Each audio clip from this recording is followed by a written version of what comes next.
murders behind me, telling all to a nice white-haired old lady when the clock struck 12. From the pen of Raymond Chandler, outstanding author of crime fiction, comes his most famous character in The Adventures of Philip Marlowe.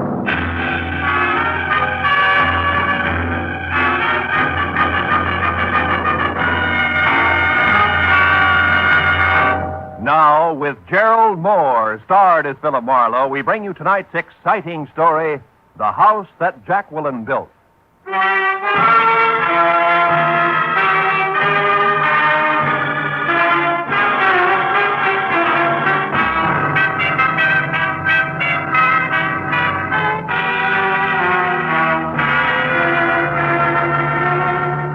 They say the end of an old year and the start of a new is a good time to take stock.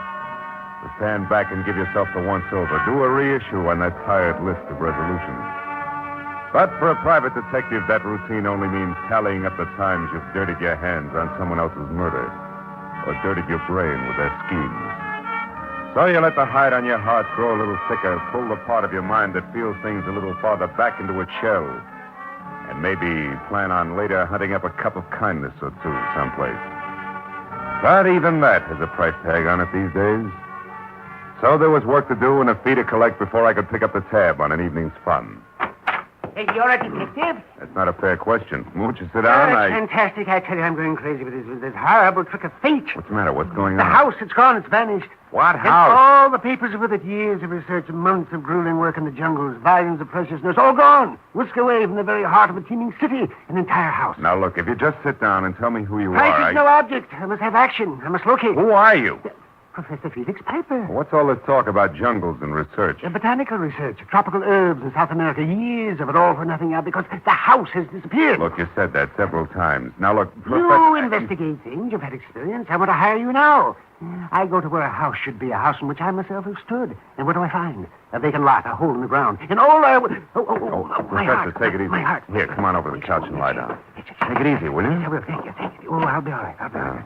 It's all been such a shock. Oh, Stuyvesant's sudden death. The long trip to get our papers and then to find the house gone. Yeah, I know. Now, look, if you just lie there a few minutes until you feel better, we'll start over. A little closer to the beginning. That's all right. Oh, Professor, what's the matter? What's happened here? Well, the data house has disappeared, and the professor's collapsed trying to tell me about it, and Oh. Who are you? I'm Professor Piper's assistant.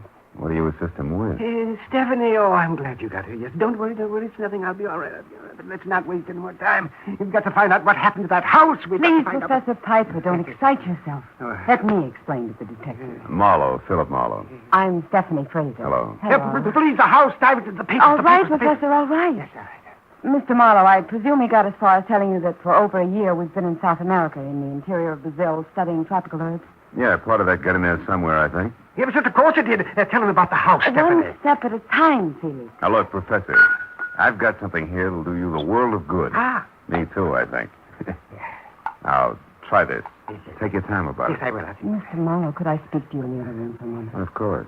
I'll be right back, Mr. Piper. Yes, but hurry. Volatile, isn't he? Yes, but a brilliant partner. As I was saying, Mr. Marlowe, we've been almost completely out of touch with civilization for over a year. Really? You'd never know it. Beauty parlors before miracles. Mm. Please, Mr. Marlowe, let me tell you what happened. Okay. Professor Piper's collaborator and partner, Maxwell Stuyvesant, caught fever and died 3 weeks ago. Where was this? Brazil. Where the nuts come from? Nothing, huh? Look, Mr. Marlowe, they had worked together for years, and all their notes and papers were kept stored at Stuyvesant's place here at Los Angeles. We came here to get that material. And the house was gone. Fantastic, isn't it? Certainly is. We all thought Maxwell Stuyvesant's wife, Catherine, was living in it. She owned it. In her name? Yes.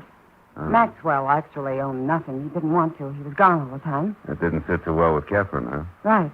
She wanted Stuyvesant to stay home, and he always promised her that someday he would, and they'd live a happy life together. But, well, she was a young woman. Impatient, I guess. Yeah. Where's she now? Well, one of the neighbors, an old woman, said she thought she remembered hearing that Catherine went to Nebraska. Nebraska? And that's all we know. Professor Piper and I are stumped. We came to you because we want action and want it fast. Will you help us? Well, the whole year's been screwy. There's no reason why this should bother me.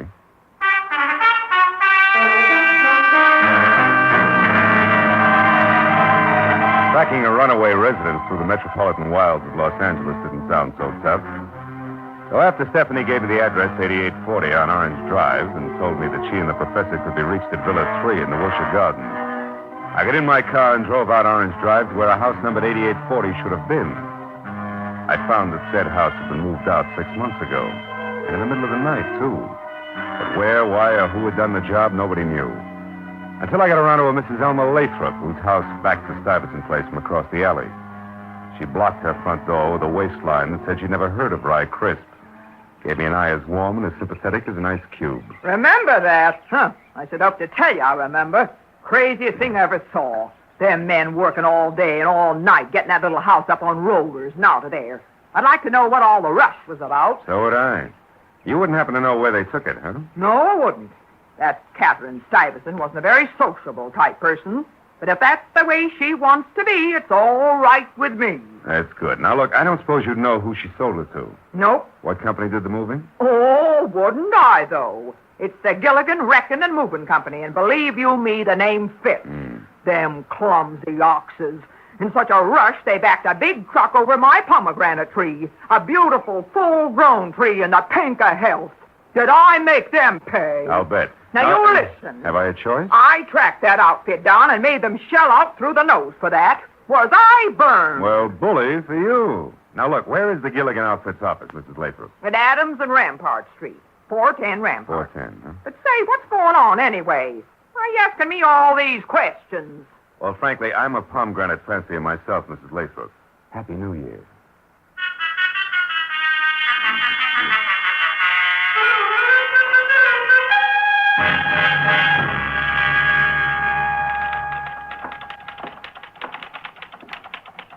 Yeah? You want something? Yeah, this is 410 Rampart, isn't it? That's correct. Well, your sign outside says Bloopman's Novelties. Are you one of them? Ashtrays, paperweights, bonds, Okay. and silver baby Okay, shoes. honey, okay.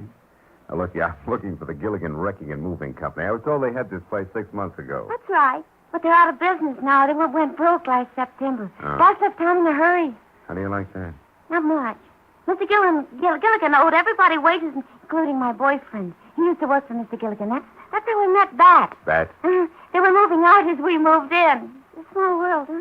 Getting smaller all the time. Now, look, I'd like to talk to your boyfriend, Miss, Bessie. Bessie. Well, Bat lives real close to here. The Beekman Room. Oh, thanks, Bessie. What's Bat's last name? Battenschlag. Who? Battenschlag. Yeah, anybody'd know that. Well, you better just call him Bat. All right. And, tell him to drop around, will you?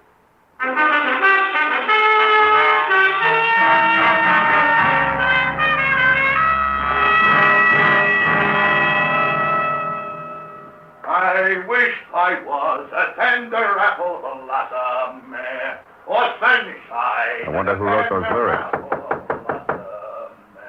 I wish it was the sunshine and the rain. Who is it? Name's Marlowe. I want some dope on a job the Gilligan Company did, Bat. All right, just a minute. Well, how did you get to me? Bessie. By the way, she said for you to drop her on. Oh, yeah? Dumb dame. Don't I every night? Come on in, buddy. Excuse the robe. I was in the shower. Sure. Now, look, Bat, were you working for Gilligan 6 months ago?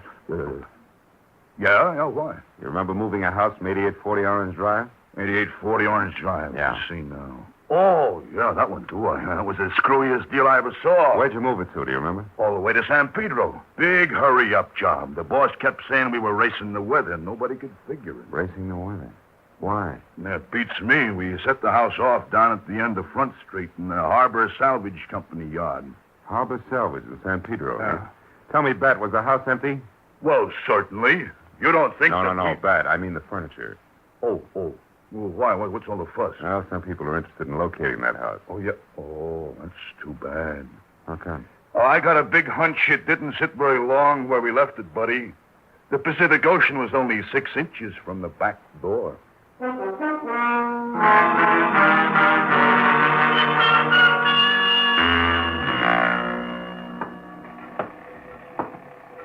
I'm Pete Nyers, mate. What's on your mind? Well, if you're the head man of Harbor Salvage Company, a house is on my mind. That's me. But I don't want any more house jobs. I did one this year, and that's plenty. 6 months ago, house delivered by Gilligan? That's it, mate. And I did a masterpiece, if I do say so myself. Sure wouldn't chance it again, no. Too shifty. Never mind your career. What happened to that house? What happened? Why, I loaded it on that old woman's barge. What old woman? As I was saying, I loaded it on that old woman's barge, battened it down, ship shape in the last 2 days of good sailing weather, and sent her out to sea.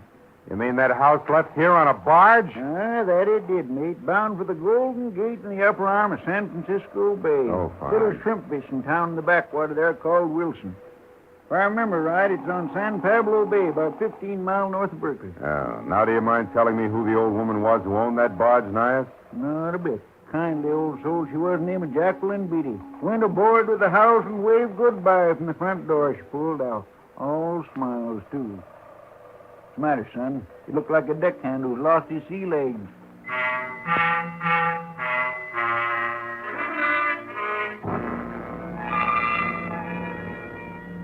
What had started 3 short hours ago as a checkup on an L.A. residence had evolved itself into a chase up the coast after our houseboat, which was a project I distinctly did not want to jump into without first a nod from my client. In fact, I was ready to scuttle the whole business. I found the phone and called Villa 3 at the Wilshire Gardens. Yeah, hello. Hello? That you, Matthews? Yeah. This is Marlowe. Oh, hiya, Phil. What can I do for you? But make it snappy, will you? I'm up to my ears. Hey, wait a minute. Phil, look, you called up here expecting someone else to answer, didn't you? Who? A guy named Felix Piper, maybe. Nice fit. What's the connection? Client, what fit? Ex-client, Marlowe. He's it. Somebody Huh? tagged him. Yeah, with a knife. A very fancy knife, like some Indians in Brazil use, the boys tell me. Oh. You better drop in here. Where are you now? San Pedro. What are you doing down there? Yeah, well, you wouldn't believe it, Matthews. Really, you wouldn't.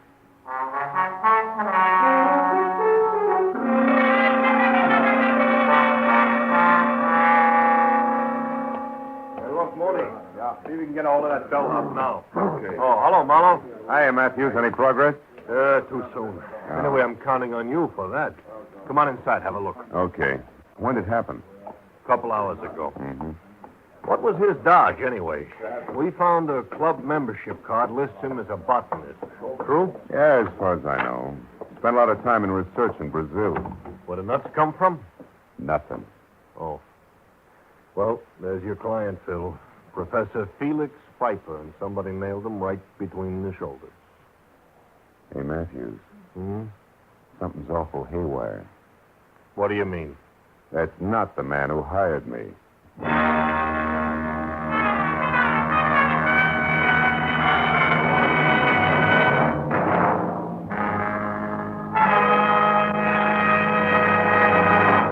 In just a moment, the second act of Philip Marlowe. But first, one fellow who made a New Year's resolution years ago not to get married certainly saw it blow up with a bang a couple of weeks ago. A fellow by the name of Andy, of Amos and Andy, opened his mouth at the wrong moment, and there he was, married to the wrong woman. Listen for Amos and Andy and Andy's Bride on most of these same CBS stations tomorrow night. Now, with our star, Gerald Moore, we return to the second act of Philip Marlowe and tonight's story, The House That Jacqueline Built.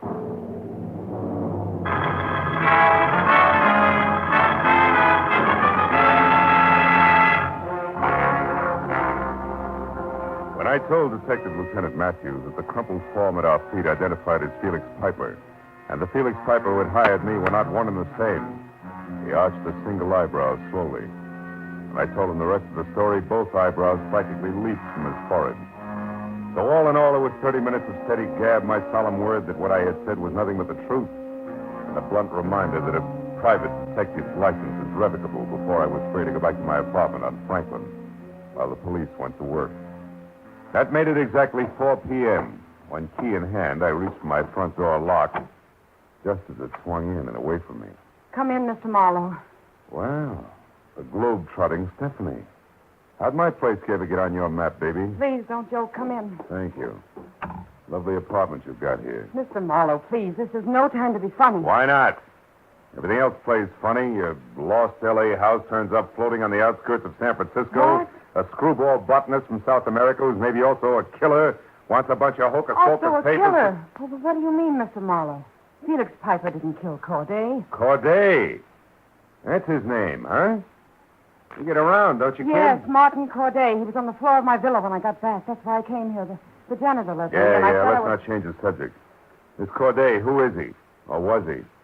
Scheming, ruthless man we knew in South America. An importer. Wait a minute. An importer wants a botanist paper? Come on, baby. Tell me the truth. Mr. Marlowe, there are no papers. Oh, that's great.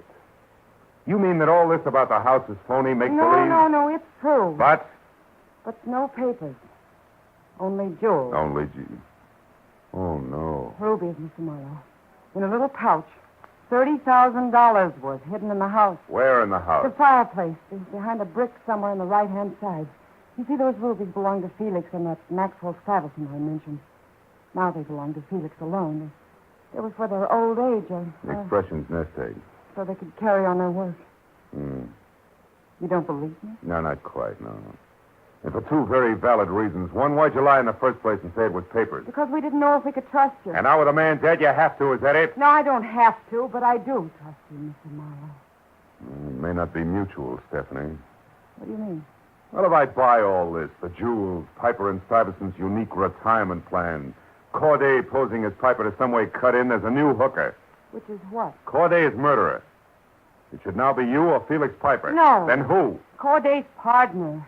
A swarthy-looking little man. I don't know his name. I last saw him with Corday in South America. You see, the original plan was that I come up here ahead of Felix. But he was too anxious. He couldn't wait. He followed almost at once. So? So, somehow or other, Corday and this swarthy man found out about our plans and decided that Corday should pose as Felix and as some part of their scheme and... And what? Well, there must have been a double cross. Corday probably trying to do away with the swarthy man, but getting done away with himself instead. Where's Felix Piper now? In a second-rate hotel on Santa Monica Boulevard. Phone number there, do you know it? Phone number? Yes, I have it right here in my All purse. right. Crestview 8 something. Yes, here. Crestview 84144. 4144. Okay, here, you talk to him, Stephanie. My nerves won't take the chatter. What should I tell him? Mr. Felix Piper, please. Well, tell him for the time being we're going to skip the police. But you and I are going up to San Francisco on the next plane and then out to a place called Wilson to look for a houseboat. No less rubies. All right, Mr. Marlowe. Yeah, and also tell him to meet us up there at the Crystal Auto Court. You got that? It's a place I've stayed at a little beyond Berkeley, on the road to San Pablo Bay. All right, anything else? Stephanie, Felix. One moment. Yeah. Tell him to stay clear of swarthy men tonight, especially small ones. They're dangerous.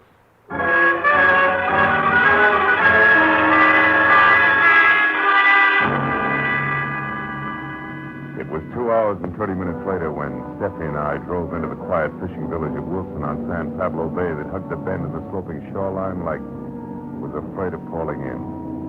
Our best bet for information would be the local gas emporium. So I drove my rented car in at a round-shouldered one-pump station. Something freckled and gangling with a shock of flame for hair pulled himself out of a three-legged chair and, arms and legs working independently, wobbled over, braced himself against the car. Gas or just information, folks. Don't be ashamed. Everybody from out of town gets lost in Wilson. It's so big. Oh, he made it funny. Look, if that's the case, we'll own up right away, Red. We're looking for a houseboat. Yes. Well, then you better try the water. This boy kills himself, doesn't he? Look, Red, we're in a hurry. This houseboat belonged to a lady named Jacqueline Built. No more jokes, huh? Yeah, don't worry. There's nothing funny about that. Screwy old widow. Believe me, she's sad. Sad? Why? Well, about 6 months ago, she took every cent she had, went down to L.A., bought a house, and bought a barge, and put them both together and come back here. To do what? To sit. To do nothing. All day and all night long. She never leaves. You know why? Nope. Neither does nobody else.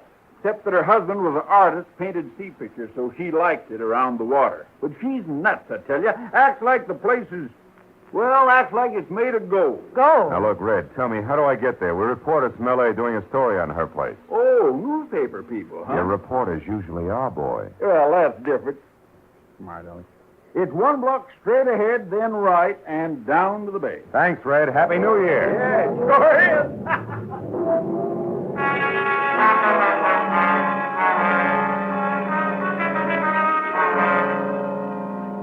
When we'd gone 1 ahead and 3 right and were down to where the town and the bay trickled up to meet one another, we saw it. A white 3-room cottage afloat surrounded by fishing boats and assorted barges. The front door opened at our knock. Not Tugboat Annie, nor the scraggly pioneer woman, rifle cradled in bony arms. Just anybody's grandmother, and under a white lace shawl at that. Yes, sir. Can I help you? Well, yeah, I believe so. You're Mrs. Beatty, huh? That's right. Mrs. Jacqueline Built. Oh, well, I'm Philip Marlowe, Mrs. Beatty. This is Miss Stephanie Fraser. How do you do? We're reporters from L.A. Reported? We were going through Wilson here when we heard about your houseboat and how you brought it all the way up from Los Angeles. You had a particular reason for wanting this house, Mrs. Beatty? Oh, my, yes. What was that? Well, that's a long, long story, my boy. I see. Well, tell me, Mrs. Beatty, the house is exactly as it was in Los Angeles, huh? Oh, to a T, Mr. Marlowe. Would you like to see it? Oh, yes, we'd love to. Fine. Then, shall we say lunch tomorrow? Well, Mrs. Beatty, we're on our way back to Los Angeles now tonight. Oh, that's too bad. Yeah. But, well, you see, I'd simply have to tidy up some before company. Well, perhaps another time. Well, I think lunch tomorrow will be splendid, Mrs. Beatty. Of course. Good, good. Then until midday tomorrow, we'll have a buffet for the 3 of us in front of the fireplace. Good night, Miss Fraser. Good night. Mr. Marlowe. Good night, Mrs. Beatty. Well, is it just a sweet old lady? I don't know. But when will we? I'll learn about midday tomorrow. Come on, let's get back to the Crystal Auto Cart and your boss. Felix Piper out and alone is a combination that worries me plenty.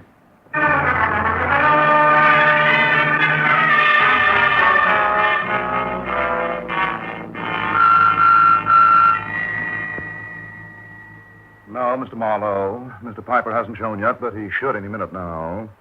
He called a half hour ago from someplace in Berkeley and said he was coming out here in a taxi. Well, now, let's see. A single cabin for Miss Fraser here, number 6.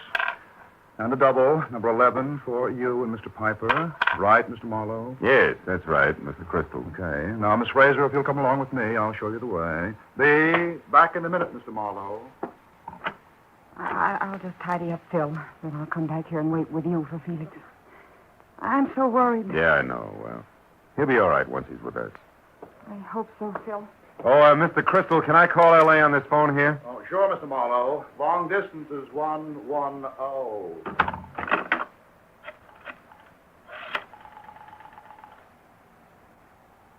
Operator. Yeah, I want to call a Los Angeles person-to-person here.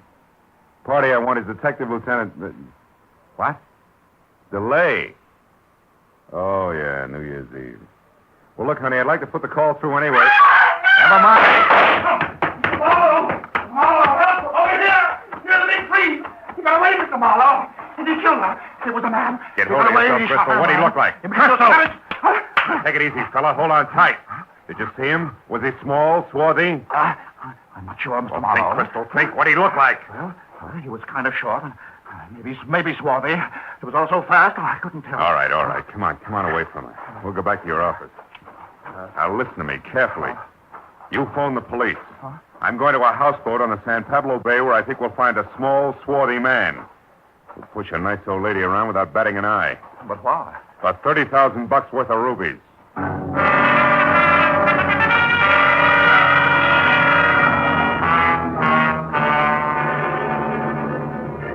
After I'd met Felix Piper and told him what had happened to Stephanie and brought him up to date on everything else, I slammed my right foot down hard on the accelerator and kept it that way until we were back at San Pablo Bay out of the car and running toward Jacqueline Beatty's houseboat, where I figured the swarthy man who seemed to know every move might show. But there I was wrong, because Jacqueline was all alone, safe and sound and surprised. Why, Mr. Marlowe, you weren't expected till midday tomorrow. And that girl isn't But she won't be with us, I'm afraid, Mrs. Beatty. By the way, we're not reporters, Mrs. Beatty. The lady in question is dead, and so is another man. Oh. And all because of $30,000 worth of rubies in a pouch that's behind one of the bricks in that fireplace. Yes, and I'm going to find them right away. They've got to be here. And this poker should sound them out in a hurry, yes. What's that you? Mrs. Beatty. We've been too long. The news of these rubies doesn't seem to surprise you. Hey, What is it, Mr. Marlowe? a hunch, Mrs. Beatty. Get out of the way. A gun. Yeah. For a man named Corday. What is it, Marlowe? What did you say? Corday. As in Martin Corday, and it looks like I was right. Yes. It may not do you any good. My shoulder. Oh, Mr. Marlowe, is he going to die? Not until the state gets its hands on him. You see, Mrs. Beatty, he's killed twice tonight, right, Corday? Come on, if you want an ambulance, talk. Yeah, they had it coming, all of them. Stuyvesant was double-crossed by Piper on his deathbed. Stuyvesant wanted the rubies to go to his wife, Catherine. Hold it, Mrs. Beatty. Go on, Corday. The real Piper was a crook, huh? Decided to get the jewels himself, is that it? Yes, but he was also dumb. No. Stephanie, his secretary, crossed him for a pretty deal with me. It was all her idea. Going to you for help with me, posing as Piper. Oh. Go on. Oh, Mr. Marlowe. Go on, Corday. Yes, and Stephanie decided to double-cross me. After you stabbed the real Piper because he got up to L.A. in your villa sooner than expected, huh? Yes, but she couldn't cross me. I was following her all the time. She didn't phone you from my place? No. I was outside your door then, and she was talking to a number she made up. You're lucky you handed her the phone when you did. If you hadn't, she would have shot you. It was all lies. It was lies. The swarthy man included. There isn't one. Mr. Marlowe, he's... Just unconscious, Mrs. Beatty. I'll get an ambulance. Yes, hurry. I'll show you where the phone is. Yeah. After you tell me about the jewels, huh? The rubies, Mrs. Beatty. Your lack of surprise about them being hidden in the fireplace, I mean. How come? Well, I found those 6 months ago when I bought this house from Catherine Stuyvesant in Los Angeles. By the way, Mr. Marlowe, how did you know that man was Corday? Fireplace, honey. He went to the wrong side. It was worth a shot in the dark. Well, the phone's over there. You know, I noticed the loose brick on the right-hand side of the fireplace the moment I walked in. You see, I built this house with my own hands. Really? Why'd you move it up here, honey? Because my husband and I spent our honeymoon in this house. And we found our happiness here at San Pablo. Oh. You also found the rubies and sent them back to Catherine Stuyvesant? Yes, Mr. Marlowe. Well, Happy New Year, Mr. Marlowe. Happy New Year, Jacqueline.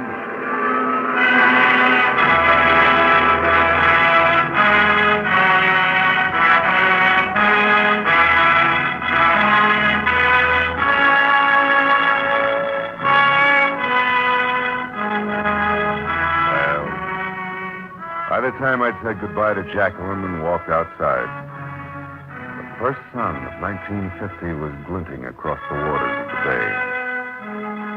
1950. Another chance for Marlowe and for the world. I hope we both do better with it this year.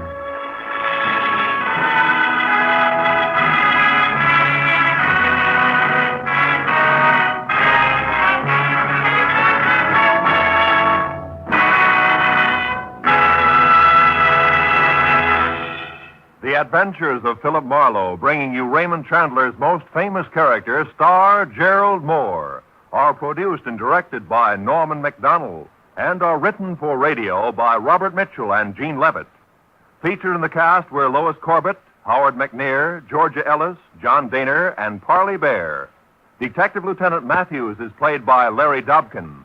The special music is composed and conducted by Richard Orant.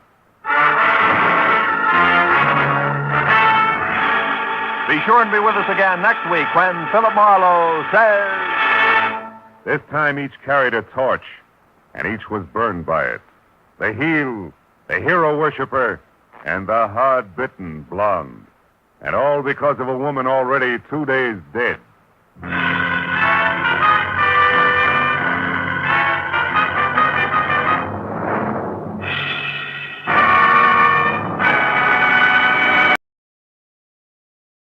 Get this and get it straight. Crime is a sucker's road, and those who travel it wind up in the gut of the prison of the grave. This time each carried a torch, and each was burned by it. The heel, the hero worshiper, and the hard-bitten blonde. And all because of a woman already 2 days dead. From the pen of Raymond Chandler, outstanding author of crime fiction, comes his most famous character in The Adventures of Philip Marlowe.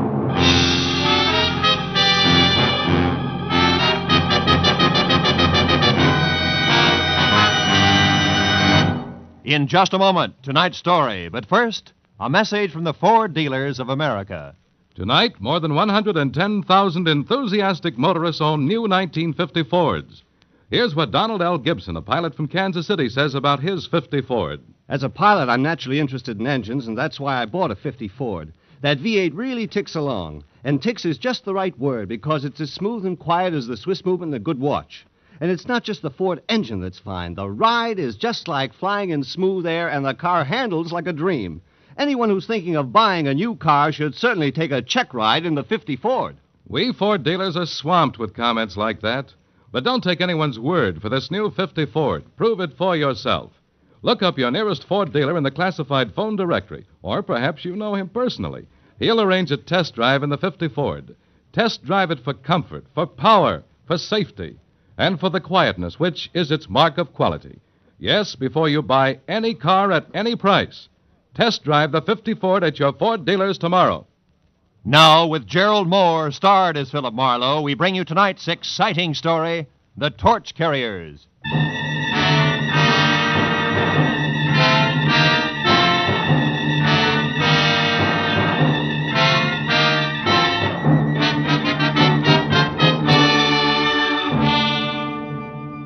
The 8 hours that had just slipped away had been a noisy assortment of big people with little troubles I hadn't wanted to help, and little people with big troubles I hadn't been able to help. So by the time it was all over and I was heading for home, a cozy, quiet cocktail seemed like a good idea.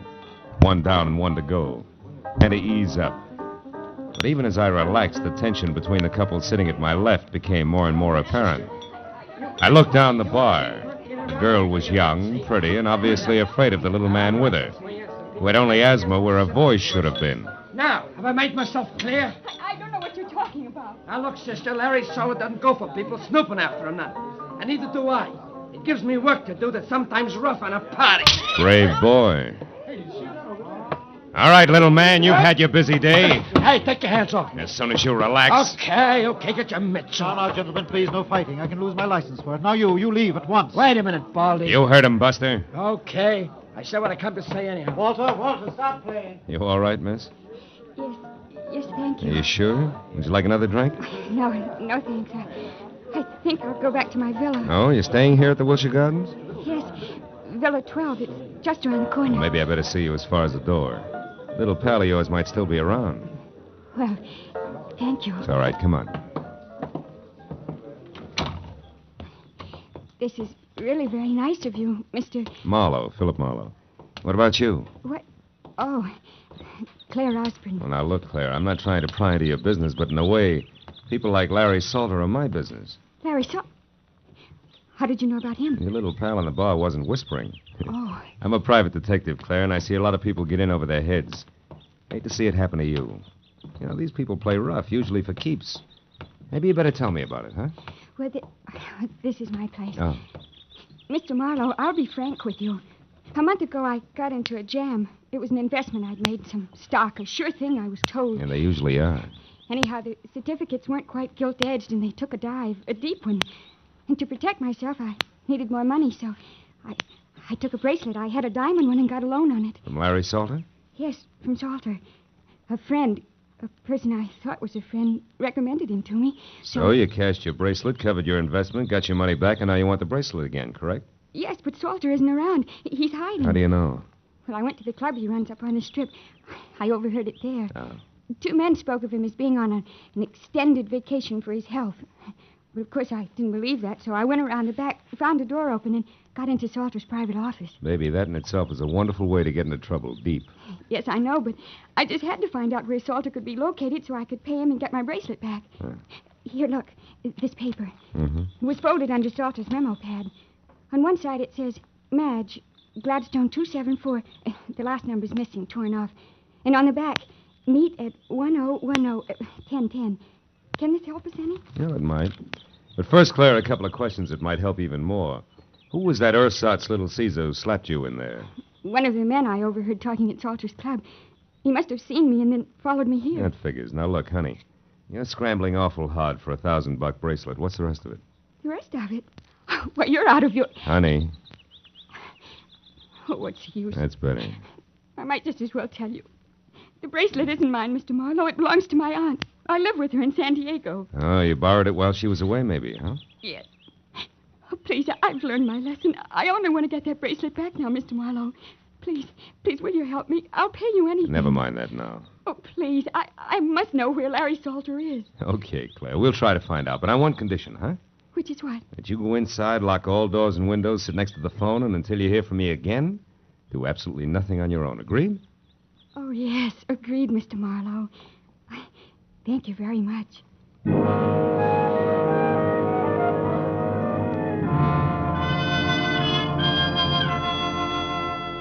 Maybe it was because the sweet young kid had the kind of voice you could still hear long after she was gone. You know, one of those lingering sounds, like the echo of a train whistle hanging on crisp early morning air. But when I was at a payphone, I stopped wondering and started dialing numbers prefixed Gladstone and followed by 274 and then in order 1, 2, 3 and so on until after no answer once, wisecrackers twice, and a babysitter who thought I was a masher from her high school, I finally scored at number 5. The answer took me to a dame named Madge Gilbert at a place called the Beekman Plaza. It wasn't the kind of place you'd go for Mother, and Madge Gilbert wasn't the kind of girl Mother would put up with. However, she must have been nice to look at once. And from the smile, pleasant to know. Okay, Mr. Busy Guy, now that we're together, what is it? Well, for one thing, the name's Kirby, and you can drop the fancy handle. Uh-huh. And for another thing, Kirby? I want to find Larry Salter, but quick. Why? Got a proposition for him. He won't be interested. Sit down. How can you tell? You don't know what it is. No, but I do know what at the moment Larry is. Yeah? And in 3 letters, my friend, the word is sad. He lost his lady love. Drink? No, thanks. What do you mean his lady love? I heard that you and Never Larry... mind what you heard.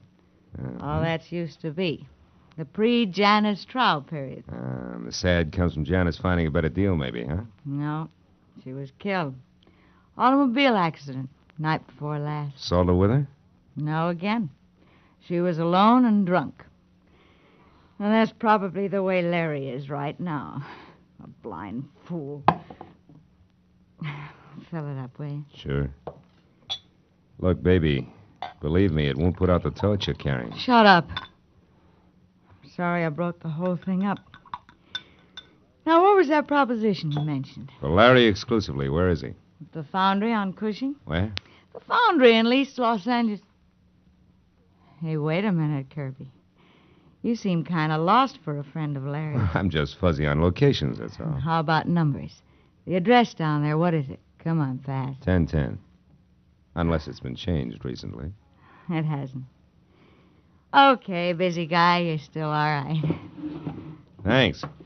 And if you play it real close, I think you'll be, too. See you, Madge.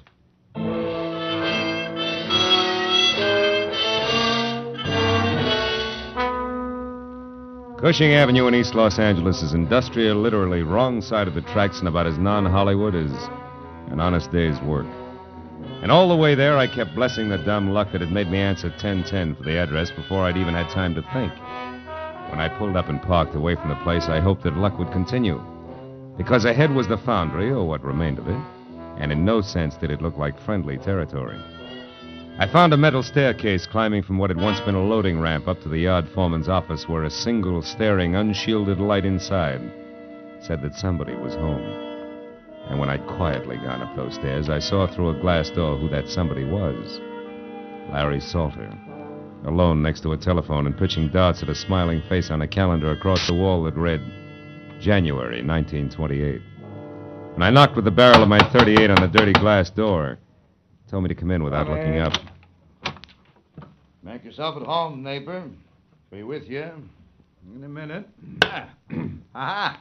I did it. Her front tooth had been trying for that all night. So glad you made it. Now, it won't be on your mind while we talk. About what? Bracelets. Bracelets? Neighbor, this is an iron foundry. What you want is a jewelry shop. Let's save each other a lot of time and level, huh? I'm a private detective named Marlowe, Salter, and at the moment working for Claire Osborne, who now has the price of a bracelet. Wants it back in a hurry. Do we do business? No, we don't. And it's not because I don't like you, neighbor. But? But because, one, I never heard of any Claire Osborne.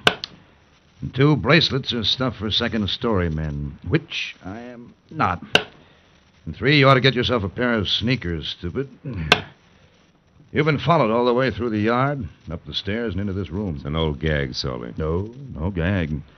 So while you still can, you better put that gun away, because my boy Cover takes a strange delight in messing people up. Real bad. You're bracketed, chum. You better drop it fast. Yep. That's better. Now, Marlowe, without any double talk about babes and bracelets, let's have it. You're one of Freeman's best boys, aren't you? You think I had something to do with him getting knocked off in that ditch? You're here to square things away. That's it, isn't it? No, it isn't. Get your hands off me. Okay. I won't touch you again.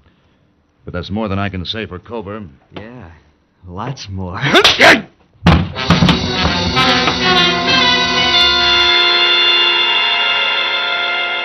Oh. It was a toss-up whether Cover's gun on the side of my head or the side of my head on the floor had done the damage. But either way, it didn't seem to matter. Because I couldn't make it back any further than Larry Salter's voice. It sounded like it was coming from the bottom of the well. You see? Even though I could see him talking into the telephone. Okay, my place later. Oh. It's 8100 North Lucerne in Hollywood. But then, I couldn't even see that anymore.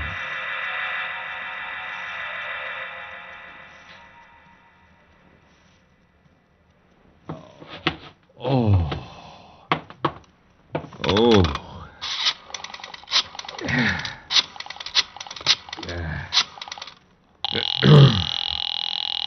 Oh. Good evening, Wilshire Gardens Hotel. Villa 12, please. Yes, sir. One moment, please. Oh. Hello? Marlowe, Claire. Listen, I'm over in East Los Angeles. Mr. Marlowe, did you find him? Do you know where Larry Salter is? Yeah, I think so. 8100 North Lucerne. It's up in Hollywood near you. Now listen, Claire, about the bracelet. There is no bracelet. What? There was no trouble on the stock market and no loan made. Why do you want to know where Salter is? What do you want from him? His life. Goodbye, Mr. Marlowe. Wait a minute, Claire. Claire, listen to me. Oh, my head. Oh. I wouldn't try it, chum. What? Hey, Cover, listen, Shut up. You don't have to go no place until Larry Salter comes back and says so. Now relax, chum.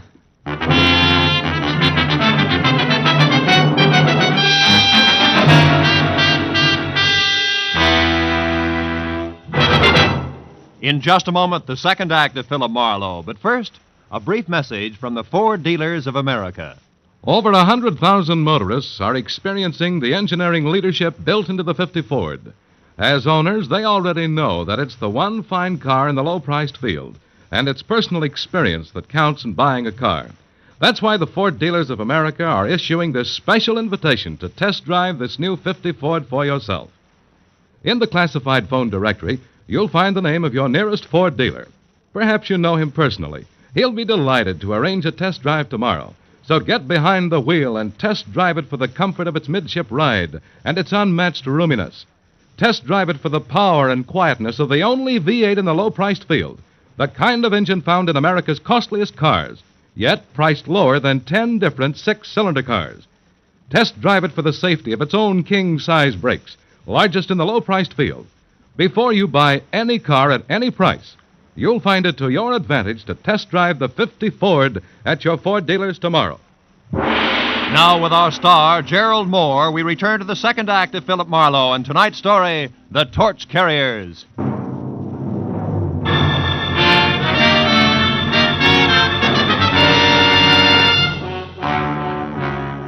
turned to the poker-faced cobra and the 45, both staring at me from across 6 dusty feet of concrete floor that made the ancient East L.A. foundry seem colder and even more lonely. You don't stay put so good, do you, sweetheart? You're kind of heavy-handed with that gun, aren't you, Cobra? You want to try again, sweetheart? I'll pass.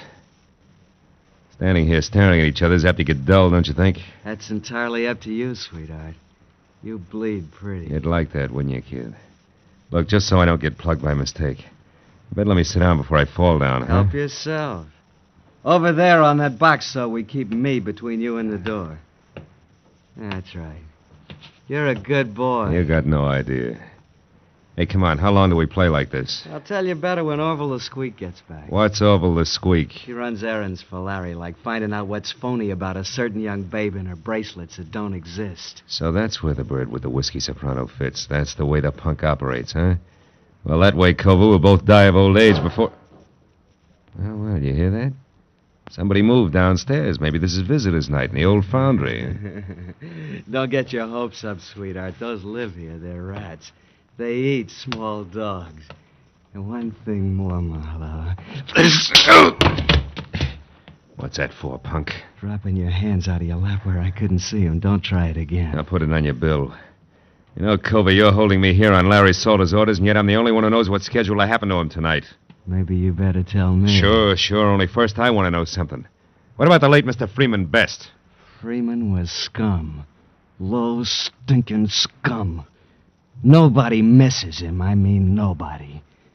And Larry didn't kill him, that's out. But he was connected, wasn't he? And there was a girl named Janice Trow. How does she figure? You better let that one set, sweetheart, for your own sake. Now let's have your end and fast. What's supposed to happen? Did you hear it? Yeah, what? Don't tell me a tough boy like you gets jumpy. Skip it. All right, Gib, come on, wise boy, jabber. Look, Cobra, won't do you any good. Anyway, I'm the only one who Shut up. There was something. Maybe your rats are big enough to wear shoes. Huh? Shut up, I said. And sit right there or I'll blow you in two, and I mean it. Orville? Orville? Hey, Squeak. Is that you? Who's out there? Answer me! As Cobra edged out of the room, I felt along the side of the box I'd been sitting on for a jagged chunk of metal slag I'd spotted earlier. It was about the size of a baseball and heavy. I picked it up, then moved across to the opposite wall near the door. You! Get out of here! The boss is through with you. Now beat it! I stepped out and saw Cobra standing at the head of the stairs, his back to me. I threw the lump of iron slag with everything I had. Caught him like a hammer between the shoulder blades. His head flew back, his fingers clawed at the air, and he pitched face first down the stairs. I caught a glimpse of a woman ducking out of sight behind the foundry furnace. It was Madge Gilbert. You killed him, didn't you? Cobra's dead? I don't know, and I don't care. What are you doing in this boarded-up rat trap? There's nobody else here? Just us and Cobra? Creepy number they call Orville the Squeaker's due any minute. That nasty little louse gives me the willies. You made your bed, baby, but let's not get lost. What are you after in here? Well, I've been thinking plenty about that torch you're talking about. I decided if you carry the same old one long enough, you're bound to get burned. Finally felt the heat, huh? Yeah, plenty. So I came here looking for you. Or Larry. Couldn't make up your mind. Certainly. I wanted to tell Larry I was through with him. He'd have beat you to it, but you found me, so? Okay. But if Larry or the Squeak come back after what I'm going to tell you, you got to help me get out of here. Larry'd kill me. Okay, kid, let's have it. Well, you wanted to know about Janice Trow. Yeah. Okay, I'll tell you. She was beautiful. I'd be the first to admit it. A brunette like every woman wishes she was. And Larry fell for her. She took him away from me just like I'd been dead 10 years. Only she was rotten. Never once a clean thought in her twisted, dirty little brain. So says the jealous lover. Jealous? Sure, I was jealous at first. And just hurt and disgusted. She was double-crossing Larry every time he turned around, but there was nothing I could do. I tried to tell him, So far, it's strictly stock, Madge. Yeah, all but this. One time I made it stick. She borrowed Larry's car to take that slimy Freeman Best out for a ride in it, with extra laughs because it was Larry's car, mind you. And Freeman Best, in case you haven't heard... I've heard. Well, I got a lead that they were going to wind up at the Bridge Cafe. I made Larry take me out there to prove what I'd been telling him about Janice was true. You proved it? Sure. We waited for him at the bridge. They showed up all right, doing 90. She couldn't make the curve, and they hit the bridge railing. It killed them both. Wait a minute. You're stretching, baby. Freeman Best's body was found 30 miles south. Sure it was, because Larry couldn't bear the idea of Janice Trow being found with Freeman Best. He tried to protect her and keep everybody from finding out what a tramp she really was. He pulled Freeman's body out of the wreck and hauled it clear down to Long Beach and dumped it. I watched him do it. And all this business is just to keep that secret about Janice Trow, huh? Sure. Gee, can you imagine a love like that going to waste, huh? Why, even with her dead, even now, he won't as much as speak to me. I'm not so bad. I've tried and I've waited. But he won't drop it. So it's all yours, Kirby, and take it. I hope you put it right where it hurts him the most. No dice, baby. Kirby was a stall. I'm Marlowe, private detective. What?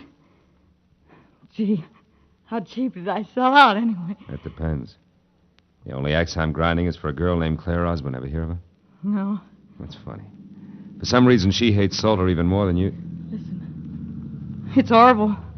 It's horrible. You stay where you are. I'm scared of him, Mom. I'll pull his fangs. Just don't get absent-minded about which side you're on.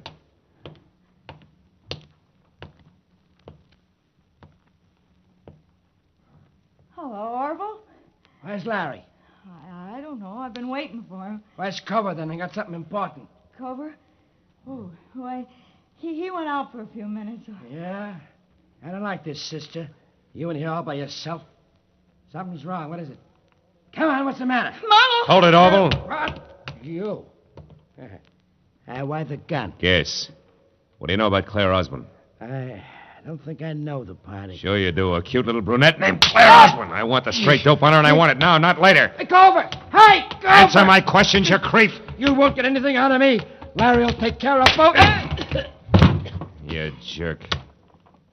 Well, maybe there's something on it'll give me an answer without talking back. Look, he always wrote things down in a little notebook. It's inside his jacket. Yeah, you're right. Here it is. Let's see. Oh, sure, this is it. Claire Osborne arrived from San Diego last night by plane. Registered at Wilshire Gardens as Claire Osborne, but according to the driver's license, her real name is... For Pete's sake, no wonder. I'll see you, kid.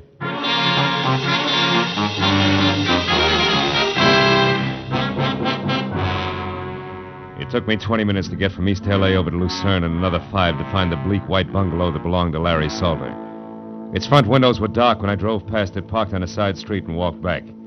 But in the rear, one window showed a light. The screen door was open, so I eased myself into the service porch where I could see Salter sitting at a kitchen table. A look on his face of hurt defiance, like a small boy accused of something he hadn't done.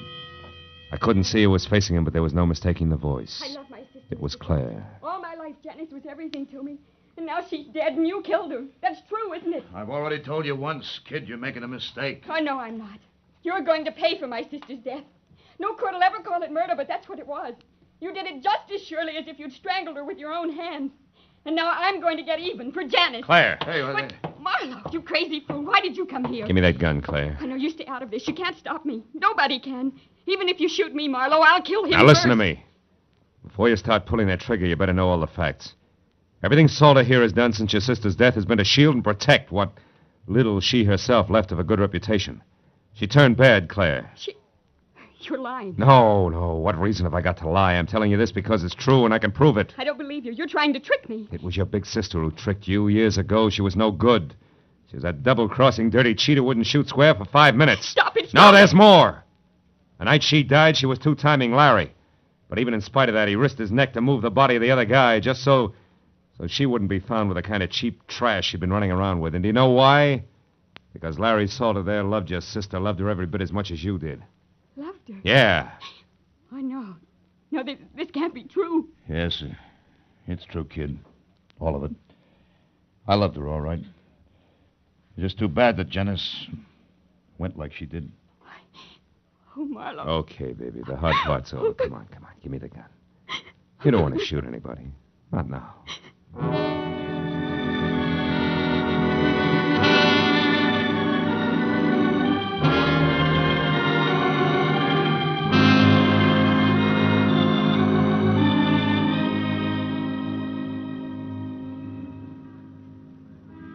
Feel better now, Claire?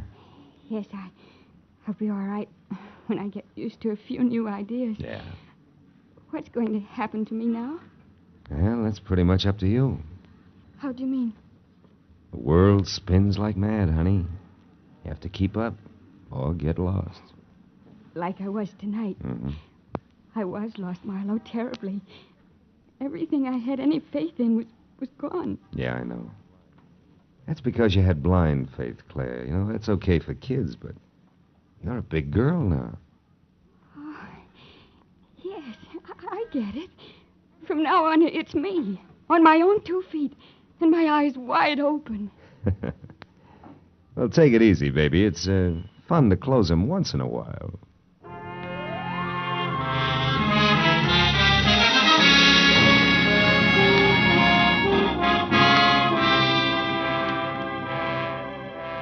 After I dropped Claire off at her hotel, I remember the drink I'd started out to get and left half finished on the bar.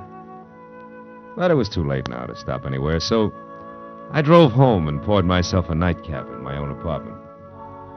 I carried it over to the window and looked out across the city at the endless miles of winking lights, each one a torch. Everybody carries a torch for something. Some for a love they can never have, an ideal that's out of reach, and some just for memory. Funny thing. So many dark corners get their only light from a torch that somebody carries.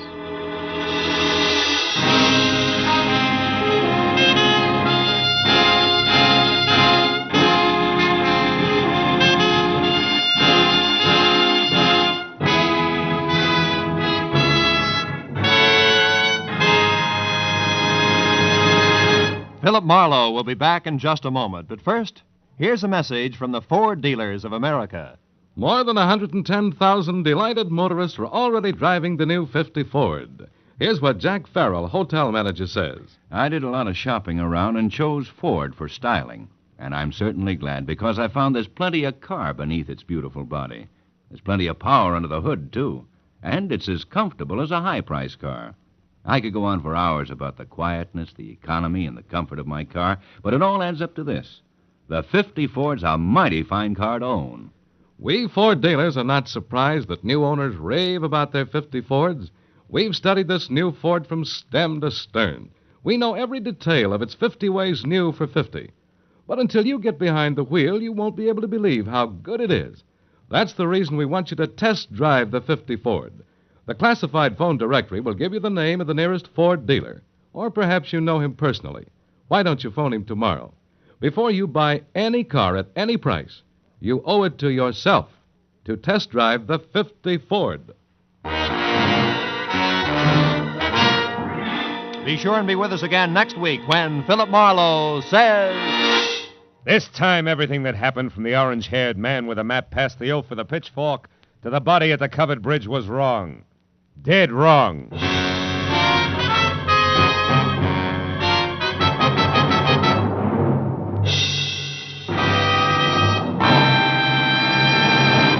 The Adventures of Philip Marlowe, bringing you Raymond Chandler's most famous character, star Gerald Moore, are produced and directed by Norman MacDonald and are written for radio by Robert Mitchell and Gene Levitt.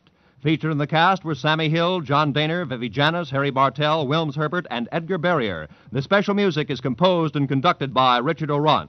This is Roy Rowan speaking. Stay tuned now for Gangbusters, which follows immediately on most of these same CBS stations. This is CBS, the Columbia Broadcasting System.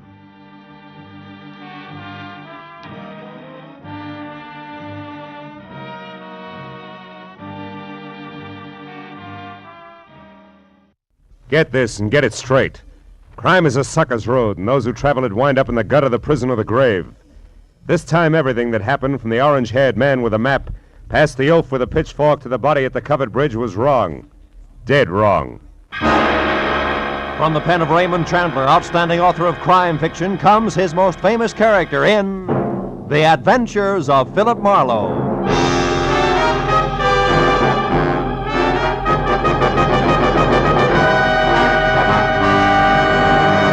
Now, with Gerald Moore starred as Philip Marlowe, we bring you tonight's exciting story, The Covered Bridge. You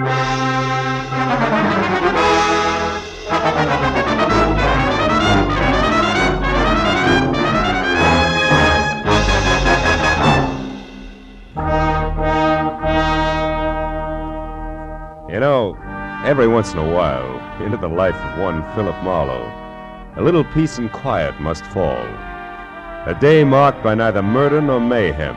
No phone calls, just nothing. I was just beginning to like it, too, when the door opened and a head full of slick orange hair walked in. It was on a man wearing a new flannel suit, a hand-painted tie, and a reckless grin. He shoved the telephone out of his way, sat down on the corner of my desk, and sized me up with a pair of careful gray eyes. Got a proposition for you, laddie.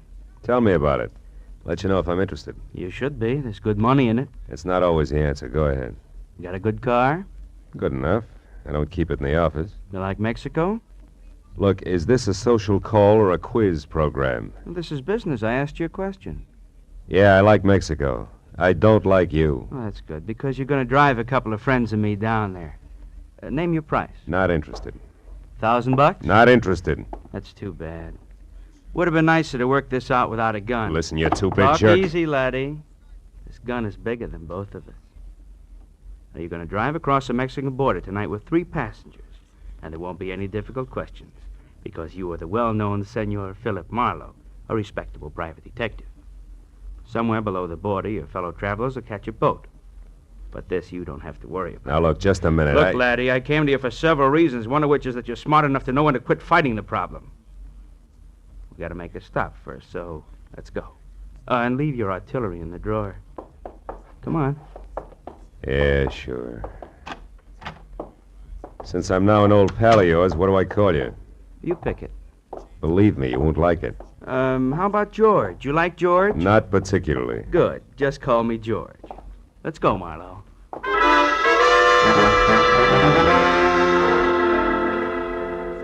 We nodded at the elevator girl, waved goodbye to the kid in the parking lot, and headed south on Highway 101. All with the front of that Mauser nudging my kidney. It was screwy, but I was on my way to Mexico. Don't get ambitious, Marlowe. Not too fast, not too slow. Just keep it rolling nice and steady. I did what I was told and watched for a break. For every foot of 100 miles down the coast. At Oceanside, we cut inland past Escondido and up into the citrus country. Once he dug a little map from his pocket and studied it while we headed into the hills where farms were farther apart. George was busy looking for a turnoff when my chance came, and it came fast. My foot slammed down hard on the brakes. George's head smacked the windshield, and the gun slipped out of his hand. I dropped 2 wheels in the ditch, but I got the gun. He took one look, then jumped out and ran in a low crouch for the back of the car. Before I could follow him, I heard the truck coming. It was a big 2-section job rolling fast. It topped the rise just as George pivoted toward the road. The truck driver must have seen him just as he hit me, because the air brakes locked on all 26 wheels at the same time. I ran to where George lay like a discarded doll at the side of the road. The truck driver was out of his cab before it stopped rolling. I didn't see him. I come over the rise there. I didn't see him. Take it easy. Honest, I didn't see him. Is he all right? He ain't dead, is he? No, he isn't. He won't be walking much anymore. It wasn't my fault, Mr. Honest. I know it wasn't. Get hold of yourself. Gosh, what should we do? I want you to drive to the nearest phone and get the police and then come back. Here's my card. Give it to the troopers. Tell them they can reach me at my office. Yeah, what are you going to do? If I can figure out how to read this map of his, I'm going to pay a call on a couple of people who are expecting this guy.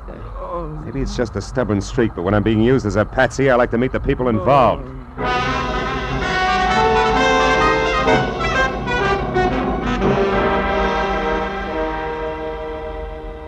As I drove, I studied the map, and 2 miles down the highway, I found the first landmark, a dead tree.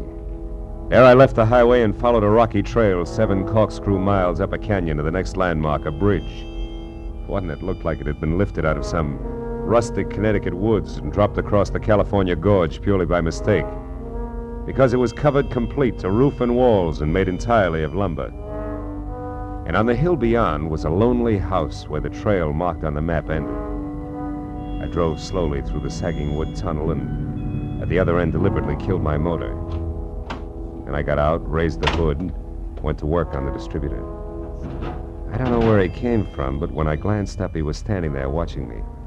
A bull in overalls with a pitchfork clenched in a pair of hands as thick as $4 stakes. We didn't like each other's looks. You picked a bad place for trouble, mister. That's so. Why? Nobody almost never comes up this road, especially strangers. How come you took it? Really want to know, or are you just killing time? I wouldn't be too smart if I was you, mister. You live in that house up there? No, not anymore. I got canned for drinking. Well, why are you so interested in that place? It's the only farm around here. Maybe they got a mechanic. Yeah, maybe. Where'd you say you were from? L.A. Los Angeles, huh? You real sure you don't know anybody up there on the hill? Like who, for instance? A certain party who took a trip to L.A. not so long ago. And another thing, city boy.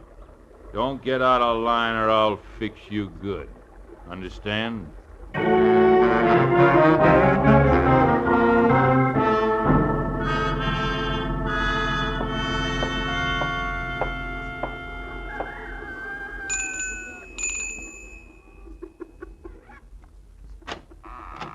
Yes?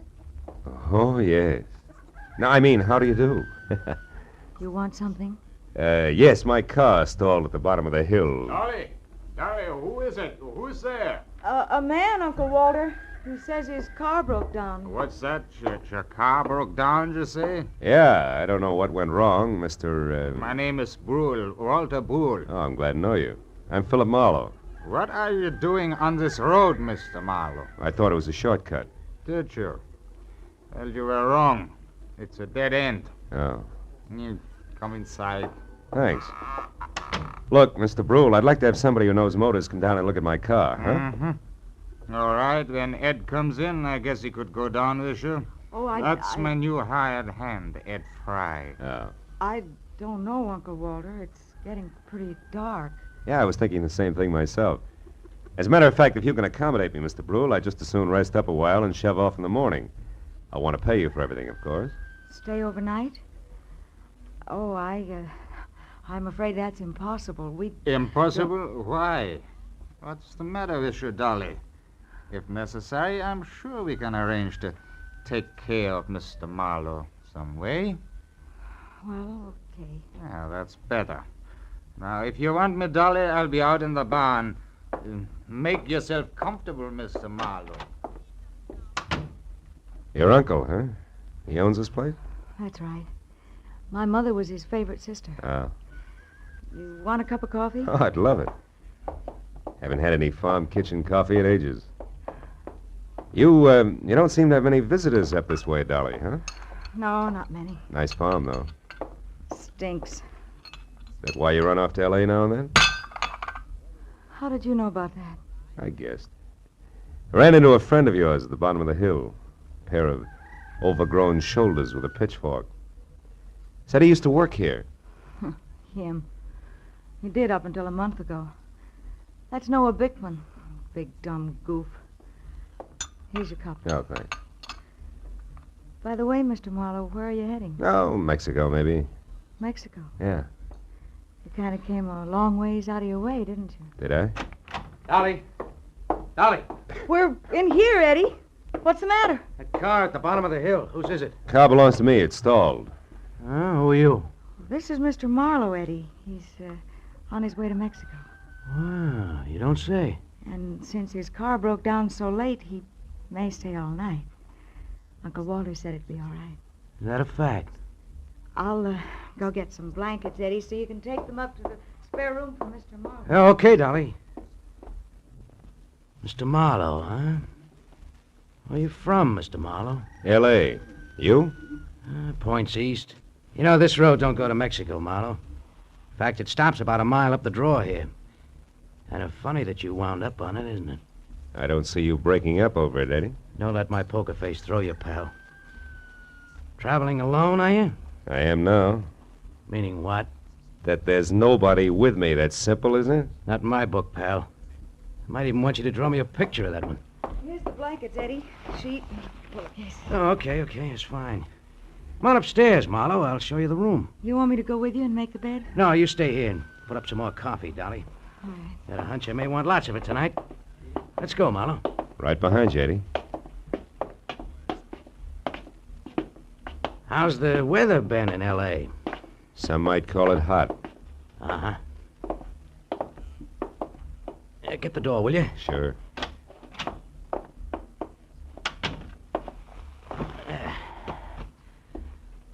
Okay, how come it's you, pal? I got good credentials, a car, and a tight yap. You better be right on all three. How'd you find me? Little map, Eddie. From Escondido to the dead tree to the covered bridge, and then up here it's a cinch. Why'd you show alone? Where's Red?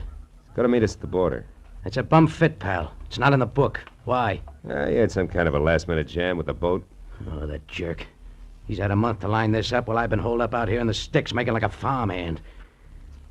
Well, better work, that's all. If we're picked up this time, it's curtains. Oh, incidentally, you got a gun, haven't you? Yeah, sure. Let's see it. No dice, Eddie. Red didn't tell me everything, just enough. So? So you'll get your money's worth. I'll do what I'm supposed to do and no questions asked, but my little automatic and I stick together regardless, real close, together. Okay, Marlowe. Suit yourself. I will. And something else. The rest of the company is going along. Is that all set? Well, we'll see about that when the time comes. You're not leaving any loose ends around, are you? It's not your worry, pal. We'll get out of here around 11. Oh, and that routine about your car being stalled, it is a gag, I hope. Oh, sure, it won't start. If anybody tries, but in 10 seconds with a screwdriver, I can fix it. You're okay, Marlowe. Just keep playing your game. Yeah, I will. Maybe then I'll find out what the score is after all, huh? You might at that. Come on, let's eat.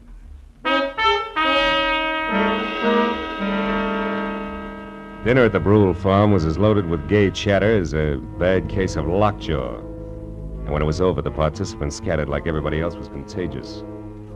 I wound up alone in the dark spare room on the second floor, which had one advantage.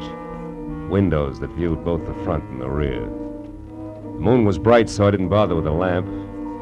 I listened to Dolly rattle dishes in the kitchen until that stopped, and then I watched old man Brule pace his front yard.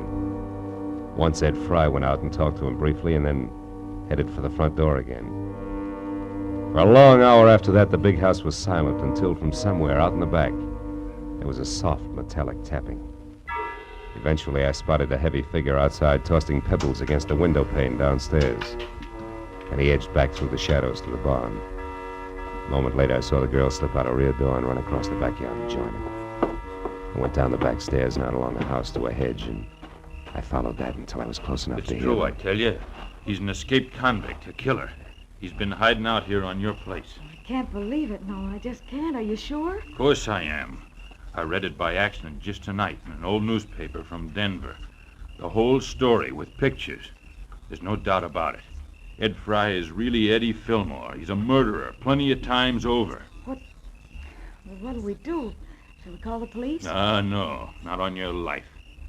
Listen, you want to get off this farm, don't you? More than anything in the world. Okay. Then we'll do it. Together, Dolly. I didn't tell another soul about this. You know why? Because they put out a reward. A big one for him. $2,500. And we're gonna get it. Just us, you and me. How, Noah? How can we possibly... What's that? Did you hear that, Noah? That's nothing. It's one of the cats, maybe. Look. You've been taking walks with him lately, Dolly. Well, yes, I have, Noah, but... Well, never mind that now. Just get him to take another one right away. Get him to walk you down to Pritchard's house. I'll be waiting there, and as soon as you get inside, I'll jump him. You'll never know what hit him. Will you do it? Pritchard's house? Yeah. Well, I'll try. You give me some time to persuade him. Sure. Oh, I knew you'd see things my way, honey. No. Boy, with that reward money, there'll be no stopping us. You better go in now before they miss you. Okay. I'll get him there just as soon as I can. Hey, Bickman. What? Who's there? Marlowe. Listen, I gotta You talk to you. were here listening all the time, weren't you? Yeah, and believe me, you're making a mistake. You're playing with dynamite, Bickman. You two are nuts to tackle that guy alone. He's too tough for you. So you want to help so you can cut yourself in on the reward, that's all. Well, it ain't gonna work. Don't be a sap. He's covered himself. There's somebody else in with him. Somebody around here. He's got an ally. You two try to grab him, and you're gonna be in trouble. You're lying. He's been hiding out all alone, and we're going to get him, Dolly and me, by ourselves. And if you try to horn in, mister, so help me, I'll beat your brains. Cut it out. Reward or no reward, you gotta listen to me. I got to nothing. No! Maybe that'll teach you not to stick your nose in, city boy.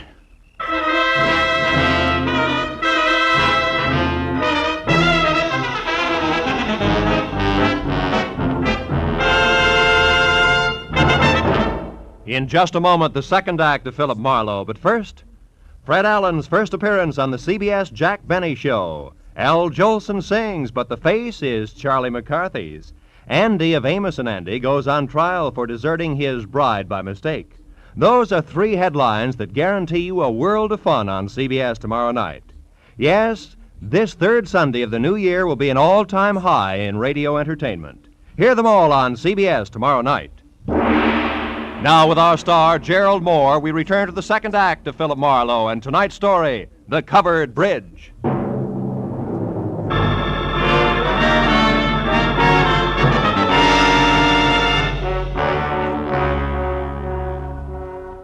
I didn't pass out, but my jaw hurt and my legs moved like they were rubber. Now I had to find the roving Walter Brule because he should know where Pritchard's house was, where the ambitious team of Dolly and Noir might be biting off a lot more than they could chew, healthy 4H teeth notwithstanding. Mr. Brule! Mr. Brule! Yeah? Hello?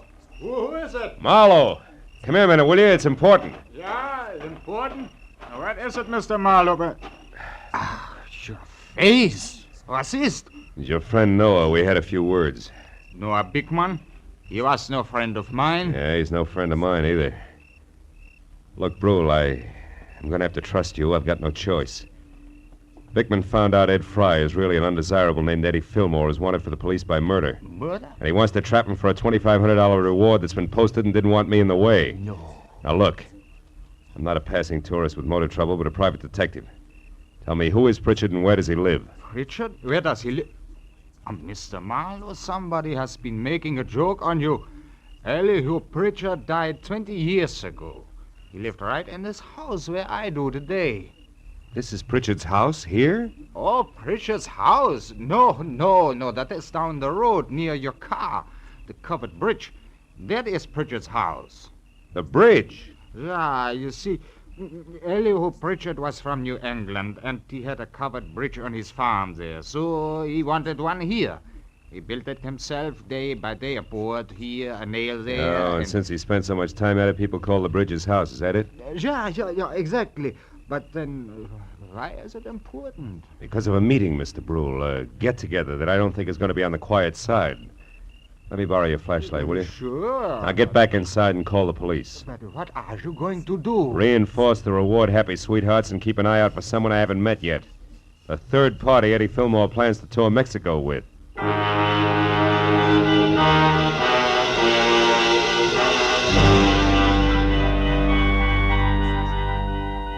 It was a quarter of a mile romp country style back down to the covered bridge.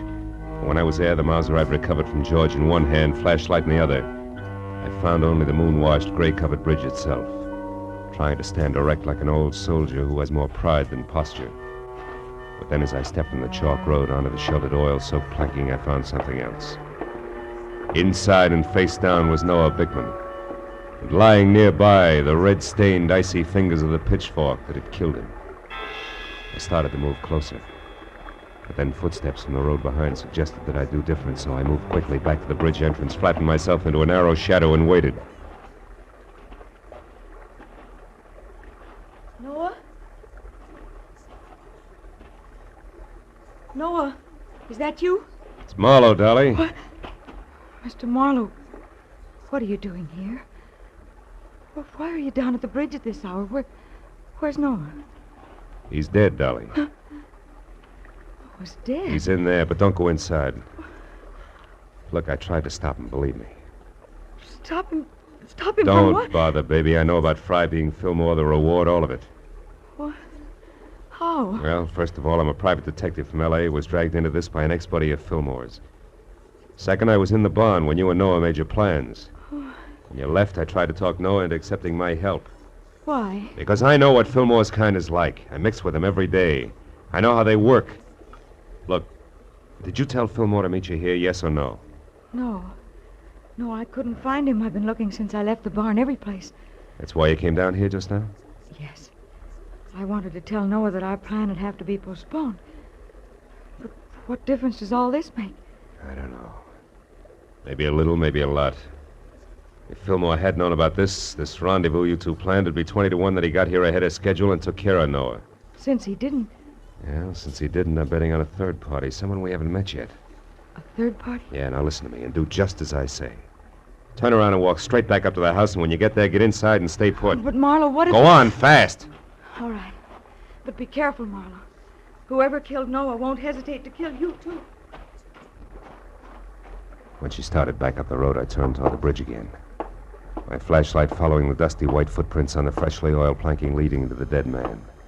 I stood over him, the circle of light sweeping the area around him. There was just one thing I had to know. Marlowe! Marlowe! It's me, Walter Brewer. What are you doing down here? Well, I thought you might need help, so after I called the police, I got my rifle and came down here, and I... Yeah, he's dead. The prongs on that fork went right through him.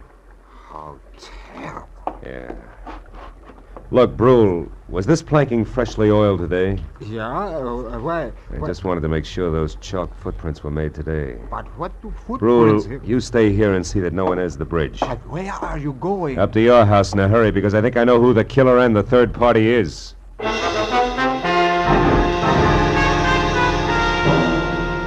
With city-bred legs and smog-fed lungs, I made it up to the house in record time. But as I reached for the front door, I knew that time hadn't been quite good enough. The shot had come from somewhere in the house, and by the time I reached the living room, I knew I was too late to do any good. In a chair at the far side of the room, Dolly was slouched down, a surprised expression on her face, while her hands tried to hold back a small stain of blood oozing through her blouse. Little frightened words whispered out of her mouth. You shouldn't have done it, Eddie. Stand where you are, Marlowe. She had it coming to her, the two-timing louse. Eddie, I'm trying to tell you.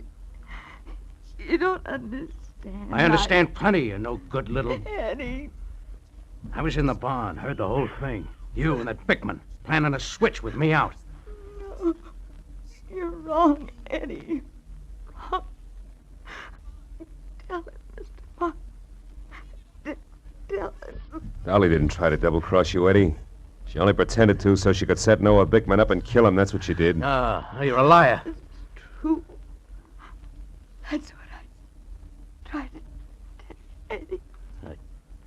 I don't believe it.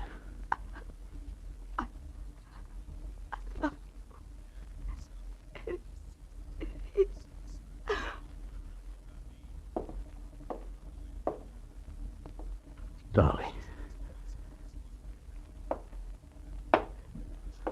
Is that true, Marlowe? She didn't cross me. She was trying to help me. That's right, Fillmore. Bickman found out who you were, wanted the $2,500 you were worth, dead or alive. Dolly had to play him along for your sake. Should have listened to her. I should have listened. How'd you know all this, Marlowe? I found Dolly's footprints inside the covered bridge. Proof she'd been there before I found Bickman's body. Yeah. And you knew who I was, so you put it all together. Well, you're holding the gun, kid. What's the next move? Doesn't matter much anymore. I could still am out of here for Mexico. Somehow I don't want to. Not without Dolly. Phone the police, Marlowe. I'm not going anywhere.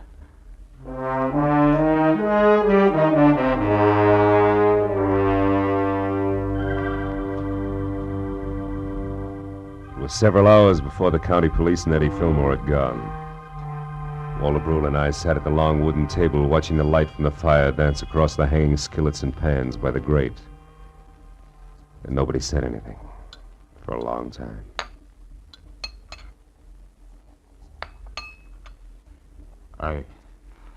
I suppose hot apple pie at 4 in the morning seems odd to a man from the city. Not at all. 4 in the morning, sometimes middle of the day in the city. Yeah.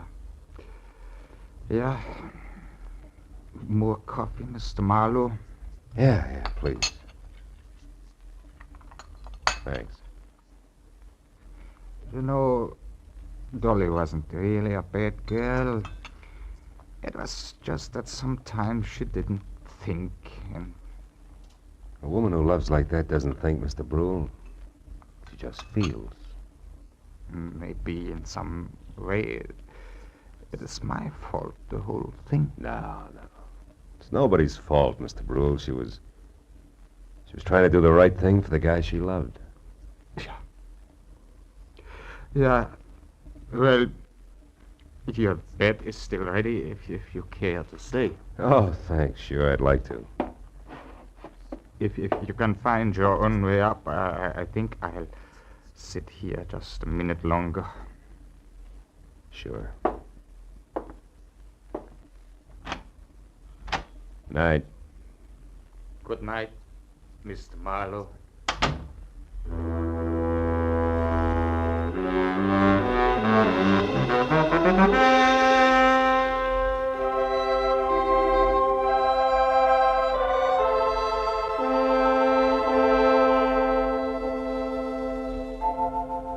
As I sat looking out over the starlit countryside, I thought of all the great love stories written about the good people who love, live, and suffer.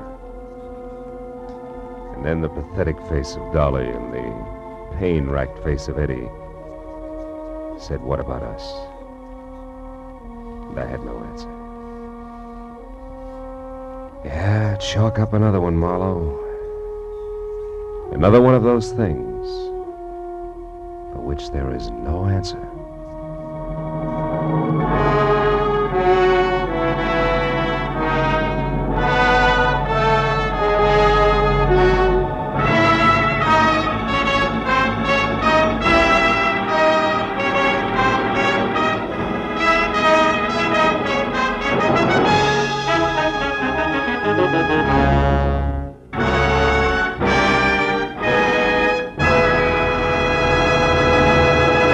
The Adventures of Philip Marlowe, bringing you Raymond Chandler's most famous character, star Gerald Moore, are produced and directed by Norman McDonald and are written for radio by Robert Mitchell and Gene Levitt. Featured in the cast were Vivi Janis, Ben Wright, Jack Moyles, Wilms Herbert, Jack Crucian, and Barney Phillips. The special music is composed and conducted by Richard Arant. Be sure and be with us again next week when Philip Marlowe says... This time a twisted mind, a hole cut in a wire fence, and a corpse in a storeroom. All added up to freedom. But only for the one who had it coming.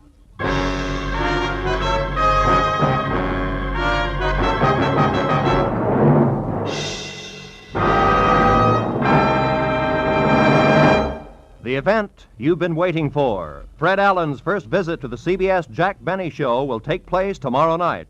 Yes, the most famous guest appearance in radio, the Fred Allen Jack Benny Act, will be heard on all of the CBS stations tomorrow night. This is Roy Rowan speaking. Now, stay tuned for Gangbusters, which follows over most of these same CBS stations. This is CBS, the Columbia Broadcasting System.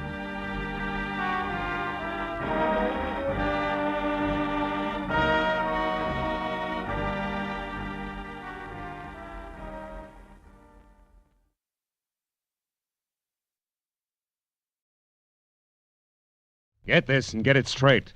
Crime is a sucker's road, and those who travel it wind up in the gutter, the prison, or the grave. This time a twisted mind, a hole cut in a wire fence, and a corpse in a storeroom.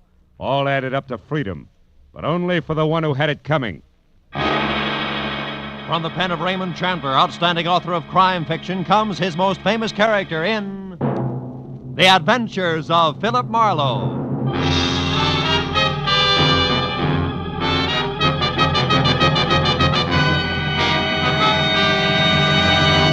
Now, with Gerald Moore, starred as Philip Marlowe, we bring you tonight's exciting story, The Bid for Freedom.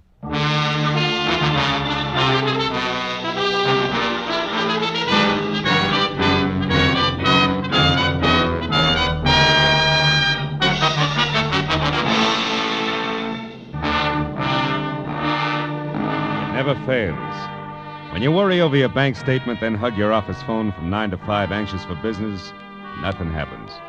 But the minute you decide you'll get rich another day, chuck the puny balance sheet into a bottom drawer and make plans, you want it. And that was exactly the way it played when at 3 o'clock on the kind of slate-gray afternoon that makes the beckoning Santa Fe Railroad vacation billboards look a little more so, I left a note on my office door and headed outside and across the street for some real Hungarian goulash. Very good today, too, yeah. A second after a waiter disappeared into the kitchen with my order, she was standing at my elbow. Not quite young, not quite pretty, not quite blonde. And when she spoke, not quite sure of what she was going to say next. You're Mr. Philip Marlowe, aren't you? I mean, the private detective whose office is across the street? Yeah, that's right. My name is Helen Asher. No? I have to find someone. You do that kind of work, don't you? Finding people, I mean? That all depends, Miss Asher. Who's the person you have to find? Leon Rodell, a friend. Uh-huh. You see, I just got into town. I had his address in my handbag, but I lost it. The handbag, that is. And I don't exactly know which way to turn. Well, just a minute, Miss Asher. Let's take it a step at a time, huh? Here, now sit down. Oh, no, thank you. I'm in a hurry, Mr. Marlowe. Leon Rodell isn't listed in the phone book. I've tried that, and I don't know the name of his firm, his business name. He deals in ceramics. Is that all you can tell me? Oh, no. I have something else. It's a name and an address here in Los Angeles. Fortunately, that wasn't in my handbag, but here in my coat. No. No what, Miss Asher? Outside there, on the street. What's on the street? Nothing. Nothing at all. Hey, Excuse me, Mr. Miss Asher, wait a minute. My mind.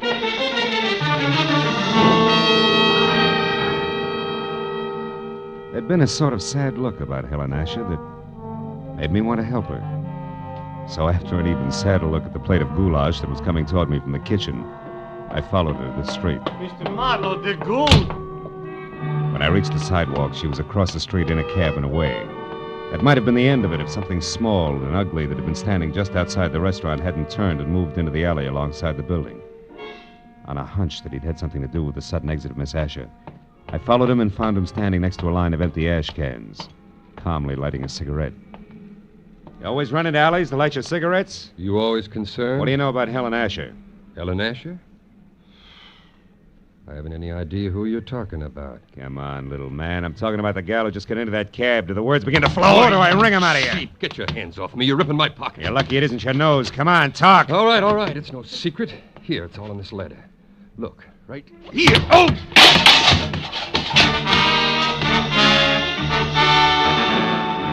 Toe of his sharp-pointed shoes and caught my shin where it really hurt. By the time I was out of the ash cans, back on my feet, I knew the damage had been more to my dignity than anything else. I knew also that the little man was gone, and I had no idea where.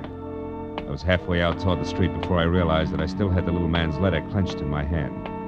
It was from an Omaha life insurance company and addressed to one Eldon Hook, 31 Marlboro Drive, Sunnydale, California.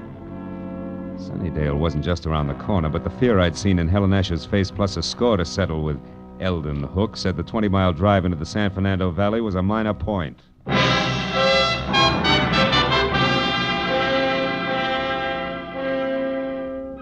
Under the gray sky overhead that thickened by the minute, Sunnydale, about the size of the hole in a candied lifesaver, looked as warm and cheerful as crepe paper. And number 31 Marlboro Drive, also gray, was no improvement from the ponderous, bleak stone buildings which said Queen Victoria should have slept there. Past the high, thick wire fence that surrounded it to the wrought iron gate in front of me labeled Hillcrest Sanitarium. Keep out. It took 10 minutes of softly phrased questions and answers to get the boss man, a Dr. Cianetti, to the gate. I told him who I was and what brought me to him, including a description of Eldon Hook. I don't understand. Come in, Mr. Marlowe, please.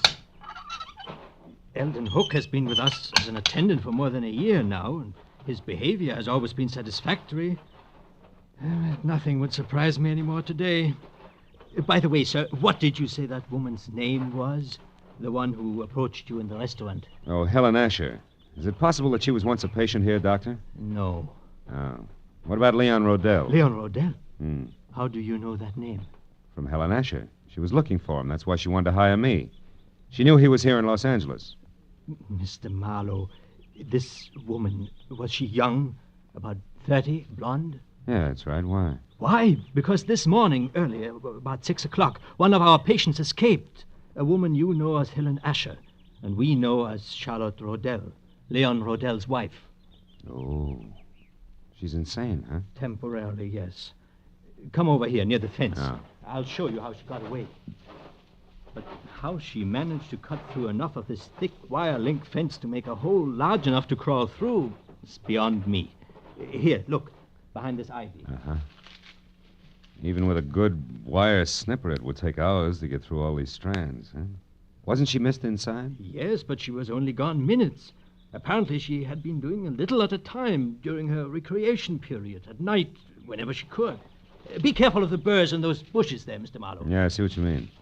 Tell me, Doctor, have the police been notified? Of course, at once. The law compels us to.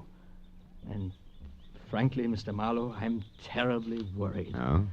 You see, it was her husband, Leon Rodell, who had her confined here a year ago.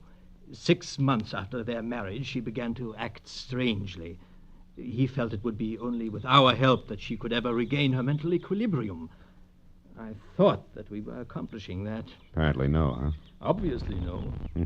But, Mr. Marlowe, we must call the Los Angeles police right away and tell them that Leon Rodell now lives here, not in San Francisco. He must be protected. I see your point. Yeah, she did break out. She is trying hard to find Leo, and 3 she ran from Eldon Hook, who was very close on her trail. That's right, Mr. Marlowe. That's why I suggested that Leon Rodell discontinue seeing his wife as of last month. He always left Charlotte very upset. But now I'd better call the police. That's a good idea.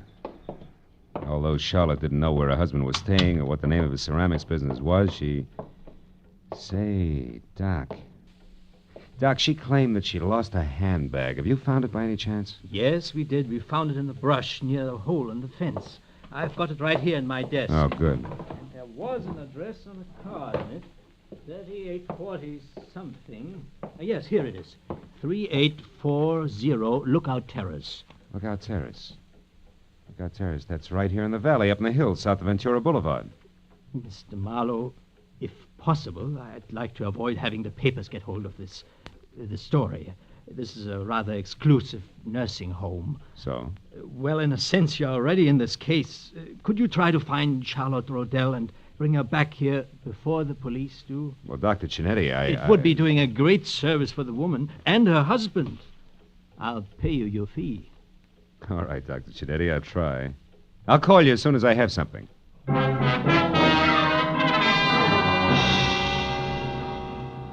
When I'd first started from Marlboro Drive in Sunnydale, it had been a combination of interest in a sad-eyed girl and a strong desire to punch Eldon Hook on the nose. Now it was business. It took 20 minutes of fast driving to get over to Lookout Terrace in the hills that separate Hollywood from the San Fernando Valley, and 3840 itself.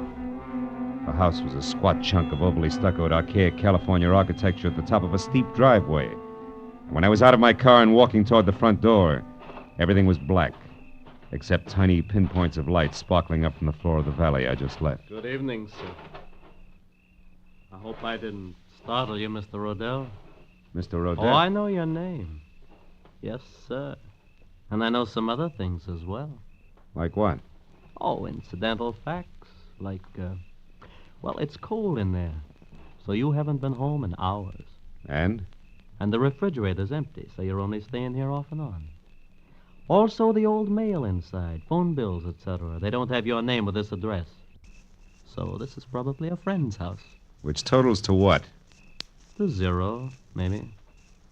0, Mr. Rodell, like you're gonna total if you don't pay the money you owe to my good friend in San Francisco.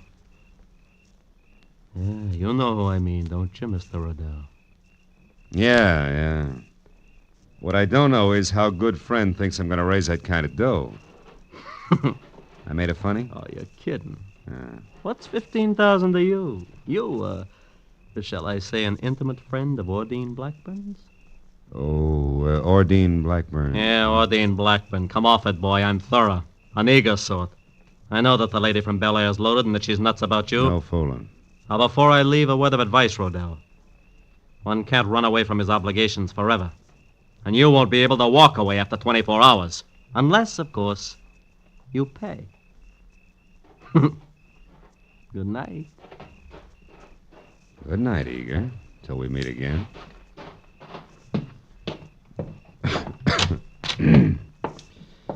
Oh. There'll be some heat in here somewhere. Information. Oh, operator, I'd like the telephone number of a Miss Ordine Blackburn in Bel Air. I don't have the address. Have you tried your directory, sir? No, I can't. The house burned down. One moment, please. Yeah. We have an Ordine Blackbird at 2321 Bel Air Road. Yeah, that's it. What's the number, please? Nevins 31121. 31121. Thank you. House burned down.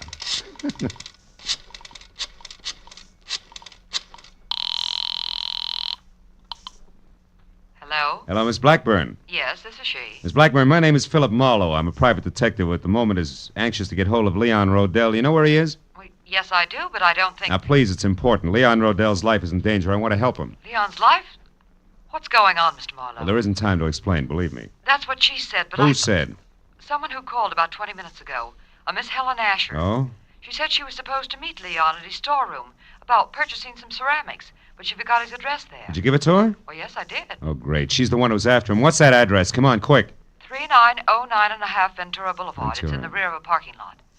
But tell me, Mr. Marlowe, what's Well, wrong? there's plenty wrong. For one thing, Talk to you again, baby, some other time. I doubt it, Mr. Rodell. Jumped to a hasty conclusion, didn't I? Yeah, you did, Eager. You see, I'm really only a bill collector, just like yourself, so why don't we... Kiss and make up?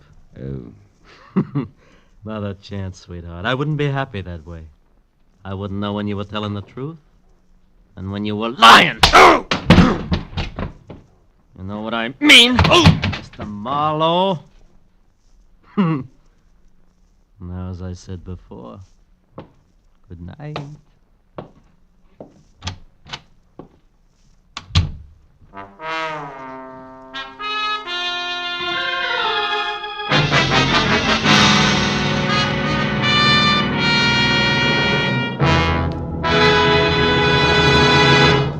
In just a moment, the second act of Philip Marlowe. But first, CBS will bring you the earth-shaking premiere of a new opera tomorrow night. An opera written by Alec Templeton with Charlie McCarthy as a lovelorn singing Bengal lancer.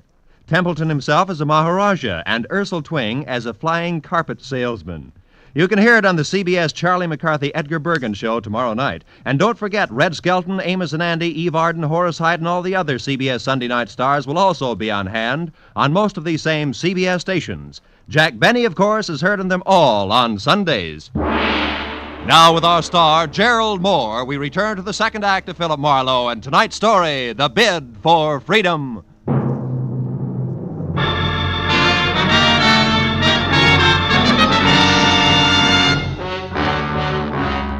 Gun butt I'd been slapped with felt like a log chain. Next time would be different. I waited till Eager drove away, and then went out and got in my car and unwound my way down the hill again to Ventura Boulevard. There I turned west and drove out to 3909.5. There's a glass and neon super grocery store closed for the night. The only light showing at Leon Rodell's ceramic outfit trickled out onto the ground in a narrow wedge through what had to be a partly open back door. And even as I watched it, the wedge danced into a crazy pattern and disappeared. I ran for it and got there just in time to see Charlotte Rodell dart down the alley. A second later, she vanished in the shadowy jumble of backyard buildings. I knew there was no use trying to follow her. Instead, I eased the storeroom door open and looked into a room full of flower pots, lamp bases, and dishes. Nothing moved. Charlotte, I was sure, had had a reason for running, so I went in, toward a table in the corner where the only light was burning. I was almost up to it before I saw the reason. Yeah, it was a good one. Eldon Hook, the sanitarium attendant, was on the floor behind the table, his body still trying to arch away from the knife in his back. When I bent over him, he opened his eyes. They were already cloudy. I was close. I found the hole in the fence, and I knew Ordine was... Ordine what, Hook? Who did it? Can you tell me? I never figured on... I left Eldon Hook just as he was. Went to the door that opened to the front of the ceramic shop. A desk was there with a phone on it. I got halfway through the Homicide Bureau number when a silhouette showed up at the curtains at the front door. I put the phone down, stepped back into the shadows, and waited.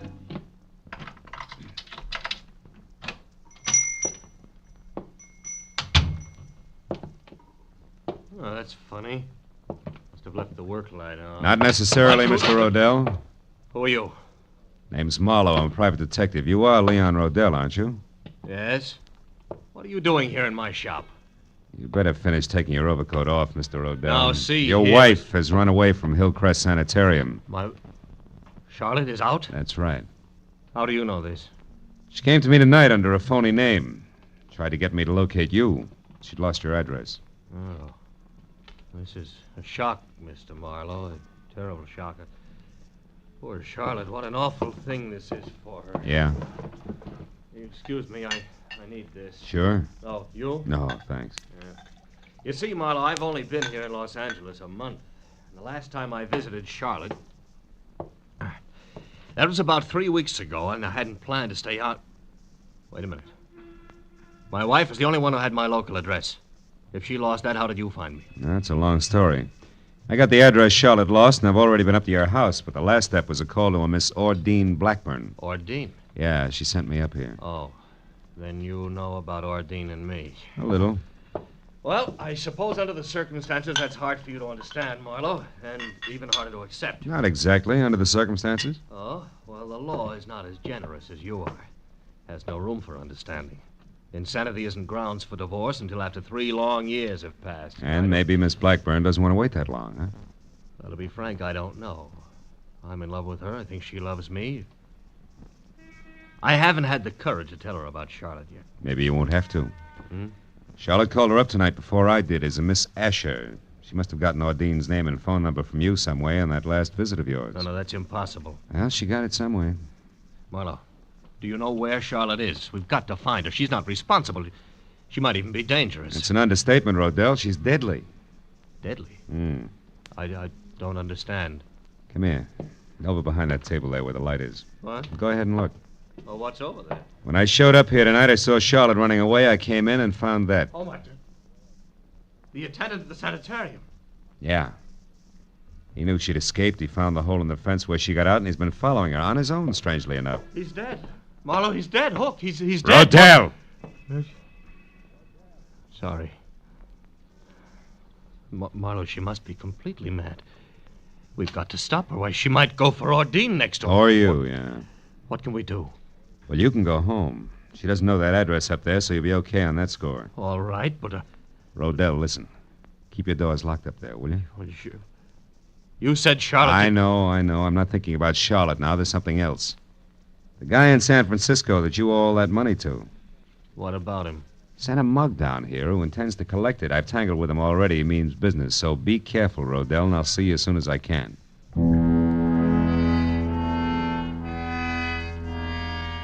I watched him go out the door limply, his head down. He looked about as tough as a bowl of whipped cream. Then I went back to the desk again and saw that he'd left his overcoat where he dropped it on the chair. I called the police, gave him the word on Charlotte, and when that was over, I had to switch on the desk light to check the sanitarium number before I could call Dr. Cinetti. That's when I saw the letter lying on the desk, an important letter. But for one reason only. It was addressed to Leon Rodell at his house on Lookout Terrace. It was an open invitation to anybody who'd come to the shop looking for that particular piece of information. And there was no doubt in my mind that Charlotte had seen it, which made it long past time for me to get up there and on the double.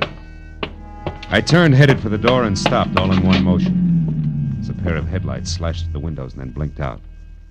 I stepped back out of the circle of light from the desk lamp and waited. A second later, the hulk of Mr. Eager filled the open back door. He was still very sure of himself. He took in the storeroom with one long glance and then sidled through the clutter as deftly as a rumba dancer toward the door where the desk and I were waiting. The instant he got within reach, I swung!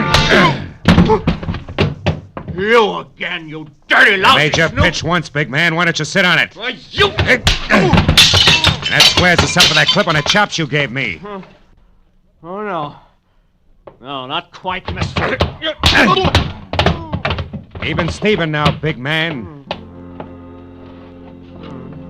When he went down that time, he took the chair, Rodell's overcoat, and half the stuff on the desk with him.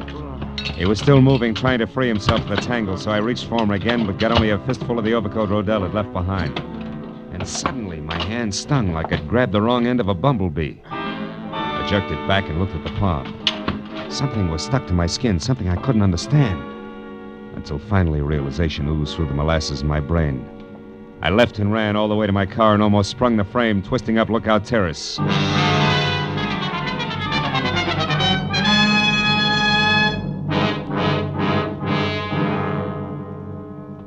I parked down the hill from 3840 and ran as far as the house next door, where I got to the back, hopped the fence, and got my gun in hand. As I expected, Leon Rodell was there, and so was Charlotte in a coupe. The door open, was poised at the top of the precipitous driveway like the lead car on a roller coaster. Why are you angry with me? I'm not angry, Charlotte. Now get in the car. We haven't much time. I did everything just like you said, Leon. I know.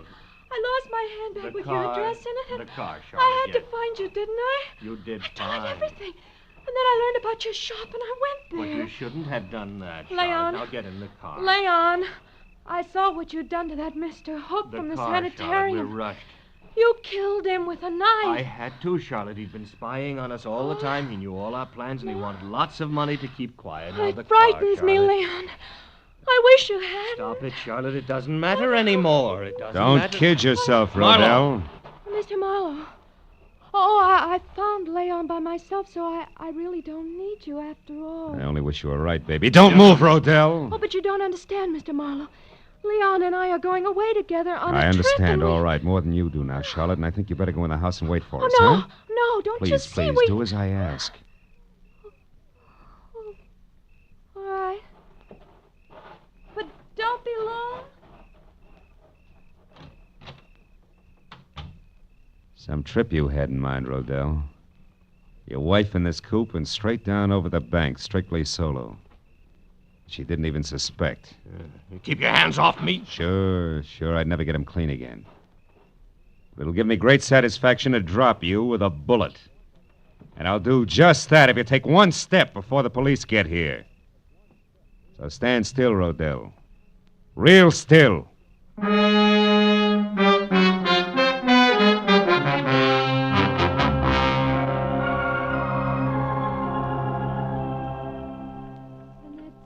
Really all that happened, Dr. Cianetti.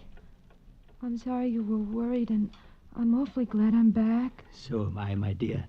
And we'll talk more about it in the morning. What you need right now is a good night's rest in your own bed. Oh, you're right, Doctor. I'm very tired. Good night, Mr. Marlowe. And thank you. Good night, Charlotte. She still doesn't realize, does she? No, and it's a good thing. Plenty of time for that later when it can come gradually. At this point, she could tear herself to pieces over a thing like this. Yeah. Her husband who urges her to run away and helps her do it for the sole purpose of getting her out where he can kill her. Not much security in that setup, huh? No. You mentioned another woman, Mr. Marlowe. Miss Ordine Blackburn. Oh, Adine, yeah. Gullible rich girl without much on the ball. Rodell planned to marry her and solve all his money problems. Believe me, Doc, he had 'em, big ones. I see. Well, she's better off this way. Yeah. 6 months of marriage to Rodell, and she'd have been a candidate for your sanitarium herself. He's that kind of a guy. And my late employee, Eldon Hook? Well, he knew that Rodell had been urging his wife to run away and that he'd cut that hole in the fence. Hook found out that Rodell was interested in Ordine, and he tried to shake Rodell down. Signed his own death warrant on the spot. You know, it's sometimes frightening to me, Mr. Marlowe, to realize how many warped and twisted minds there are that never get help until it's far too late. But there's always some good in every bad thing, they say. What about this case? Charlotte. I expect her to recover completely, soon. Because now the main contributor to her neurosis, so to speak, is gone forever. That was Leon Rodell. Yeah, well, Doc, it's a long way back to Hollywood. I better get going, huh? Just one thing more, if you don't mind. Charlotte would have died in a smashed car, and what would have passed for an accident. Also, she'd have been blamed for Hook's murder if you hadn't found out the truth about Rodell. I'm very curious. You remember the burrs that grew along your fence outside? The birds? A blasted nuisance. Yeah, but as you just said, Doc, there's always some good in every bad thing. Rodell told me that he hadn't been up here for 3 weeks. And yet tonight his overcoat was loaded with burrs. I got one in my hand from it. Oh. That gave me a hunch. Well, from there on it played. Disappointed? To the contrary, satisfied completely. Good night, Mr. Marlowe. Good night, Doc.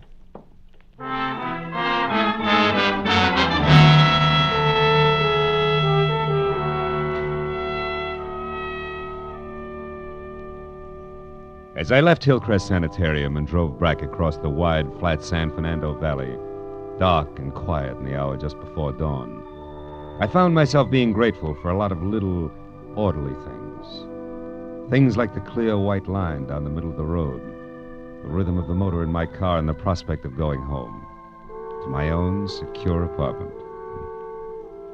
And then I wondered about Charlotte and the sort of nightmare jungle the world must be to a mind twisted suddenly, out of focus, where there is no symmetry or logic. But nightmares can be banished, huh? Fears driven away. And in time, with Dr. Cinetti's help, she'd come out of it all right. But the others like Hook and Rodell, to them the jungle is home. No nightmare, that. They live in it by choice. Until, one way or another, they're destroyed. Choked to death by the very tangle they hide in. Well, that's fair enough.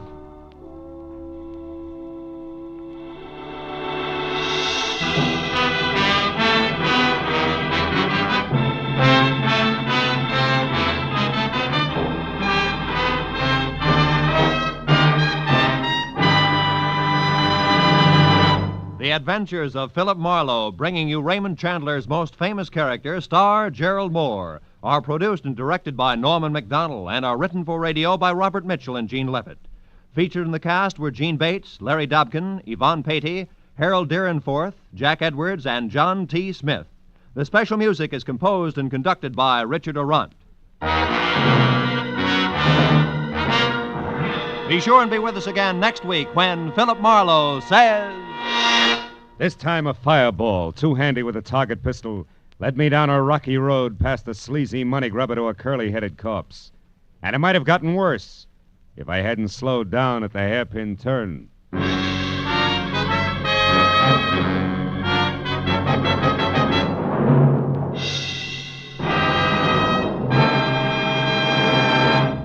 Battered but unbowed by his bout with Fred Allen last Sunday night, Jack Benny will be back at the same old stand tomorrow night, jaunty as ever, and why not? Jack has just been elected the King of Hearts by the American Heart Association. Listen for Jack Benny tomorrow on CBS. This is Roy Rowan speaking. Now, stay tuned for Gangbusters, which follows immediately over most of these same CBS stations. This is CBS, where Philip Marlowe takes the case every Saturday night, the Columbia Broadcasting System.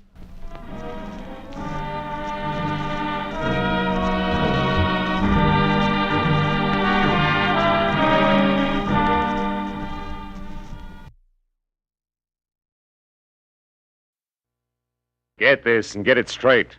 Crime is a sucker's road, and those who travel it wind up in the gutter, the prison, or the grave. This time a fireball, two-handy with a target pistol, led me down a rocky road past the sleazy money grubber to a curly-headed corpse.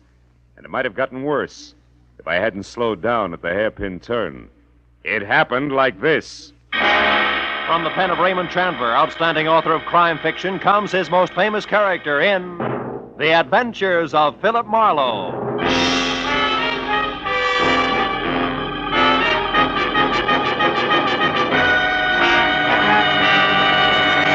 Now, with Gerald Moore starred as Philip Marlowe, we bring you tonight's exciting story, The Hairpin Turn.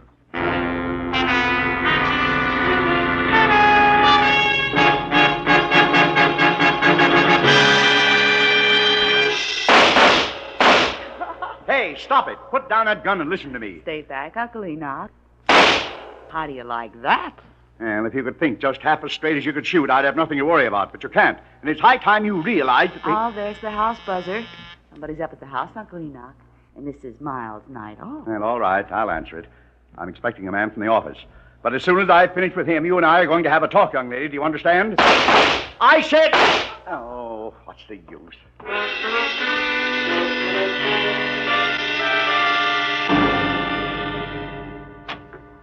Yes? I'm Philip Marlowe to see Mr. Vanneman, Enoch Vanneman. I have an appointment. Oh, come in, Marlowe. I'm Enoch Vanneman. Oh. Glad you're here. Step this way, will you? We'll talk in the study. Okay, Mr. Vanneman. I thought. Those were pistol shots? Yeah, that's Kay, my niece. Sounds like a squad of Marines. Yeah, she's a champion pistol shot. She's converted one of the garages into a target range. Well, I seem to recall a city ordinance that says I it know should be- all about that ordinance, Mr. Marlowe. Save your breath. Oh, just like that, huh? Precisely. Sit down, please. Thanks. Breaking a city ordinance is a perfect example of all the crackpot things that headstrong young fool insists on getting mixed up in. And you want me to get mixed up with the crackpot, huh? Yes, she has no more sense in her choice of male companions than she does in her hobbies. And she's a very rich girl. Now, look, if this is a bodyguarding assignment, Mr. Vanneman, I want to tell Kay you... has been going with a man named Cliff Lace, an unsavory type at least.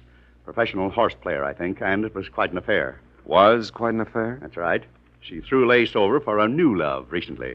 Fellow I've never met. She's serious, but refuses to tell me anything about him. So Cliff Lace doesn't like the idea because, from his standpoint, a very good thing has slipped through his fingers. Oh. He's going to do something about it, huh? And I don't know. But since about the time they broke up, a man's been snooping around the grounds here, Marlowe. Really? He's about 40, short, greasy looking. He has a flabby kind of face with fat lips and with a large black mole on the right side of his nose. Hey, I may know that character, Mr. Vanneman. I'll have to check to be sure. Marlowe, I want to know who he is and why he's been hanging around here. Also, I want to find out all there is to know about Kay's new man. Tell me, how old is Kay, Mr. Vanneman? She's 26. That's her picture there. Oh, yeah. Blonde fireball. Look, Mr. Vanneman, if she's 26, maybe her love life is none of your business. It is my business. I'm her guardian, and I'm very fond of her. But she's reckless, stubborn, and erratic. Yeah, well, money's great, but it'll never replace the old-fashioned parent. Well, it's also a big responsibility, you know. No, not firsthand, I don't. It leaves one open to every crooked scheme in the book.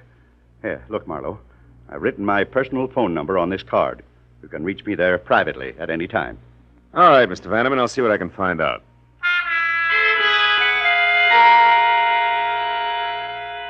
I got in my car and I crossed the 2 acres of tailored flora the Vannemans called front yard. I could see in back the squat, windowless brick building topped by a skylight that housed the target range. Then a minute later, I drove out through the big Bel Air gate into Sunset Boulevard just as Kay Vanneman streaked past me in a sleek new Nash. I was sure I knew already who the snoopy little man who'd been hanging around was.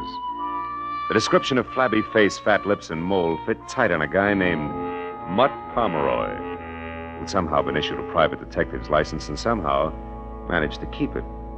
He was just about as ethical as a stab in the back. I remembered he had an office in a fire trap on Bronson, so I made that my first stop. Climbed a flight of dark, smelly stairs to a tired door marked Pomeroy, Private Investigations. Well, there was no answer, so I tried the door. Somebody beside Mutt had been there ahead of me. Turned the place inside out. It was a shambles. I spent 5 minutes going over his files, scattered like leaves in November, and was still at it when the door behind me swung shut. Lose something, chum? Hello, Mutt. What's the big idea tearing up my joint, Marlowe? Hey, you know better than that. I wouldn't touch the stuff you keep on file without rubber gloves. Real funny. If you didn't do this, then who did? I came in and found it just like this. One of your clients must have gotten a little careless. You're full of them tonight, aren't you? Yeah. What do you want here, Marlowe? I need a little help, Mutt. No kidding. Okay, chum, sit down. Glad to help out a brother sleuth any time at all. Now, what's your problem? Why are you so interested in the Vanneman place? Oh, the Vanneman place. Yeah. Quite a chunk of real estate they got there. I know. What's the fascination? A little simple investigation for a simple little lady. For purposes of conversation, what'll we call her? How does Estelle suit you? Estelle? Look, Marlowe, you got in free. Take the scraps and be happy. Okay. But as you put it, the Vannemans own quite a chunk of real estate. We might subdivide. You might like to tell me how this Estelle ties in. Yeah, I might at that, chum. She's worried about a guy. And from what I've seen of that jet-propelled blonde named Kay Vanneman, she's got plenty of reason to worry. Guy's name wouldn't be Cliff Lace, would it? Cliff Lace? Mm-hmm. Oh. I don't remember, Marlowe. Okay, Mutt. How much is it going to take? Well, now, that's hard to say. I'll have to let you know. You see, I've got an angle on my end, too. My little client swears up and down there's no other woman involved. But, you know, the Estelles are always the last to know. You're beginning to smell, Pomeroy. Yeah, and just how do you fit, Marlowe? I'm helping a guy worry about a girl. Well, that's real nice. And when your clients worry, the wrinkles make dollar signs, so you're always right. Is that it? Thanks for everything. I'll see you around, Mutt. Yeah, but don't go away mad, chum. Oh, of course not. That's why I'm leaving now.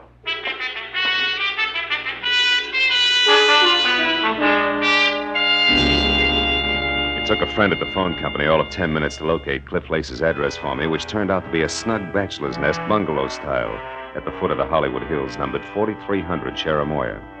I parked, started for the front door, and on the way, past an open window where the silhouette of a man at a telephone was cut into neat slices by a Venetian blind. But his voice came through in one piece, and you couldn't miss it. You see, Estelle, I know almost all about you. Oh, yeah.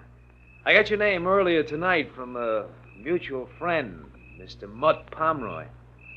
Yeah, I think it's about time we got together for a little business conference, huh?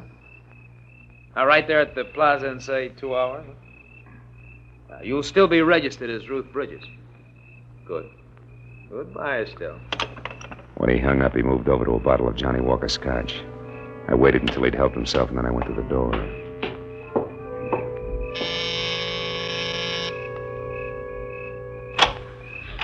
Yeah. My name's Marlowe, Mr. Lace. I'd like to talk to you.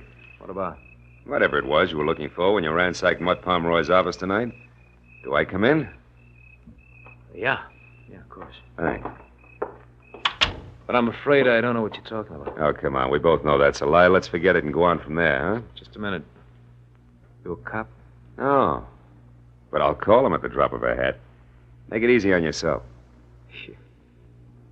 What's Mutt Pomeroy to you? Bag of worms. I want to know who he's working for. The fact that you had to break into his place to get information should let you out, so who is it? What makes you think I'd know? Because you found what you were looking for. What's Estelle's last name, Cliff? You do get around, don't you, Brightboy? Yeah, I do. Only sometimes not fast enough. Look, Buster, why don't you answer the door? Somebody's got his finger caught in the buzzer. Yeah, that's right. Jay, I told you I didn't... I stopped by to deliver something, Cliff. An ultimatum. I'm telling you for the last time... Hold it. We're not alone. I don't care what I have to say to you. I'll shout from the rooftops. We're through, washed up. Now get out of my life and stay out. Jay, please. Good evening, Miss Vanneman. I don't know you, Slim, but keep out of this. Look, darling, don't... Now you listen. I'm in love with Boyce Neely. Really in love this time. I intend to marry him, and I won't have you... Marry Boyce Neely? Don't be ridiculous. Cliff, I'm warning you. Look, you'll get this. You'll never marry Boyce Neely. That's one thing I'm sure of. I know a lot more about him than you do, darling. Believe me. When the time is just right, you're going to hear from me again, but loud. Why, you filthy... If you try to do anything to hurt Boyce and me, Cliff Lace, help me, I'll kill you. I mean it. Sometimes she's going to throw that temper at me just once too often. Who you kidding, Lace? Ever see her use a target pistol? Ah, she's too smart to trump her own ace. Don't count on it, mister. No, I'm not worried. Where were we, Marlowe? We were looking for some answers, which I just got. Good night, Lace. Keep your head down.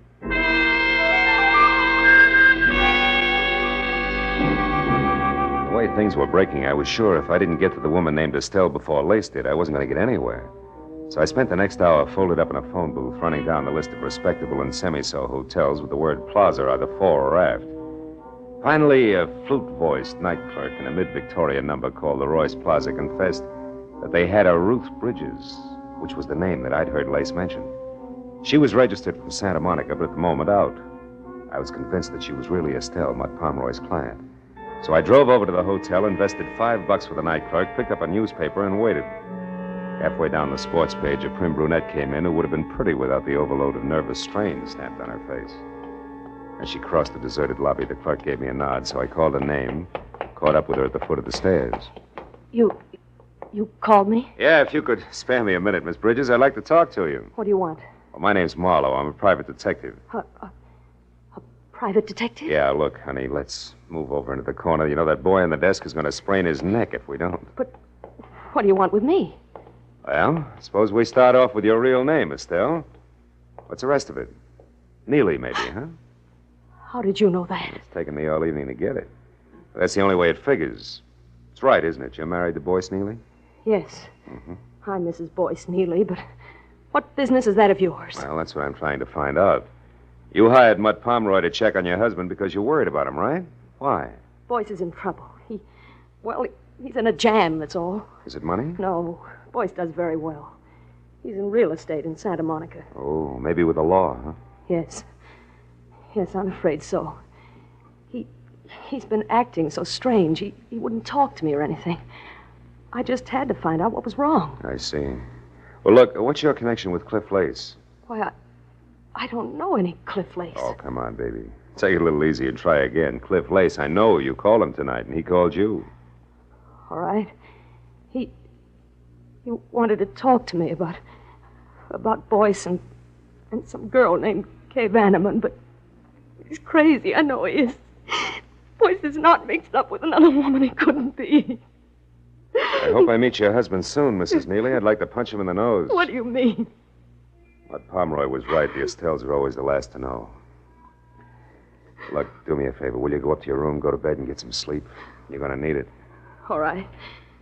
Thank you, Mr. Marlowe. Hey, Buster, where's the phone? Oh, right over there, sir. Good book? Uh-huh. Huh? Oh, yeah, great. Chandler's new one, you know. Chandler. Where have I heard that name before?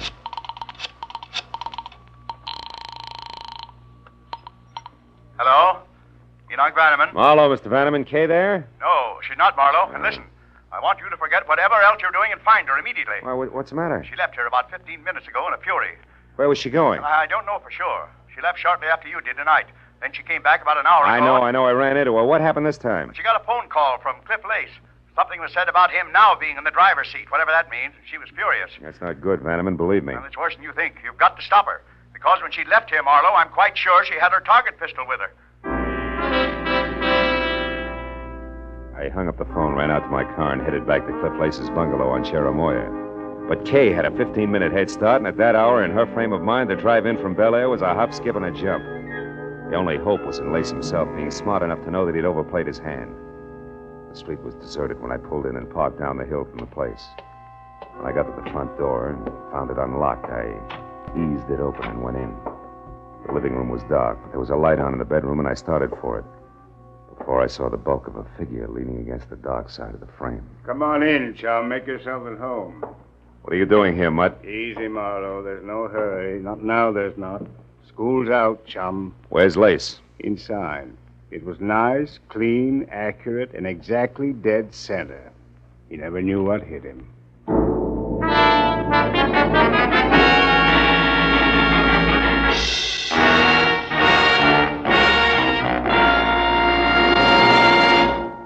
In just a moment, the second act of Philip Marlowe. But first, for a moment, let's look at the headlines on CBS's entertainment for tomorrow night. First, East is East and West is West. So, Jack Benny, on his way to New York, hasn't yet heard that the subway fare is a dime. Second, Charlie McCarthy, already in New York, rewrites Henry Fonda's tough-talking Navy officer in Mr. Roberts. And third, Andy of Amos and Andy, released from bail, jail, and Abigail, gets into new hot water. Besides these, you'll also find headliners Eve Arden, Red Skelton, Horace Heidt, and all the other great Sunday night shows on most of these same CBS stations tomorrow night. Now, with our star, Gerald Moore, we return to the second act of Philip Marlowe and tonight's story, The Hairpin Turn.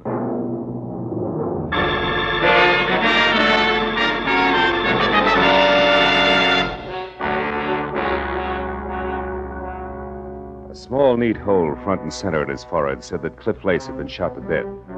And everything from jealous motive to target pistol method pointed directly to Kay Vanneman. But that was still a long way from proof, and there was Mutt Pomeroy on hand. The kind who always figured only one way, to To the right of the dollar sign. Now, let's not jump to any dumb conclusions, Marlowe. Like what? Like the look on your kisser that wants to know what I'm doing here. That I can explain.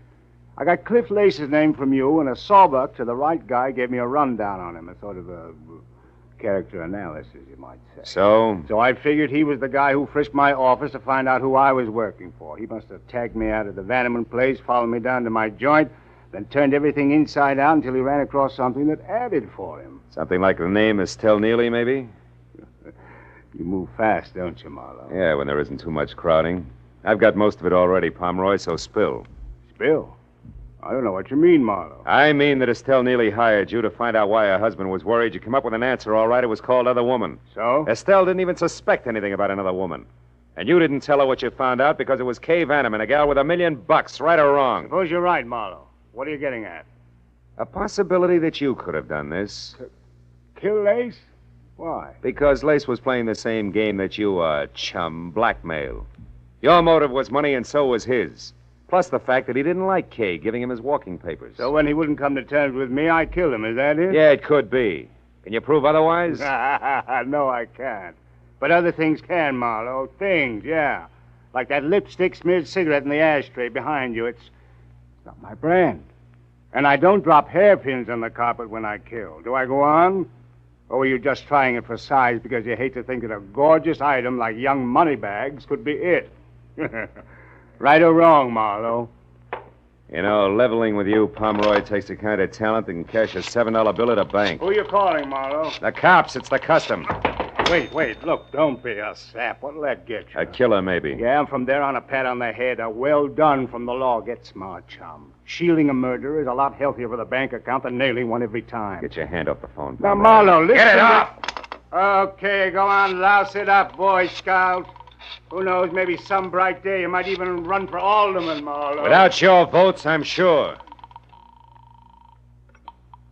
Homicide, Sergeant Becker. Phil Marlowe, Sarge, is a DOA waiting for you. 4300 Cherimoya. Name's Cliff Lace. Occupation questionably. Was shot. Any idea who did it, Marlowe? Yeah. Poor little rich girl named Kay Vanneman, or her sweetheart, one Mr. Boyce Neely. Who lives in Santa Monica? Yeah. Where's the fit? I don't know. How long ago was this Lace killed, Marlowe? 30, 40 minutes? Why? Neely's clear. We picked him up at his own home better than 2 hours ago. He's in a pokey now. What'd you get him on? Hit and run, a month ago. It's alleged that he knocked an old lady out of a crosswalk and into a hospital without even stopping to watch her bounce. Some anonymous tipster phoned the dope in around 6 tonight. Said the repaint job on Neely's car would prove it. It did. So that just leaves this Vanneman babe, huh? Yeah, I guess so. But you know, Becca, there's... Marlowe, come here, quick, out in the backyard there. It's Kay Vanneman. I'll call you later, Becca. We got company. Get the lights, Pomeroy, and stay down. Don't worry, Marlowe. The driveway alongside the house is the only way out. All right, watch it from the front. I'll go through the kitchen and out the back door. Play it close. Check. But remember, Pomeroy, nobody gets trigger happy. Don't worry, chum.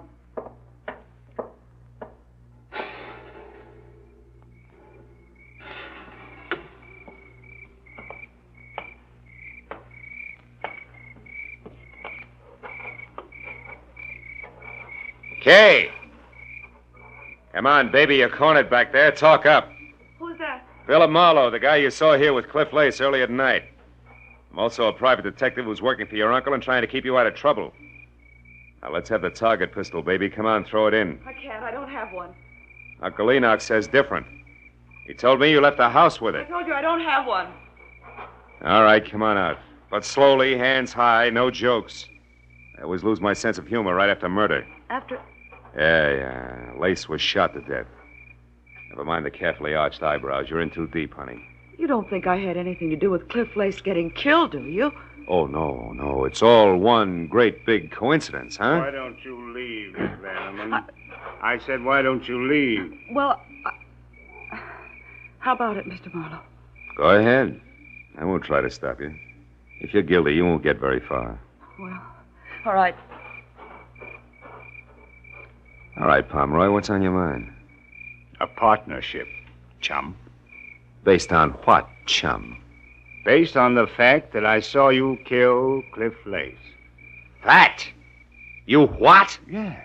I saw you standing over the body with a smoking gun. Come on. You don't think you can really make that stick, do you? No, but it would keep you busy explaining for a while, long enough for me to wind up my business. Oh. Mm-hmm. Well, Marlowe, what'll it be? You and me as partners doing business with old Enoch Vanneman on behalf of the niece I'm sure he'll want to protect? Or me in business for myself? Well, which? It'll be partners, Pomeroy. Okay, chum. Let's get inside and clean up. The lady was kind of careless around the edges. Hey, the split. How far does it go? 50-50. Fair enough? Fair enough. After you, Phil. Now get that cigarette butt and the hairpin on the copper there. Then tell Sergeant Becker that you were jumping the gun about the Vanneman girl because you just found out that she was at home all night. I'll check the rest of it. Okay, Mutt. First the cigarette butt, then the hairpin. Hey. What is it, Marlowe? What's with the hairpin? Why'd you say... Marlowe, quick, get the light. Someone's out front. Don't shoot. It may be the law. In skirts? Look, get in that car over there. It's a babe, and 5 will get you 10 that she answers the name of Kay. Oh, that jerk's going to be a Lulu to protect. Yeah. Well, we better go in. Hey, the hairpin you dropped into your pocket, Marlowe. What's so special about it? Oh, nothing. It was just a hunch I had. Forget it. Marlowe, I want to see it. Okay. Here. Get a good look. Partner.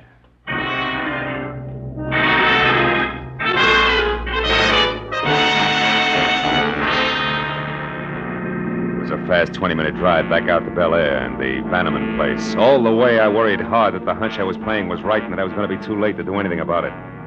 When I was there, parked halfway up the pebbled driveway, out of my car and running toward the fluorescent light and the sound of a woman's voice that filtered through the heavy iron mesh over an air vent in the windowless target range, I slowed to a walk, switched to 45 from pocket to right hand, and then I moved up to where I could both see and hear. Kay Vanneman was huddled in a far corner, her eyes crowded with fear and riveted on the dainty but lethal .22 automatic that Cliff Lace's murderer pointed straight at her head. Estelle Neely had her back to me, but with the grill that was designed to stop bullets between us, there was nothing I could do. You've got to listen to me. Please listen before you do anything crazy. I swear I never knew that Boyce was married. I'd never have gone with him if I'd known. You're a liar. No, it's the truth, I tell you. It started like the others, fun and no questions asked, but then I fell in love, and it never occurred to me that he might have been married. Stop it! I don't want to hear any more. I've already killed once for Boyce, the guy I turned into the police for something he did a month ago. You turned your own husband over... I did that so they'd put him away out of your reach. You'd never wait for him. You'd go your own merry, merry way a week after he was in jail.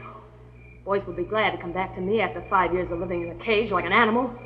And he'd never suspect that I was the one who informed. I hired a private detective, Mutt Pomeroy, and made sure that he knew I never even suspected that Boyce could have anything to do with another woman. Then Boyce would never realize it was you who turned him in, because you had no motive. Mutt Pomeroy would be your witness to that. I killed Cliff Lace because he traced me from Pomeroy, and then found out that I was the one who told the police about Boyce. He would have blackmailed me forever. And I'm not sorry, nor will I be when I kill you. Now sit down, Miss Vanneman. And listen carefully. I couldn't shoot, and I knew that it would be disastrous to yell, but I had to do something in a hurry. I moved up quietly to the door. It was locked. That only left one chance, the skylight on the roof. The building was low, and a lawn chair nearby was all the help I needed. When I was up and over to the skylight, there was glass and no mesh underneath. I still hadn't made it, because from that angle I could see Kay, but only hear Estelle. Now you know just what kind of a woman is going to kill you. But why me? I told you... I don't care what you told me. It was you, young and beautiful, that started all this. All this that's almost over now because the other detective, that Marlowe, knows that I killed Lace. He found a hairpin there. I saw him from the window. I saw him pick up the hairpin, Miss Vanneman. No, stay back! The black hairpin that couldn't possibly belong to a blonde like you. The hairpin that said Marlowe knows that I killed Lace. So I'm through, and I know it. But before they get me, my hand, Marlowe, is she dead? No, just out. Well, fireball, any appropriate wisecracks? Wisecrack? Not for quite a while, Marlowe. I'm too scared.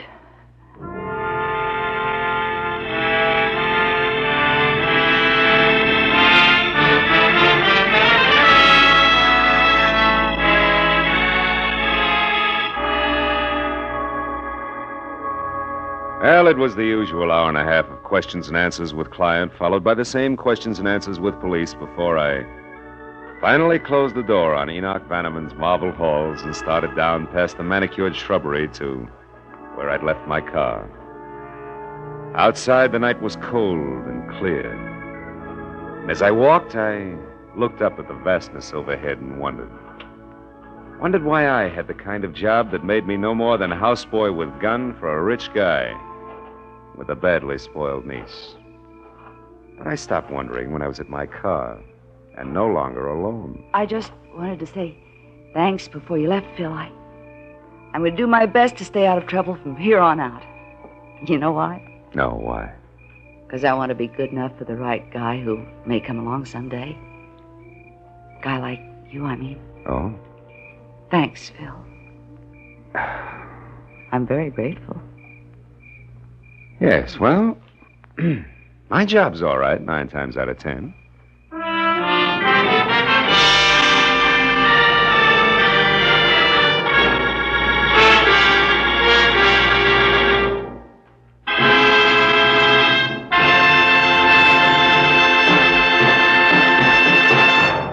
The Adventures of Philip Marlowe, bringing you Raymond Chandler's most famous character, star Gerald Moore, are produced and directed by Norman MacDonald and are written for radio by Robert Mitchell and Gene Levitt.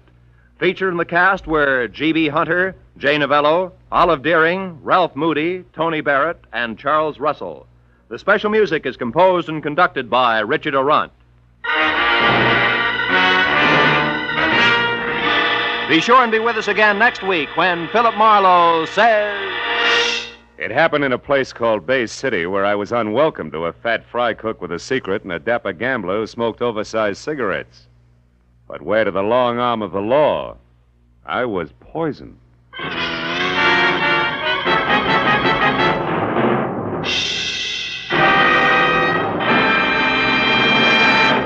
Philip Marlowe has a new night, ladies and gentlemen, Tuesdays. Yes, starting February 7th, The Adventures of Philip Marlowe will be heard every Tuesday night at 9:30 Eastern Standard Time. Be sure and listen. Remember, Tuesday night, Marlowe night. And 1 week from tonight, at this time, you'll find one of your favorite radio families, the Goldbergs. Yes, Molly, Jake, Sammy, Rosie, and all their friends are moving from Friday nights on CBS to Saturdays, starting next Saturday. This is Roy Rowan speaking. Stay tuned now for Gangbusters, which follows on most of the same CBS stations. This is CBS, where the Goldbergs and Arthur Godfrey's Digest will now be heard every Saturday night, the Columbia Broadcasting System.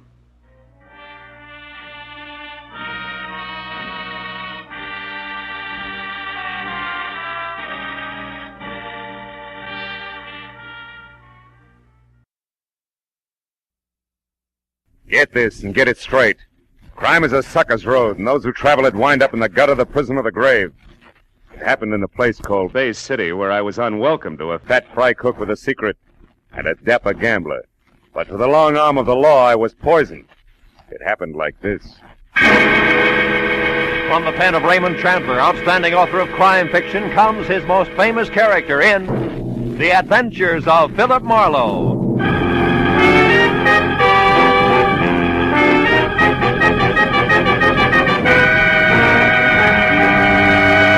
Now, with Gerald Moore starred as Philip Marlowe, we bring you tonight's exciting story, The Long Arm.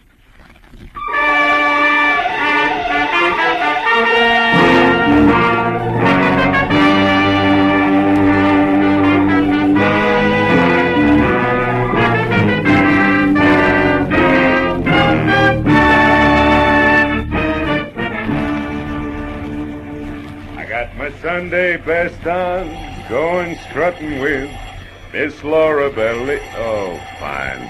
Every time I take a shower, I've never seen it. All right. Okay. Hello. Mr. Philip Marlowe, please. Yeah, speaking. One moment, please, sir. Bay City is calling. Bay City. I Where's have your that party, town? sir. Go ahead. Thanks. Hello, is that you, Marlowe? Yeah. This is Ernie Parch, Phil, at Bay City. Parch? Yeah, you remember me, don't you? No, I can't see.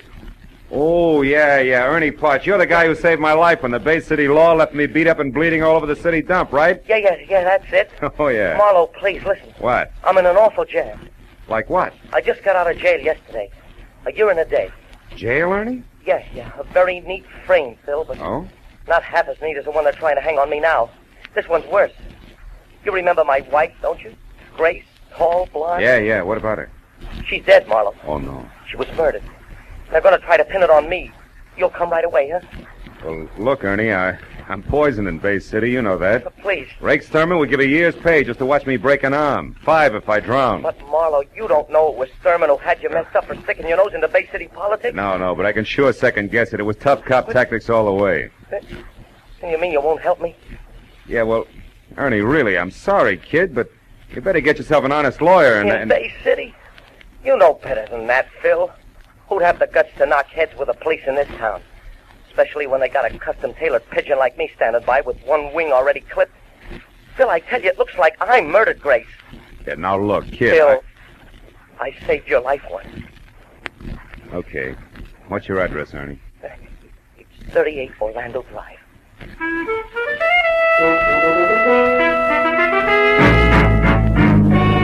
Bay City was a snug seacoast town some 20 miles southwest of L.A. and about twice that distance from being on the up and up. Its string of gambling houses were politely winked at by some elements of the law, and its gamblers in turn politely winked back, while the folding money passed from sucker to slicker to crooked cop. But Bay City also was home to a lot of honest fishermen, retired real estate brokers, and another element of the law, good cops. Which side Detective Lieutenant Rake Sturman was on, I'd never been able to figure. He only added one way, all cop, morning, noon, and night. The kind who made any private detective feel a little less welcome than a leper. Well, an hour after dark, I pulled up and parked well away from 38 Orlando Street. 5 minutes later, I was watching a nervous Ernie Parch wear out the carpet in his shabby living room. It was at Art Manelli's place, Phil, about a year ago. The little casino. It's out north on the edge of town. I'd had a few drinks with some of the guys who worked at my gas station. One thing led to another, and finally, we were out there trying to pyramid $50 into $50,000. That's when the cops came in, huh? Yeah. You know, one of those pre-election raids that look good in the papers. You want a drink, Phil? No, thanks. But look, that raid couldn't have gotten you a year and a day, Ernie. No. But the gun they found in my topcoat pocket could have. Mm-hmm. And did. Yeah, 38 I'd never seen before in my life. Plant, huh? Yeah, a plant that I could only figure two ways, Phil. Either someone at Art Manelli's place just happened to choose my pocket to drop his gun into, or someone just happened to drop it in on purpose. Someone who was sweet on Grace and wanted me out of the way. Now, look, you're sure you know what you're saying, Ernie? I'm positive. 366 days in prison with only one miserable letter from her convinced me. That and the word I got at Gumbo's place late this afternoon. Gumbo's place? Yeah, Gumbo's shanty. The chicken joint run by a fat fry cook named Lou Gomborski. Grace worked there. I stopped in just before I ran into Lieutenant Rake Sturman. Wait a minute. What do you mean ran into Sturman? What happened? Well, Phil, I was on the street getting into my sedan, you see? Yeah? I picked it up from a guy who was using it while I was away. When Sturman pulled up alongside of me in a squad car, and he started to tell me how much he liked seeing ex-cons back in Bay City. What interrupted him? Oh, calling a police radio. But before he left, he promised to drop around here sometime tonight and chat a while. Mm-hmm. And before that, at Gumbo's place? I found Grace. Now, wait a minute. You've had enough, Ernie. No. You found Grace in what? We had a fight. She admitted running around, said I wasn't worth waiting for. But she wouldn't say who was. I slapped her. Hard. All right, take it easy. Grace is dead now, murdered, remember? Yeah. Yeah, she's dead. Yeah, and they're going to tag me for it. Maybe. Now tell me what happened after you left Gumbo's. I ran into Sturman, like I said. Yeah? Then I drove around for a couple hours to cool off. When I got hold of myself, I came back here and I found her. Strangled to death. In that chair, Phil. It was horrible. What'd you do about it, Ernie? I'm not sure exactly. Here. I changed my mind. Thanks, Phil. No. I decided to get her out of here. It was just getting dark, so I waited a little, and then I carried her down the rear stairs, and I put her in my car, in the back seat. I put a blanket over her. She's still there, Phil. I was going to drive the car away, but, well, I guess I lost my nerve. What am I going to do, Phil? Sturman might be here any minute. And you got to help me. You must have. Ernie, that won't do it. I'm sorry. All right, kid. Are the keys in the car? No. I got them here. What are you going to do? I don't know. But you get out of here. Do something. But what, Phil? Anything. Go to a movie. Act as relaxed as you can. Do anything.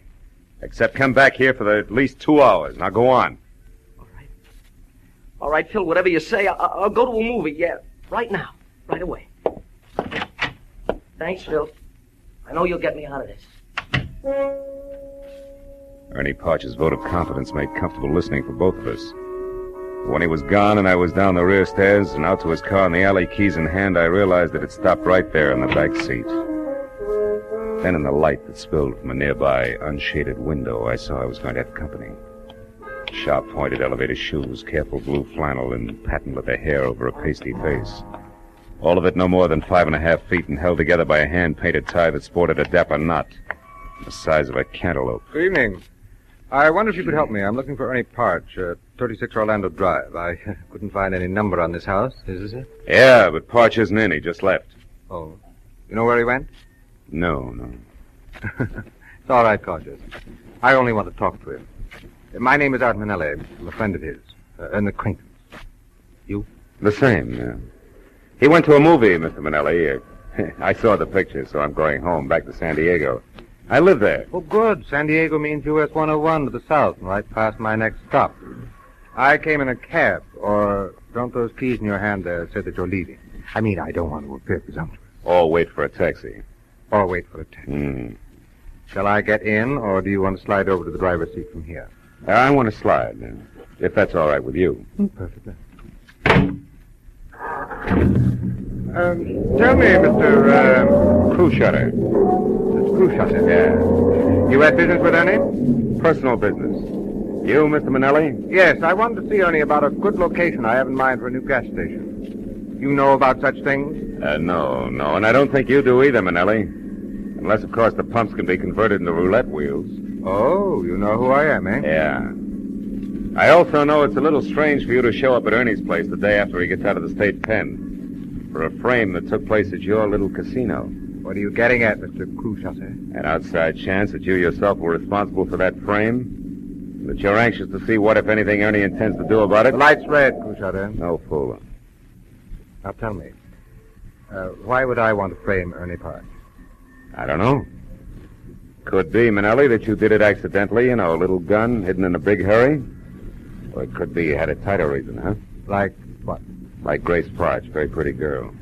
You're out of your mind. Yeah, sure I am, Manelli. Just plain nuts. So why don't you get out here? Get yourself a nice, sane taxi cab. It'll be safer. All right. Just as you say. Mister, me and my pal need a lift going toward the highway. Sure he is. Aye, well, come on, Noir. We're riding in back seat. No, I got stuff in there. Close that door and beat it. Oh, okay, Happy. Thanks a lot. Stuff, Mr. Cruishutter? What kind of stuff? Rum, Manelli. I'm a bootlegger who never got the word, believe me. Oh, but I do. The light green, Mr. Cruishutter. So long.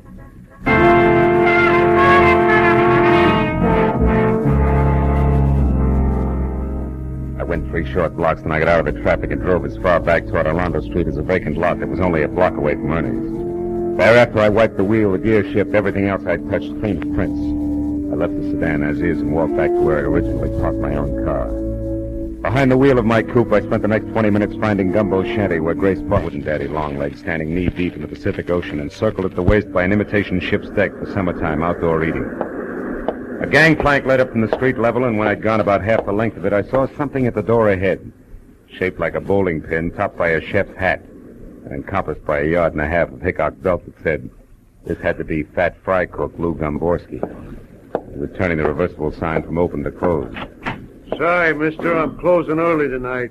Food's all gone. All right, how about a drink? I only want a quick shot, Gumbo. Gumbo? You're a stranger here. How you know the name? Well, it's written overhead in 4-foot letters. I keep my eyes open. Okay. Go on in. Make it fast. I want to hit the hay. Oh. You live here? Yeah. What do you want? Scott. Anything with it? Little information. Oh. About what? Girl who works for you, Grace Parch. I don't know anything about it. Not even for 5, Gumbo? Make it 10. Okay, 10. And the drink's on the house, huh? Yeah, okay, mister. Grace Parch is 5'2", eyes are blue. Also, she quit work at 6 tonight like she does every night, period. Uh-huh. Here's to you. Now tell me, where's she been going while Ernie's been in stir? For another 10? Yeah, for another 10. On one condition, no more lousy poems, Gumbo. Just a few straight facts, huh? Sure. Sure. Another drink? No. Facts first. Where's she been hanging around? A little casino. Oh, it's Manelli's joint, huh? Yeah, Manelli's place, where a lot of people hang out. What is it? What are you staring at, Gumbo? A window, I thought I saw someone out there on a deck looking in. Probably seagulls. Forget it. Now look, I'd like to know... Sure, it is someone getting away in a car. Oh, any idea who it was? Huh? I said any I idea... heard you. Now go on home, mister. Get out of here. Take it easy, big guy. You got $20. Give it. Here. Here's your lousy $20 and the drinks on the house, and good night. After one question. The guy in that car that just took off, was it Manelli? I'll repeat myself. Good night, mister. Okay. We'll let it go at good night, Gumbo, but just for now.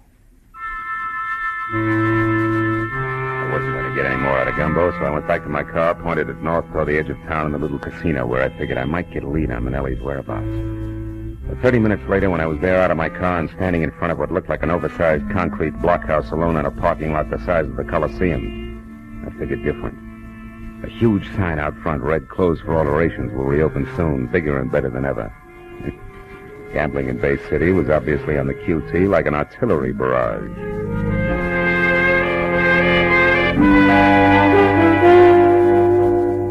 By the time I got back to 38 Orlando Street, nearly 3 hours had gone by since I'd last seen Ernie. As I started up the steps toward the light in his living room, I wasn't happy over the lack of information I had for him. But when I opened the door and saw what was waiting for me, that didn't matter. In one huge, beefy, freckled hand, there was the usual police department .38 revolver. Hello, kid. The ice-cold gray eyes, the thick, broken nose, the nasty curl of the lips, all belonged to Bay City's toughest homicide detective, Lieutenant Rake Sterling. Hello, Marlowe. I've been waiting for you too long, kid. Why, I would have baked a little cake if I knew I was going to have this much time. Where's Ernie Parch, Thurman? He's under arrest, kid. We found his wife's body. He's under arrest for murder. You know what else, kid? No, what else, kid? So are you.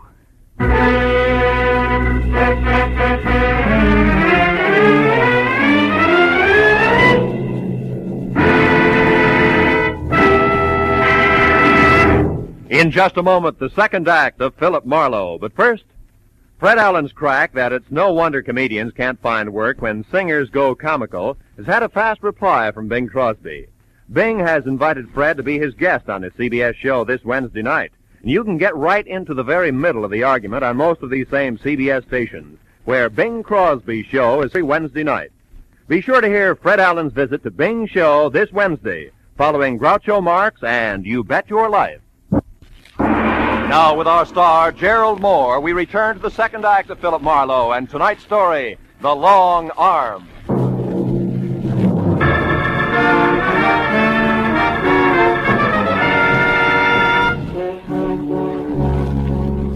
As Lieutenant Sturman moved toward me, he curled the thick fingers of his left hand into a fist. I braced myself, but the blow never came. Instead, he shoved his face up close to mine, and his mouth twisted into a one-sided grin that was as full of fun as a set of thumb screws. Well, you finally came through for me, didn't you, kid? I don't know what you're talking about. I've been waiting a long, long time for you to pull something in my town, Marlowe, where you can't run back across the line and hide behind the skirts of your cop friends over in L.A. You're having yourself a pipe dream, Sturman. Lieutenant Sturman! And don't forget it. Real sorry, officer. Now, do you mind explaining what this is all about? It's one of my rights as a citizen, you know, even in Bay City. As far as I'm concerned, killers ain't got any rights. Now tell me you had nothing to do with Grace Parch's murder, so I can tell you why you're a stinking liar, private detective. I suppose private detectives have no rights either, huh? None. Ah. We found the girl's body in a car parked at a vacant lot, and somebody overlooked a couple of fingerprints, which I'm going to match up with yours, Marlowe. How come you're so sure? Because we pulled Ernie Parch out of the movies 5 minutes after we found his wife. And jailbirds sing in Bay City, Marlowe. We don't horse around with them. Come on, let's go. Wait a minute. Boy, you pushed too far on the wrong track. There's an angle here you ought to know about. There's always an angle with you, ain't there, bright boy? Yeah, but you're going to like this one. First in that car you're so proud of, you're going to find prints from one Art Manelli. Gambler? That's right. One who stays in operation when everybody else in Bay City is closed up. You better find out whose toes you're stepping on down at City Hall before you start. We got problems in our town, Peter, but that's not one of them. Now, if you got something intelligent to offer, spill it.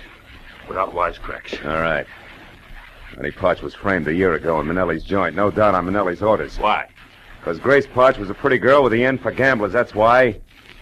All the time Ernie was in the cooler, she was running down to Manelli's place, and I got a witness to prove it. She also makes her the kind of little cheap tramp that gets out of hand. Go on, detective! Manelli showed up here tonight, with no satisfactory reason for it. What's more, you warned Ernie Parch just this afternoon that you were keeping an eye on him. Even if he wanted to kill his wife, he's not stupid enough to have done it tonight. But from Manelli's standpoint, it was a perfect time, you see, because you guys would go for it just exactly as you have. So you think we're stupid? Detective! Now, look. I know you got no use for me, Stone. But you're a cop after all. And as long as somebody's got to take a rap, it might as well be the right guy. You know what, sweetheart? What? Your fairy story makes average listening. Just average, nothing else. Now get going!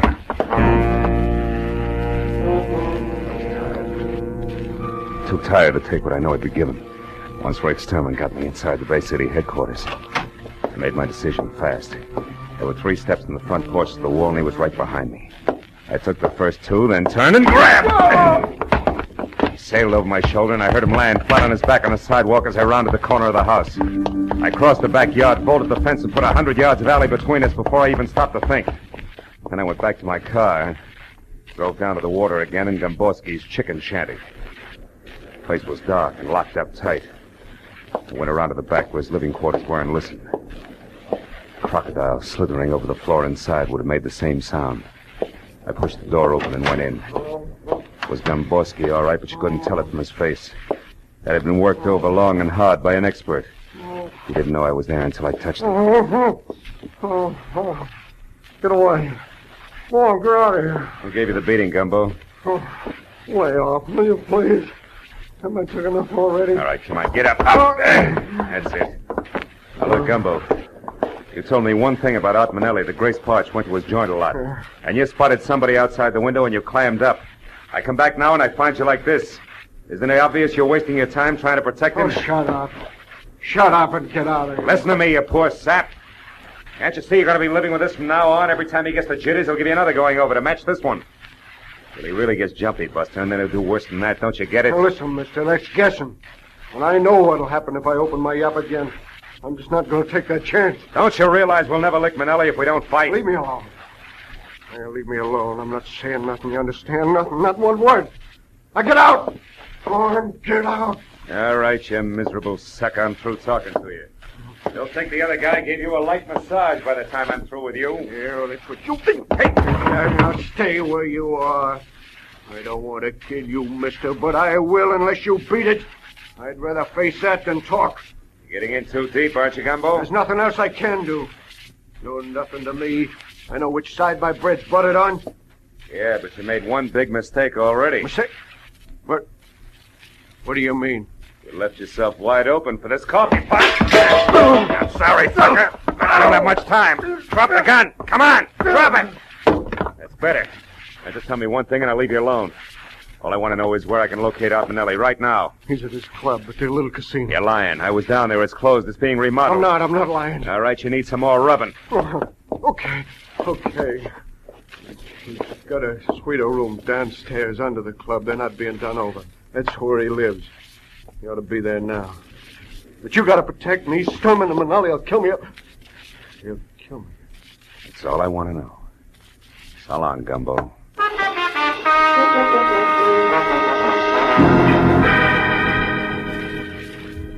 At the first phone booth I came to, I stopped, looked up a Bay City number, and made a call, which took 5 minutes. Then I went on to the little casino. I parked on a side street, then went down the ramp to the underground garage in the rear. There was a door between two ornate bronze urns, Alibaba size, and I started toward it. But on a hunch, I stopped and studied the decoration on one of the urns. I finally found it. A small hole in the side. I took my handkerchief out and stuffed it into the hole. From somewhere inside the apartment, I heard a chime ring. I got my gun out, then tried the door, and it opened into a long, lush hallway draped at the far end with a heavy gold curtain. I waded through a green carpet deep enough to mow up to the curtain and pulled it aside. Manelli sat at a wide, glossy desk, methodically filing his nails, his eyes staring straight at me. You got this far. Come on in. Don't tell me you're all alone here, Manelli. No, I got 500 dancing girls, smart guy. What's on your mind? You act like you were expecting me. I knew somebody was coming. There's an electric eye on those brass jugs over the door. Anybody passes, it rings that chime there. Satisfied? Now what's with the gun? Put it away. In a minute, maybe. Seen Lieutenant Sturman tonight? Why? Should I? You've been rubbing elbows with homicide. But I didn't kill anybody. No, I guess you didn't. But I've got a good idea who did. Ernie Parch, of course. No chance. It was your business partner, Lieutenant Rake Sturman himself, and 5 will get you 10. He's got big news for you. Yeah?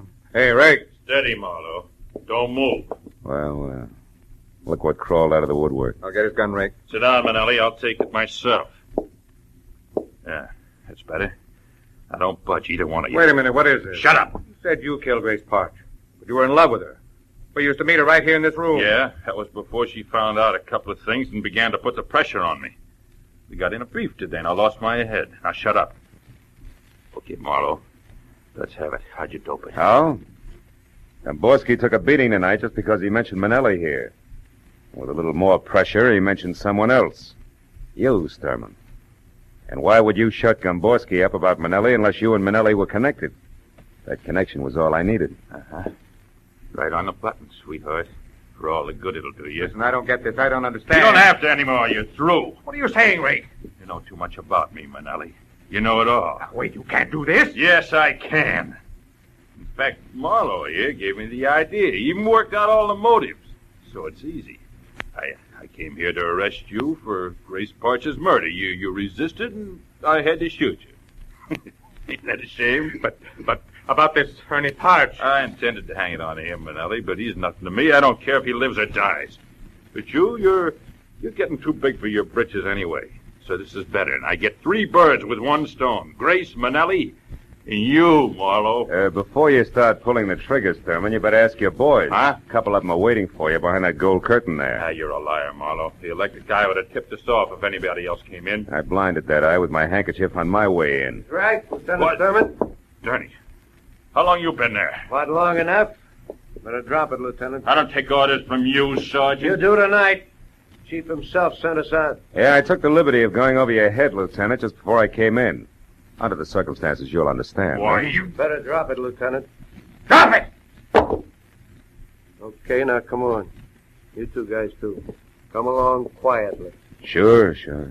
Always glad to ride with old Rake Sturman any time at all. Just as long as there's a couple of policemen in the same car.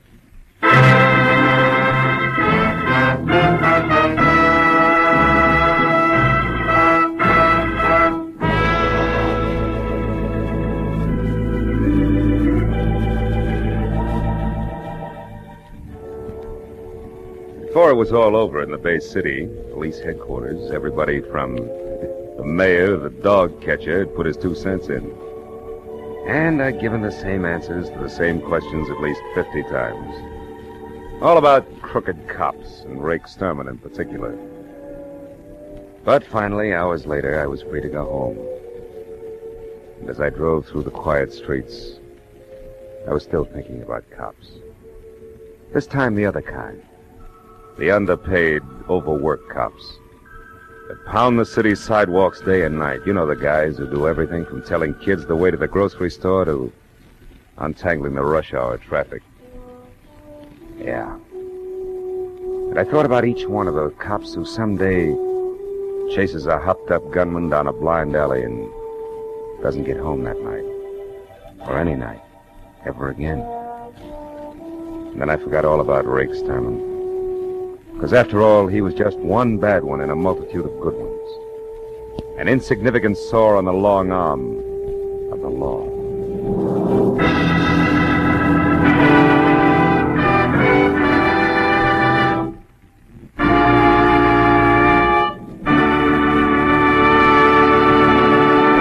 The Adventures of Philip Marlowe, bringing you Raymond Chandler's most famous character, star Gerald Moore, are produced and directed by Norman MacDonald, and are written for radio by Robert Mitchell and Gene Levitt.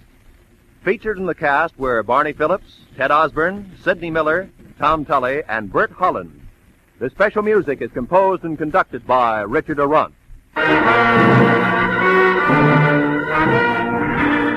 Be sure and be with us again next week when Philip Marlowe says... It could have been perfect. Snowbound in a mountain lodge with a girl who was falling in love. But also present were a widow sick with rage, a bitter old woman, and a jealous man. All with reason to hate me more than anyone else in the world.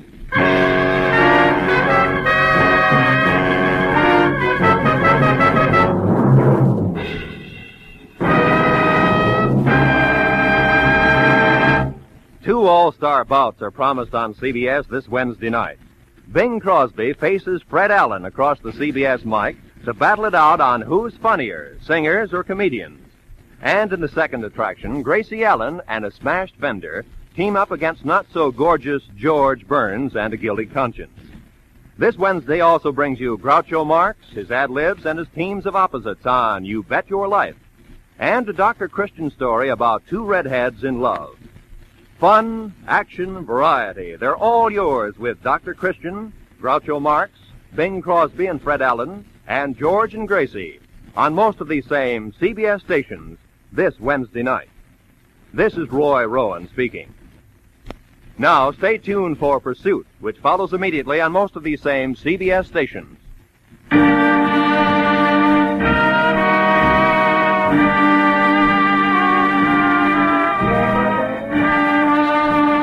This is CBS, where Wednesday night is Bing Crosby night, the Columbia Broadcasting System.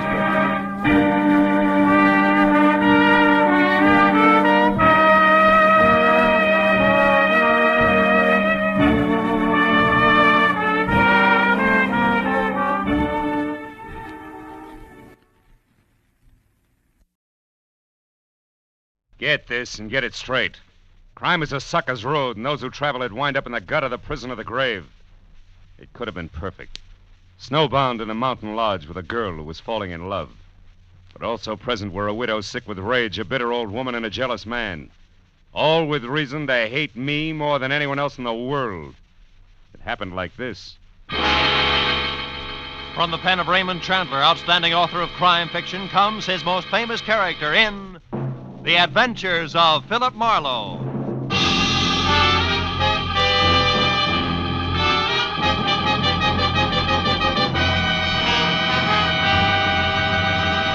Now, with Gerald Moore starred as Philip Marlowe, we bring you tonight's exciting story, The Grim Echo.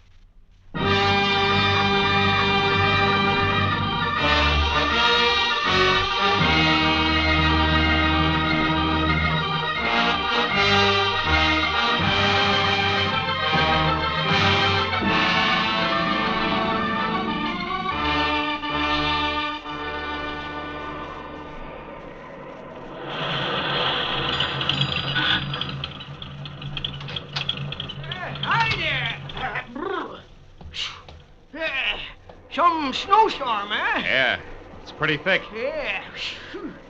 Yeah, you're lucky you caught me, son. Yeah? We're just closing up. Yeah. What do you have? Yeah, better fill it with a regular, huh? Okay. Does that mean that you're aiming to go on? That's right. Gotta get back to L.A. I wouldn't advise it, son. Old Jacqueline sure wouldn't.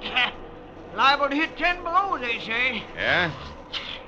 Where you been, skiing? Yeah, a week of it up at Angel's Roost. How's the road ahead? Well, you got 40 miles or nothing but mountains to the next town, you know. You're bound to get drifted over any time. Hey, why don't you blow that thing? Huh? Yeah, what's the tariff? Oh, call it $3 even. You know, I've been running this Mobile gas station here for 20 years, and I know these storms are nasty. Oh, thanks. Yeah, I'll be all right. Yeah, that's what you all say. Out on the road, you could freeze to death. Real easy. And this plaid shirt I'm wearing, you're ripping me, Pop. Listen, that shirt won't even start to keep you warm on a deserted highway in this blizzard. Take it from old Jacqueline, son, I know. Yeah, well, thanks anyway. So long, old Jackard.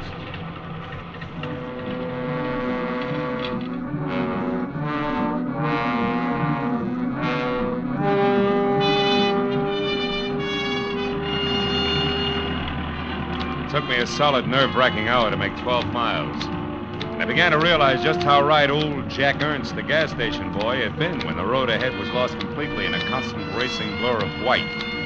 Transformed every rise into a treacherous barrier I had to batter my way through.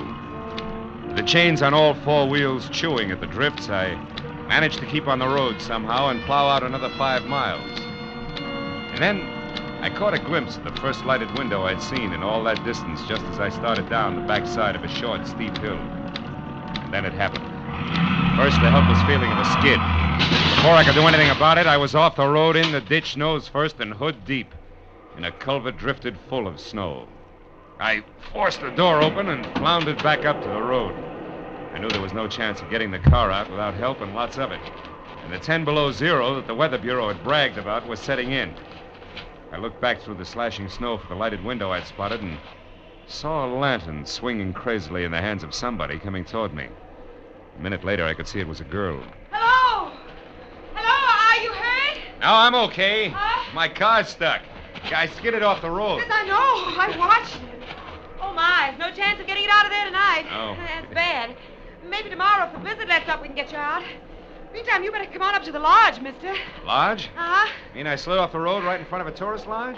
Oh, boy, how can I be that lucky? Well, maybe it's fate. We're not open for business in the winter, but on a night like this... I know what you mean, believe me. I really appreciate it. Could get tough staying out here. Oh, by the way, my name's Marlowe, Philip Marlowe. I want to pay you for... Did you say Philip Marlowe? Yeah, something wrong with What's that? your business, Mr. Marlowe? Oh, well, I'm a private detective from L.A. I've been Then it is skiing. you. I don't care where you've been or where you're going. You'll get no help from me, Mr. Philip Marlowe, you understand? I'd rather give shelter to a dirty dog. I hope you freeze, do you hear? I hope you freeze to death. She was a thin girl with black, hollow eyes, full of hate for me.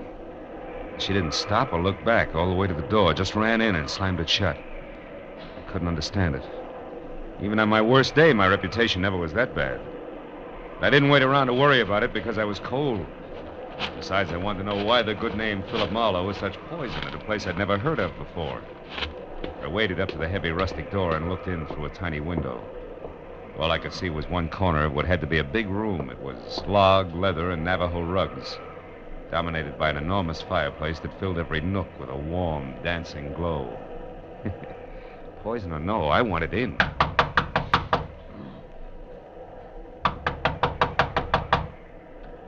Coming, just a minute. Oh, hello. Hello. You picked a bad night to travel. It sure did. Oh, well, won't you come in? Oh, sure. I'm Donna. How are you? This is Echo Lodge. We're not open now, but, well, of course you can't go on in the storm. No, I can't. Besides, my car's in the ditch. Well, You'll be spending the night then. I'd love to, but there seems to be two schools of thought on that subject. Well, what do you mean? Well, I don't know why, but, I don't think I'm very welcome. Why do you say that? Well, I'll tell you why, Donna. Well, Helen. Oh, dear, what's wrong? You've been crying. Do you know who he is? No, we haven't gotten around to the magic of my name yet, Helen, but maybe you'll be good enough to tell me. Our name is Baraki. Does that mean anything to you? Baraki. Oh, Helen, yes, what is it? Baraki. Virgil Baraki was my husband. Virgil Baraki was Donna's brother, and Virgil Baraki was the man that you shot down and killed. Do you remember? I remembered all right. 6 months ago, a trail that led up a blind Los Angeles alley to a garage where stolen cars were switched. I remembered the pair of vicious blue eyes glaring at me over the sights of a blazing .45. And I remembered shooting back fast. And when it was over, I was alive and he was dying. And later the coroner's jury decided I'd killed in self-defense. But the savagery here in the eyes of the woman who'd been Virgil Baraki's wife said that decision meant nothing. Yes. Is this true? Are you the one who... Yeah, it's true. I shot a man named Virgil Baraki. I had to or be killed by him. There was no choice. You liar. You killed him in cold blood. Now get out of here. You've done enough to us. Get out. Helen, stop it. Oh, Mama, Baraki, listen, Mama. This is the man who killed Virgil. I know. I've been listening and I heard everything. Go find Ralph for me, Helen. Then you'd better go out to your workshop for a while. Did you hear me? I said this is the man... I said go call Ralph now. At once. Tell him to open the cabin. Then go back to your carving. Can't turn a man out in this weather, not any man. You stay, Mr. Marlowe. Thank you, Mrs. Baraki. Donna, go get some hot food. All right, Mom. So, you're Philip Marlowe, the private detective. You don't look much like I'd imagined you. Do people ever? Perhaps not. Oh, would you mind fixing the fire? It needs another log. Oh, not at all.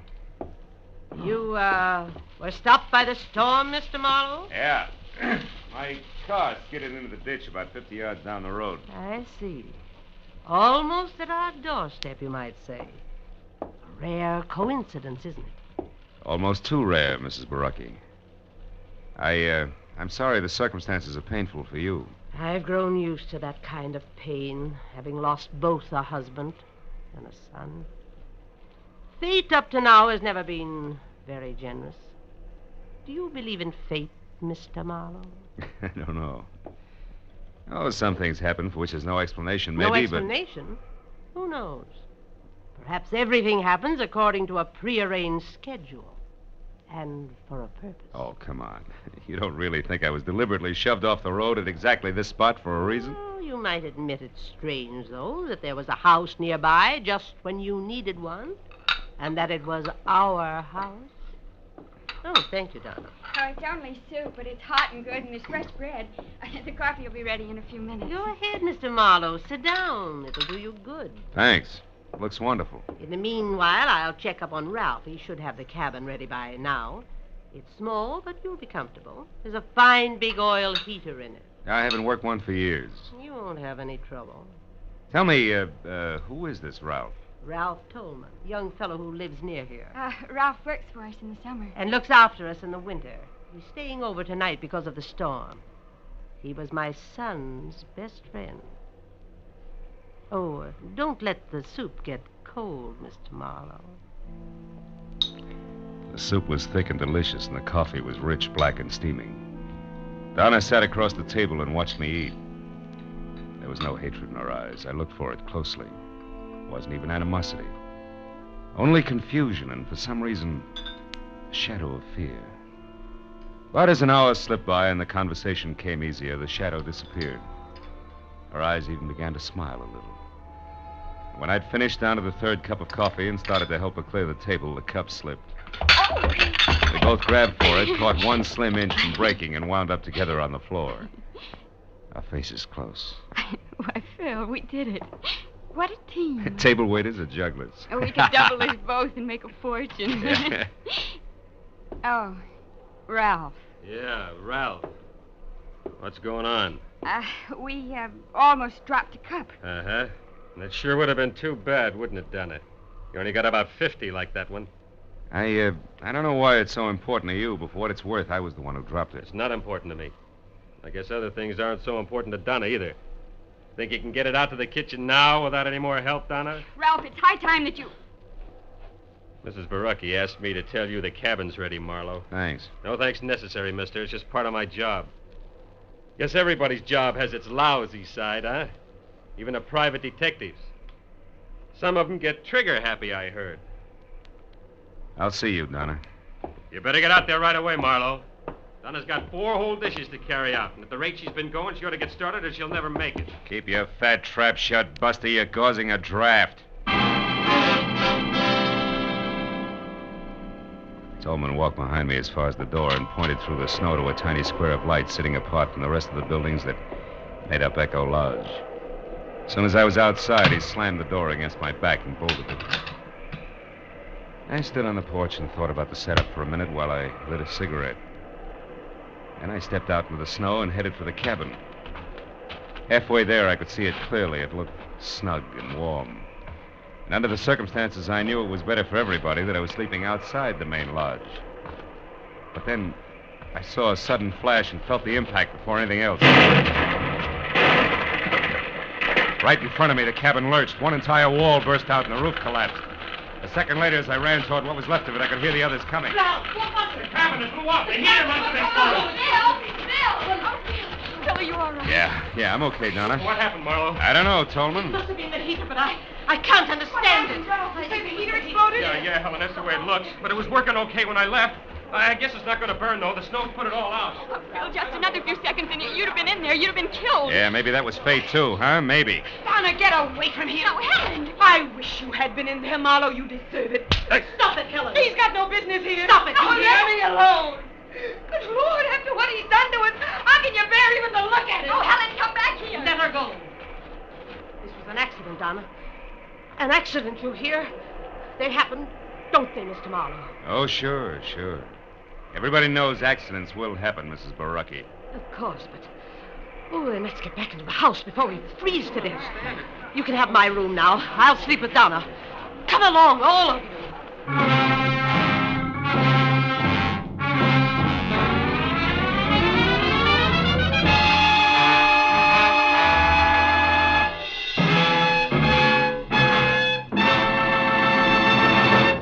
In just a moment, the second act of Philip Marlowe. But first, Groucho Marx, his famous ad-libs, and his teams of opposites will be back betting their lives on most of these same CBS stations tomorrow night. You've missed half your life if you haven't bet your life with Groucho Marx on Wednesday nights this season. Hear him on this top quiz show tomorrow night on CBS. Now, with our star, Gerald Moore, we return to the second act of Philip Marlowe and tonight's story, The Grim Echo.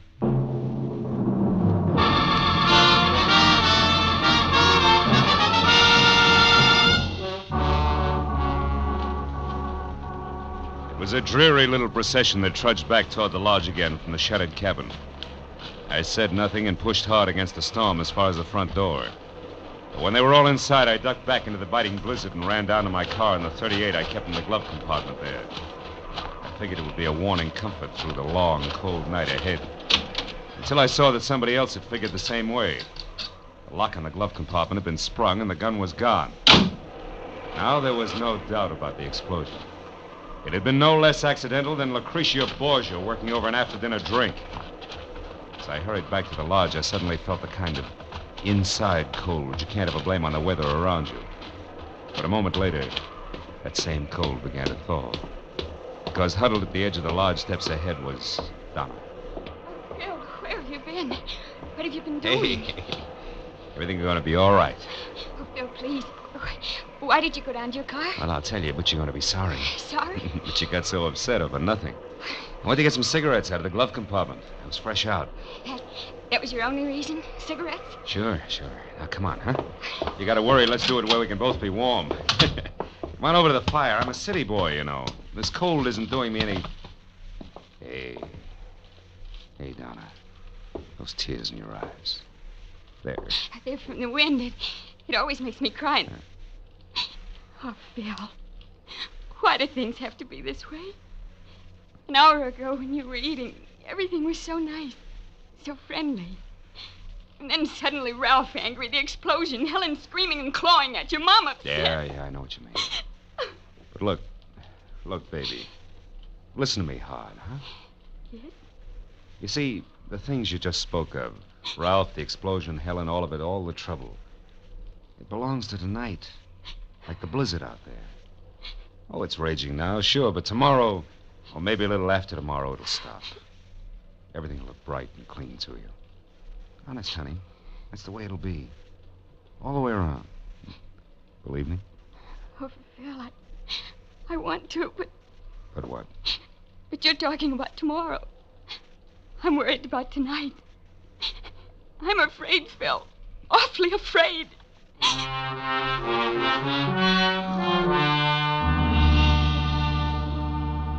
I spent the next 10 minutes trying to convince Donna that there wasn't anything to worry about. And then when she'd gone to her room, I went to mine and started all over again, trying to convince myself.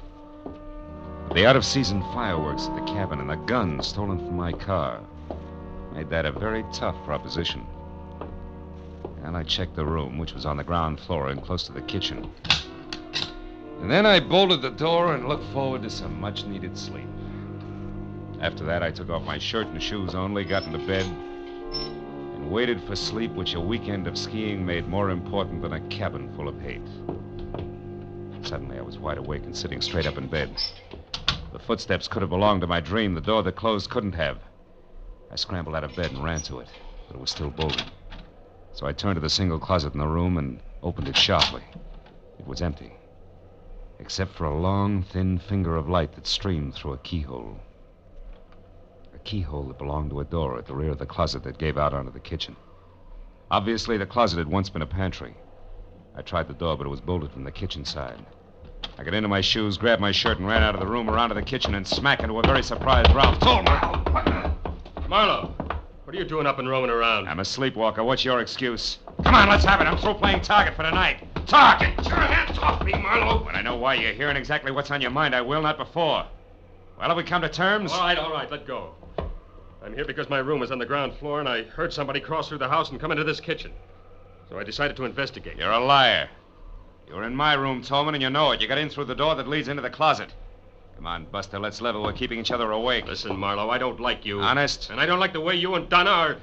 The way we're what? Come on, boy, get it off your chest. Never mind that now. Look at this. Wood shaving, so what? Yeah, found it near the door to the closet in your room. Might also be the answer to who your visitor was. She left her calling card. What do you mean, calling card? Helen. She's always covered with these shavings. She makes things out of rough pine. Where is this workshop of hers, Tolman? Out in the back, just beyond the barn. What are you going to do, Marlowe? Not that it's any of your business, but I'm going to see the lady, and I'll see you.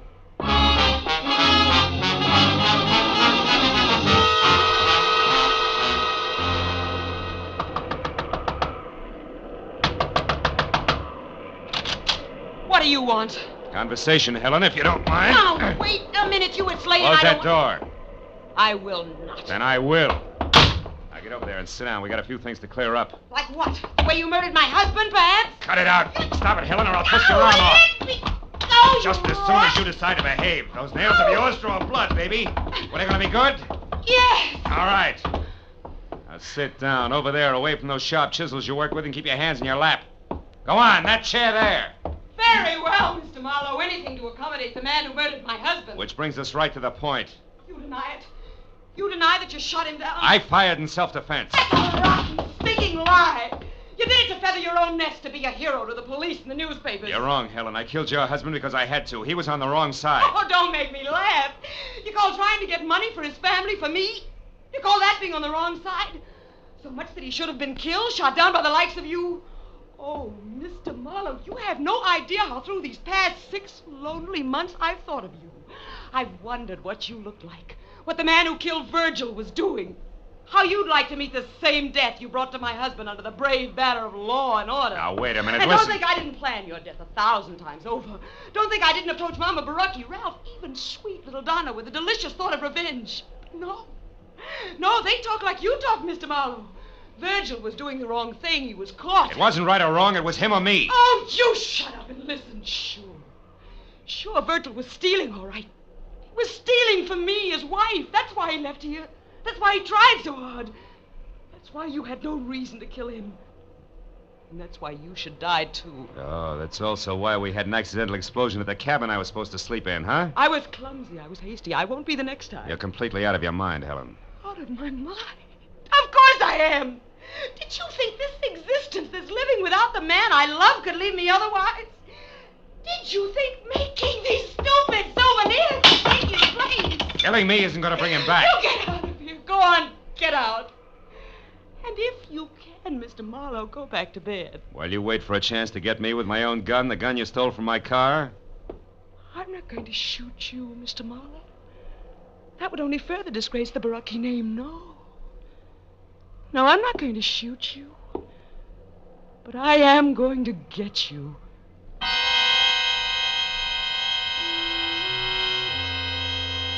For a long, chilling moment, I stared into the eyes of the half-crazed woman standing in front of me. The ice-cold, bottomless eyes that a cancerous hate had destroyed as something human. Then as I turned and started out of the room, I knew that I'd made a mistake that night.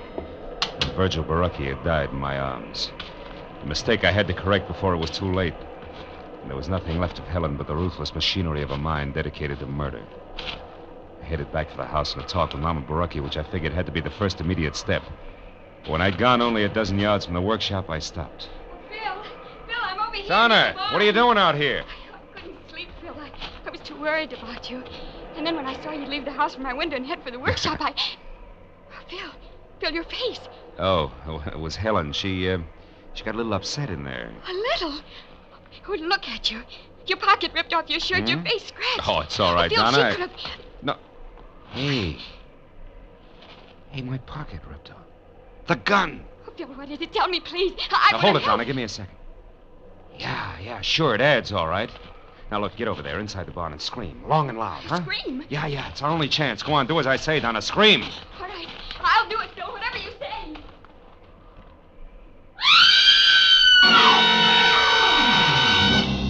The second Donna cut loose, I stepped out of sight behind a tree that was opposite the barn, and I kept my eyes glued to the door of the workshop I just left. I waited for the shattering report of the gun I was afraid I'd hear. But then the door flew open, and Helen was running out toward the barn, and Donna screamed. My .38 clenched in a handkerchief in her right hand, a look of stark bewilderment stamped over her face. Donna, answer me. What's wrong? Donna, what are you doing there by the barn? I don't know, Helen. What do you mean you don't know? Favor to me, Helen. Let's have that gun back without further discussion. Yes. There. Now get back against that wall and don't move an inch. No.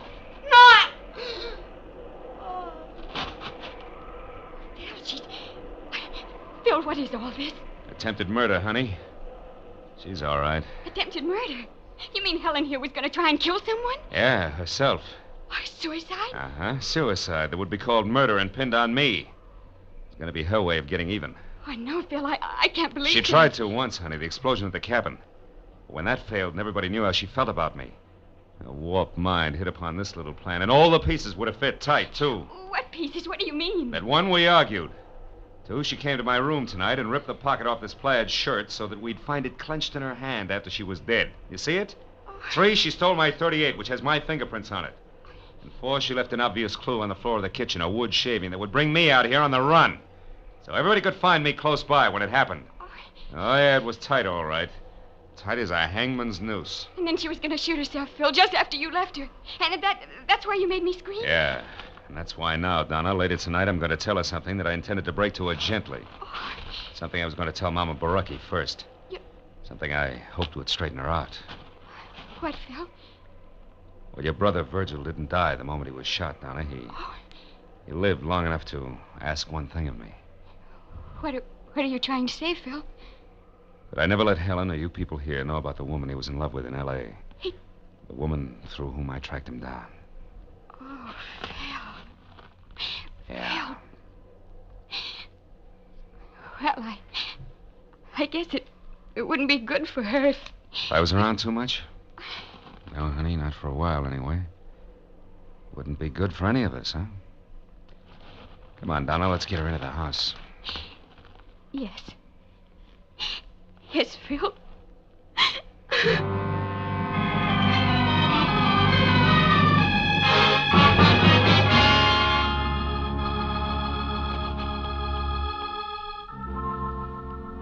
Well, it was the next morning. I went into the kitchen for some coffee, and Found myself all alone. Donna wasn't any place in sight. So I got my things together and walked slowly down to my car, and when I got in, I didn't feel like leaving. Not right away. And I was glad that warming up my motor was the smart thing to do. Gave me time to light a cigarette and think. Look around. Back toward Echo Lodge, where I could see Donna waving goodbye from an upstairs window. I'd see her again in a little while. It was a small world, all right, full of echoes. And just think how the web of paths we call coincidence had brought me and those who knew and loved Virgil together. Someday, maybe, Donna and I would be looking for each other. And those paths would make it a lot easier.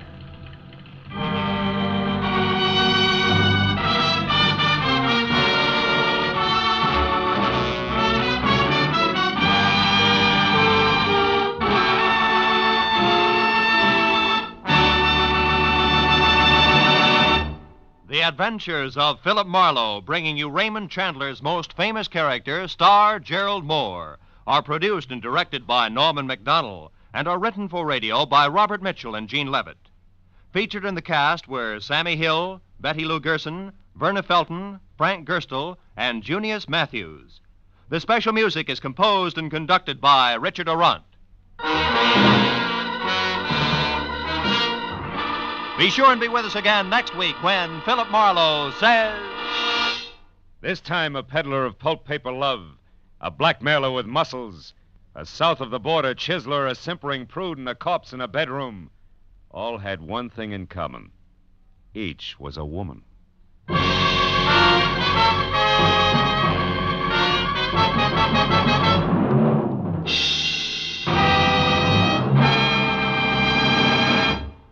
Al Jolson will pay another of those wonderful visits to Bing Crosby this Wednesday night. And the gags and songs will again fly thick and fast. Bing and Al will team up to sing Waiting for the Robert E. Lee and Whispering. And as for the gags, well, just tune in on most of these same CBS stations. Remember, that's this Wednesday night, the CBS Bing Crosby Show. This is Roy Rowan speaking. Now, stay tuned for Pursuit, which follows immediately on most of these same CBS network stations.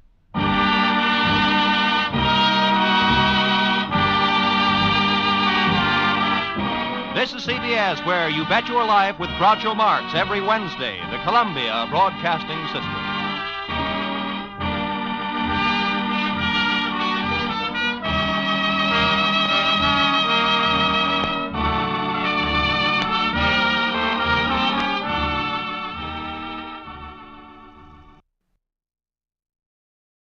Get this and get it straight. Crime is a sucker's road, and those who travel it wind up in the gutter, the prison, or the grave.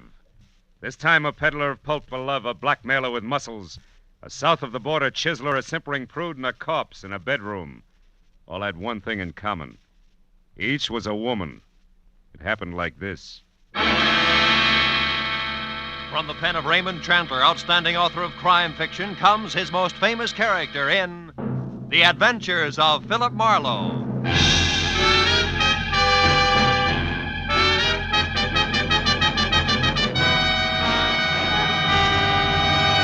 Now, with Gerald Moore starred as Philip Marlowe, we bring you tonight's exciting story, The Ladies' Night. In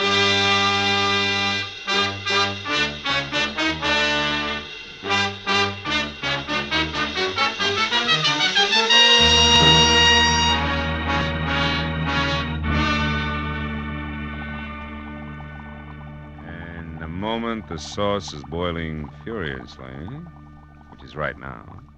Add 1 full cup of tomato paste gradually and stir vigorously. Okay? 1 full cup of tomato paste gradually. Oh, no, not now. I'll be a minute. Yeah, I said I'll be... Oh no. Ooh, ow. All right. So I add tomato paste, cup and all. Okay, I'm coming. Who is it? Western Union, telegram for Philip Marlowe. Oh, I'm sorry. I didn't mean to... Kay Vanneman. Yes, darling, staunch friend Kay. Am I welcome? Me and my small Western Union Joe? Oh, sure. Come on in. Come on in, honey. We'll go in the kitchen. Oh, it's not Marlowe playing chef again. What is it this time? Well, sauce a la Marino. What's on your poor little rich girl's 14-carat mind tonight? You. It's Tuesday. Tuesday? Yes.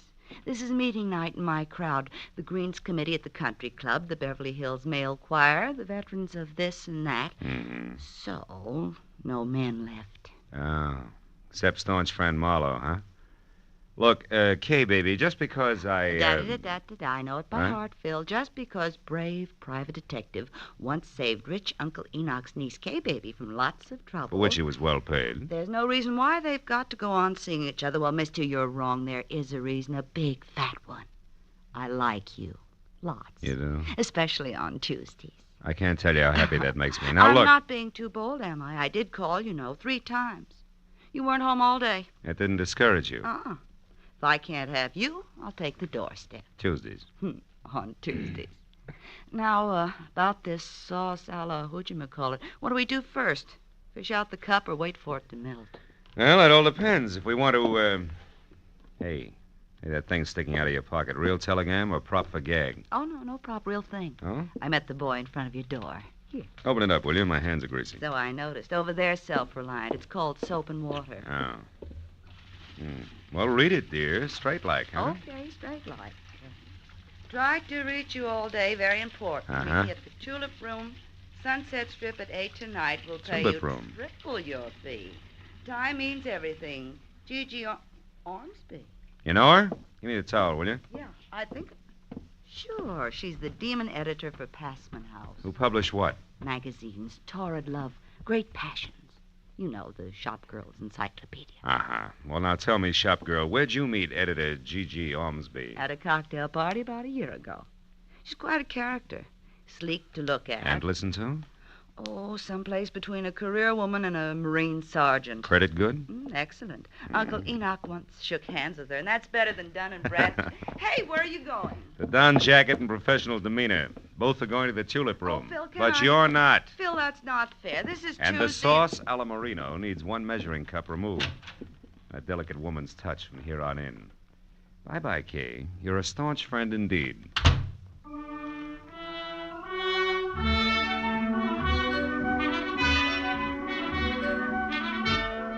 The Tulip Room was one of those extra chic spots, curled up at the foot of the Hollywood Hills, where the velvet and the maitre d's tone of voice made you sure you had egg on your vest.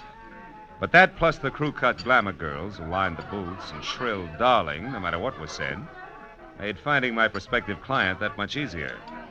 In severely tailored banker's gray flannel, she stood out among the neighboring naked shoulders like a wart on a cue ball, as did her voice, which, once it had gone through the introductions, came right to the point. Marlowe, my problem is simple. I want to find a woman in a hurry. Her name is Henrietta Lawrence. She's a good hack writer who disappeared I know not why. Health. Likewise. Now, here it is. 1, 2, 3. A couple of weeks ago, Henrietta Lawrence showed up in my office from someplace like Seattle or Portland, I forget which, and handed me an outline for a 3-installment serial story that was excellent, according to our standards. 3 days ago, she brought in the first 2 installments, also excellent. But the day before yesterday, when the 3rd installment was due, I was sitting in my office window when this happened. She only got as far as the front door. What happened? I don't know. She saw somebody going by slowly in a car. Scared the daylights out of her, and she hobbled for a cab. Wait a minute. Did you say hobble? Yes, she limps. Uses Oh. a cane. Anyway, she piled into this cab and took off. Haven't had a word from her since. I'm worried, Marlowe. She's a nervous thing, the kind who'd go to pieces, little ones fast. So I want you... Gigi Ormsby, oh, as I live and Ah. breathe this stale nightclub bed, darling, how are you? Busy, Jeanette, busy. So I see. And what's the handsome gentleman's name, or am I supposed to guess? It's Dracula, darling. We're counting the white throats. Goodbye. Oh, Gigi, you're priceless. Goodbye, Jeanette. This is business strictly. Well, I was only being friendly. Excuse me, darling. Happy business. Oh, what they let loose after dark. Anyhow, Marlowe, I want you to find this girl. She may be in an awful jam. Now, what do you want to know? Well, description might help, Gigi. Okay. Henrietta's about 35 on the drab side. No makeup, no jewelry. Each time I saw her, she was wearing the same thing. A plain brown coat, a plainer brown hat, low heels. All in all, the sex appeal of a tumbleweed. Last address you had on her? It's the only one. The Brace Hotel for Women, room 7. It's over on Fountain near La Cienega. But she hasn't checked back there in 2 days either. The giggling flower of the old South desk clerk I talked to on the phone today hasn't the slightest idea where she is. But I figure for you, she might, Marlowe. She's probably got a face like wet hemp. Her name is Clarice. Well, we'll try it. Where can I reach you, Gigi? At my home in Brentwood. Sunnyside 9, 1011. 1011? Yeah, I'll stay next to the phone. Really do your best, will you, Marlowe? Okay, Gigi. It'll be my best, all right. Don't worry about it. I'll call you.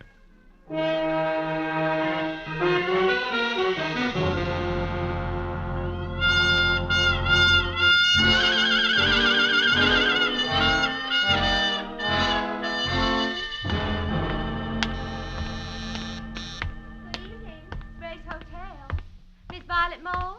One moment, please. Go ahead.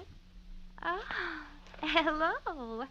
Can I help you? Are we alone? Is the switchboard closed? Why, yeah. Good. You see, I'm a private detective named Marlowe, Clarice. A private detective?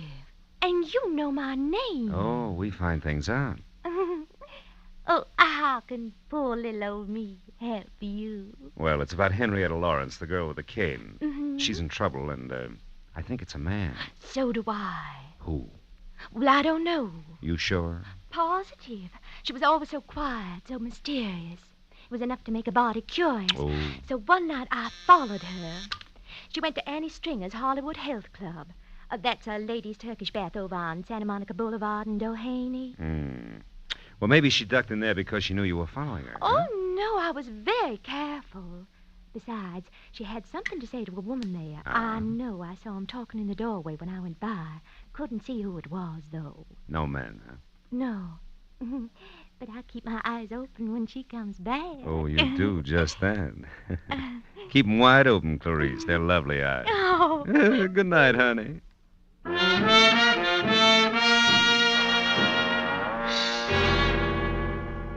My client was wrong. Clarice did not have a face like wet hemp. It was more like a batch of biscuits, but the body curious had provided a lead. As far as the corner of Santa Monica and Doheny, and into the white, antiseptic-looking reception room of Annie Stringer's Hollywood Health Club. Women only. My husband said if I... There I forgot about Clarice, hemp, and biscuits alike and thought instead about something a whole lot tastier. Like the girl who was leaning on the corner of a desk marked information while she made pencil marks on a chart. She looked up when I closed the door and started toward me. But when another door in the room opened and a woman who was built like a sack of cement bore down on me, she turned back to her chart. Yes, sir. I help you. I'm Annie Stringer. We don't have a men's section here, if that's what you wanted. No, it was something else, Miss Stringer. Annie'll do. Oh. Name's my stock and trade. Something else like what? Henrietta Lawrence. I'm looking for her. Who are you, mister? What's your name? Philip Marlowe. I'm a friend of Henrietta's from Portland. They told me over at the Brace Hotel that Henrietta might be at your place. You see, someone had seen her come in here once. Henrietta Lawrence, huh? Mm-hmm. Well, name doesn't mean anything to me, but... Honey, Mrs. Gordon wants you to come beat her a while. All right, Hilda, be right there. I don't recall anyone by that name, Mr. Marlowe, but you might check with my receptionist there. Take care of the gentleman, will you, Mona, dear? Very well, Annie. I'm coming, Mrs. Gordon. I'm sorry, Mr. Marlowe, Mona, dear. Philip Marlowe. Marlowe. Well, I don't recall any Henrietta Lawrence ever having been with us, but why don't we check the registration cards at my desk and be sure? I might be mistaken. All right. She's a woman about 35. She wears no makeup and... Never mind. Huh? I know her, amigo. What? Just listen. You see, Mr. Marlowe, the cards here list everyone who ever visits the club. Why do you really want Henrietta Lawrence? Well, I'm a private detective with interested clients. Who has money, amigo? It could be. What's your connection here? Receptionist. Oh. And good friend to Annie. Her confidant, you might say. All right, say it. Meet me in the alley behind the hardware store across the street in a half hour. We close then. Well, I'm sorry, Mr. Marlowe, but we don't seem to have any listing of a Henrietta Lawrence. But perhaps in the future... No, never mind. Thanks just the same. Well, you're quite welcome. Don't keep me waiting, amigo.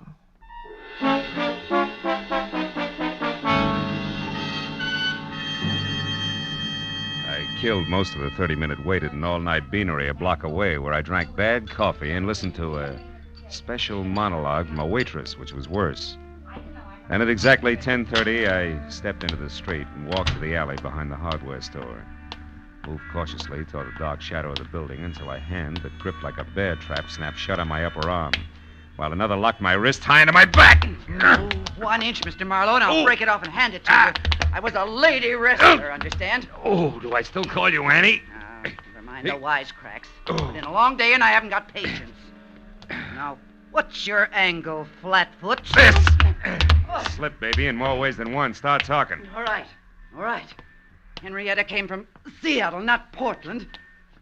So now some advice. Forget Henrietta Lawrence, Shamus. You can't do her any good. You're a liar, Annie, and you know it. Wasting your breath, Shamus. That's bluff, Annie. Hot air. Yeah?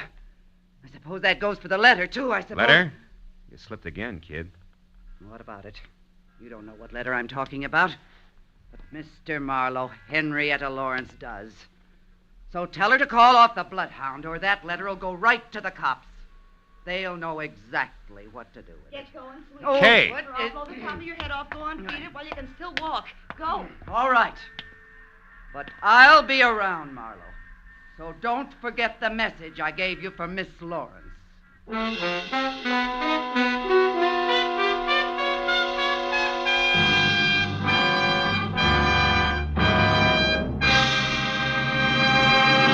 In just a moment, the second act of Philip Marlowe. But first, the kindly physician of River's End, Dr. Christian, will meet the spirit of George Washington in a most unusual way this Wednesday night when Dr. Christian tells his story on most of these same CBS stations. An elderly patient who claims to have a personal message from George Washington comes to Dr. Christian's office and presents him with one of his most perplexing cases. Dr. Christian, starring Gene Herschelt, is a regular Wednesday night feature. Now, with our star, Gerald Moore, we return to the second act of Philip Marlowe and tonight's story, The Ladies' Night.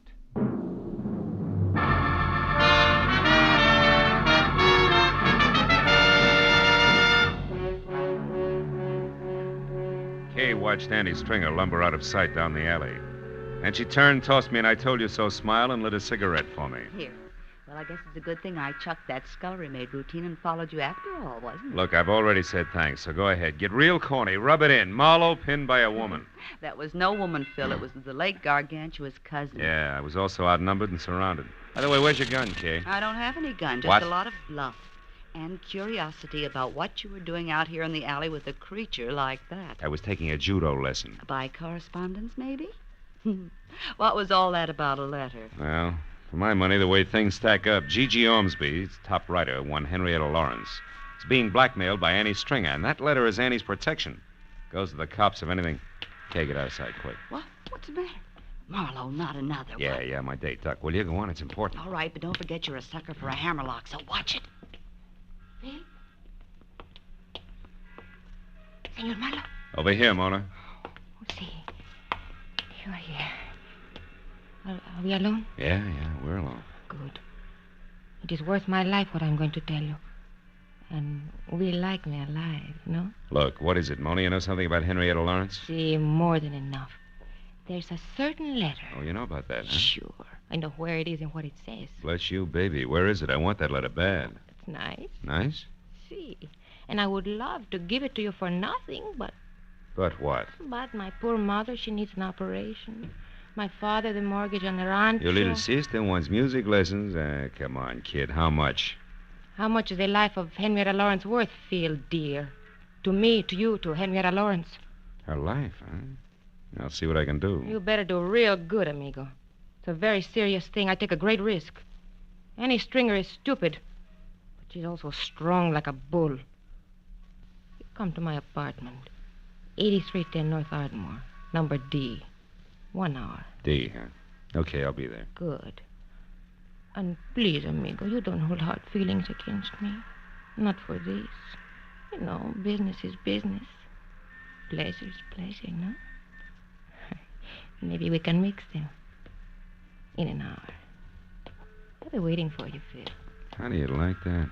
It was as touching a little scene as I've ever witnessed. Skip it, Kay. This deal is liable to get rough before it's over, and I've got a call to make. Let's go. And I was dumb enough to warn you against the hammerlock. The hammerlock that kid holds is like a pat on the head. Can I go with you just for laughs? Yeah. We're going to call on my client. You're scramming. Come on.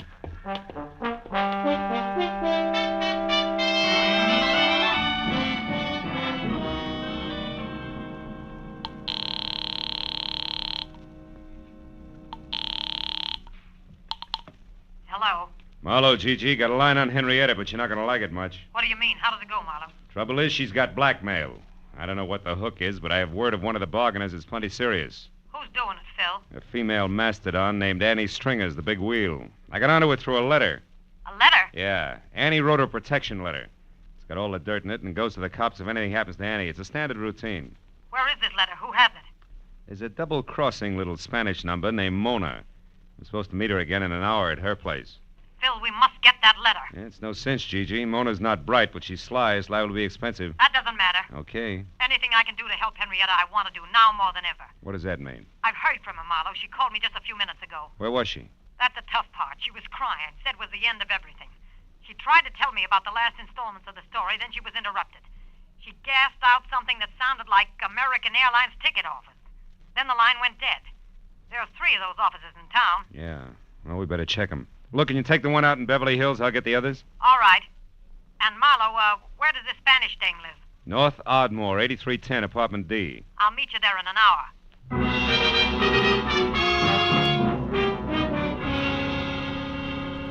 When Gigi hung up, I sent Kay to check the airline office in Hollywood for a woman carrying a cane and a big load of trouble, telling her to call me at the downtown agency within half an hour. Then I headed south for the office on 6th Street. Halfway down, it began to rain. You know, the kind of dismal, misty drizzle that makes your clothes smell like blankets at a fire sale? I spent a fruitless half hour peeking into corners and trading descriptions, and finally, when Kay called in a negative report from the Hollywood office, it was high time to beat it out to my appointment with Mona. The rain had put enough dazzling sheen on the pavement to make the going slow and slick. But I got out to 8310 Ardmore not over a minute late. Apartment B was the last on the right and completely dark. As I walked toward it, I found myself following a set of feminine footprints rapidly filling with water. And besides each left print was a little round hole. By the time that registered on me, I was already at the door and could hear her crying inside. I didn't wait to knock. Mona, it's me, Marlowe. For Pete's sake, what happened to you? Phil, that woman was here waiting for me in the dark. She had a big club. When I came in, she grabbed me and beat me with it. Yeah, it was a cane. Not that it makes any difference now. Hey, your apartment's a rest. She got the letter, huh? See, she got it, and look. Look at this awful Later. bruise. Right now, I want to know what that letter said. And you can forget about me paying the Mexican national debt for it. I want it free and fast. Come on, what's Annie got on Henrietta Lawrence? All right. She knows it. What? Somebody's outside there. Oh, it's Gigi. Come on in, Gigi. Hello, Phil. Who's this, the tortilla pounder you told me about? Just a minute, you can't All right, call hold me it. names. Take it easy. You're a lousy housekeeper, sister. What happened? Your hat dance get out of control? Now, wait a minute. Henrietta scooped this Gigi. She was here and got the letter herself. She what? Yes. We were just talking about the letter when you came in. Now, let's get on with it, Mona. What's Big Annie's pitch? Supposing I won't tell you now. Then I'll have you in the pokey for attempted extortion before you can say Pancho Robinson beautiful. Come on. Well, okay. That's better. For you, amigo, I tell. I don't know what Henrietta Lawrence means to this dragon here, but she's a murderer. Well, you lying little tamale tosser. That's impossible. Henrietta's a fine girl. You know what you're saying, Mona? Sure I do. I read the letter, didn't I? Henrietta Lawrence killed a woman in Seattle 4 years ago. Annie saw her do it. She had names, dates, places, everything. I can't believe it. I just can't. She's such a swell person. Look, she even left this, the final installment of the story, for me in that Wilshire ticket office. What'll we do, Phil? We gotta help her. Okay. Since neither she nor Annie counted on Mona here reading the letter, the best way to help her is to try to keep her from committing another murder. What, are you crazy? What are you talking about? Come on, Gigi, get with it. The letter was worthless except as Annie Stringer's protection. Yet Henrietta went to all the trouble of getting it. Why? So she could shut Annie up, and there's only one way to do that. Kill her. Holy mackerel, I didn't even think. You should, Senora. You got nothing else to work with. Drop dead. Stop it, both of you. Oh, crazy. Better stay clear of it from here on, Gigi. Go home and wait for me. Okay, Phil, whatever you say. Call me as soon as you can. Sure. All right, come on, Mona, let's go. Me? Yes. Oh, no, amigo. The letter's gone, and so is Mona's interest. I'm very tired. Now, listen, you cut yourself in on this right up to your sombrero. You know Annie, so you may be able to help me. It's that or spend the night in the cooler. Add it up, sweetheart. Andale. All right. You're so forceful, amigo. Come on, let's go.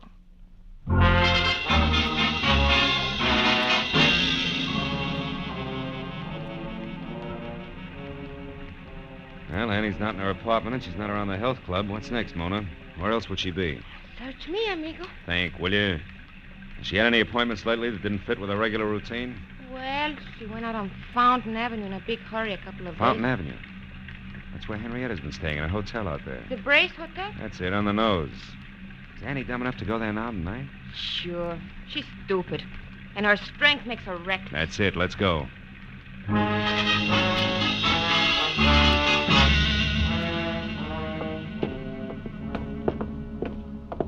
Come on, Mona, it's here on the first floor. Hey there.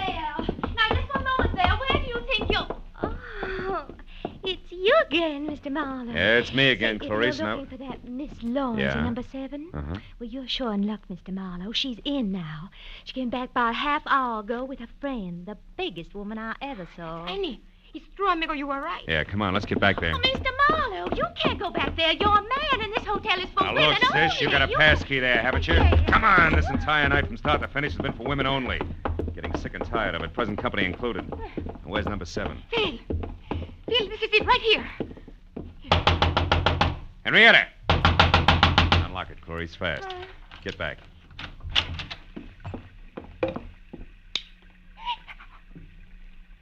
Annie. Dead. With a knife. Yeah. Go ahead and scream, Clarice. Get it over with. Well, where's Miss Lawrence? She no doubt left by the window here. Yeah, it's still open. Only 5 feet to the ground and a clear set of footprints in the wet dirt, cane marks and all, just like... Just like what, Mr. Marlowe? I started to say like the ones I saw earlier. Sure, the last installment of the story, the letter at Mona's, the airline ticket. Now she's out of it, slick as a whistle. Clarice, call the cops. Here, give them my card. I'll get in touch. Well, where you going, Mr. Marlowe? To break the unpleasant news as gently as possible to my client. Phil, what about me? What will I do now? Just keep looking at Annie, you beautiful, chiseling, double-crossing jerk. Maybe you'll learn something, but I'm not going to count on it. Phil.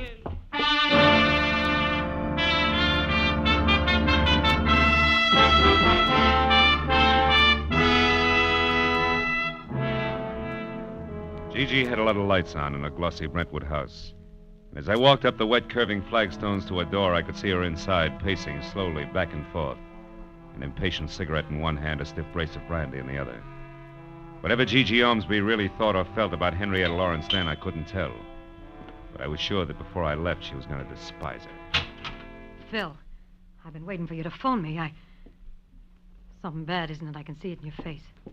We found Annie Stringer's body, Gigi, in Henrietta's hotel room. Ah, what a dirty, dirty shame. And Henrietta? Gone. But she won't get far, not this time.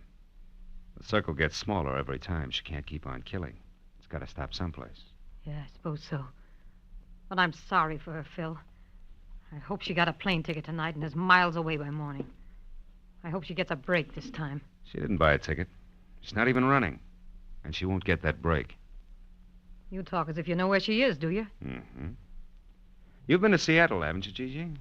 Well, of course, but not for years. You lived there. You were a writer before you became a publisher. Why? What is this? You knew Annie Stringer long before tonight, too, Gigi, huh? What are you driving at, Marlowe? That your real name is Henrietta Lawrence, that you killed a woman in Seattle once, changed your name, and got away, but there was a witness. And a couple of weeks ago, purely by chance, that witness, Annie Stringer, ran into you, recognized you as Henrietta, and grabbed at the chance for blackmail. Stop it, Marlowe. So you had to bring Henrietta Lawrence back to life, just long enough to get rid of the witness.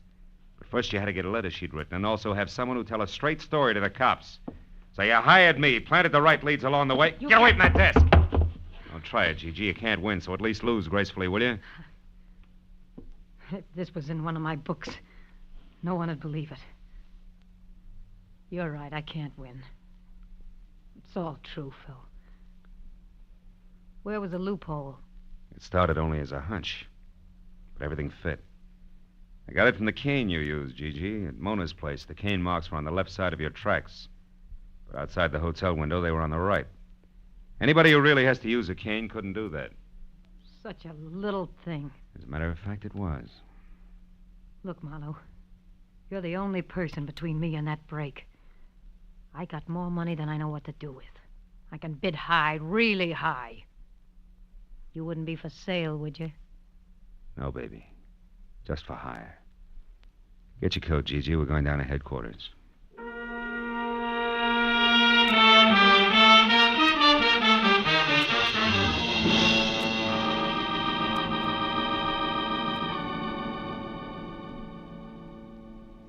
Getting the whole business down on police stationery, one orderly step at a time, was a process as full of, well, as full as the fiscal report of the First National Bank. Took twice as long to whip up. But finally it was all over. I was on my way home to my bachelor apartment.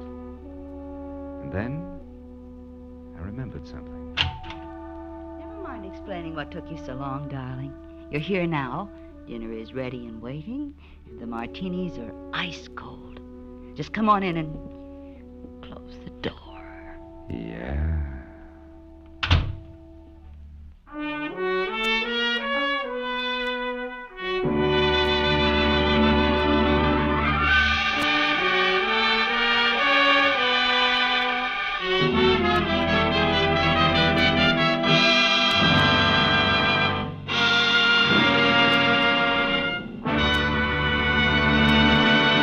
The Adventures of Philip Marlowe, bringing you Raymond Chandler's most famous character, star Gerald Moore, are produced and directed by Norman MacDonald and are written for radio by Robert Mitchell and Gene Levitt. Featured in the cast were Jeanette Nolan, G.B. Hunter, Constance Crowder, Lillian Baeff, Gene Bates, and Michael Ann Barrett. The special music is composed and conducted by Richard Orant. Be sure and be with us again next week when Philip Marlowe says... This time a friend with millions, a myopic chemist and a long-haired piano player were thrown into a panic because a brilliant young lady with a gun was taking a big step in the wrong direction.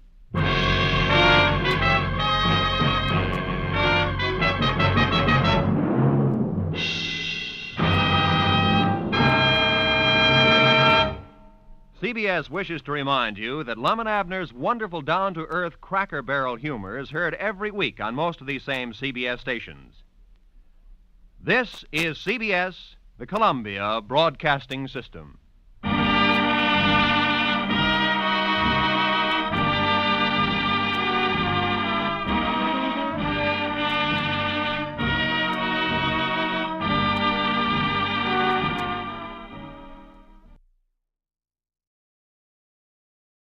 Get this and get it straight. Crime is a sucker's road, and those who travel it wind up in the gut of the prison of the grave. This time, a friend with millions, a myopic chemist and a long-haired piano player, were thrown into panic because a brilliant young lady with a gun was taking a big step in the wrong direction. It happened like this. From the pen of Raymond Chandler, outstanding author of crime fiction, comes his most famous character in The Adventures of Philip Marlowe.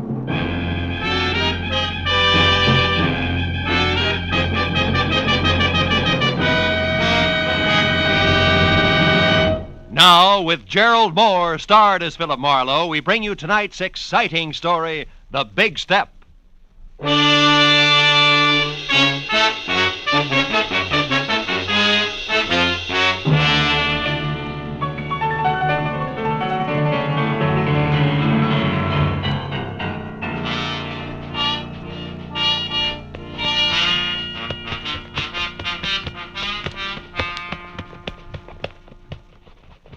Yes, sir, Mr. Marlowe. I always figure shoes are just like faces. How's that, champ? Well, they make it old and they make it wrinkled, but they're still okay as long as they got a shine on them. Yeah, it keeps that right in condition, huh, champ? Yes, sir. Hey, let me just spank up this one again, huh? Sure. Oh, come in. Mr. Marlowe? Yeah? Oh, excuse me. I didn't know you was busy. That's all right. Okay, champ. I guess that does it. Here you are. Oh, thank you, Mr. Marlowe. I'll see you tomorrow. Right. Well, now that my shoes have a new lease on life, won't you sit down? Miss, Cantor. Mrs. Betty Cantor. Oh. I'm a waitress at the Shelton Cafe. I need your help, Mr. Marlowe. There's something you could do for me. You free to take a case? Well, I'm free, depending on the case. What is it? Well, today, this friend of mine, Shirley Vitello, comes into the restaurant where I work. Yeah. She takes her usual table, and while she's waiting for her order, she starts reading the paper. Well, it's all quiet so far, Betty. Yeah, but just when I'm bringing in the tomato juice, it happens. She sees something in the paper that scares her. Scares her bad. What was it, Betty? Do you know? I don't know. She mutters something, and then she runs out of the place. Her face was gray like ashes. Later, I got to worrying. I called her at home, then at the lab where she works, even her husband's studio. No luck. Now, wait a minute, Betty. I don't quite get the connection. You and Shirley Vitello, I mean. Oh, I don't know her social. We're only chummy at the restaurant. She's been eating there for years. Well, that's a basis for friendship. Well, about 6 months ago, I was in bad trouble. And Shirley came through with $200 when it seemed like more money than I'd ever seen. Yeah. It kept me and my husband together. So, you see, she means a lot to me. Yeah, I see what you mean. Well, look, Bet, what was this about a lab? Well, Shirley's a technician. She works as an assistant to a chemist named Softman. Abraham Softman, out on Melrose someplace. Mm-hmm. What about Shirley's husband? Do you know him? Gilbert? Oh, yeah. He comes in with her a lot. He's a piano composer and a real nice guy. He lives for his work. He's unknown now, but he's a real genius, Oh, Shirley sure, says. sure. She'd do anything to keep him and his music going. Yeah, well, tell me, this friend of yours saw something in a paper you said that scared her. Now, that's all you know, huh? Yeah. And I want you to find out why and help her. Here's $50, Mr. Marlowe. That's what you charge, ain't it? More or less, yeah. By the way, Mrs. Cantor, where's your ring? I sometimes take it off when I'm working. You do, huh? Yeah. Or perhaps when you hock it to raise $50? Look, Betty, I'm a careless guy. You better hold the money, huh? Oh, but Mr. Marlowe... Where do the Vitellos live? But, Mr. We're Marlowe... in a hurry, Betty, remember? Where's the address? Well, it's 3140 Veteran Avenue. Mm-hmm. And in case you want it, Gilbert's studio is Benedict Canyon, 510. Thanks, Mr. Marlowe. And you call me at Empire 17087, huh?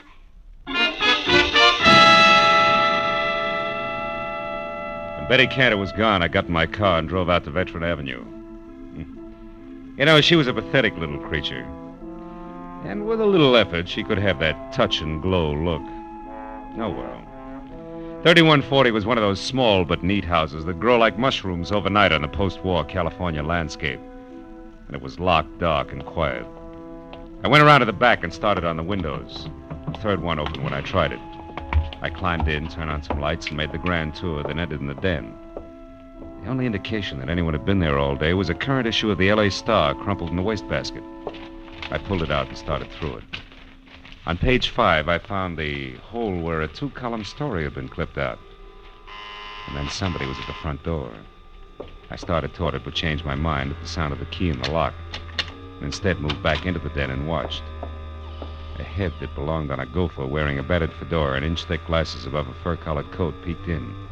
Gave the place a myopic once-over and headed straight for the den. So I stepped out where he could see me. I have never seen you before. What are you doing here? You tell me first, Pop. I'm bigger than you are. I am Dr. Abraham Softman. Softman? Oh, the chemist Shirley Vitello works for. Is that why you have a key? Yes, she leaves unfinished. She leaves work here for me to pick up. It's a convenience for both of us. But now you can also explain, maybe? Well, a friend thinks your assistant's in trouble. I'm trying to find out. The name's Marlowe. Aha. I suspected now I'm right. What? Shirley came to the laboratory late from lunch today and very much upset. She left again soon, right in the middle of our most important crimson test. Your what?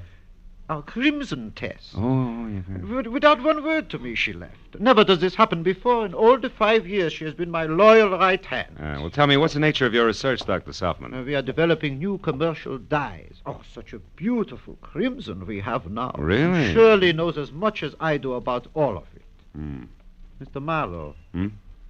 Was it you who opened the desk drawer there? No. I didn't notice it till now. 2 boxes of .32 caliber ammunition. 9 shells gone from the top one. She kept a gun there. I've seen it before. That's gone, too. What kind of trouble needs a gun, Mr. Marlowe? Oh, I could think of a few. And they all say we better locate Shirley, and soon. Now, look, Doc, I want to ask you... Just one moment, What? please. Maybe you will know if this means anything. I found this under her work table after she left this afternoon. Is it maybe something? I don't know. Let me see. Empty reservation envelope from Federal Airlines, L.A. to New York, departure 11:35 tonight. Made out to Ruth Britton. Ruth Britton? Who's that? Well, I don't know her, but she must be something to Shirley. Perhaps this Ruth Britton is the trouble. Well, the airline number's here. Where's the phone? It's out there in the other room, there Oh. on the table. Yeah, I got it. Hudson 28610.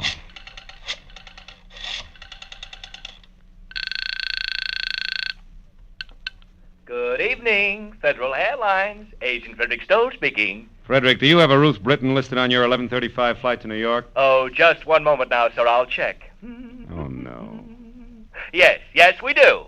Yeah, well, I've got to locate her. Do you have an address or a phone number there? Oh, no, sir, I do not. And even if I did, I'm Look, afraid Freddie I couldn't. Freddie boy, this is important. I need that information. Now, describe it to me. What does she look like? Oh, dear, I'm afraid I can't. I must have sold the ticket. I'm the only agent on duty, but I just can't seem to think where Try, will you? Think. I am. How do you expect isn't me to that remember awful? 75 or 80 faces every day? Now, listen, Good heavens, don't you think I get confused? Yes, I every do. Time Now I 9 or do. 10 jerks come in here at once, all wanting tickets at the Never same mind. time. Don't you think I have Skip the right it. to... Frederickson. Now, look, Doc. Now, look, do me a favor, will you? What is it? Stay right here and wait for Shirley. If she comes back, hold her. I'm going to look up her husband, Gilbert.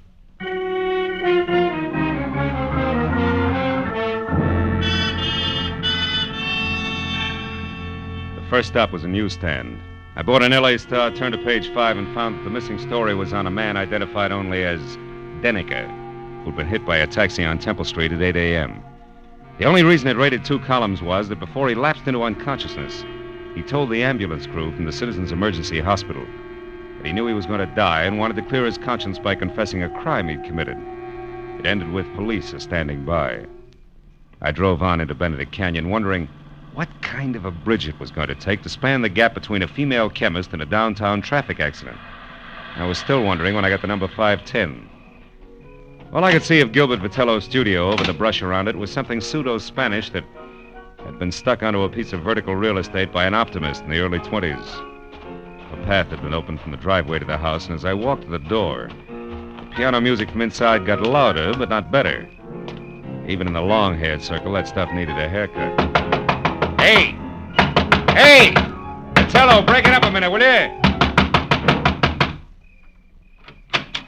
What's the meaning of this outburst? I'm working and I won't be interrupted. Who are you? What do you want anyway? Take it easy, Mr. Vitello. My name is Easy? Marlowe.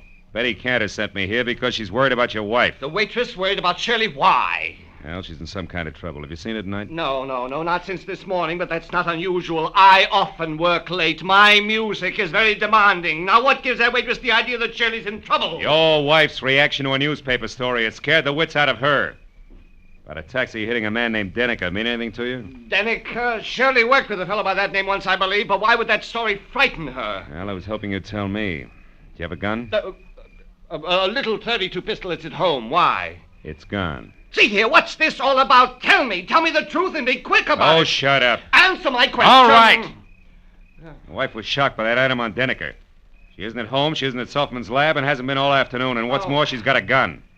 That's all I know, except for one thing. Who's Ruth Britton? She's a friend of Shirley's from the East. She's been visiting relatives out here. Why? Nothing. Maybe Shirley's got a plane reservation for her, that's all. Mr. Marlowe, if that's all you have to offer, why don't you get out of here so I can go to work? I'm quite certain if Shirley were actually in trouble, she'd come to me for help. And incidentally, tell Betty Cantor to take some vitamins or something. She's becoming a meddlesome busybody. You know, there was a quality about Gilbert Vitello that made me want to sock him on the temperament with the heavy end of his grand piano. When I started down the path to the driveway, I forgot about him, because a pair of headlights slashed through the foliage like a giant scythe. I ran to where I could see and watched the girl in a brown suit get out of a sleek new Hudson and start toward the house. Then she saw me. She backed away, then threw me one scared look and darted into a side path like a jittery cottontail. I followed as fast as I could, but it was home ground to her, and in 20 yards I was outclassed. I lost her at the corner of a sagging shed and stopped to listen for her footsteps. I heard something else, but not in time to duck. Oh!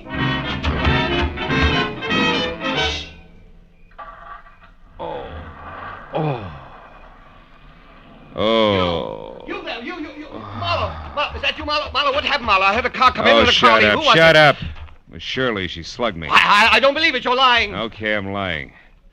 For what it's worth to you, Die Hard, your wife isn't kidding. She told me personally with a blunt instrument. Play that knee flat, Jack.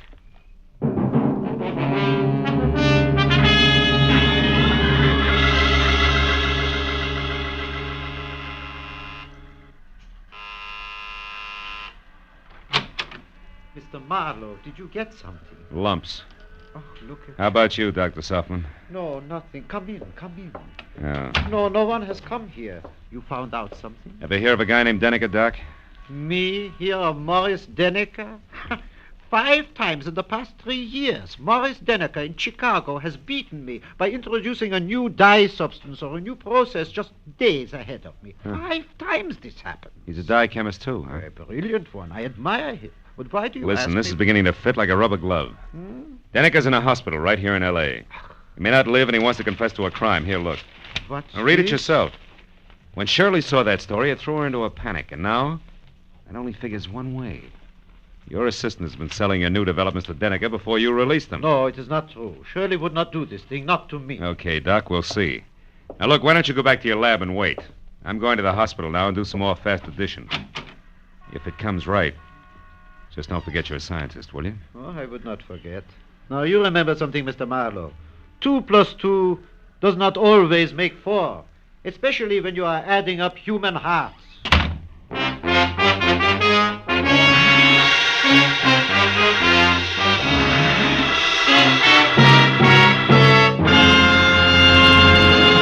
In just a moment, the second act of Philip Marlowe. But first, Wednesday's Wonderful on CBS, with Dr. Christian, Groucho Marx, Bing Crosby, and Burns and Allen all coming your way over most of these same CBS stations.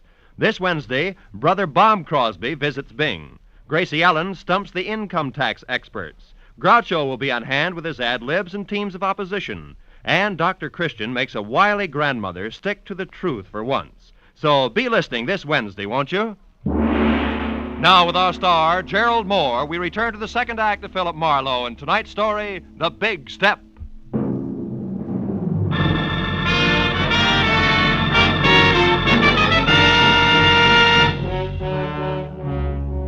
It was 20 stop-and-go minutes through the snarled early evening traffic over to the Citizens Emergency Hospital. All the way, I kept hoping that Denneker's confession wasn't going to have anything to do with Shirley Vitello. But when I was there, standing next to Detective Lieutenant Matthews and filling him in to date, I racked that hope up under wishful thinking. Morris Denneker had already come, too.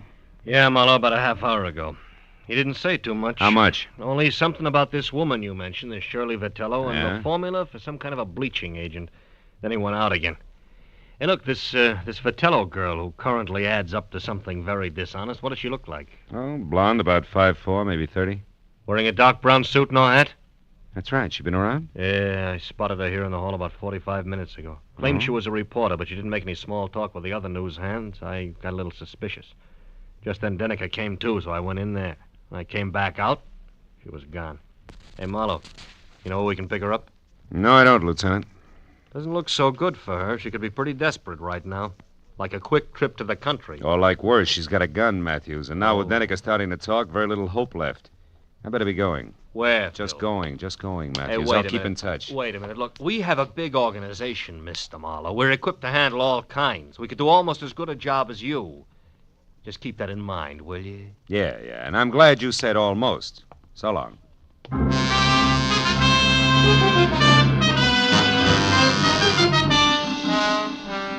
I got back into my car and pointed it toward the Vitello place on Veteran Avenue again. Because I didn't know where else I could possibly pick up Shirley's trail.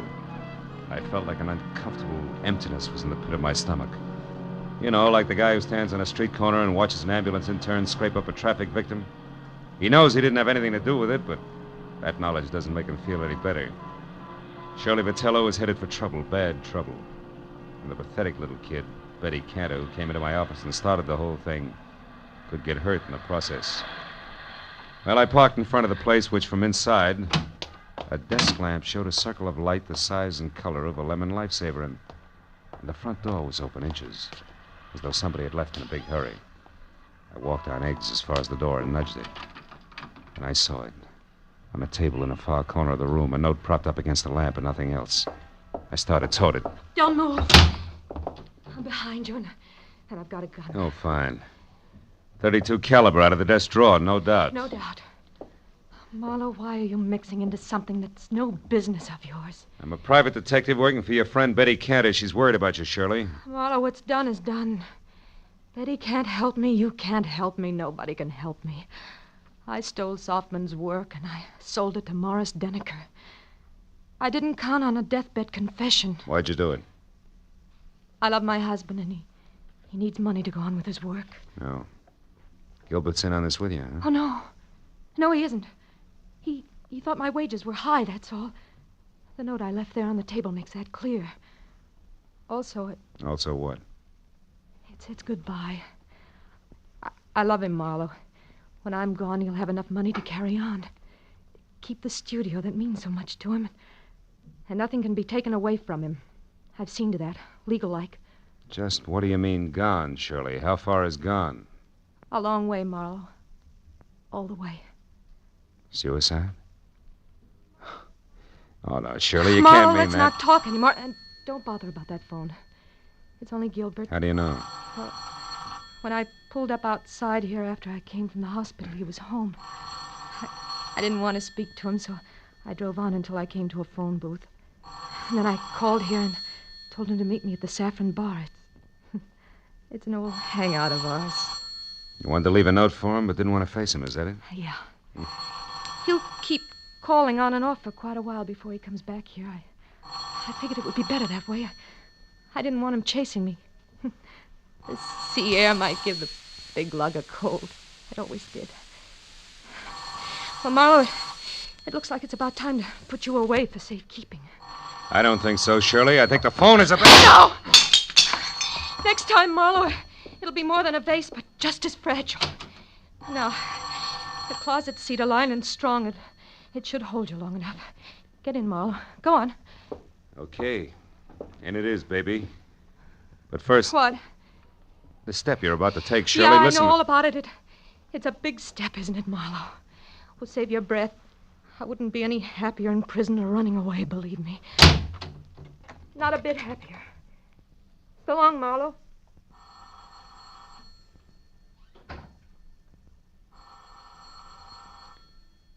Nobody's home.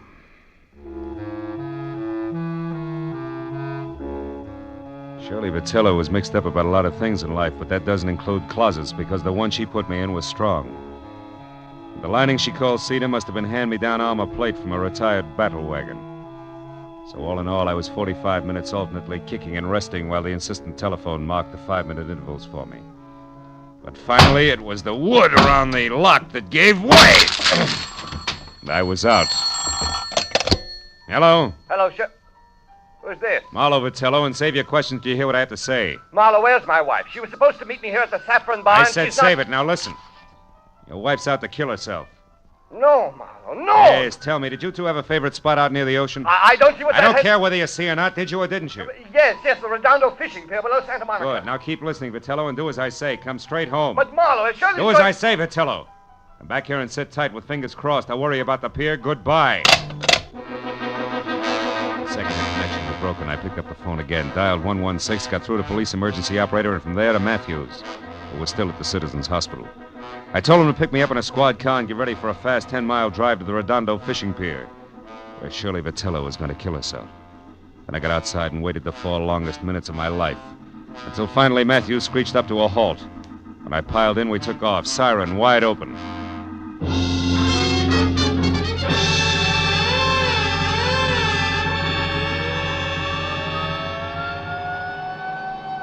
It'll be less than a minute now, Marlowe. Pier's only a couple of blocks away. Good. Better have Mooney kill that siren, Lieutenant. Jack, we want to come in quiet, Mooney. Okay, Lieutenant.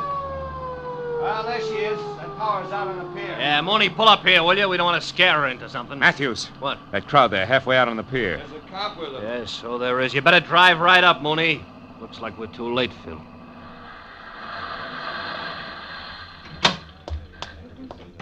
We were too late. At the center of a circle of the morbidly curious who always stand and gape, we found her lying face down on the greasy planks of the pier, dead. She'd shot herself through the heart, and the gun, the same .32 she'd used on me, was lying next to her. 2 bullets gone. I explained the extra shot to Matthews. Uh-huh. Okay, 1 bullet fired up at her place and the other one here. Well, I hope you're satisfied, Marlowe. What do you mean, satisfied? I mean single-handed. You had to leave the cops out of it, didn't you? You had to go up to Veteran Avenue all by your lonesome, didn't you? Now, you wait a minute, Matthews. I was only trying to... nuts. Hey, Mooney, where's the nearest phone? Over there, Lieutenant, across the street, the Triple Eagle Cafe. The patrolman here's already called an ambulance. All right, tell him she can be moved. Come on, Marlowe. I want to turn in a first report on this.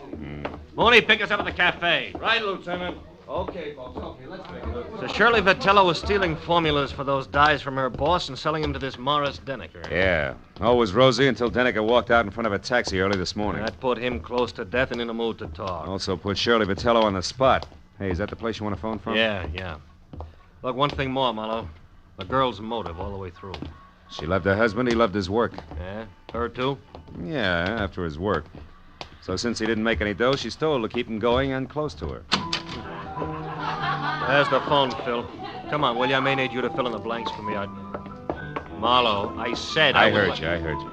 The phone can wait, Lieutenant. Come on over here. What? I want to talk to that piano player. Piano player? What about? The tricky way he has of playing Blue Skies. What? Yeah. Hey, Bud, that's all right. You got a mean left hand there. Yeah, I open in Carnegie Hall next week. Don't miss me. I'll try not to. It's just terrific what you do with that tune, you know? It's my own particular arrangement. Nobody else's, huh? No, nobody's. I've been working on this arrangement for a week. That's all I wanted to know. Hey, Marlowe, what are you getting at? The phone, I've heard enough. Where'd you say it was, Matthews? Over there, the left of the bar. But, Phil, what are we What time doing? is it, Lieutenant? 5 after 12. Marlowe, what is it? A switch, Matthews. A switch? Yeah, one that'll knock your badge off. Will you get a load of this?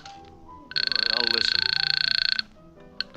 Good evening, Federal Airwaves. Agent Hedrick Stoll. Listen, speaking. Frederick, I'm the party who called before about the reservations for Ruth Britton on the 11:35 for New York. Oh, yes, I remember you. I'll probably... Never mind. It's remember- police business, Freddie. Did the plane leave on schedule? Of course it did. But Miss Britton didn't make it, and she didn't bother to call and cancel her reservation. Thanks. I've heard enough. So far, so good, Matthews. Yeah, which means what? The Saffron Bar in Hollywood. Which means what? Shirley Vitello didn't commit suicide, Matthews. She was murdered.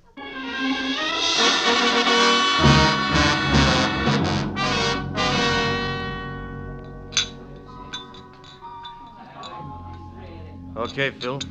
Where's your man? Right there. That table against the wall. Oh. Come on, Matthews.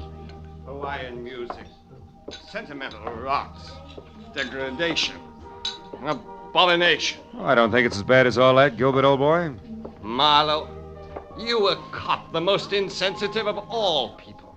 What would you know about music? Just for the record, he's not a cop. My question still stands. What do you know about music? As a matter of fact, not much. But you know, I'm fascinated by what they're doing with instruments these days. Really? Mm-hmm. What are they doing that might fascinate you?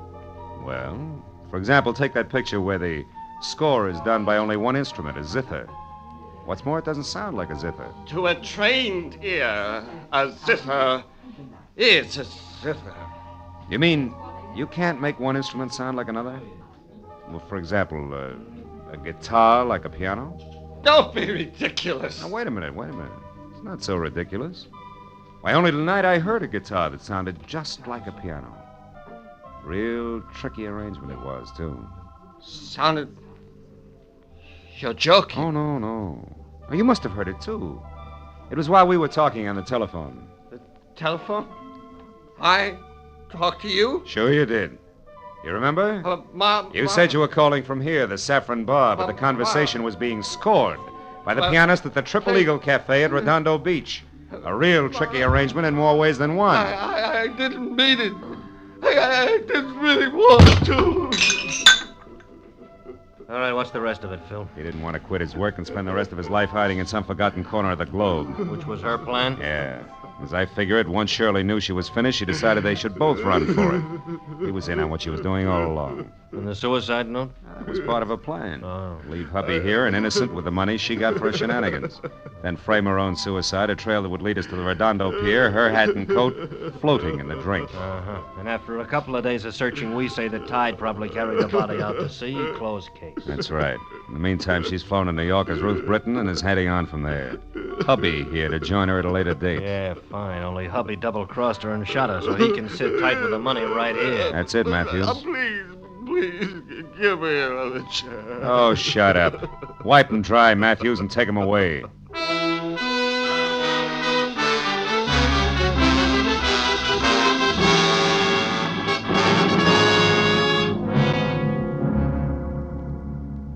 I didn't go along with Matthews. I didn't even bother about my car, which I'd left in front of the Vitello place. I'd had enough for one night. Enough of the kind of person who'd hitch his wagon to a star only if the twinkle he saw on the horizon was the reflection of a dollar sign. were a pair, all right, the Vitellos. A pair who finally canceled each other out. You know what? I'm glad of it.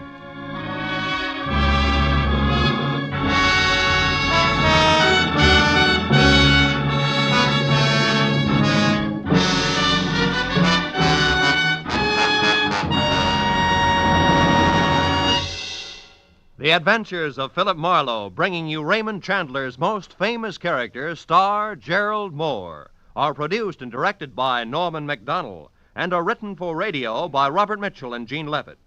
Featured in the cast were Gene Bates, Paul Dubov, Vivi Janis, Edgar Barrier, and Peter Leeds. Detective Lieutenant Matthews is played by Larry Dobkin. The special music is composed and conducted by Richard Orant.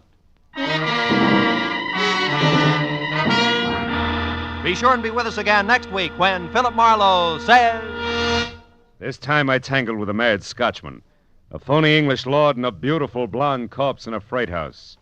All because of a butler who walked on his knuckles.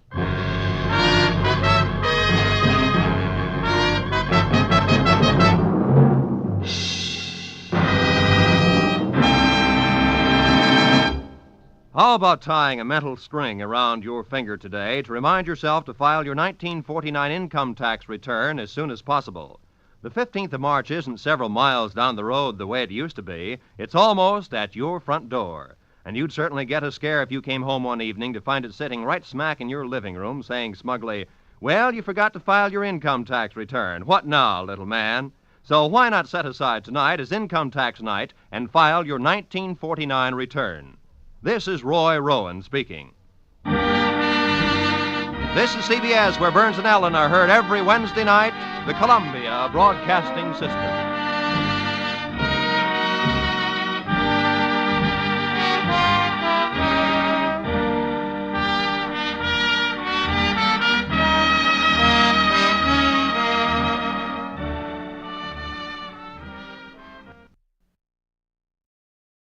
Get this and get it straight. Crime is a sucker's road, and those who travel it wind up in the gutter, the prison, or the grave. This time I tangled with a mad Scotchman, a phony English lord, and a beautiful blonde corpse in a freight house, all because of a butler who walked on his knuckles.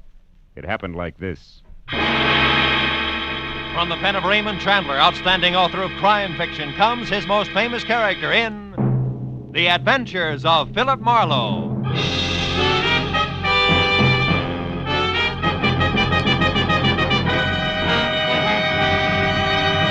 Now, with Gerald Moore starred as Philip Marlowe, we bring you tonight's exciting story, The Monkey's Uncle.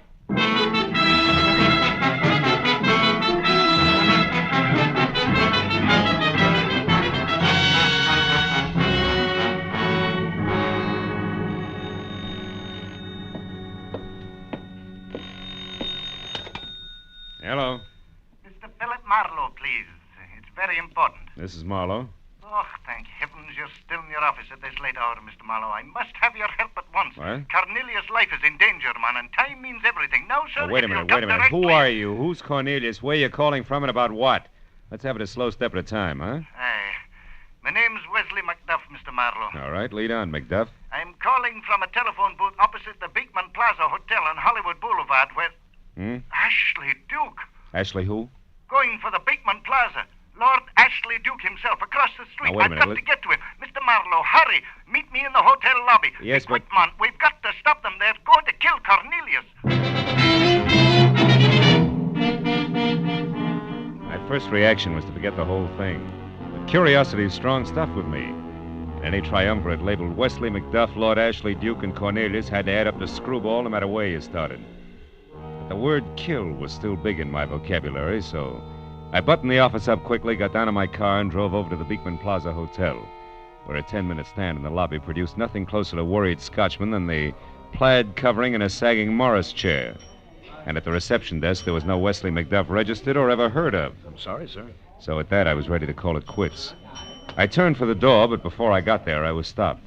The uniform said bellhop, and the sprinkle of freckles plus blonde cowlick said all-American boy. But the shifty eyes and the narrow mouth that slid over to the side of his face when he talked said something else, like racetrack tout. Say, Pardon me, sir, but I happened to overhear you ask after a Scotchman. Wesley Macduff, was it? Yeah, you know where he is? Well, yes, and, Yes, and how much? 10? 5. Okay, sport, 5. Hmm. But let's get out of the traffic, huh? Over here near this map, like I was pointing out something to you. That's a fresh idea, yeah. Thanks. The fiver? Oh, here.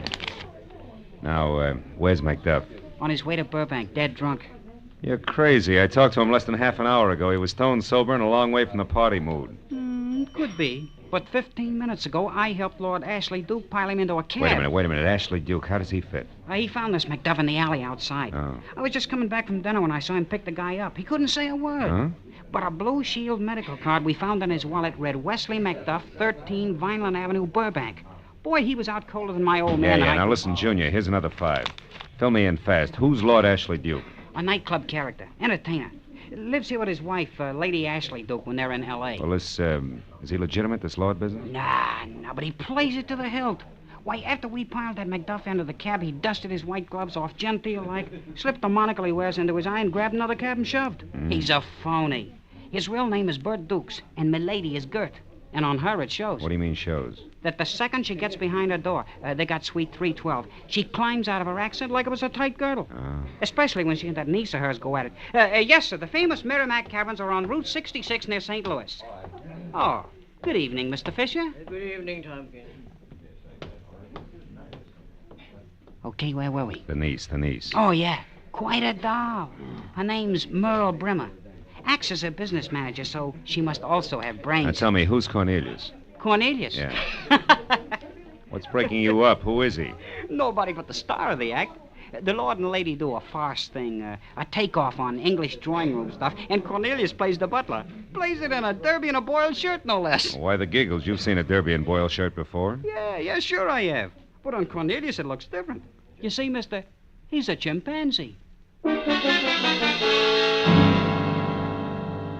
affair Cornelius definitely added screwball. But I also knew that prospective client Macduff had been sapped and piled into a cab for good riddance, which could add to less than funny. So I decided I'd look around a little longer, especially in the vicinity of Milady's chamber, number 312. When I stepped out of the elevator on the 3rd floor, an owl-faced waiter was just piloting a dinner cart loaded down with dirty dishes out of the room. And when the cart joggled onto the corridor rug, it nearly upset a coffee pot, which left the waiter's mind on the juxtaposition of cart and pot and not the door. It he'd left open inches. I waited till he passed me. Then I moved up to where I could both see and hear Lady Ashley Duke and her niece Merle exploding at each other through an after-dinner conversation. The former was built like an upended blimp with as much charm as a mooring mast. The latter was blonde and female, spy beautiful. And also she was nonchalantly slipping a shiny .32 automatic from desk drawer to purse. Oh, now, wait a minute, Gert. Before you snap a stay, you listen to me. Why? So you can explain once more how poor Uncle Bert's idiotic mistakes are just bad luck. $10,000 worth of bad luck. Nuts. Bert don't know anything about investments. He shouldn't be allowed to touch a red cent. And, my pretty, from here on out, that's exactly the way it's going to be. Believe me. Oh, cut it, Gert, and quit blaming Uncle Bert and me. Are you kidding? Why shouldn't I blame the two of you? He's a jerk, and you... I never wanted you with us in the first place. My niece. Ha! Oh, shut up. And remember, dear Aunt, your husband likes me around. I'm good for his morale, he says. He'll never let you fire me. So don't waste your breath. Auntie? Get out of here. Go on, get down to the freight house and keep your eyes open. We don't want to lose Cornelius. Don't worry, darling. Guard duty's an old specialty of mine. Yes, who is it? Name's Marlowe. I'd like to see Lord Ashley Duke. Oh, well, Oh, well. Yes. He's not in, but what did you want to see him about? Oh, business. Can you help me? Perhaps. You see, I'm his business... She used to be his business manager. She was just leaving, weren't you, Merle, darling? Yes, Merle, darling, was. Mr. Marlowe, Lady Ashley Duke. Goodbye, Auntie. Unhappy, huh? Oh, rather. Now, sir, to save each of us time, let me be blunt. Lord Ashley Duke is no longer interested in making any investments whatsoever, nor will he be interested at a future date. Is that clear, sir? Yes, like well water, Lady Ashley Duke, and if I were looking for an investor, I'd keep it in mind. But you see, I'm a private detective working for Wesley Macduff. A paper? A lousy paper pushing his way in here. Take it easy, easy, Gertie. Let go. Get your filthy hands off me. Sure. Just as soon as you get back into neutral. I also want to save us time, and I want to save Cornelius, too. Now, do we talk or wrestle? Which? Oh, all right. 7 weeks ago, Lord Ashley Duke and I bought Cornelius from that crazy monkey raiser out in Burbank. We paid Macduff $30,000 for a run-down 17-year-old chimpanzee. Well, then why do you want to kill him? Macduff thinks you're going to. Yeah, Macduff's crazy. Just because we change our minds and instead of staying here in L.A., decide to go on the road. Macduff thinks Cornelius will catch cold and die. So he wants him back. Yeah, but you'll get your money back. Yeah, but what about the 7 weeks of work just to teach him to drop a glass? Not only that, he's a wonderful imitator. I can see your point. Besides, a deal's a deal. And we're taking the risk of Cornelius's death, not the loon who runs that Burbank animal farm. Why, that Scotchman thinks every animal in the joint's related to him. It's an old idea, honey. But look, Lady Ash... At what? We've had our talk, Peeper. Now get out. Go on. Go on. Get out before I forget I'm, a lady.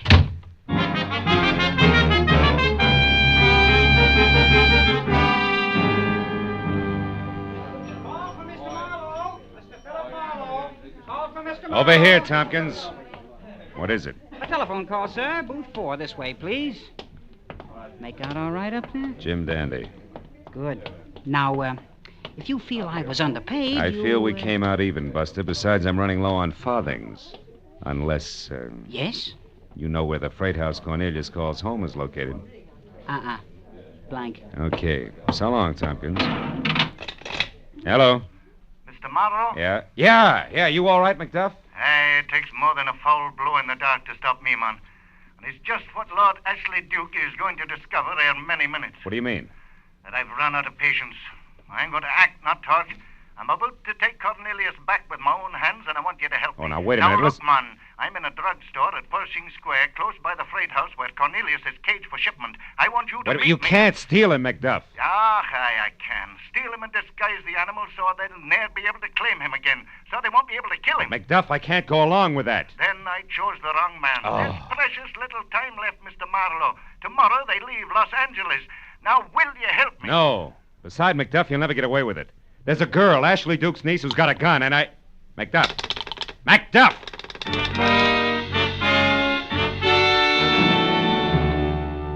All the way from the phone booth through the lobby into my car outside, I kept telling myself 3 things. 1, I wasn't working for Macduff. 2, Macduff was about to commit a crime. And 3, I couldn't worry about the gun in Merle Brimmer's purse. It was all none of my business. So when I was in behind the wheel of my car, I pointed it toward my apartment on Franklin, lit a cigarette, and forgot about the whole thing. But a block later, I threw the cigarette out, turned, and headed for Pershing Square. Scots with animal farms in Burbank obviously weren't the only crazy people in Los Angeles.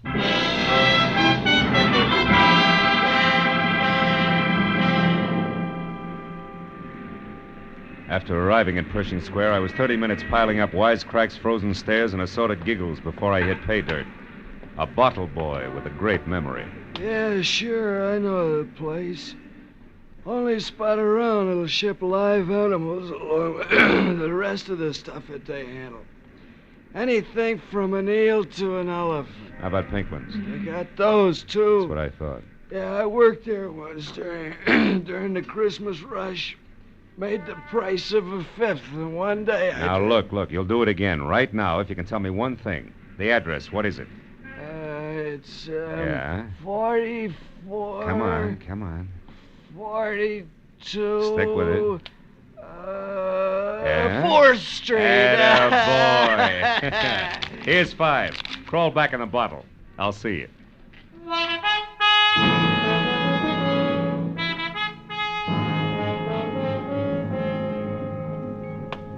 The neighborhood was half residential, half industrial, and all run down, including the freight house, which was 2 windowless stories of dirty red brick hovering over a loading ramp on a deserted, shadowy street.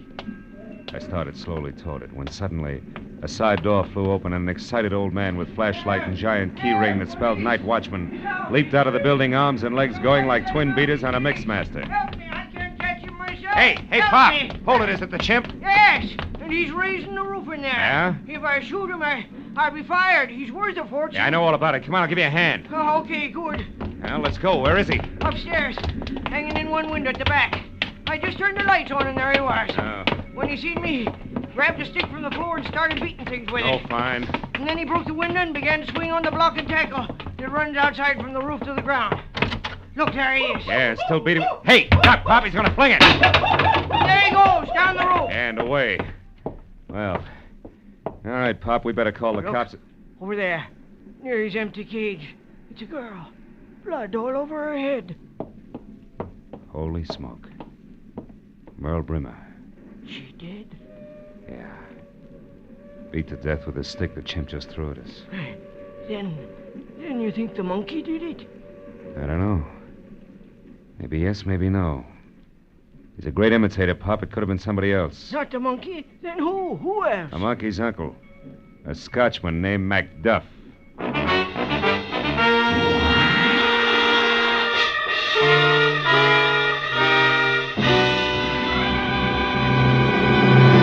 In just a moment, the second act of Philip Marlowe. But first, Groucho Marx will make another of his famed personal appearances on most of the same CBS stations this Wednesday night.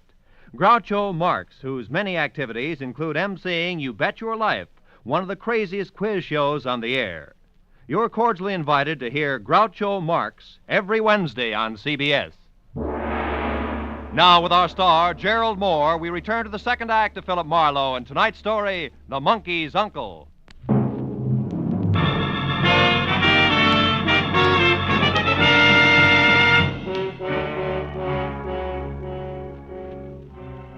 I walked around the body of the girl on the freight house floor.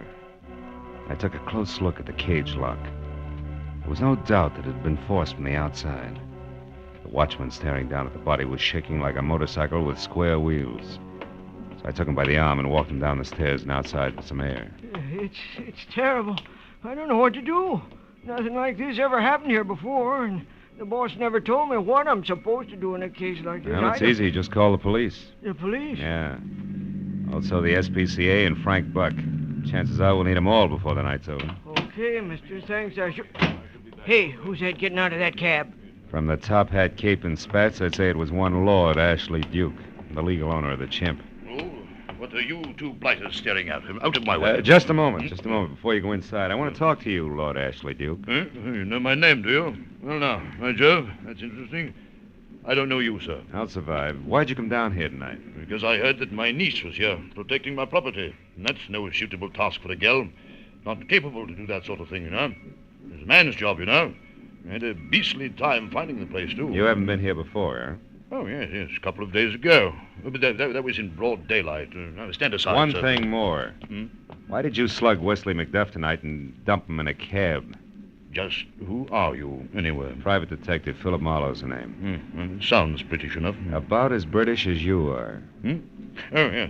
And you, I presume, are the watchman. Yes, sir. That's me, Your Highness. What about Macduff, Your Highness? There's no choice. The blighter wanted to welch on the transaction we've made. I refused, and he threatened me. So I bopped him. And then made out he was intoxicated, you know. Packed him off in a cab, you know.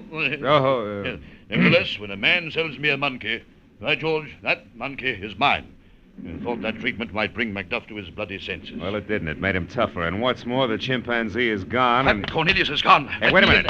Come on, Pop. Okay. Well, dear, where are you? Merle? What? Merle? Merle, what's happened to you? Oh, no. Merle, baby. That's the way she was when we found her. And that crazy monkey was in here just jumping up and down like he was throwing a fit. It was Macduff. Macduff, that's who it was. That madman. Holy mackerel, what was that? I don't know, but I'm going to find out. You stay here.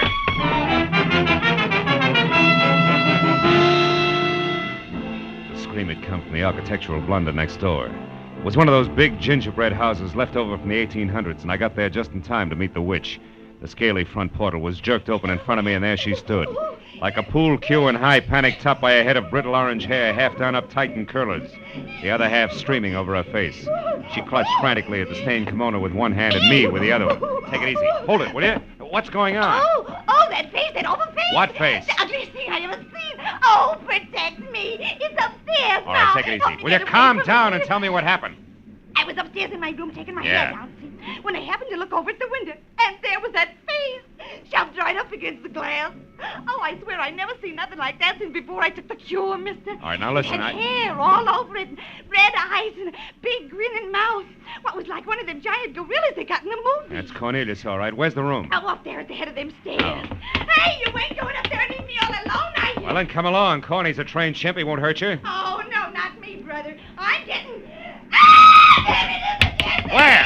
Right there, he stuck out his tongue and made a face at me. Tell me, is that a passage out there between the houses? Oh, no, it's a kind of an air shaft, only it's closed up at the back. Oh, you mean he can't get through to the alley? Yeah, that's right. There's no way out of there except the street. All right, come on, let's get outside. We got him cornered. Oh, you got him cornered, baby, mister, not me. I don't want nothing more to do with that ugly puss.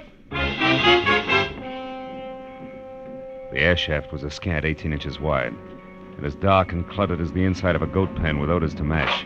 I worked my way back as far as the bashful light from the street reached. Oh, be careful in there, mister. Then I stopped and listened. But Cornelius was a genius. There wasn't a sound. And I couldn't see my hand in front of my face, to say nothing of a black-haired chimpanzee who was no doubt getting a big kick out of the entire procedure. I decided to try psychology on him. So I called in what I hoped was a firm but friendly voice, and it got me no place. I groped my way along the wall of the drain pipe and called again. This time shorter on the friendly and longer on the firm, which was a mistake.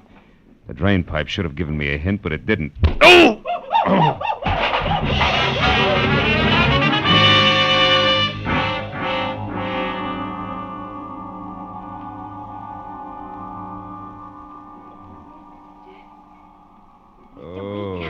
What? Come on, snap out of it, What's the mister. matter? He's gone. Hold on, who's gone? That gorilla. It was up on the drain pipe. It hit you on the head with something, then ran right past me and got away in a taxi. Oh, come on, let's get out. Oh, wait a minute, baby. I could have sworn you said the monkey took a taxi. Yeah, you did. I watched the whole thing. Oh, my. As soon as it got out in the street, a man in a checkered tan with a crooked stick in his hand came out from between them buildings over there and called it. They ran up to a taxi. The driver jumped out and they drove away. I seen him. The driver jumped out and they drove away. Yeah. I don't think you took the cure soon enough. Well, I seen something else, too. Huh? A fat bird in a high hat and spats came charging out of the freight house there. Saw the cab leaving, got in a green coupe that was Green parked coupe? in front and took off Holy after. smoke, that's my car. It's gone. How do you like that? Yeah. Now maybe you'll believe me, huh? Every screwy word, sweetheart. Now, look, you didn't happen to see... Well, look, that's the cab driver there. Did anybody see what happened? I gotta have a witness. My taxi was hijacked off of me by two crazy guys. One of them looked like an ape, exactly like an ape. Move over, bud. We're on the same raft. My car's gone, too. Tell me what happened, will you? Start at the top. Okay. Tonight I bring this big shot in a high hat down here to the freight house. He hops out, tells me to wait, see? Yeah? So I drive down the block and turn around. I'm parked right over there, trying to grab a quick 40 winks, when up comes this loon. A Scotchman? Yeah, that's him. Yeah.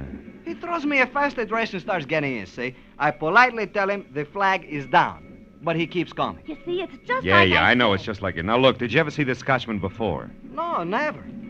I figure maybe he's got a snoot full of happy days, nothing more. So I'm reaching over to block him when a pair of hands that feels like a doormat with muscles grabs me around the neck. I twist around and look, and what do I see? Cornelius. Him I don't know, but an ape man is crawling in my window. So help me, I'm rubbing noses with a missing link. Yeah, I know. Then what happened? Mac, I jump out of the taxi, and before I know it, the old geezer gives me a clout with his stick, piles in. The next thing, my taxi's gone just like that. You gotta believe me. Somebody's gotta back me up. If I try this on the cops, they'll have me in a padded cell in no time. Well, don't worry about it, fella. Just reach hard for that address the Scotchman gave you. Can you remember it? Oh, sure. Let me see. It was the Rushmore. Rushmore? Yeah, that's a down at the Hills motel out on Vernon. Somewhere around Beverly Boulevard. Ed Nathan's... Whoa, stepped on something here on the sidewalk. Oh, you sure did, cutie. Smashed it, too. It looks like somebody's watch crystal. Sure, ladies' watch crystal. Oh, a nice one. See, it had this hunk of black ribbon with it. Ladies' watch. Hey, wait a minute. Let me see that. Sure, here. It's velvet, see? Yeah, it sure is. It doesn't fit. Not here. No one's been here but the three of us and the chimp. So long, kids. Hey, wait. Where are you I'm going to talk to a liar about a murder. I'll see you later at headquarters, I hope. But what about my taxi? Talk to the night watchman in the freight house. You'll be good for each other.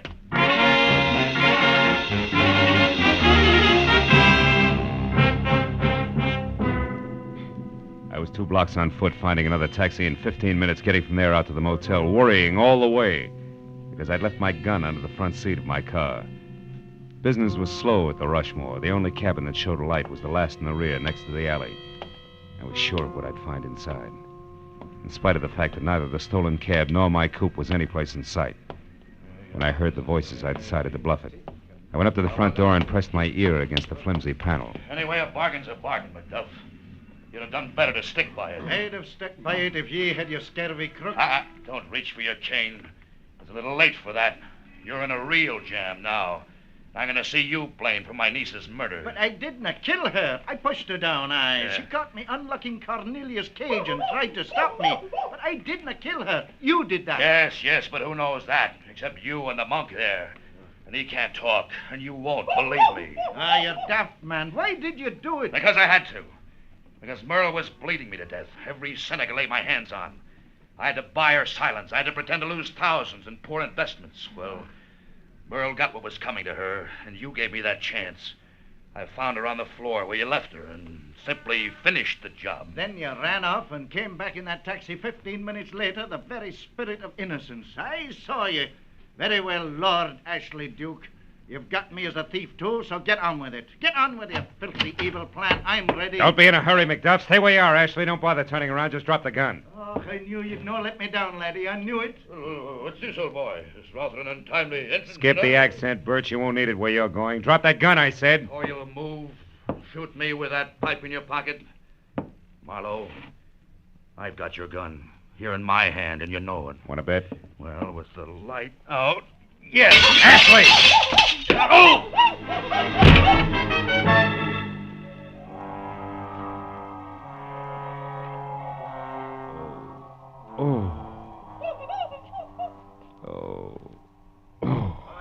It's a very strange thing, lad.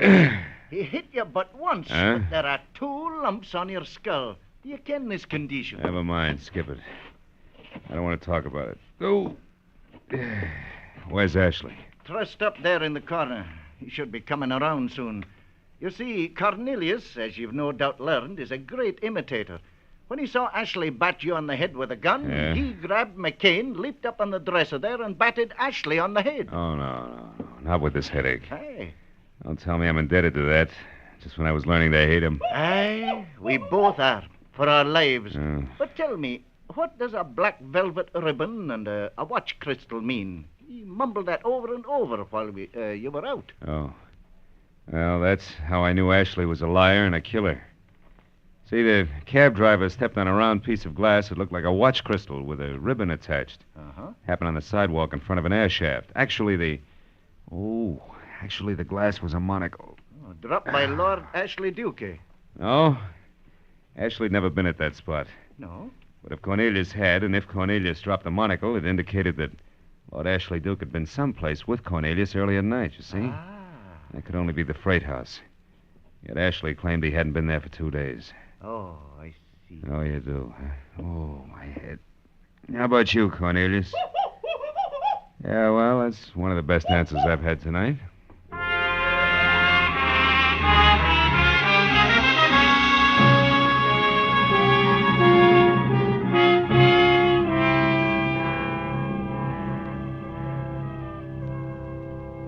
It didn't take long at police headquarters. Maybe an hour altogether. A killer was locked up for trial, and the key witness ate 3 erasers, spilled a quart of ink, and broke a window before the homicide boys finally gave up. I watched the phony Lord Ashley Duke walk down the corridor to his cell. Any connection he had with man was just the category. Then I watched McDuff and company leave, too. A couple of regular guys. The monkey and the monkey's uncle. A genuine old Scot who loved life, and his shuffling friend whose only limitation was his inability to speak. But he communicated all right. In the only language that means anything. Love of one creature for another.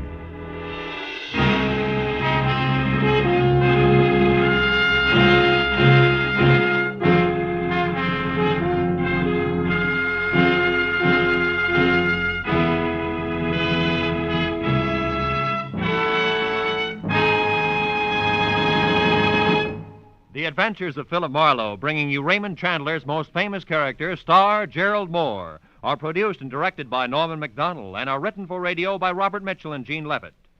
As a special note of interest, Philip Marlowe fans, you'll be glad to know that Radio and Television Life magazine has this week named Gerald Moore as the best male actor in radio. Featured in our cast were Mary Lansing, John Daner, Tudor Owen, Sam Edwards, Michael Ann Barrett, Harry Bartell, and Junius Matthews. The special music is composed and conducted by Richard Orant.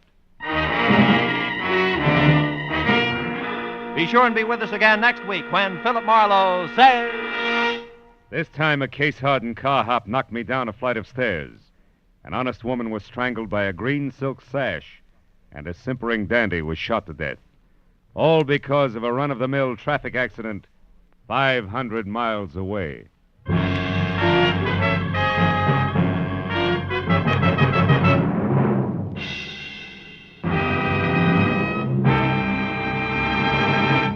You hear them all on CBS, and one of the funniest parts of that all comes from the bird brain of a woman, Miss Gracie Allen of Burns and Allen.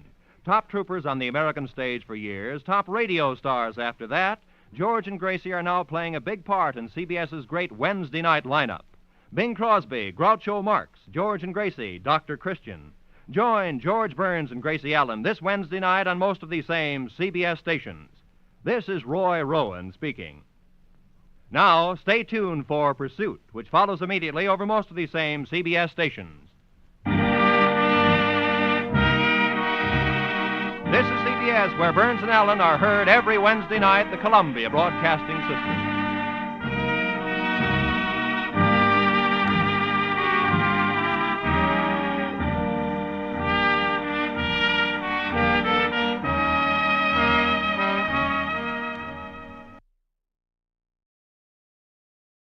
Get this and get it straight. Crime is a sucker's road. And those who travel it wind up in the gutter, the prison, or the grave. This time a car hop knocked me down a flight of stairs. An honest woman was strangled by a green silk sash, and a simpering dandy was shot to death. All because of a run-of-the-mill accident 500 miles away. It happened like this. From the pen of Raymond Chandler, outstanding author of crime fiction, comes his most famous character in The Adventures of Philip Marlowe.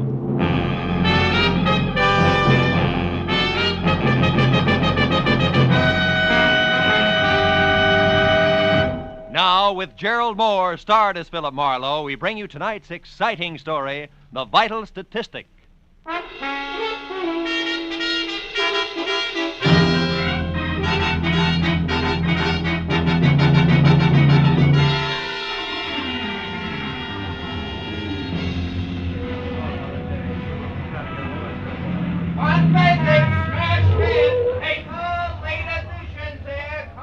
Hey, boy. Give me a paper, will you? Paper, mister? Yes, sir. What do you like? Races, comics, and classified? How about some news? Star? Here you are. Thank you. Paper! Get out of my way. Hey, take it easy. Drive away from here. Fast. Wait a minute. What is this? You've got to help me. I'm being followed. Oh, just a minute, sister. I think The you better light's green. Drive, will you? Hurry, please. Okay. She was streamlined, from close-cropped hair the color of a smoky sunset to low-heeled slippers brocaded in bronze. And in between, a dress that conformed as close and smooth as lacquer on a Chinese vase. I made 4 turns and 4 blocks, then pulled into the curb and stopped. She stabbed a look at me with a pair of sharp, jade-green eyes that said life had always been nothing but a calculated risk. Then she stepped out of the car and smiled. You were a big help, brother. Thanks, and goodbye. Not just like that, baby. Come here. I don't like being left out on a limb. Now, look, you did me a favor, okay, but we drop it right here. It's trouble. You wouldn't like it. On the contrary, it's business, like keeping my own nose clean. I'm a private detective, but I didn't issue any invitation for you to jump into my car. A private detective? Yeah, who's chasing you, baby? The law? You can tell me out here on the street or inside over a drink. I'll take the drink. I need it. Oh. Maybe I need you, too. This might be a break. I'm Mrs. Terry LaBar, and you're, Marlowe, Philip Marlowe. Who are you running from, Mrs. LaBar? a woman in slacks. I don't know who she is or why she's following me, but every time I look back, she's there. This is the second day. Booth? Yeah, sure. Say, look, why haven't you talked it over with your local policeman? Are you working for me, private detective? It all depends. All right. I'm a merchant, Chinese silks. Not a little shop for 6% profit, but wholesale, quick, with cash at 40%. Uh-huh. So what's the point? No police. All it takes is a rumor of police, and I'll have doors closed on me from Seattle to Mexico. Good evening. May I get you something? A martini, please. Make it 2, waiter. Yes, sir. Right away. This gets us back to the woman in slacks, huh? Yeah. Here, Marlowe. 50 and 50. $100. I want you to locate that woman, find out who she is and why she's after me. Will you? Not without a few more facts. For instance, could she have some connection with your business? No. I have 2 men working with me. A strong one named Harlan Casey, who sees that my cash gets safely to where it's going. And a smart one named Joe Temple, who knows what to buy with it. She doesn't belong to either of them. Oh, you sure? Positive. Casey hates all women. Even me, I think. And Joe Temple, well, Joe's a wonderful guy. You hint like a woman falling in love with a fella named Joe Temple. Care to talk about it further? Why not? Temple and Casey have been in San Francisco all week on a deal. A big deal that'll make or break us. Every cent I have is tied up in it. Oh. Well, what about you and Joe Temple? Yeah. Well, perhaps this will explain. I planned to go away this weekend, but I changed my mind because I didn't want to miss his letters. I know it sounds funny, but it's true. Those must be some letters. They are. Like the one I got this morning. It's half business, all right. Complete account of how hard he and Casey worked for me yesterday in San Francisco. But the rest of it is to me, personally. I don't want to sound old-fashioned, Mrs. LeBar, but what about... My husband? Yeah. That was a mistake I couldn't live with. One thing I can't stand, Marlowe, is being lied to. It leaves me vindictive. I'm suing for divorce right now. Vince LeBar is a human leech, as cold and spineless and parasitic as the real thing. Okay, but why would your hating your husband put a woman in slacks on your trail? I don't know. All right, Terry, I'll worry about that, too. Any idea where I can start? Just one. I pulled a switch on her yesterday, Marlowe, for about an hour. I trailed her to the corner of Wilshire and La Cienega, then lost her in traffic. There are several dancing schools around there. Is that worth anything? Maybe. What kind of car was she driving? We were both walking. She's tall and brunette, and I've seen toads with nicer eyes. Not enough. Can't guarantee anything. I'll keep my fingers crossed, Marlowe. Here, take the 100. Oh. Do what you can to report to me at my place, 204 Beechwood Circle. Okay? Pardon, sir. Your drinks. 2 martinis? Oh, thanks. Here. Oh, thank you, sir. To your success, Private Detective. To your health, silk merchant. Drink hearty.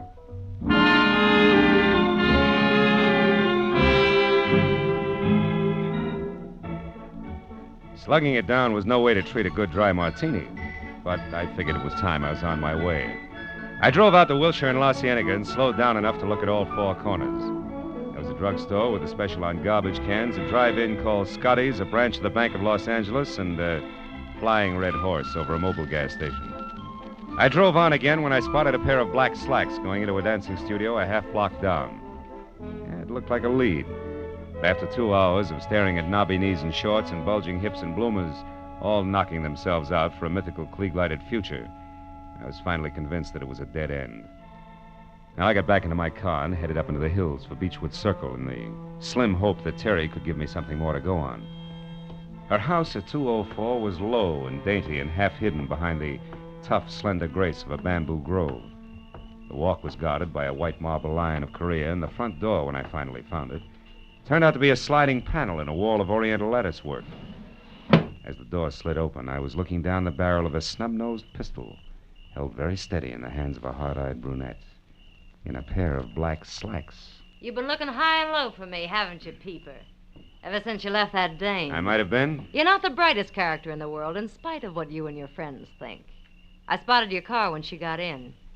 It wasn't too tough to tag. Where's Terry? Sleeping off a hangover from better days. Skip the chatter. Where is she? Come on in and look. And that's no suggestion, sailor. It's an order. Move. Over there to the top of the stairs. Sure. That's a good, smart boy. You're late, you know. I got what I came for, and now I'm in a hurry. Turn around. Look, sister. Shut up! And happy landing!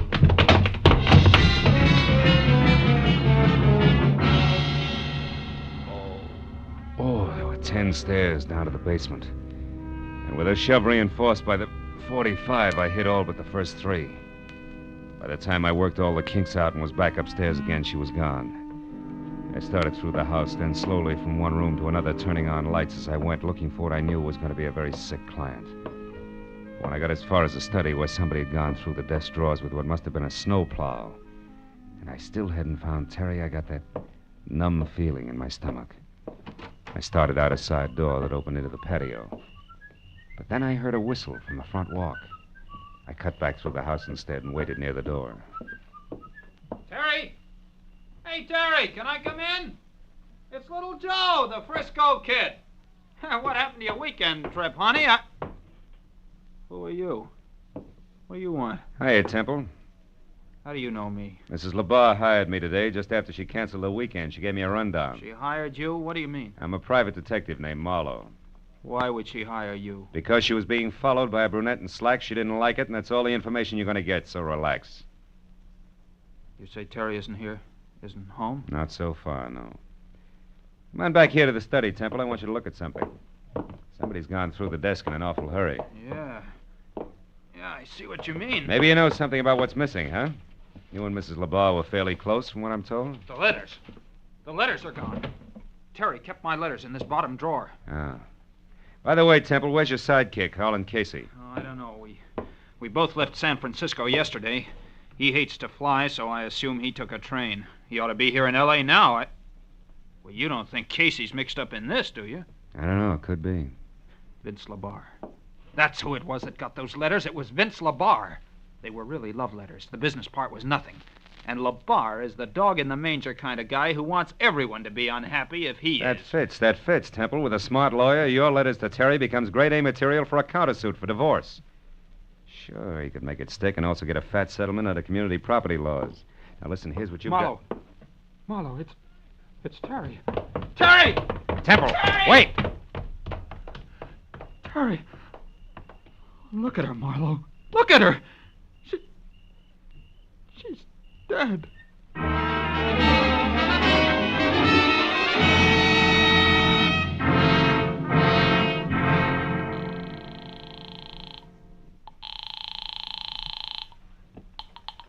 Lieutenant Matthews, homicide detail. Marlowe Matthews, there's a dead one out here. A woman got a pencil? Always. Go ahead, Marlowe. I'm at 204 Beechwood Circle. The woman was a client. Circle. Yeah, go on.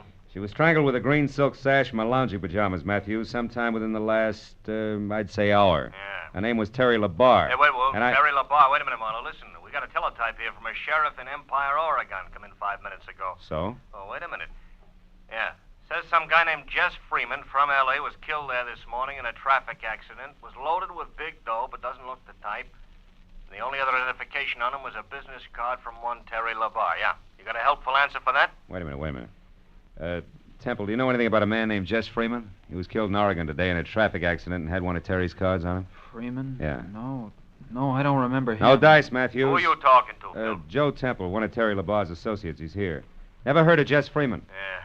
No, okay, Marlowe. Uh-huh. No, they sent his prints to Washington. A tattoo says he was in the Navy once. They'll pin him down. Now, about out there, any idea who killed him?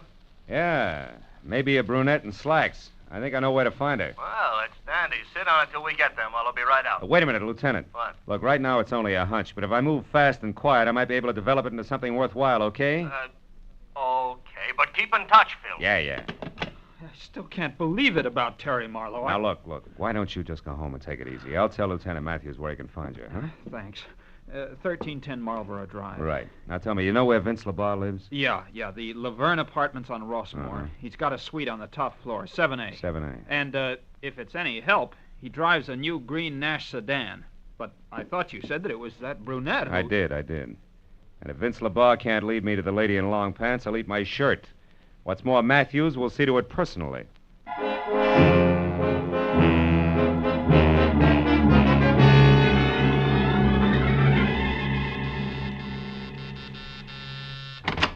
Yes, what do you want? Some quiet conversation with Vince LeBar. I'm Philip Marlowe, private detective. Oh, how exciting. Had I known you were coming, I'd have baked a cake. Oh, you're breaking me up. I was hired by your wife Get tonight. out Your of wife here. is dead, LeBar. She was murdered. Dead? Terry murdered? Yeah. Now, if you don't mind, I'll come in, huh? She was killed because of a packet of letters, LeBar. Oh, no. Kind that are a cinch to cause a big stir in anybody's divorce court. Stir big enough to swing a countersuit in your favor. I don't know what you're talking about. Letters. Joe Temple's letters to Terry, the ones you arranged to have stolen tonight. Oh, you must be crazy. Her death wasn't part of the plan, LeBar. That was one of those bum deals. A robbery that got out of hand, wound up as a murder. Oh, no, wait. Now, where is she, LeBar? Who's the brunette in slacks, and where do I find her? You get out of here, or I'll have the police Oh, have you. shut up. You not only steal letters, but ashtrays, too, huh? Like this coy little number here, a doghouse. Scotty's Drive-In, Wilshire and La Cienega. Okay, LeBar, that's all. Stand still. Oh, now a gun, huh? They say you're yellow, LeBar, but you're not. You're just stupid. There's a terrace outside those doors, Marlowe. Those with the iron grill. Go on out there. Go on. I don't think Terry's dead, and I don't think she hired you. I think you're working for that lousy louse Joe Temple, and if so, he'll need a battalion of private detectives before I'm through. You're through right now, LeBar. You're too dumb to see it. Go on. Clear over to the rail. Keep your back to me. It's 7 floors down, Marlowe, to a concrete driveway. Just in case you get jumpy.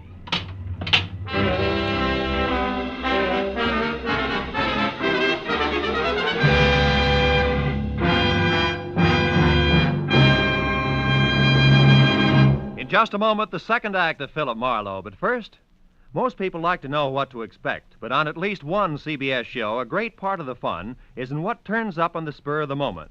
That show is Groucho Marx's Great Quiz, You Bet Your Life, heard every Wednesday night on most of these same CBS stations. Now, with our star, Gerald Moore, we return to the second act of Philip Marlowe and tonight's story, The Vital Statistic.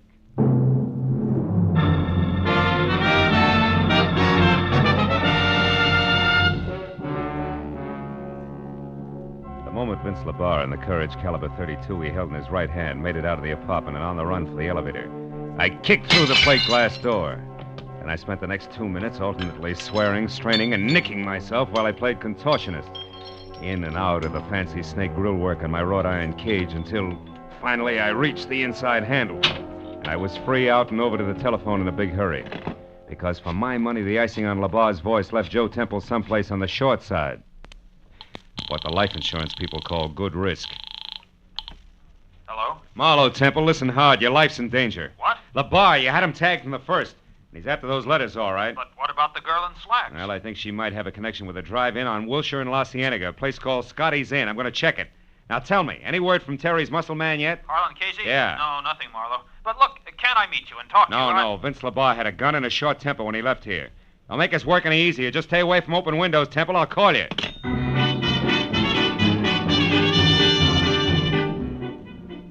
Scotty's Inn was eating on the run in the finest California tradition. A mammoth circle of steel under glass painted a dazzling yellow and blue, surrounded by a half a dozen cars containing teenaged couples with smudged lipstick and the giggles. The second after I pulled in and parked, something in slacks with false eyelashes, a waist you could span with a handcuff, and a fixed frontline chorus girl's smile flipped the card marked Ginger against my windshield. Handed me a menu that still had the froth from an earlier customer's milkshake in one corner. What'll it be, mister? Just coffee, Ginger. Cream? Information. Oh, it's you again. Huh? Look, baby, what I told you on the phone 10 minutes ago still goes, huh? About what? About Rose Facetta, the girl you described. Long black hair, a nice shape. You're infatuated, but you don't know the name and address. So I was nice. I gave you the name, told you to look the address up in the phone book, period. Don't be so lazy, baby. Wait a minute, Ginger. I didn't call you before, but that dime cup of coffee will bring you a $10 tip if you tell me who did. Hey, you want the guy who called. I don't know any names, but you're not him. He didn't talk up like you do. But what's all the fuss, baby? Rose Facetta's got a guy. She's spoken for. Besides, a handsome fellow like you should... Sweetheart, this is business, strictly, believe me. Oh. What's the address? Come on. 2428 Havenhurst Drive, bottom floor. Thanks. Here's the 10 I promised you. No, never mind. Hmm? The name was free to him, so why should I charge you? Besides, Beside what? I like the way you said sweetheart.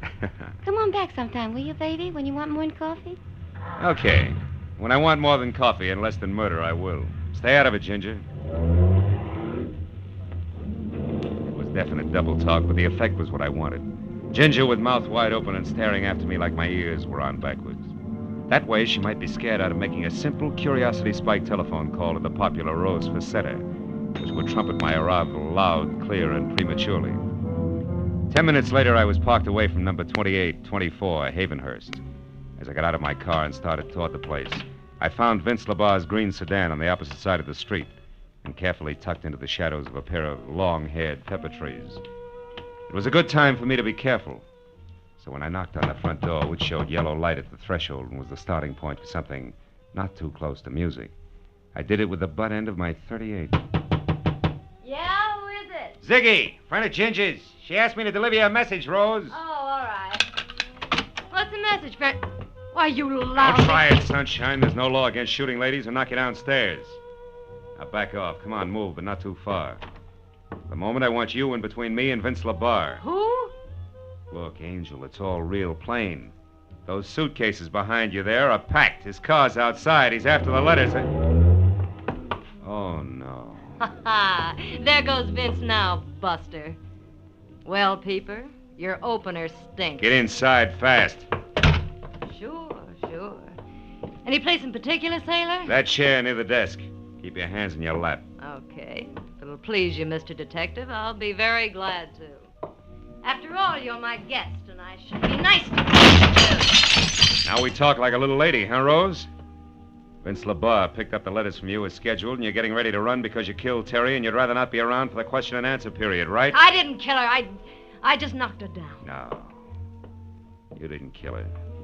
You just slowed down her breathing somewhat with a pajama sash. You're wrong, copper. Skip it. Doesn't add any other way.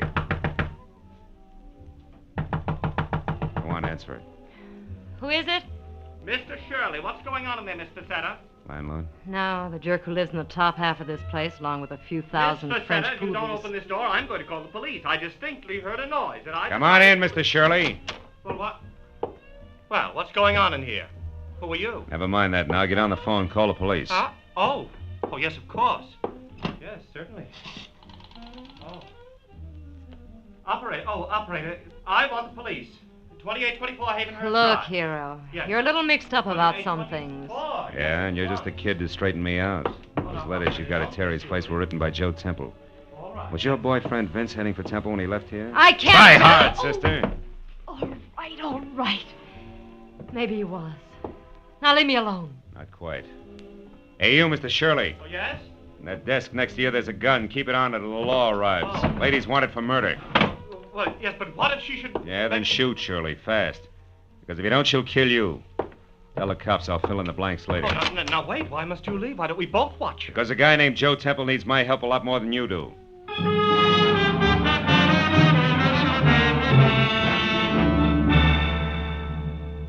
The home address Temple had given me turned out to be lights in a quiet house on a quiet street named Marlboro. I was there out of my car and running for the front door when they came. I jerked my gun out of the holster, got close into the building, and moved up until I was on a line with a pair of half-open patio doors. And I saw something I hadn't expected. On the floor that was littered with a broken lamp, pieces of vase, and overturned furniture was Vince LaBarre. Doubled up, dead. And standing over him, his face the color of soft cement, a .32 dangling in his limp right hand, was Joe Temple. When he saw me, he tried to talk, but the words jammed in his throat. When I stepped into the room, he began to tremble. Marlowe, I shot him. I couldn't help it. He was gonna... Sit down, Temple. Get hold of yourself. You got any brandy around? Over on that table near the phone. Oh. He was out of his mind, Marlowe. An absolute maniac. He said he was gonna kill me. So you lunged for him, there was a fight, and you came up with the gun, huh? Yeah. And when he started for me again, I pulled the trigger. And then I did it again. And a third time. Yeah. Here. Drink this. He brought the letters back, Marlowe. They're inside on the floor where he threw them. He said they didn't mean anything anymore. That he and that girl in the slacks had taken care of Terry. Take it easy, Temple, easy. He seemed to go crazy. He said I was a wife stealer, the cause of his trouble, and that I deserved death. Well, that's when I jumped at him. It was terrible, Marlowe. Yeah. Well, between the two of us, we've just about got all the answers, which is usually a good time to call the police, huh? Oh, what do you mean, just about got all the answers, Marlowe? What else is there? Jess Freeman, the guy Lieutenant Matthews told us about when we were over at Terry's place, remember? Oh, yes, that traffic crash in Empire, Oregon. But why should that figure in this, Marlowe? It shouldn't, but I think it does. Homicide, Detective Lieutenant Matthews speaking. Marlowe Matthews, another dead one on the Terry LaBarre case. Oh, no. Yeah, Vince LaBarre, her husband, he was shot. Who did it, Marlowe, do you know? Yeah, a guy named Joe Temple. It was self-defense. We're coming in, Matthews. I'll take that gun, Temple. You get the letters. Let's go.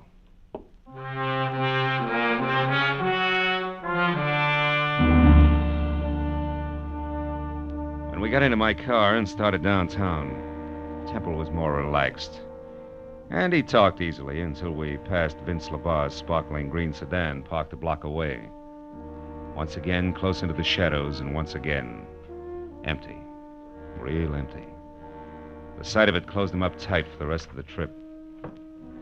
When we walked into police headquarters and through the quarter of a mile of glossy corridor leading to the door marked homicide, he didn't open up any. But it didn't matter, really, because it's police rule never to talk to two men about the same thing at the same time. And I was first. Matthews said hello without shaking hands, waved me into an uncomfortable seat, and then lit his pipe while I brought him up to date. Then it was his turn. So Rose Facetta killed Terry LaBarre so that she could get the letters Joe Temple had written, huh? Mm-hmm. Did this so that her boyfriend, Vince LaBarre, could raise a lot of fuss in divorce court with the letters, file a counter-suit, that kind of stuff? That's the whole deal. Yeah, with Temple making it a doubleheader by shooting Vince when Vince came to kill him. That's it, Matthews. If you believe Temple. Huh? And if Temple hadn't slipped. All right, now what are you getting at, Phil? That when I was on the phone with you early at night, you asked me if Temple or I knew anything about a Jess Freeman who was killed in a traffic accident in Empire, Oregon? Right, but you didn't. No. Nor did I mention the town of Empire to Temple. Yet a half hour ago, just before I called you, Temple came up with that name. Oh, then Marlowe, you... Oh. Hold my calls, Mooney. Marlowe, you mean... I mean that Joe Temple killed Terry LaBarre. Rose just knocked her out and got the letters. Temple strangled her while she was still unconscious. Yeah, but why? Because a guy identified as Jess Freeman got himself killed in a traffic accident. So? A guy who I think was actually Holland Casey, Terry's two-fisted assistant, who together with Joe Temple was crossing the boss lady. Yeah, but Marlowe... And that left Temple in a very hot spot. To save himself, he had to kill. Can you prove all this, Marlowe? No. Not a word of it. It's conjecture. But conjecture that fits, Matthews. Yeah. When Temple found Terry unconscious in the garden, that was his chance. He took it. Now, look, Phil, you're guessing at 90%... Sure, I'm guessing. But not in the dark. I know how these guys think and act. I've done too many cases not to know. Now, listen for a minute, will you, Matthews? Phil, I gotta will you have listen? facts. All right, okay. Now, look. Temple had to get those letters back, right? Yeah. And the last one in particular, because in the last one, this is the way it's got to figure. He had lied to Terry about being in San Francisco with Casey yesterday, when actually Casey was in Empire, Oregon. Yeah, when Casey was killed up there, the fact was bound to come out. Yeah, it's a good reconstruction. Matthews, will you let me finish, please? All right, finish. Temple knew Terry would find out. He knew that she couldn't stand a liar and a partner who'd double-cross her. Temple knew that she'd get him and ruin him if it took her the rest of her life. So he came back to get the letter before she could read it, but she hadn't left town as planned, huh? Ironically enough, because she didn't want to miss one of his letters. Yeah, but look, I'm a policeman, Phil. I gotta have facts. All right. You're the policeman. You got labs and technicians. You'll get the facts. And I'll bet you it figures just like I say. Yeah, okay, Phil, okay. And another thing, Matthews. What? When you talk to Temple, who's holding the packet of letters now like a real good boy, yeah, you'll find the last one missing. It'll be in his pocket. I'll bet you on that. Well, that ought to do it, Lieutenant. Yeah, with one exception, Phil. Huh? How did Temple maneuver all this? Getting the letters from Rose Facetta, then setting up that self-defense deal. I don't know. But my guess is that Vince got the letters from Rose just before I arrived at her place. But when he got into his car... Oh, yeah. Temple was waiting, slugged him, drove back to his own house, dropped the body in the living room, shot him when he heard you coming? Something like that, Matthews. Uh-huh. See if you can't get it out that way. Yeah, well, don't worry, Phil. If it's true, we'll get it out. It'll be true. Oh, now would you ask Mr. Temple to come in, please, Mr. Marlowe? I'll be glad to, Lieutenant. Say, Temple, Lieutenant, would like to see you. All right, Marlowe. I think I can speak coherently now. Good. They like to get the facts straight in there. Go ahead. Yes, of course. Good night, Marlowe, and thanks for your help. Oh, good evening, Mr. Temple. Sit down and start talking.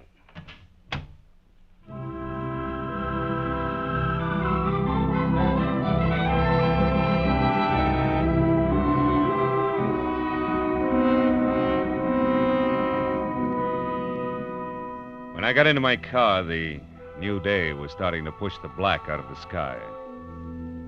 And the early morning air smelled fresh and cool and clean. Yeah, the whole night had been confused and complicated. But I knew that by the time Matthews had finished with Temple, there'd be no questions left unanswered. That would be great, wouldn't it? If everything could be that way. No questions left unanswered.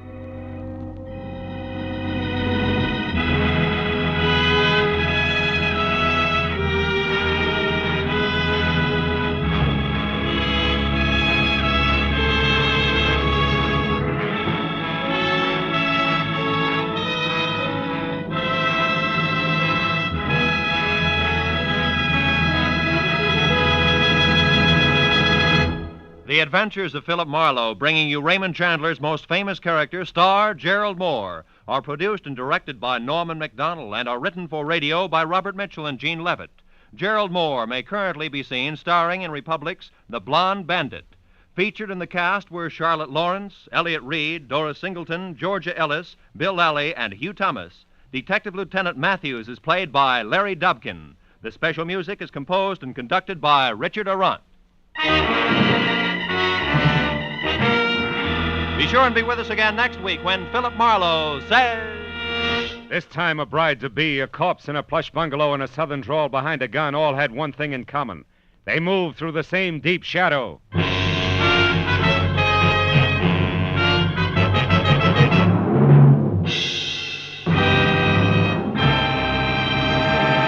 Remember, you'll find George Burns and Gracie Allen and their good friend Bill Goodwin here on most of these same CBS stations every Wednesday night in the half hour following the Bing Crosby Show. This is Roy Rowan speaking. Now, stay tuned for Pursuit, which follows immediately. This is CBS, where Burns and Allen are heard every Wednesday night, the Columbia Broadcasting System.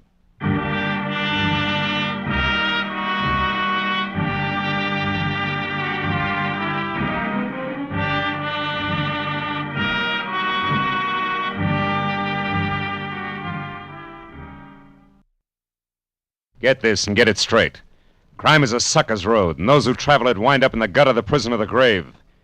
This time a bride-to-be, a corpse in a plush bungalow, and a southern drawl behind a gun all had one thing in common. They moved through the same deep shadow. It happened like this. From the pen of Raymond Chandler, outstanding author of crime fiction, comes his most famous character in The Adventures of Philip Marlowe.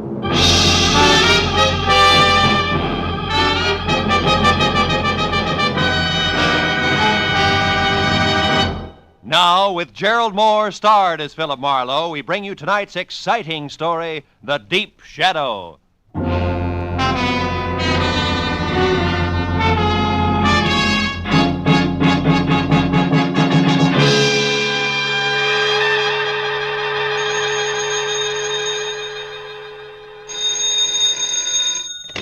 Hello. Mr. Philip Marlowe, please. This is Marlowe. Oh, my name is Harvey Kettering, and I'm to be married in 4 hours at 9 sharp. Well, congratulations. I hope you'll be very happy. But my bride is gone.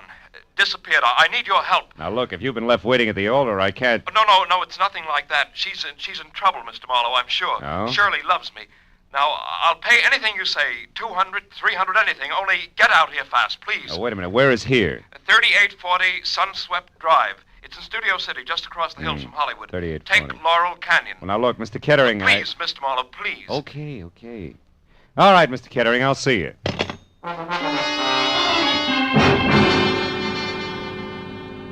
The address he gave me turned out to be a healthy chunk of old Spain. A whitewashed house that spread out for at least 100 yards under a pink-tiled roof. I was admitted by a butler with owl eyes, no shoulders, and a small bay window, and we played Follow the Leader over cool marble ankle-deep Persian rug and inlaid Philippine mahogany. Finally, I was ushered into the ballroom, which was big enough for a highlight match. It was decked out for a wedding, from the champagne buckets and dead-over-ice lobsters to a pink rose-covered canopy at the center. And in the middle of it all, chain smoking while he worried, was my new client, Harvey Kettering. Well, Mr. Marlowe, I'm afraid there isn't a moment to lose, so I'd better tell you what I know quickly. But let's step outside on the patio. All right, Mr. Kettering. Mr. Marlowe, last night, Shirley and I What's went her to the... full name, Mr. Kettering? Doyle, Shirley Doyle. Oh, yes, here. Here's a snapshot of her. Mm-hmm. She's 25, blonde, and as you can see, Mr. Marlowe, very attractive. You're so right. You started to tell me about last night. Oh, yes. We were out together at a nightclub, the Blue Chip. On Ventura Boulevard? Oh, yes. Now, we'd never been there before, yet I think that's where it started. What do you mean, started? Well, when we were leaving the place about midnight, I called a cab. I was just giving the driver Shirley's home address, the Moore Park Court Apartments, when suddenly she told me to get in and told the driver to start at once. Do you know why? No, I thought perhaps she'd seen somebody coming from the club.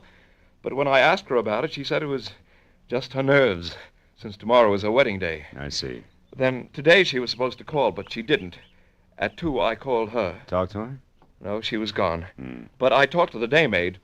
She said when she arrived, she brought in a note that had been left outside Shirley's door. There's one of those leave-a-message pads in a box on her porch rail. Mm-hmm. She said it seemed to upset Shirley terribly.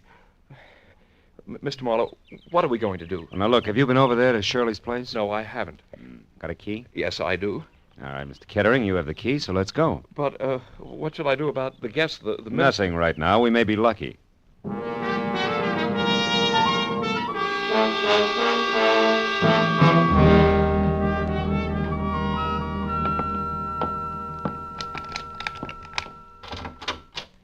There are only 3 rooms, Mr. Marlowe. What do you suggest we do? Well, first, let's look for that note. She may have left it here somewhere. Oh, you try the bedroom. I'll start with the wastebasket. Full of papers. All right. Just as you say, Mr. Marlowe. Yeah, sure. Endicott Clinic. 321 North Rossmore. Say, Kettering, what does Shirley do for a living? Oh, she was a receptionist, Mr. Marlowe, at a medical clinic on Rossmore. Well, that figures. Mr. Marlowe. What? Mr. Marlowe, I found it. The note the maid spoke of, it's the same paper written with a soft pencil like the one attached to that box outside. It was on her dresser. Now, give it here. Let's see it. Dear Shirley Doyle, guess who I ran into last night? Francis Dragato. Suggest you meet me at the corner of Ventura and Whitsett Boulevard at 10:30. Not signed, huh? Is Francis spelled with an E? Yeah, the girl's name. I've never heard Shirley mention any Francis Dragato. And a public street corner wouldn't be much of a place to check 5 hours after people met, would it, Mr. Marlowe? No, I suppose not. Mr. Marlowe, what have you got? What is it? Oh, a page torn out of the classified directory, a listing of theatrical agencies. Line through by pencil from A down to C. The last one crossed out is Capital Artist. Yeah, that makes Drake Talent Agency next. Well, she never had anything to do with show business, Mr. Marlowe. What do you think it means? I don't know. You going to check with the Drake Agency? No, my first stop's going to be where you were last night, the Blue Chip. I know the owner, Eddie Shaft, and Eddie knows an awful lot, including things that aren't always exactly his business. May be able to help us if he wants to. Shall I come along, Mr. Marlowe? No, you go home, Kettering. I'll try to deliver your bride before 9. All right. Shall I pay you now? Now, we'll let it go COD. I haven't the slightest idea what I'm going to run into.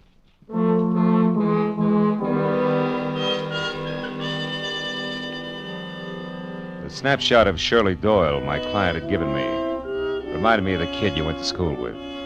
You know, she had the kind of well-scrubbed look you knew was quick to smile, but I knew that she could be in a lot of trouble if she was tied in at all with the dapper Eddie Shaft.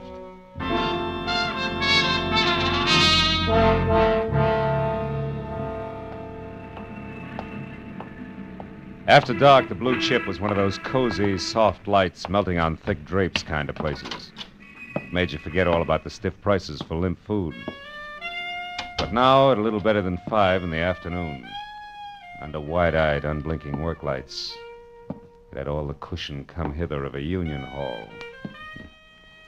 In one corner, a skinny musician with a golf ball complexion was working over a clarinet, while in the middle of a dance floor with no more diameter than the hole in a candy lifesaver, a girl was standing on a piano stool.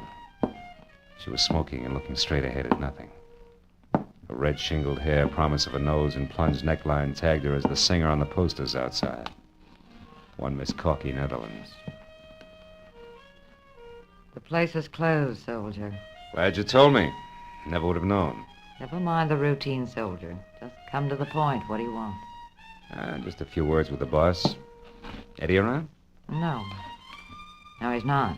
Uh-huh. How about his bungalow in Coldwater Canyon? You mean it hasn't hit the papers yet?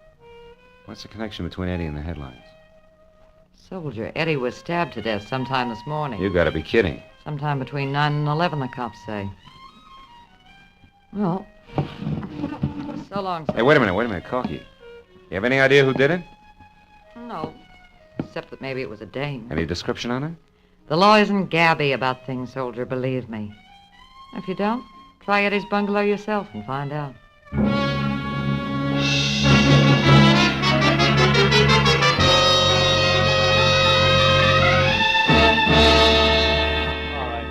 Hustle up, will you? Oh, yeah, and Mooney, don't forget to have that fingerprint crew go over his other car on that back porch rail. Okay, Lieutenant.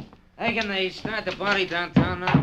Yeah, I guess so. We're not going to get any smarter staring at it. Hiya, Matthews. Huh? Oh, hello, Phil. What brings you up here? Curiosity. I was in the neighborhood. What's the setup? I hear it's supposed to be a woman. Could be. Where do you hear this? Singer over at the Blue Chip, Corky, Netherlands. Oh, her. Yeah, well, she's clear. She Yeah? was home right up until noon, and she can prove it. This happened a little before noon, an hour or so. But it was a woman, all right. What makes you so sure? Oh, Phil, fresh lipstick on a glass and a cigarette, a kitchen knife for a murder weapon, etc. No. Also, some long-nosed neighbor saw a girl. Said she was young, maybe blonde. She wasn't sure. Saw her run out of here a little after 11 this morning. Mm-hmm. All this adds up to somebody in particular, huh? Well, it should, Phil. Norma Mayetta. Who? She was... Norma Mayetta is her name. She was yeah, Eddie's dearest, yeah. you see. It should add, but it doesn't. She left town last night for Chicago in the 1 a.m. plane. We checked it. Of course, Eddie Shaft went with a lot of girls. Excuse me, That's so Lieutenant. right. We just got hold of that night cashier over at the Blue Chip. Yeah, what'd he say, Mooney? Shaft took $50,000 in small bills out of the office safe last night. Oh, what time? About 2 a.m. Had it in a large manila envelope. Yeah. Nothing even close to manila envelopes turned up here, has it? No, Lieutenant, but that gives us another angle to shoot at. All right, Mooney, pass the word to the boys. Okay, Lieutenant. Look, Marlowe, just a passing thought. What? You sure you're just curious? You sure you don't want to play 1 and 1 makes 2 with me? Yeah, I'm sure, Lieutenant. Well, look, I'll see. I'll give you a call Marlowe, if I... Huh? wait a minute. Yeah? Look, I know all about your professional ethics, relations between client and private detective. We Yeah. won't go into that. We're going to go into something else very briefly, Phil. The law on many points is quite clear, Marlowe. Clear like what, Matthews? Clear like the status of an accessory before or after the fact in a murder case. And like aiding and abetting a criminal. Like a lot of things you know all about, Phil. Keep them in mind, will you? Okay, Matthews. Yeah, I'll see you.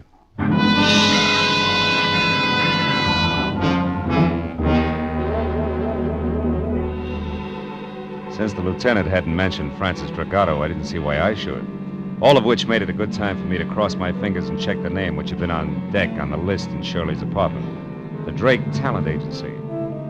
The place, which was on Sunset Strip, was strictly coy colonial, from a miniature Mount Vernon front to an oversized mirror-polished brass knocker on the front door that said my tie was crooked. And I was sure that the gentleman who answered the door noticed it. He was impeccable. In cocoa brown gabardine, white high-at-the-throat tab shirt, and also cocoa brown silk tie. And at the bottom there were thick-soled cordovans with leather laces. At the top, a crew cut over jet black horn rims. He took the glasses off, and long, soft fingers toyed with one stem while he talked. Yes, sir? My name is Philip Marlowe. I'd like to talk to Mr. Drake. I'm Mr. Drake. Oh? What was it you wanted, Mr. Marlowe? Well, I'm not exactly sure. You see, Hey, Drake, this picture here is Corky, Netherlands, right? The third one over, yes. She's a client of ours. But this picture isn't what you came to talk about, is it, Mr. Marlowe? What's our home address? I beg your pardon. Come on, quick. It's important. And confidential. This isn't a Lonely Skip Hearts it. Club, Mr. Marlowe. I was playing a long shot when I knocked on your door, Drake, but now it's paid off, so tell me. Any stranger called for Corky's address today? I don't know, and the secretary's already left. Look here, Mr. Marlowe, what's this all about? Murder, Mr. Drake. Murder? A messy one. Now, do you give me the address, or do I start after it myself? Well, I don't know. Come on, answer up, Drake. The Towers, an apartment hotel on Ivar. Now, one last thing.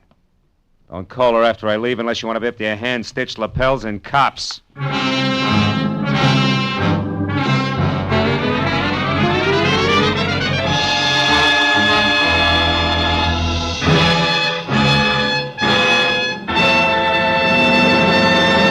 In just a moment, the second act of Philip Marlowe. But first, you might think that after several years with Gracie Ellen, George Burns had seen everything, done everything, been everything. But this Wednesday night, you'll find George in a brand new role, that of a Florodora girl, with costume and complications by Gracie Ellen.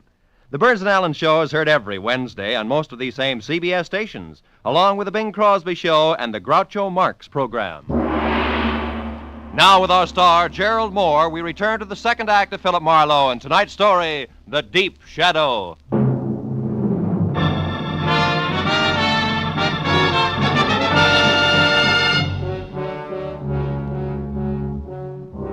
I left the glossy Mr. Drake and his glossy little agency with his mouth hanging open and drove down to Hollywood Boulevard to Ivar, and from there up the hill to a 5-story air-conditioned monolith with Venetian blinds called the Towers, which offered about as much sanctuary as the Yankee Stadium.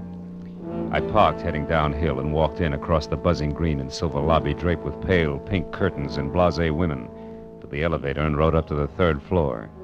Corky Netherlands' apartment was the 4th down the hall to the right, and quiet, but the door was ajar 2 inches.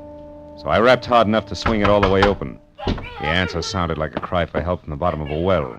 When it came again, I went in, and it took me a few seconds to realize that the noise was coming from a closet.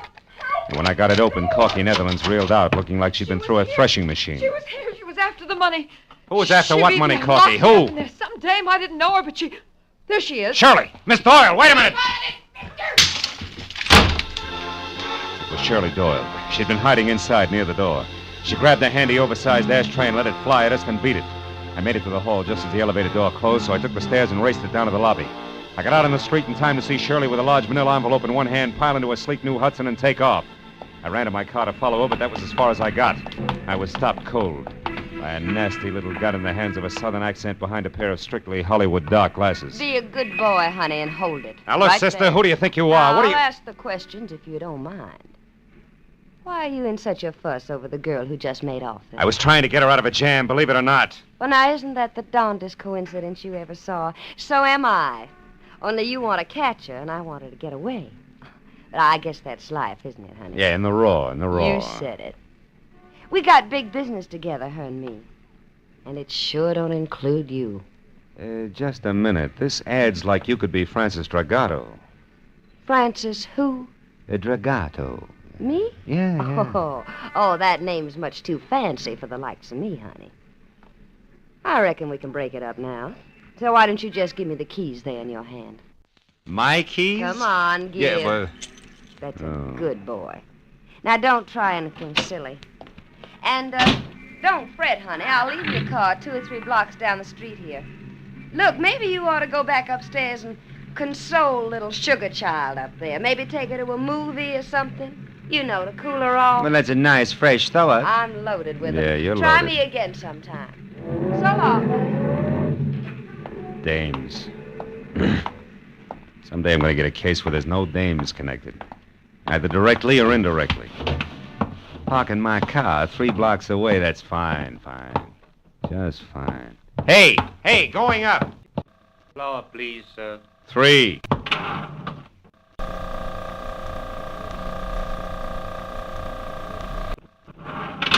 Did you catch her, Marlowe? Did you get her? No, she got away. Which leaves you and me, Corky, to make cozy conversation about that mention of dough you slipped on when I let you out of the closet.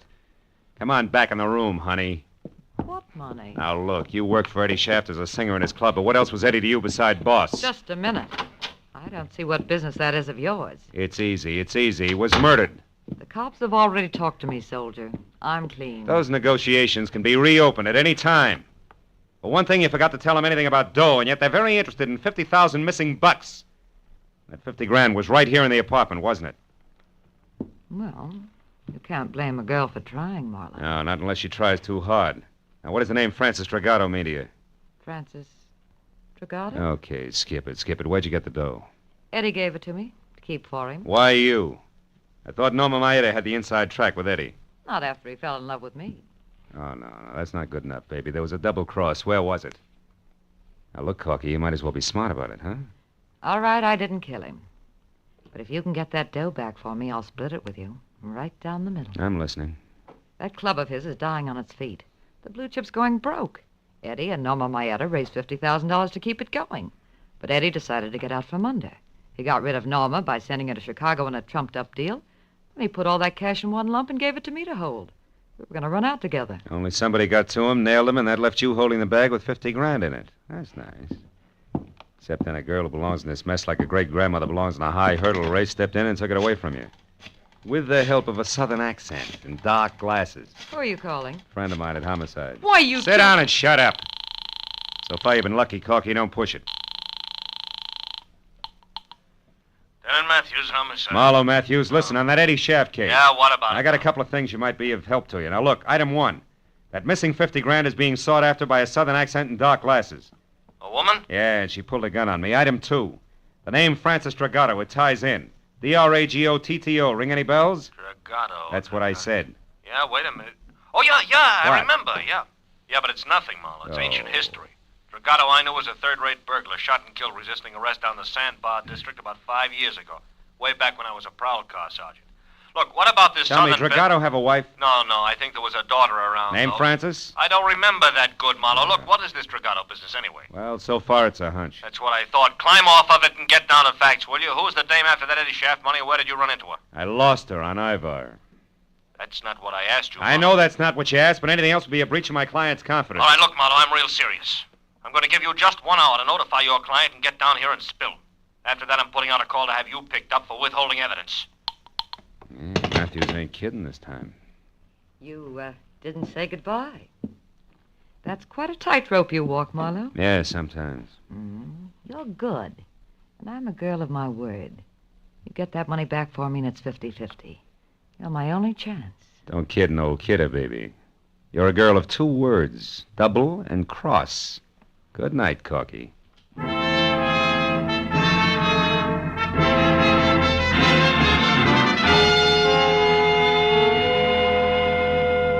Well, I found my car all right, a half a block from Sunset Boulevard.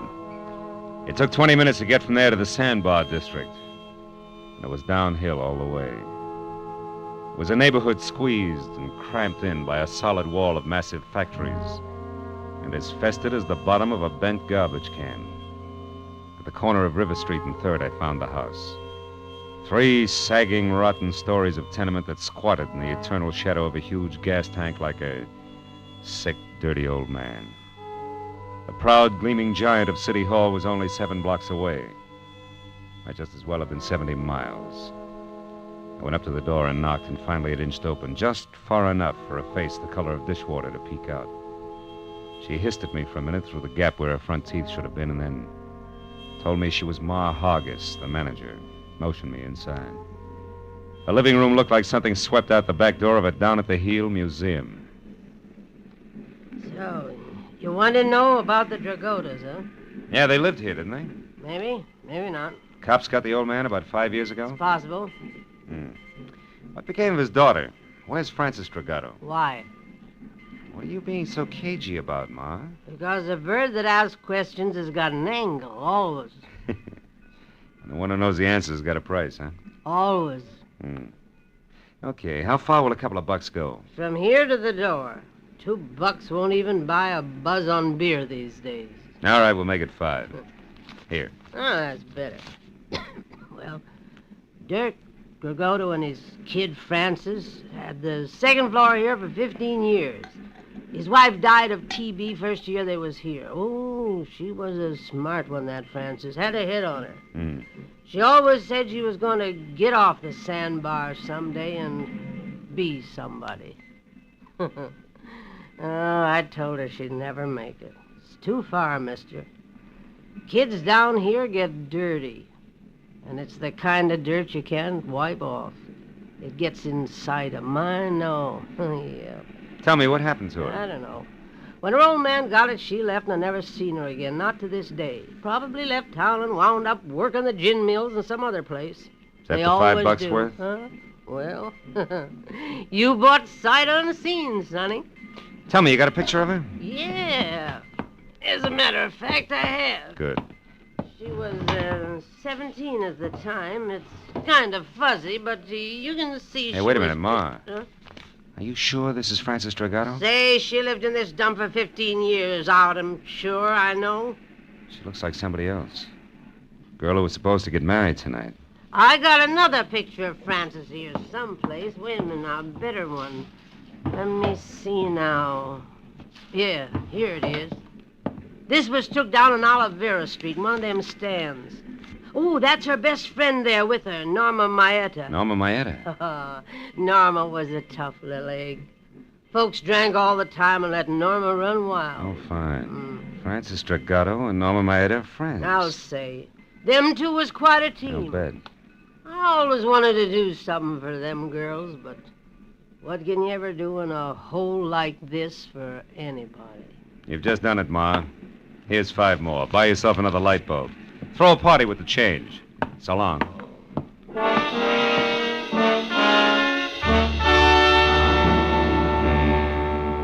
The eyes of one young woman and the chin and mouth of another, side by side, smiling into a camera, had cleared up a lot of questions.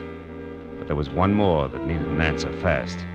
I called Matthews from the first phone booth I came to, brought him up to date in a hurry, and then asked him to check Norma Maeda's place, and if that was blank, to meet me at the Moore Park Court Apartments, which was the only other likely place I could think of. I crowded traffic lights all the way out, but he and Sergeant Mooney got there almost as soon as I did.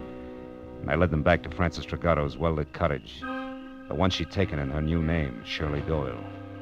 Mooney went to cover the back while Matthews and I moved in up front. Your hunches are paying off tonight, Marlowe. Oh, yeah, they're in here all right. Yeah, come on over this way. The window's open. We could catch a little conversation first, you know. It might help. Yeah, if you keep quiet, we can. I'm due in Chicago. Thanks for your help, Frances, dear. Yeah. I had to get this money. Now more than ever. You've got it, Norma, so goodbye. Now that stuffed shirt you're going to marry, you'll never know where you really came from or who you really are. Did you get that? Oh, and one more thing, dear, before I go. Yeah? I killed Eddie Shaft this morning. You what? Heard enough, Matthews? I killed Eddie hold Shaft. When he put me on the plane for Chicago, I figured something was fishy, so I got off and I came back. And I found out he was selling me short for that little jerk, Corky Netherlands. We had an argument. I killed him. Of all the Then I remembered seeing you leave the blue chip last night. I needed someone like you to get the money for me, Frances. Yeah, there's your tie-in. I couldn't afford to be seen here in L.A. when I was supposed to be in Chicago. Not with a murder on my neck. But you were seen by that man who chased me at the hotel. Who, Marlowe? He's still looking for a southern drawl and dark glasses. You're the only one who knows the truth, and That's you're in what it with she me thinks. now. I'm not going to let you involve me in a murder, Norma. Getting that money was one thing, but I'm not going to be mixed up in a killing. I don't care what it costs me. I'm going to tell the whole thing. You're a fool, Frances. I got a good alibi for one murder. It'll work for two. Let's go, Matthews. Yeah, You're fast. not Come going to on. stop me now, Frances. Oh, no. Nobody is. And who's that? All right, hold it, girls. We're police. You're not taking me! Back, Matthews. Yeah. Mooney, stop her! Hey, stop! Drop it, lady. No! Come on, Marlowe. I think she's dead, Lieutenant. She wouldn't stop. She was shooting at me, but she's a woman. All right, Mooney. That gun in her hand, she was a killer and nothing more. Yeah, I suppose she was. If you asked that kid inside, she could tell you what made her that way. Oh, well, let's get out of here, Matthews.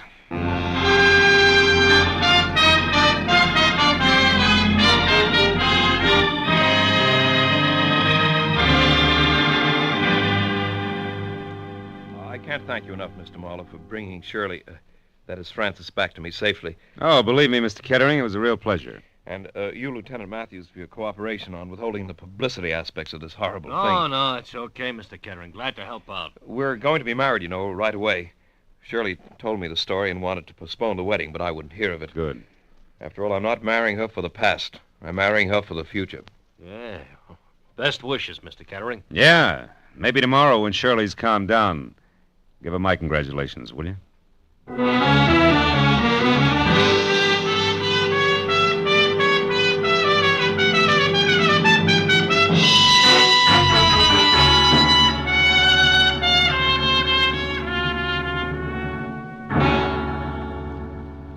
Well, after a long cup of coffee and a lot of conversation about people with Matthews, I finally got in my car and headed home to my apartment on Franklin Avenue, which isn't the best street in town, but it is lined with palm trees instead of garbage cans. And the sun hits it all day long. Yeah, but that reminded me again of River Street, the deep perpetual shadow that hangs over it. A dirty shadow that Ma Hargis said could never be rubbed off. A shadow that spawns the Norma Maedas of the world. I was still thinking about it while I got ready for bed. I knew Ma wasn't 100% right. I'd seen the exception of the rule. But she was 99% right. Just enough to disturb my sleep. Oh, well. One guy can't change things. Can he?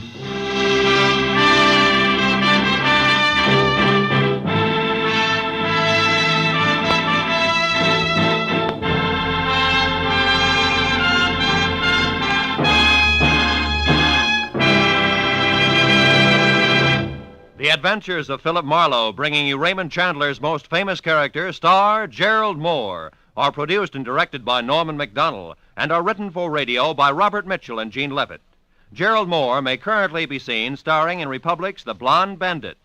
Featured in tonight's cast were Lillian Baeff, Joan Banks, Verna Felton, Yvonne Patey, Jeff Corey, Jack Crucian, and Tom Holland.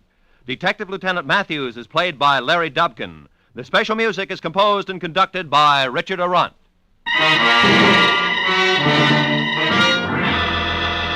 Be sure and be with us again next week when Philip Marlowe says... This time I started with a Romanian from left field.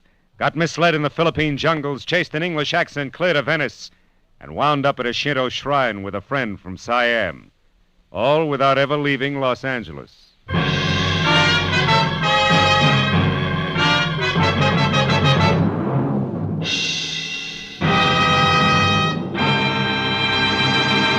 Dr. Christian, the kindly physician of River's End, has a most unusual case placed in his hands this Wednesday night on CBS. His patient, a 16-year-old girl who's in love with an older man, and the man, Dr. Christian himself. CBS cordially invites you to hear this Dr. Christian story, The Rainbow Trail, on most of these same CBS stations this Wednesday night. This is Roy Rowan speaking. This is CBS, the Columbia Broadcasting System.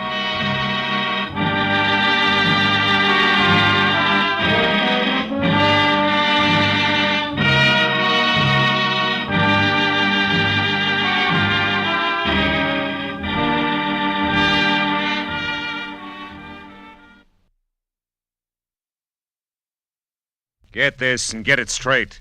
Crime is a sucker's road, and those who travel it wind up in the gutter, the prison, or the grave. This time I started with a Romanian from left field. Got misled in the Philippine jungles, chased a beautiful blonde clear to Venice, and wound up with a friend from Siam. All without ever leaving Los Angeles. It happened like this. From the pen of Raymond Chandler, outstanding author of crime fiction, comes his most famous character in The Adventures of Philip Marlowe.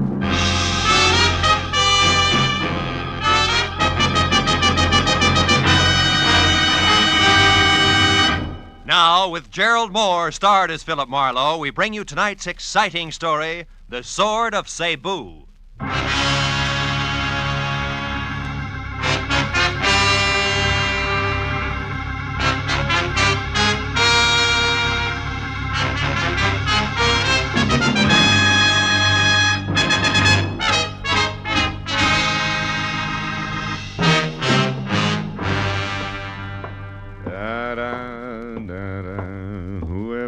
Excuse me, you could tell me where is the office of Philip Marlowe, the detective, maybe? Yeah, sure. Right around the corner here to your left. Oh, thank you very much. My friend, you know this Mr. Marlowe, eh? Well, yes. Yeah, I think you could say I know him. Tell me, he is a reliable man? Well, it depends on what you want to rely on him for. Excuse me, will you? I want to unlock the door. What? You are Philip Marlowe? Yeah, you're so right. Come on in, Mr. Never mind. Now listen to me. I will pay you twice what Henry Pound has offered to you.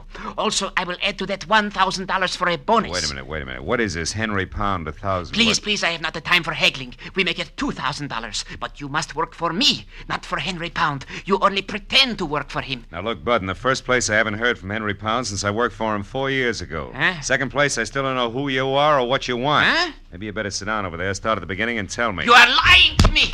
Very well, Mr. Marlowe. The short, dumpy man with wild black hair turned suddenly savage, swung a hard fistful of knuckles at my front teeth, and piled me back up against my office desk. By the time I got out into the hall, he was gone. I was going to follow him, but my phone, screaming for attention inside, stopped me. I decided to be philosophical about it. After all, screwballs find me all the time. Hello, Marlowe speaking. Phil, this is Henry Pound. Remember me? Yes. I just had a reminder. I've been trying to get hold of you for 2 hours. My boy, where have you been? Out to dinner. Now listen, Mr. No, Pound, me just... first, Marlowe. This is most important. What? I need your help again, immediately. It no doubt includes a stubby crumb with a head full of wild black hair and a nasty temper that left here on the run 10 seconds ago. Kurt Babesco. Whatever you call him, it's probably it. Babesco, Kurt Babesco. He's the one man I have reason to fear, Marlowe. Yeah? Come out here to my place at once, will you, my boy? Old Henry Pound's future is dangling over a very deep abyss by the merest thread, all because the sword is gone. What sword? What sword are you talking about, Mr. Pound? From the island of Cebu in the Philippines, the Sword of Cebu. What? It means everything to me, and it's gone, vanished. I must have it back. Hurry, Marlowe.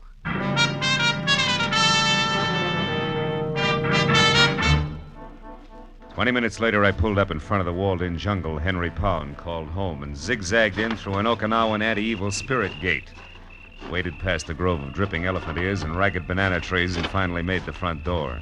The house itself, from turned-up eaves to thatched nipa lanai, must have been gathered piecemeal on Pacific Islands, all the way from Hokkaido to the New Hebrides. It was Henry Pound himself who answered the door. Oh, Marlowe. You know, the only thing wrong with you is I never get to see you except when I'm in trouble. That's the business I'm in. Well, come in. Sure. Hey, it's quite a place you have here, Mr. Pound. The islands, my boy, yes. Since business keeps me away from them, I brought their atmosphere here to me. Even the music, huh? All but the mosquitoes. Oh, shoo-shoo. Now, stay away from underfoot, will you? Go on, scat. Shoo-shoo, huh? That's an albino Siamese, isn't it? Yes, quite unusual. Yeah. But he sheds that abominable white fur of his like any common cat this time of year. Yeah. By the way, did you see my servant Hideki? Was I supposed to? Well, when I couldn't reach you by phone, I sent him down to your office to wait. Well, he must have gotten lost then. Well, no matter. Now, let's get down to cases, my boy. Now, sit down, will you please? And listen closely. All right. My major business, as you remember, is importing pearls from the Orient. I remember. And since you worked for me last, I acquired a partner, a fine fellow named Voss in Manila. Mm-hmm. With his contacts there and mine here in the States, we've been extremely successful. Was he the one who sent you that sword you mentioned? Yes, it arrived 2 days ago, but he sent over half the curios you see in this room. That's why I failed to realize that there was anything special about the Sword of Cebu. Well, what is so special about it, Mr. Pound? Here, read this letter I got from him. Henry, I'm certain now there's going to be trouble. From one Kurt Bibesco in particular. The man you saw tonight? Yeah, I see. However, I've taken every precaution. Rest assured, Henry, that if anything ever happens to me, I shall somehow get the complete list of my contacts here into your hands. Sincerely, Eugene Voss. Well? Eugene Voss was murdered 4 days ago in Manila. Murdered for that list of contacts. Well, you think the sword ties in some way? Well, I'm positive of it. Well, what's it look like? Well, it's 3 feet long, Marlowe. The handle and the sheath are from the same gorgeous piece of white mahogany and literally covered with intricate and exquisite carvings. Sounds wonderful. Oh, it is. When the sword is in the sheath, the two pieces form a complete pattern. Mm-hmm. I thought of it at once, of course, but when I came in to examine it again, it was gone, stolen. Naturally, I called you instead of the police. I've got to get it back, Marlowe, intact and without publicity. Why, that sword is worth... what the... Hideki! Hey, he's hurt. Hideki! Oh, Mr. Pound, Hideki very sorry. He did not see Honorable Miss Amaro. Hideki was attacked outside the minute he left. By a stocky guy with wild black hair? Oh, yes, that him, yes. He find out where Hideki was going, then he hit Hideki. That all Hideki remember until a few minutes ago when he waked up again. Oh, well, do you need a doctor, Hideki? Oh, no, thank you. Just the same, Mr. Pound. Hideki already feel much better. Well, if you're sure, if you... well, now you better go lie down anyway. So, thank you. We wash head first and be ship-shape no time. Yeah. Very sorry, Hideki was such fool, Mr. Pound. Excuse, please, very sorry. Well, now, that explains how Babisco got to your office, my boy. He's our man, all right. Yeah, but I don't think Babesco has the sword. You see, he's looking for it. He offered $2,000 to me to double-cross you. Oh. I can't understand it. Babesco is the only one who might know the truth about the sword. If he didn't take it, then who... Oh, shoo! You stupid cat, get out of there. Look out! Look. I knew it. Now see what you've done, broken my siling vase. Yeah, he was playing with a piece of paper over there. Wait a minute. Oh, yeah, here it is. Eh? It's a rent receipt made out to somebody named Saunders. Let me see it. Sure. Received $40. Rent 1 month in advance for 812 Front Street, Venice. It is dated yesterday. Marlowe, I've never heard of this Saunders person, yet this thing was dropped here in my house. Perhaps by our thief, Marlowe. Do you realize what a break this is? Dropped isn't the word. This was deposited. Oh, what do you mean? It's a plant complete with name, address, and date. It was left here by someone who wanted it to be found, because whoever has the Sword of Cebu right now might also have it up for sale. I think you're right, my boy. Wait, what do you plan to do? The only thing I can do, go to Venice and strike a bargain in our favor, I hope. I'll call you, Mr. Pound. I pushed my way out through the jungle to my car, turned around at the dead end of the street, and went down the way I'd come. At the first intersection, leaning against a lamppost, was 6 feet of lantern-jawed redhead in a turtleneck sweater and seaman's jacket. Gave me a hard, steady once-over until I was out of sight. Later, halfway to Venice, I picked up a pair of very sticky headlights in my rearview mirror, but lost them again. I turned onto Front Street and finally found number 812 all by itself out at the far end. I parked a block away and walked back. It was a battered, rickety beach shack. I moved in gently and found a crack wide enough to look through. There was no furniture, just one big packing crate, a kerosene lamp, and a blonde. Ho, what a blonde. She belonged in that joint like an orchid in a blacksmith. In one hand, she held a cigarette, in the other, a small automatic. I went quietly to the back of the house, found a tin can, and threw it. And I plastered my back up beside the door and waited. She came out slowly, gun first, and when there was enough showing to get a hold of, I grabbed! Let go! Drop the gun, sister. Come on, give! There! That's better. Now we can go in and talk, huh? You think you're so clever. I get by. Hey, cozy little spot you picked. You got here, so it serves its purpose. Who are you? Philip Marlowe, Henry Pond's private detective. Where's the sword? We've things to talk over. Your first. bargaining position is lousy, Miss Saunders. What's the offer? 0, baby. I'm getting it back for free. Now, where is it? Take your hands off me. The sword is here in the house, but the scabbard isn't. And one's quite worthless without the other, you know. You're not taking a lot of chances, are you, kid? The sword has already brought me $5,000, Marlowe, and I've only just begun. So make an offer. And make it good. You're a liar. Sword's not worth 1/10 that. Not of itself, no. But this one's special, and I know why. And I'll tell you something else. You bet you will. You'll tell me where it isn't fast. Not that fast, mister. Don't move. Drop the gun. Now you can turn around. Well, a lantern Joe with red hair.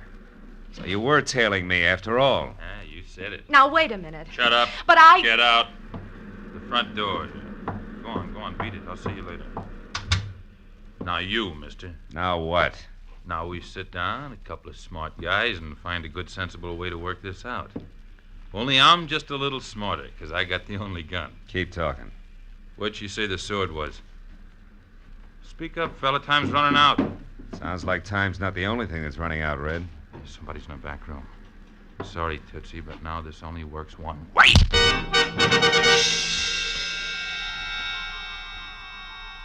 Oh. I couldn't tell how long I'd been out.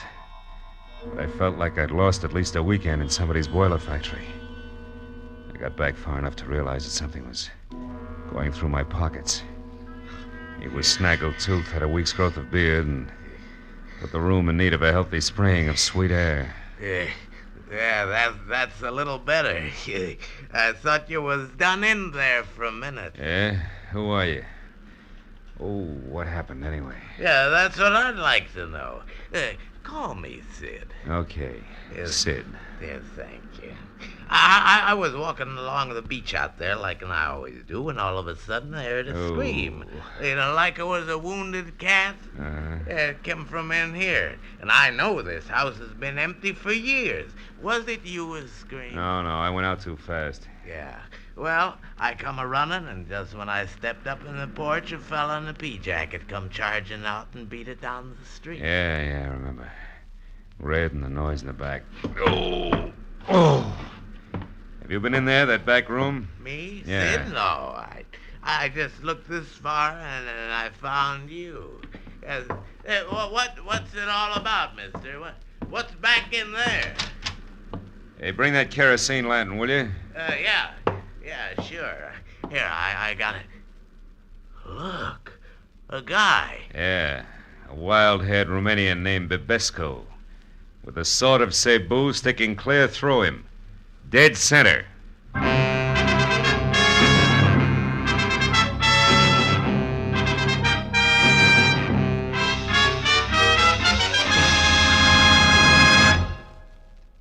Now, with our star, Gerald Moore, we continue with the second act of Philip Marlowe and tonight's story, The Sword of Cebu.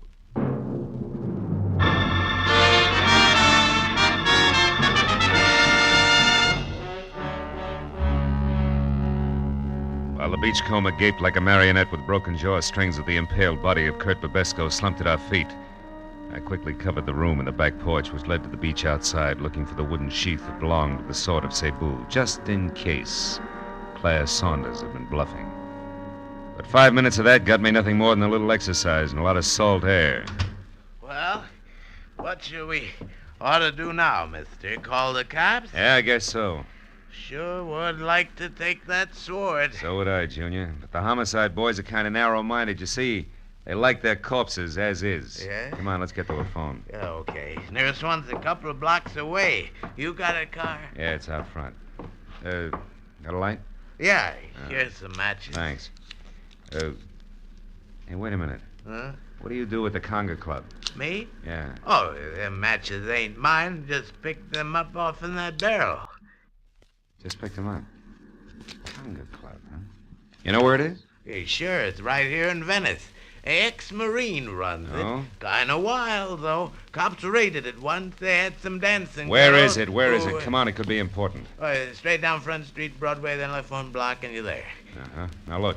You call the cops and get back here and wait till they come. Tell them my name is Philip Marlowe. I'm a private detective. Yeah.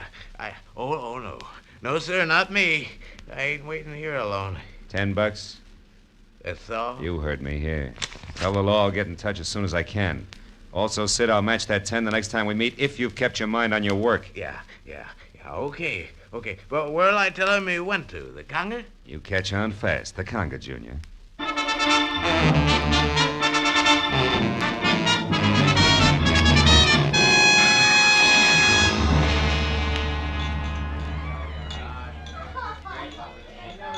What'll it be, Mac? Scotch and a little information. Girl named Claire Saunders, dressed in a white linen. I never heard of her, Mac. Oh. I see so many people, you know. Yeah, sure. Now, you get what I mean, don't you, Mac? Oh, of course, yeah. Well, you better make that a double Scotch. I'm through. He should have known better. Trusting a fast dame with every cent of his war bonus, a jerk. Wait a minute. Huh? War bonus? Yeah. Who should have known better? Well, Sarge, I'm running out of ammunition. Yeah, I'll be with you in a minute, Kelly. Wait a minute. Look, who should have known better, mister? My kid brother back in New York. He's a vet, Marines. He got his check from the state, and he turned it over to this Claire Saunders. They were going to get married. That's what she said. And that was the last he saw of her. Oh, well, it happens every day. He'll know better the next time. Wait a minute, man. I just happen to remember. I know that doll. You do? Yeah. Been around a couple of days now. It's pretty flush, all right. Know where she's staying? Yeah, sure I do. A ritzy motel about 4 blocks from here, the Pavilion. Pavilion, huh? Yeah. She got bungalow 10 there, Mac. I know because she was complaining about it being the N1 and too long a run for the bellhop and a cracked ice detail. Oh. You go get her, Mac. And when you do, tell the kid brother that another ex-Marine tipped you off. Yeah, you bet I will.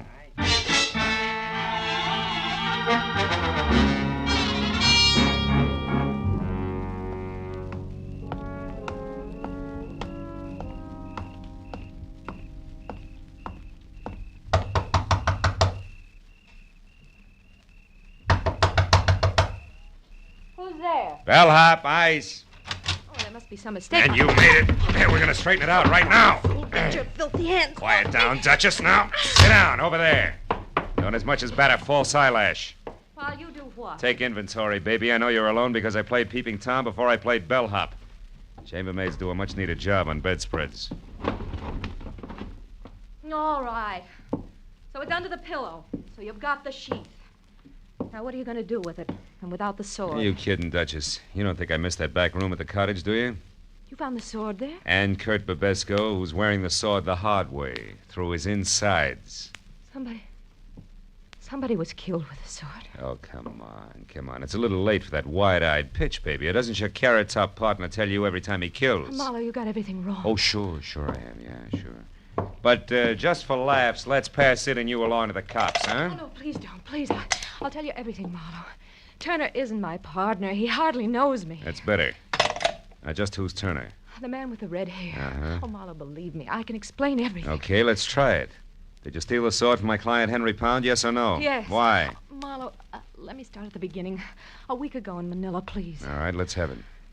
It was late in the afternoon, and I was shopping for a handbag, just looking in store windows. Suddenly, I noticed a man hurrying down the opposite side of the street. A man who turned out to be Eugene Voss, Henry Pound's partner, maybe? That's right. I could tell he was afraid of something, Marlowe. He darted into a curio shop nearby. A minute later, I saw Turner. You know him? Just slightly. We'd met once. Obviously, he was following Voss. But he didn't go into the curio shop. Instead, he He hid close by.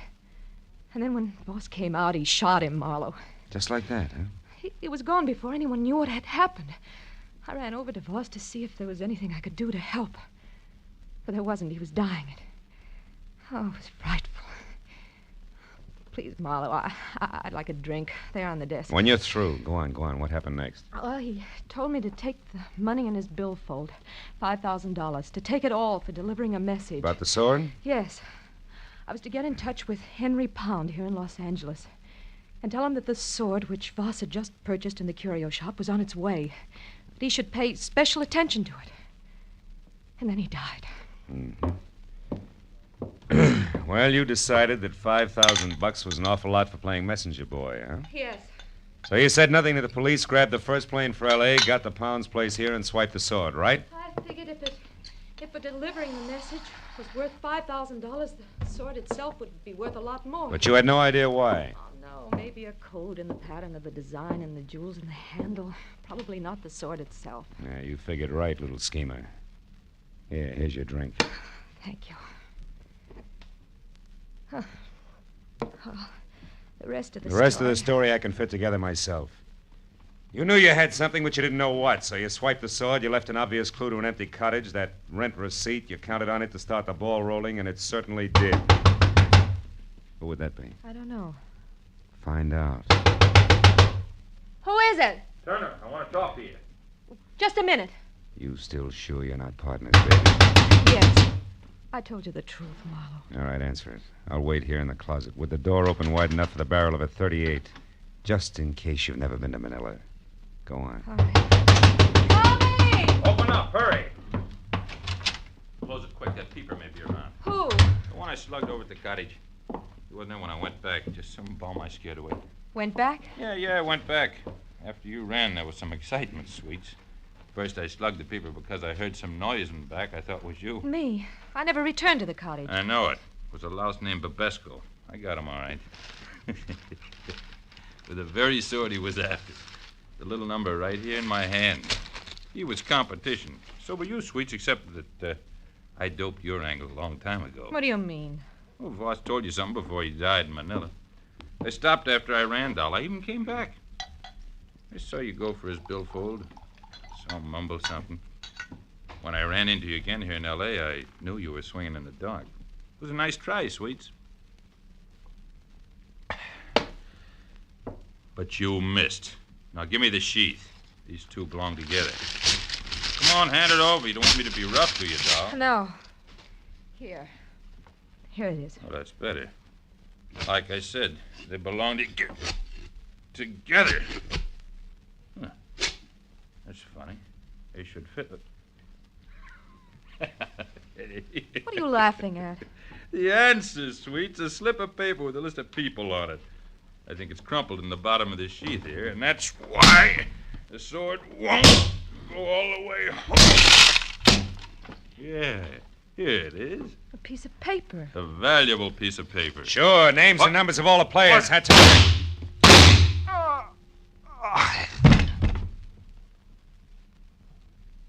Marlowe,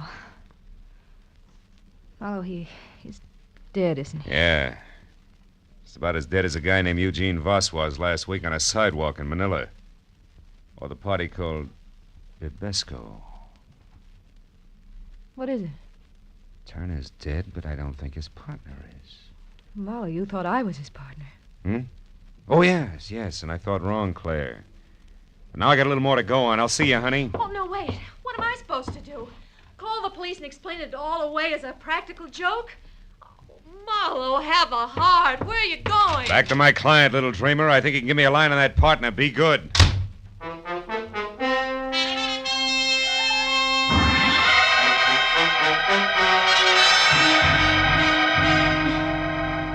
I was an hour plus driving slowly back to the transplanted world on Crestline Drive, and all the way I kept adding and subtracting all the screwball figures I'd run into, hoping that someplace I'd find a mistake. But when I was there through the junior jungle and standing at the front door, I knew that my hunch was right. Marlowe, you've got the sword? Sword and sheath alike, Mr. Pound. They're in my car. Also, I got news. Babesco's dead. I'm not sorry. So is Turner. I don't know any, Turner. But why haven't you brought the sword and sheath in with you? Because they don't count, Mr. Pound. There wasn't any code in the pattern on either one. The answer was a slip of paper jammed down in the sheath. Here. Is that what we're after? Let me see. Yes, Marlowe, this is it. Oh, I knew he wouldn't fail me. I knew Voss was loyal. I knew it. Oh, better than that, Mr. Pound. You counted on it. And don't move a finger, Happy. It's a great night for killing. Now go on, into the study. We're going to use the phone. Marlowe, you're insane. Sure I am. So much so that I let the hairs from an affectionate Siamese cat change my mind. About everything. Keep moving. The cat? What do you mean? I mean the Turner who shot Eugene Voss in Manila, who murdered Babesco out at the beach, who I just killed before he could kill me, had white hairs from a molting white Siamese cat all over his suit. The same kind of white hairs I got on mine when Shoo rubbed against me. Now go on, open that door. In other words, Pound, Turner was a friend here, not foe, and from there on in, it all figures. Or do you still think I'm insane? Yes, No, Marlowe, you're right. You bet I'm right. Turner was in this with me. A partner, you might say. You see, I knew that Eugene Voss was worried about competitors. Like Babesco, go on. Well, I knew that Voss would see I got his client's list, the pearl dealers, if his life was really in danger. That gave you a brilliant idea. Put his life in danger. So you sent Turner to Manila to kill Voss once the list was on its way. Oh, how neat. But tell me, clean cut, why didn't you let Turner know about the sword at once? Because he was tricked. Voss planted a fake list at his hotel, hoping that Turner would find it and go his merry way, which Turner did. He didn't know it was fake until he arrived here this morning. Which, of course, didn't affect the scheduled murder. Nice and thorough, aren't you? Or have you left out some little detail I should know, like why you bothered having Turner get mixed up in this at all tonight? I would have brought the sword and sheath back for you without him. I know you would, Marlowe. That's why I hired you. But I also knew that there was a good chance that in finding the sword, you would also find that I deal in opium, not pearls. Oh, fine. And Turner was right behind me all the way, ready to kill me if I found that out from say, Babesco, huh? Precisely. Turner was right behind you, Marlowe, even as Heidecky is right behind you now in the dark. You fool. Why do you think I kept talking here, kept confessing? Speak up, Heidecky. Heidecky, talk! He can't, Mr. Pound. What? Heidecky is very unconscious. She's what? I hit him with a vase, a Filipino island vase. No, you're lying! Heidecky! Heidecky! Pound, hold it, Pound! Oh, my leg! Oh, no. Marlowe.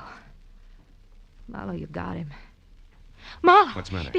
Behind the curtain. There's nothing there, honey. Huh? Nothing more than a friendly cat named Shoo.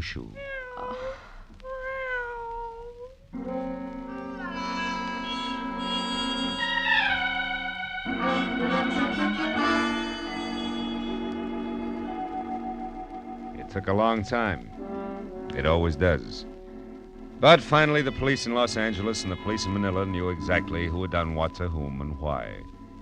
All of which left Henry Pound, the vicious little character who wouldn't even recognize honor among thieves, with a short, unpleasant future.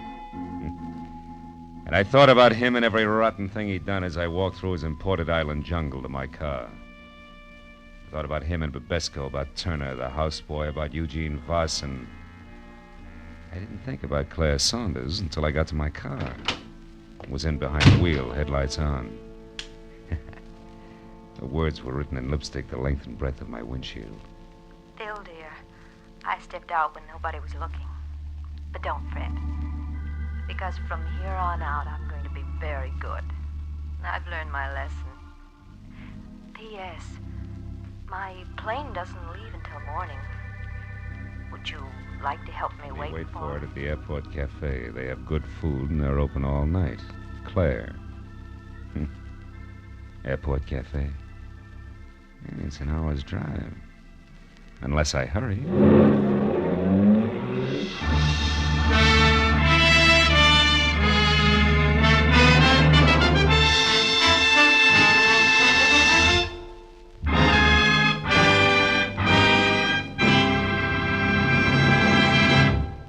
The Adventures of Philip Marlowe, bringing you Raymond Chandler's most famous character, star Gerald Moore, are produced and directed by Norman MacDonald and are written for radio by Robert Mitchell and Gene Levitt.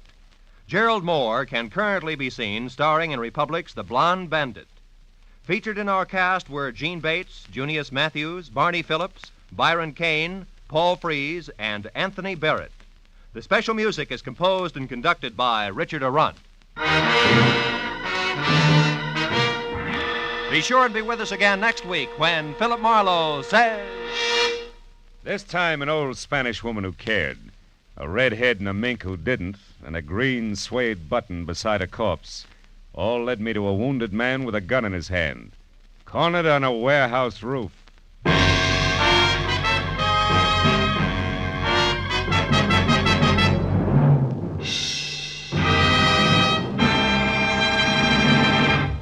Now, stay tuned for Pursuit, which follows immediately on most of these same CBS stations. This is Roy Rowan speaking. This is CBS, where Burns and Allen are heard every Wednesday night, the Columbia Broadcasting System.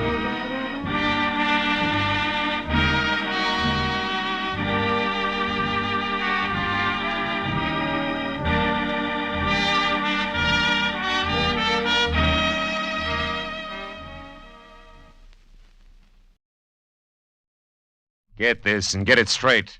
Crime is a sucker's road, and those who travel it wind up in the gutter, the prison, or the grave. This time, an old Spanish woman who cared, a red-headed mink who didn't, and a green suede button beside a corpse, all led me to a wounded man with a gun in his hand, cornered on a warehouse roof. It happened like this. From the pen of Raymond Chandler, outstanding author of crime fiction, comes his most famous character in The Adventures of Philip Marlowe.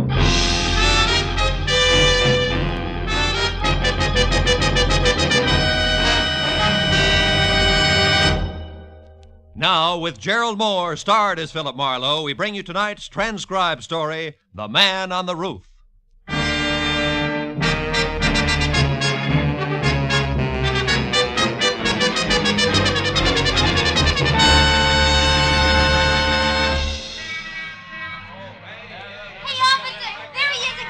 Your eyes open, Mooney. Make the roof, officer. Look, he's bleeding. You got him the last time. Yeah, there he goes. There he goes, Mooney, up there. The iron ladder leading to the roof. Let him have it. See him? They missed. He's on the roof now. He made it, Lieutenant. He's on the roof. Should I go up the fire escape after him? No, he's got a gun, Mooney, and he's hit. Put in a call for tear gas launchers. We'll use them from the roof across the street. It'll take a half hour. He isn't going anyplace. Go ahead, Mooney. Okay, Lieutenant. Hey, here comes Marlowe. About time I want to talk to him. Mooney! On the roof. He's over the edge there. Fire, Mooney! Matthews, hold it. Mooney, don't shoot again. What are you talking about, Marlowe? He's a killer. He's armed and dangerous. Listen to me. What do you want us to do? Scold him and send him home without a supper? Matthews, I'm going up after him. No, you're not, Marlowe. Come here. Let go of me, Listen, Matthews. Marlowe, nobody goes up there. We're going to gas him out.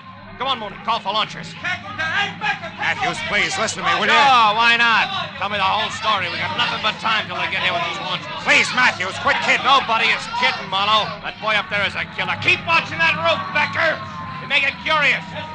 Well, Marlowe, this story you've got. About 10 minutes ago, At Matthews. the beginning, Marlowe.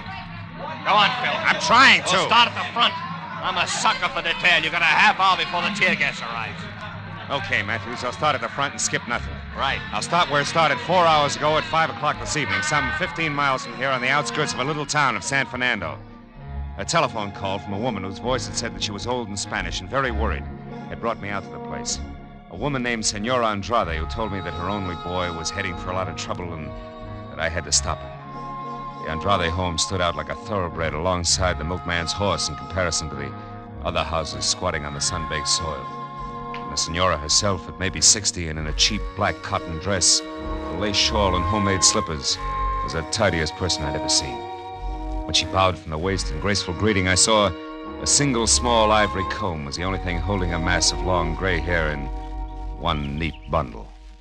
Senor Marlowe, you will excuse me if I do not extend you the hospitality of my house, but Pedro, Pete, he likes to be named, is already gone. There is no wasting time. Of course. Pete, your son, Senora, huh? Si. And a good boy, Senor Marlowe. Here is a photograph of him. It is taken only a week ago on his 25th birthday. Really? He was so proud of that green jacket I made for him. It was suede and flashing, he said. Flashing like something the rich Mr. Alex Brucho would wear. He has it on every day since then, even today. Alex Brucha, who's that, Mrs. Andrade? The senor who owns the warehouse for furs in Los Angeles. Oh? Number 12, Commercial Street. It's where my Pete worked until 2 days ago. when the trouble started. Well, what happened, Senora? It was during his lunchtime. He was eating from a meal I made for him like he always does and talking to a stranger, how you say, senor, a man with no job all the time. A bum, a hobo, a loafer? Loafer, see. He was just telling me how he was telling him to find the railroad yards. That, senor, is where the trouble began. Oh, please, Senor Marlowe, you will have a chair there. Oh, yes, thanks. Now, tell me, Senora, this trouble. Surely giving instructions to a loafer, as you say, didn't start it. Oh, but it did. After the lunch hour, the foreman, Senor Connor, questioned Pedro about this loafer. And when my boy said that the man was only asking for the railroad yards, this Senor Connor said he was a liar, that Pedro was giving out information about the shipments of furs, that he was fired, discharged. Just like that? See, senor, after 2 years of good, hard work. You see, Senor Marlowe, Pedro tells me that Senor Alex Brucher has been having his shipments of furs stolen on the road. Hijacked? Hijacked. And it is this reason why Pedro is fired. You want me to prove to Mr. Alex Brucher that Pete had nothing to do with this hijacking, huh? Get his job back, is that it? No, senor. It is too late. Why too late? Pedro already went down there this morning to do that. Oh. He went and told Senor Connor, the foreman, that he had nothing to do with the hijack. And more. He told him, Senor Marlowe, that he was fired because of Helen Castile. Who's that? The pretty girl who for a short time now works in Senor Brucher's office. Oh. Well, then I don't understand, Senora. This Helen Castile and my boy are falling in love. But Senor Brucher also likes this girl. Oh. What happened when Pete told this to Mr. Brucher? He never did. Before he even got to speak to Senor Brucher, that devil man, Senor Connor, and some other men beat him. Cut his face, blood on his arms, his clothing torn. He came home just before I called to you. Almost dead, Senor. Oh, I'm sorry. Well, how about now? Now, Senor Marlowe, Pedro has gone back. Revenge in his heart. That is why you must stop him. Senor, you must bring him home before he kills. Before it is too late. Take it easy. No, take it easy, Senora. Don't worry. I'm sure I can bring him back. Positive. Oh, gracias, Senor. It's all right. Here, Senor, in this can. I have money. 19, maybe more dollars here. You take it. No. Not yet, Mrs. Andrade. I don't think it'll cost that much. We'll see, huh? Goodbye, Senora.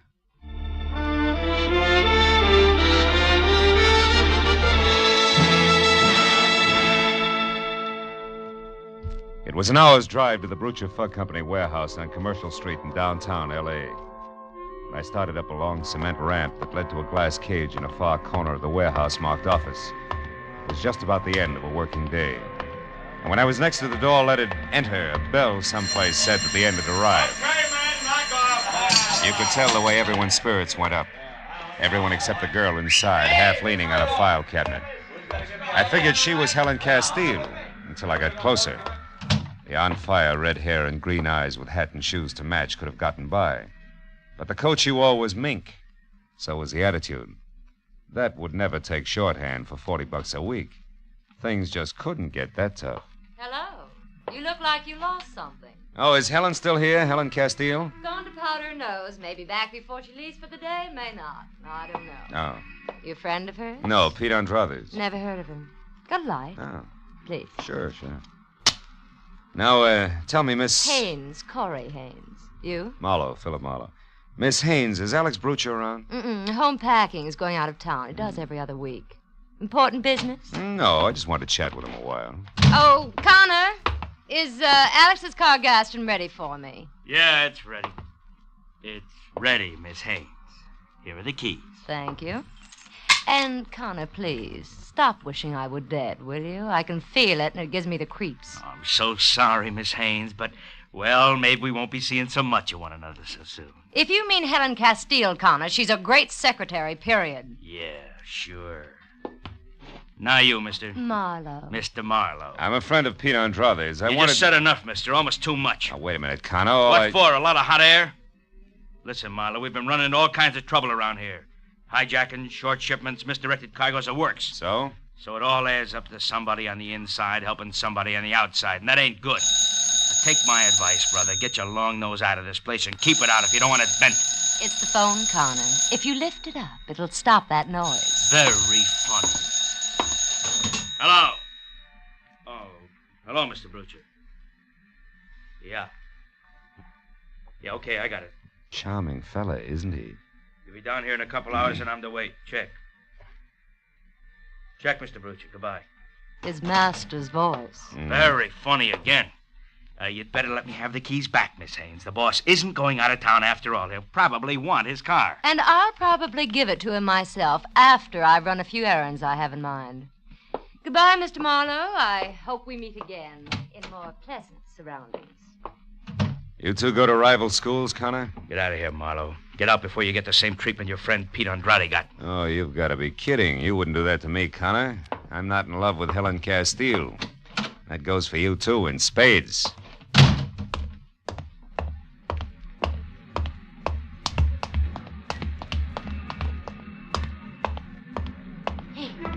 Hey, you, Mr. Marlowe. What? Over here behind the crates. I don't want Connor to see us. I'm Helen Castile. How do you know who I am? There's an intercom phone in the office you just left. Yeah, I see what you mean. I knew Pete was in some trouble. I haven't heard from him in 2 days. Oh, Mr. Marlowe, what they've done to him is terrible. But how do you know about it? Did Pete come to you? No, his mother hired me. I'm a private detective, which, Helen brings up a sharp point. Are you sure you're not playing both sides, baby? Well, you... All right, save it. That's all I wanted to know. Well, you want... You mean you just said that to see how I'd act? Well, I had to be sure. After all, you're still working for Alex Brucher. Not anymore. I only stayed on before this because I didn't want Pete to be fired. Shh. Hold it. I think we've got company. It could be rats. There's some around. Yeah, with and without brass knucks. Now, listen, honey, for everybody's good, I don't want Pete mixing with Alex Brucher. Now, before you get out of here, tell me fast, where does the boss live?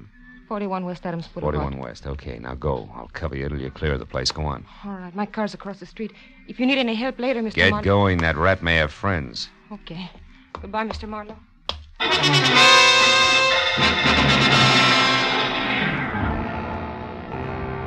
Helen got to the front gate, out into her car, and away without anybody bothering her. And a couple of minutes later, I covered the same smooth course, and I was beginning to believe that the rats were just that, except that when I was in behind the wheel of my coupe and heading for Adams Boulevard, I picked up a pair of headlights in my rearview mirror, which for the next 40 minutes have zigzagged, stuck like they were painted there. But finally, a traffic jam gave me all the brake I needed. And a sharp right turn, followed by a lot of speed, left me free and once again on my way to West Adams Boulevard.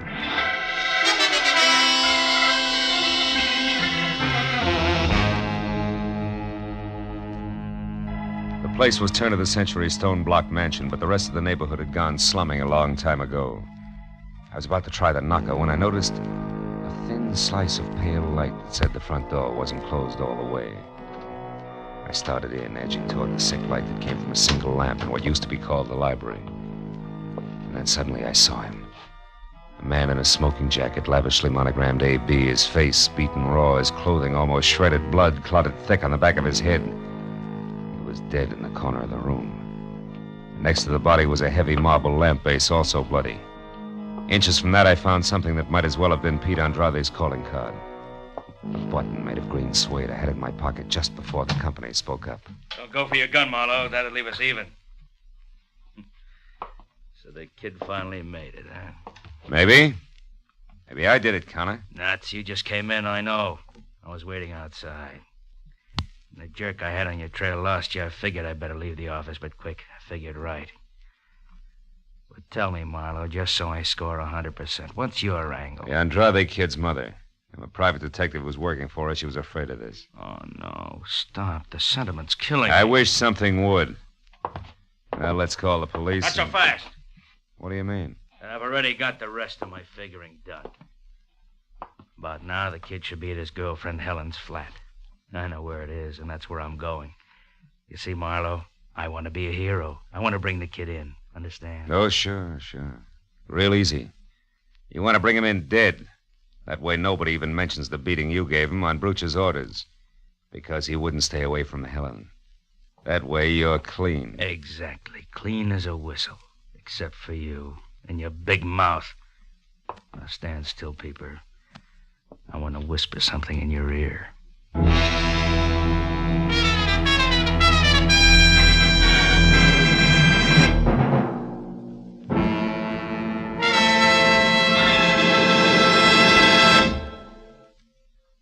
In just a moment, the second act of Philip Marlowe. But first, you're going to think the laughter of April Fool's Day came late when you listen to CBS this Wednesday night, for it's going to be one of the craziest, merriest, maddest nights of entertainment you've ever heard. Bing Crosby will be playing host to Arthur Godfrey and Perry Como.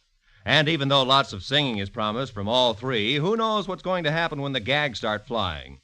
Groucho Marx and Burns and Allen will also be on hand with their famous fun shows this Wednesday.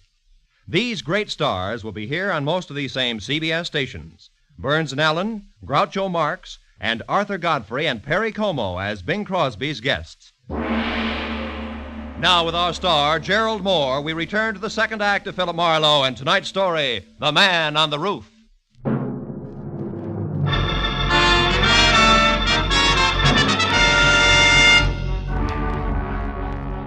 Connor started toward me with a .38 wrapped in his thick fist. I figured I better do something about him and do it fast.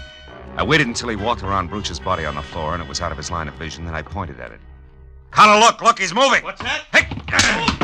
An old trick, sucker. Now let's throw your gun out of the conversation. We'll start over. Come on, get up. Get your hands off. Get them off, you crummy. Look, Heavy, I'm going to get an answer out of you one way or another. Make it easy on yourself. Now get up. I said get up. All right, Wise. You win this round. That's better. What do you want to know? Helen Castile's address. She's got her room. Number 4, 3200 Crenshaw. Hey, thanks! So long, muscles.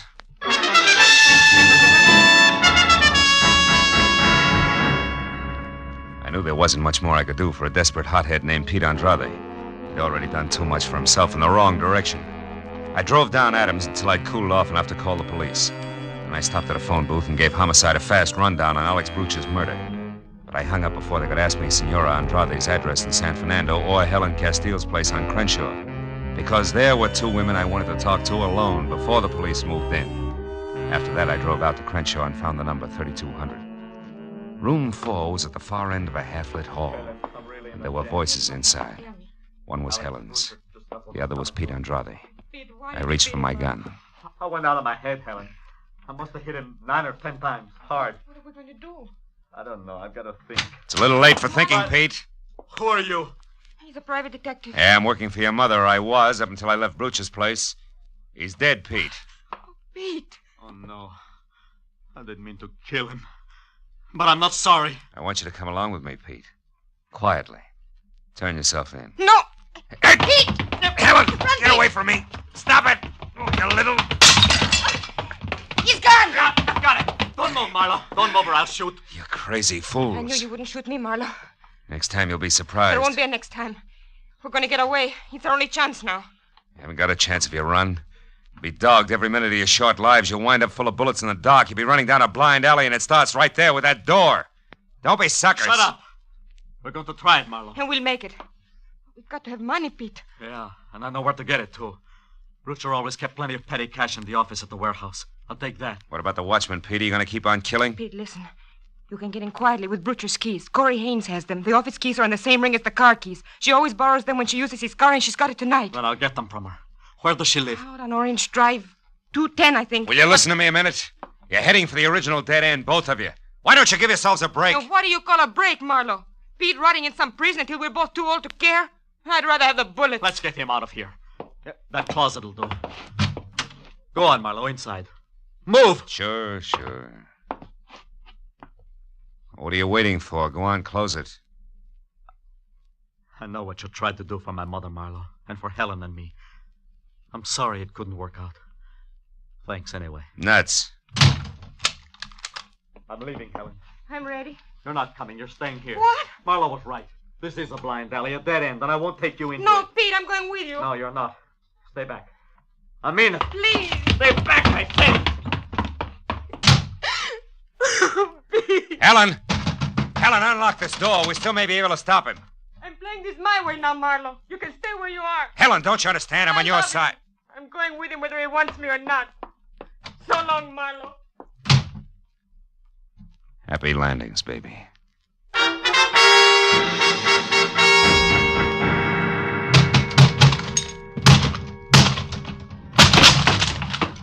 The lock on the closet door gave up before I did, but only because it was older by several years. I got out of the house and kept ahead of the speed limit all the way to Orange Drive and figured for what it was worth that I'd cut Pete's lead down to a scant 10 minutes. I parked in front of a Spud Nut coffee shop on the corner and walked down to 210. By the time I got within knocking distance of Corey Haynes' front door, I could see that the only light in the place was spilling out of the sunken double garage that housed the new gray Nash. But when I moved closer, I knew that 10 minutes was all that Pete Andrade had needed. Corey was sprawled out on the grease-spattered concrete floor and very still. Very still. And standing limply against the wall was Helen Castile, staring down at the redhead with a pair of hopeless eyes that seemed already half dead. As I walked down the ramp, she heard me and looked up. I knew you'd get here. I don't care now. We're both late, is that it? Yeah. I didn't see him. He was already gone when I got here. I found her like that. Well, he must have gotten the keys. Yes, from her purse. That's it over there. Uh-huh. Why didn't you follow him? You knew where he was heading. I couldn't. When I saw her there, I just couldn't because I think she's dead, too. No. She isn't dead. You mean she's just out? Yeah. A long way out, but not dead. From the looks of things, she must have put up quite a scrap. Maybe she... Wait a minute. What? There's something screwy here. Oh, Miss Corey! Miss Corey, what's happened? Who are you? Miss Corey's maid. What's happened to her? She's unconscious. Oh, this is terrible. She knew there was going to be trouble. I swear she didn't. Miss Corey, honey, speak. How do you know that? Because she was worried. She told me 4 or 5 times she was going to stay in all evening, like she was expecting somebody. Sure. It figures all the way. Look here. Are you sure this is her purse? It certainly is. Was she robbed? Not exactly, but... Oh, yeah. This clinches it. Now, look, call an ambulance right away. Get Corey into a hospital and hurry. Oh, yes, sir. Helen, you stay here with her. Don't leave, understand? Right. I'll see you.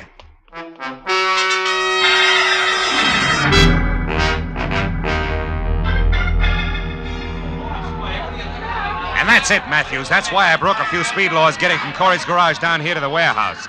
Because I had to find Pete and tell him before it was too late. I'm still not sure you made it, Marlowe. Look, this was dropped near Bruch's body. I just saw the mate to it in Corey Haynes' garage. Look, that's not conclusive. No, but these are. The papers I pulled out of her purse. Take a look at them. Go ahead. One glance will tell you where they came from and why. You get it, don't you, Lieutenant? Yeah, I get it. Certainly I get it. What a rotten setup. Well, then you gotta let me go up that fire escape and talk to him. He'll listen to me, Matthews. I know he will. I told you once before, Phil, he's been hit and he's cornered up there. It's driven him haywire. It'll probably blow the top of your head off, but... Go ahead. Go on up and try it. I'll pass the word. Walked across the street and started up the fire escape. I knew Pete Andrade from someplace in the shadows on the roof was watching me, every inch of the way. But I climbed up to the 4th floor before I spotted him. His head inched out over the ledge, my own .38 in his hand. I went on to the 5th floor and started up the ladder to the roof when it came. Stop there. That's close enough. It's Marlowe, Pete. I know. That's the only reason you got this far. You got lots of nerve, Marlowe. Pete! I didn't bring a gun. Because I just came to ask you a question. Nothing else. Question? Yeah. A big one. Did you use anything on Brucha except your fist, Pete? No.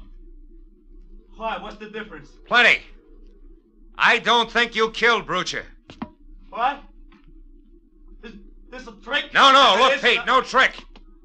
Look at this. I found this green suede button near Brucha's body. I thought it came from your jacket, but it didn't. It was torn from a pair of green suede shoes that Corey Haynes had on tonight. Corey Haynes? I don't get you. It means first she's a liar. That she saw Brucha tonight.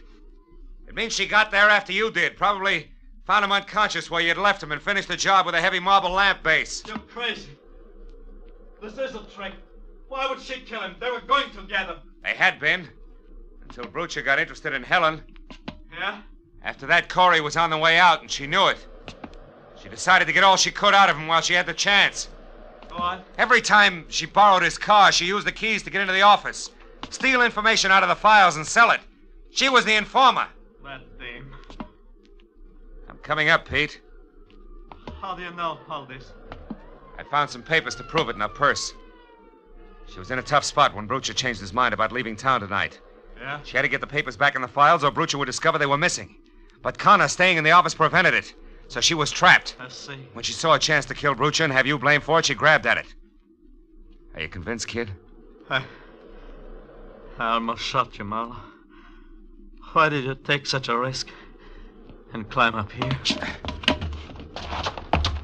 Because your mother has some ideas that I wouldn't like to see her lose, Pete. Also, I wanted my gun back. Well, do I get it? Yeah. You bet. Here. And thanks, Marlowe. I feel so good now.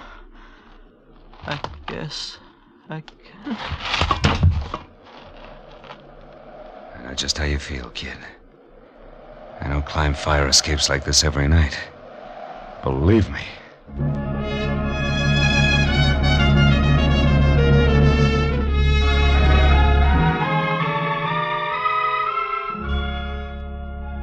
It was a long, long time before all the scattered reports were in. Before the doctor in the prison ward had said that Pete would be okay, and before Corey Haynes had put a wobbly signature to a full confession of murder. And still another hour went by as I drove out across the wide, flat valley to San Fernando, where the profile of the hills in the east had already begun to show against the gray dawn rising behind them. When I stopped in front of the little house and went up to the door, Senora Andrade was there on the porch. She'd waited all night. Her expression didn't change when I told her all that had happened. Didn't change, actually, until I was finally ready to leave. Then she put out her hand and took my arm. And the lines of worry in her face softened. Senor Marlowe, last night I had but one son. Now this morning I have two. In my heart, you will always have a home. I am grateful. Gracias. She was most welcome.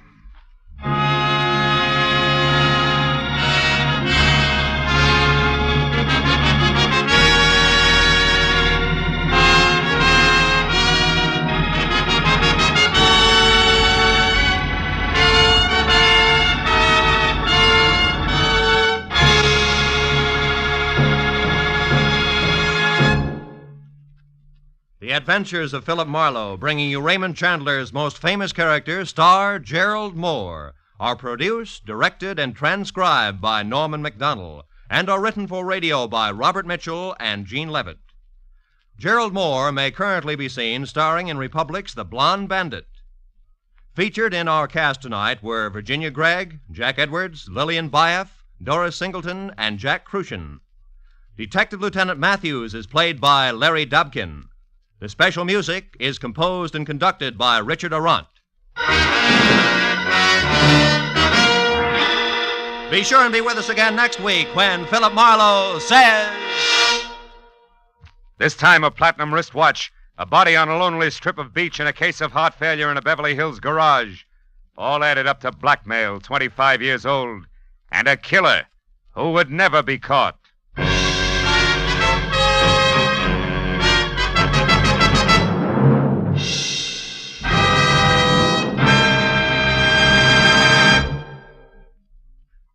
CBS invites you to hear one of the great ad-libbers in show business, Groucho Marx, every Wednesday night on most of these same CBS stations. Groucho's show, You Bet Your Life, finds the master throwing quips and questions at oddly assorted pairs of contestants. And it's fast, merry, and bright. So, remember, be listening this Wednesday, won't you?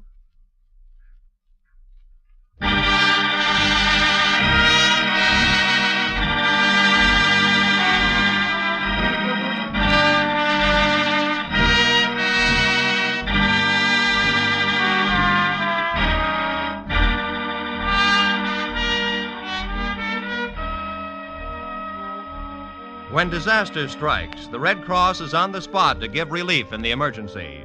But its work does not end when the wind dies down, the fire is out, or the flood recedes. It goes on in many different ways, helping to restore people to their normal way of living. The Red Cross is a great humanitarian service in which you have a very direct part, because the funds which are used are the contributions which you make to the Red Cross, And they are funds used in a common sense program that ensures the most good for the most people. Red Cross Disaster Relief and Rehabilitation is one of the great reasons why we must keep our Red Cross ready. All may help. Give now to the 1950 Red Cross Fund. Remember, whatever you gave before, this year, add a quarter more. This is Roy Rowan speaking. Now stay tuned for Pursuit, which follows immediately over most of these same CBS stations. This is CBS, the Columbia Broadcasting System.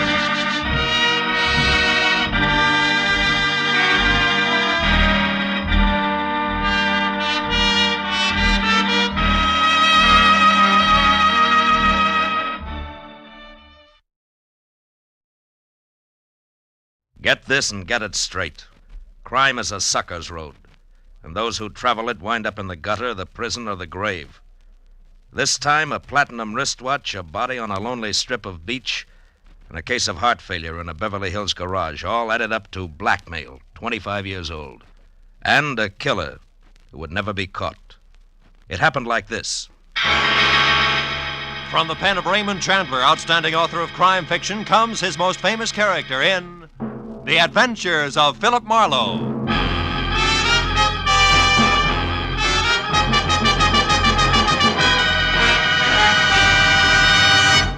In just a moment, tonight's story. But first, a message from the Ford Dealers of America. The whole country's talking about the great 1950 Ford.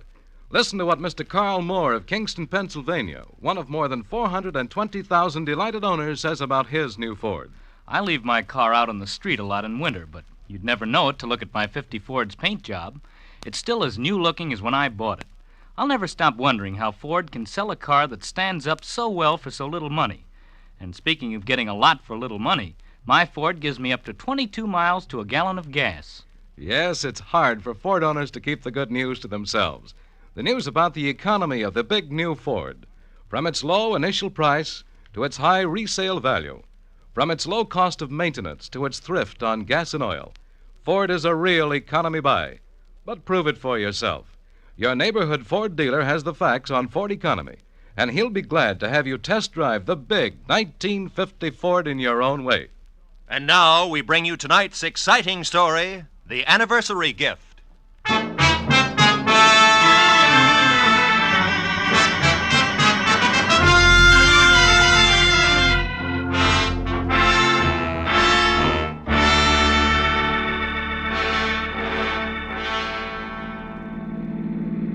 We turn left at the next corner, cabby. Okay. Boy, this Beverly Hills in a sunny afternoon is really something, ain't it? Yeah. Wide streets, classy homes. Boy, these jokers got it made. Some life. Nothing ever gets to them to bother them except the income tax, maybe.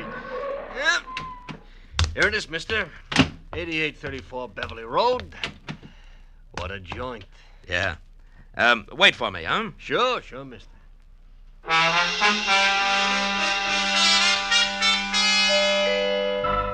The door was answered by a girl of about 16, a tall, slender girl with dark eyes, too deep for her years.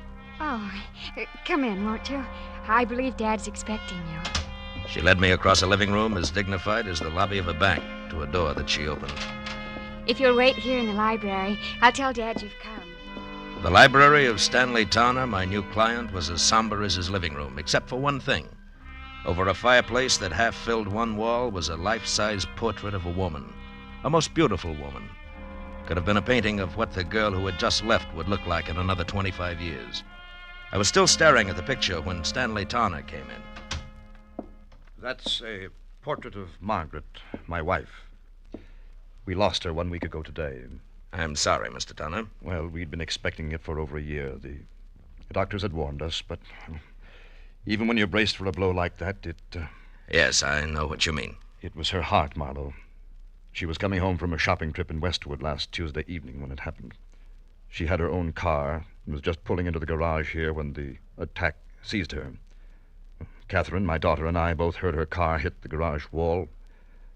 We ran out and found her.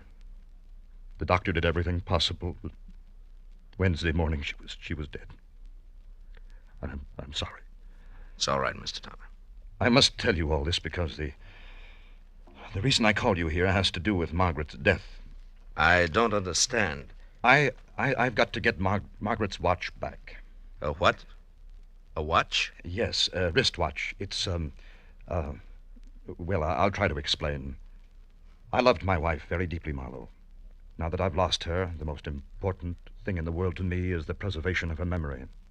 Can you understand that? Well, it's natural that you'd cling to things that remind you of her, Mr. Towner. Now, what about the watch? It's lost. Somewhere in Camino Beach. You know where that is? Yes, a few miles below Redondo. Yes, that's right. The day Margaret died, I had taken her watch with me to have it repaired. I went down the coast on some business, and on the way back I stopped at Camino Beach for lunch, a place called the Trade Winds. You had the watch with you when you went in? Yes, in my overcoat pocket. I came out and got in my car and was halfway back to my office before I realized it was gone. I've got to get it back, Marlowe. How much is it worth? In cash, about $500, but to me, now, it's worth 20 times that. What's the watch like? It's a Benris, platinum, and set with emeralds. Mm-hmm. I gave it to Margaret on our 20th wedding anniversary.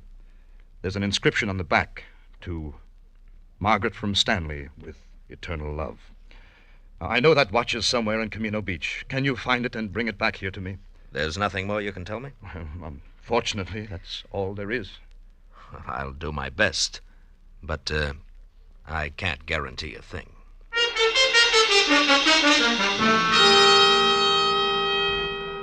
The cabbie waiting outside drove me back to the gas station on Wilshire, where I picked up my own car, fresh off the grease rack, and headed for the ocean and the sunset. It was getting dark by the time I reached Camino Beach, a rickety, salt-caked little town jumbled in between the highway and the surf. Well, my first stop was the Trade Winds Cafe, a waterfront shack on spindly legs standing knee-deep in a smelly backwash. It only took 10 minutes to find that there was nothing there for me. After that, I drew a blank at each of the 3 hock shops in town. Wound up an hour and a half later, no farther than the sidewalk curb, where I watched a traffic cop brand my tire with his parking marker, plant a heavy foot on my bumper to steady his bike, and light a cigarette. Hiya. Is your car? Yeah. What is it? Am I overparked? Nope, not yet. Just borrowing your bumper a minute. Mine? Of course not. Got a lot of scratches already. Say, that's a fancy chalk label you put on the side of that tire there. Z, the mark of Zorro, huh? No, the mark of Ziegler. That's me. Just a little thing I worked out to add a personal touch to my business. You're a stranger around here, aren't you? Yeah, from L.A. Uh-huh. Saw you coming out of the pawn shop there. You don't look like the type. Well, I'm not, as long as my luck holds. Actually, a friend of mine lost a wristwatch here in town. I'm trying to locate it. Pretty good watch, is it? Yeah, good enough. The really tough part is that it has a very big sentimental value. I've tried all 3 of the pawn shops in town, but no dice. You know, if I had a friend who'd lost a good watch, I think I'd check in at Sean's bicycle shop on 3rd Street. Well, thanks a lot, Ziegler. Don't mention it. Oh, incidentally, I wouldn't bother to tell him who sent me down if I was you. So long.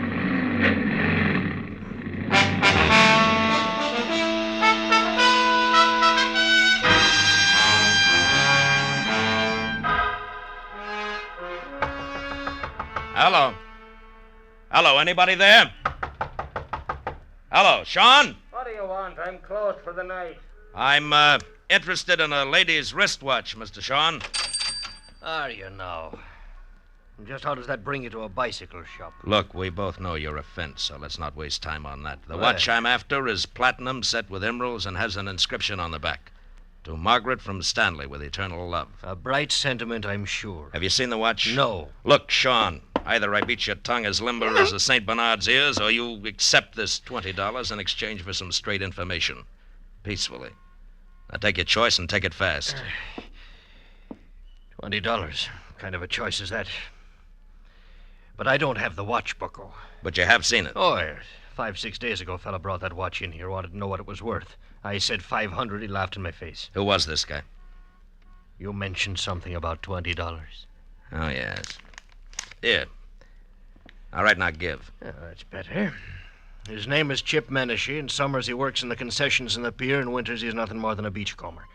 Lives in a little room out on the pier behind the shooting gallery, and that bucko is your $20 worth. It had better be, Shane, or I'll be back for my change.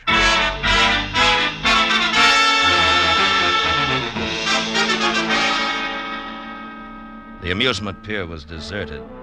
When I finally found the one-room shack tacked on behind the shooting gallery, it was dark and quiet. I knocked once, got no answer. So I pushed a wad of rags out of a broken pane of glass in the door, reached inside, and unsnapped the lock and went in. With a light from the one naked overhead bulb, I started through the room.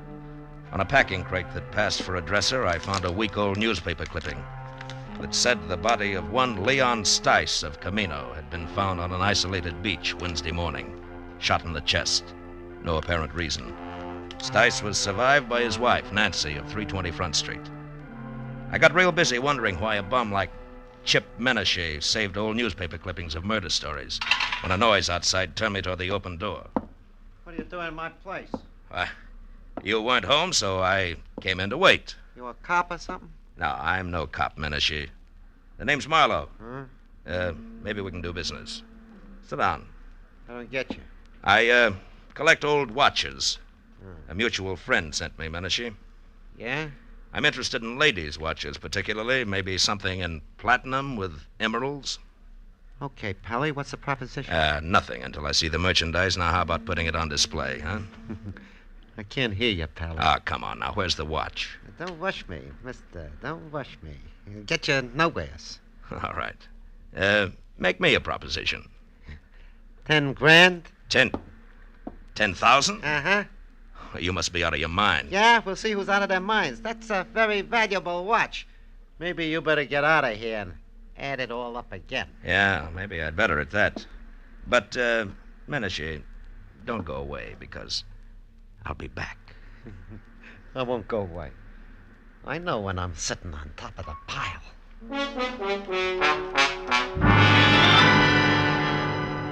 As I walked away, a hunch kept whispering to me that the body of a guy named Leon Stice, found on a lonely beach, was somehow tied in. So I decided to pay a call on his widow. I drove down Front Street to number 320. But there was nobody home. As a matter of fact, the only sign of life on the entire block was a red neon pelican in a blue neon martini glass above the door of a bar across the street. So I walked over and went in. A couple of questions later, I found Nancy Stice sitting alone in the back. The offer to buy a drink was the only introduction I needed. Sure. You can buy me a drink. Hey, Charlie. Okay, Nancy. I'm an old friend of your husband's, Nancy.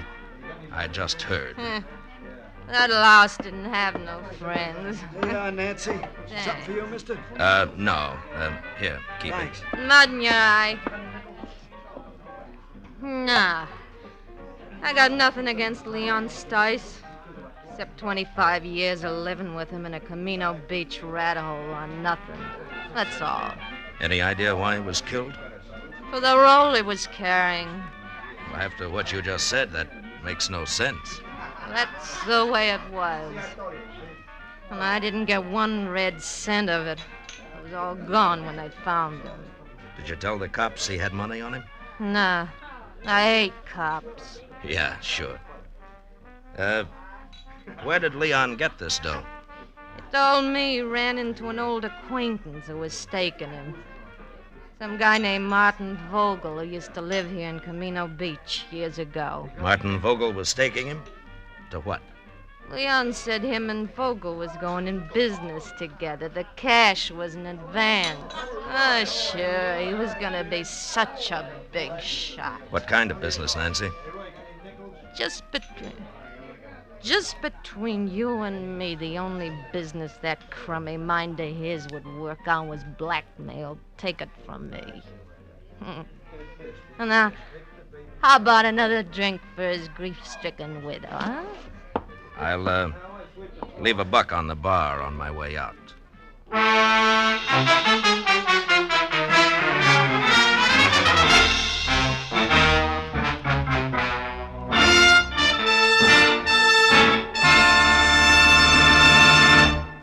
In just a moment, the second act of Philip Marlowe. But first, a brief message from the Ford Dealers of America. From coast to coast, Ford owners agree the big new Ford brings you more for your money. More in comfort, more in performance, and more in economy. But only through personal experience can you appreciate the restful ease of Ford's famous midship ride and the luxurious comfort of Ford's non-sag foam rubber cushion front seat. Only by driving this great car can you enjoy its smooth power and solid roadability. And only by getting the facts about Ford's economy can you understand that so powerful, so smooth riding, and so beautiful a car can cost so little to buy, to run, and to maintain. But see, hear, and feel how much the new Ford gives you. Find out how much it saves you. Yes, before you buy any car at any price, it will pay you to stop by your local Ford dealers. Take the wheel of the 100 horsepower V8 or its companion in quality, the 95 horsepower 6. Once you've driven it, you'll agree the new Ford is the one truly fine car in the low price field. Now we return to the second act of Philip Marlowe and tonight's story, The Anniversary Gift.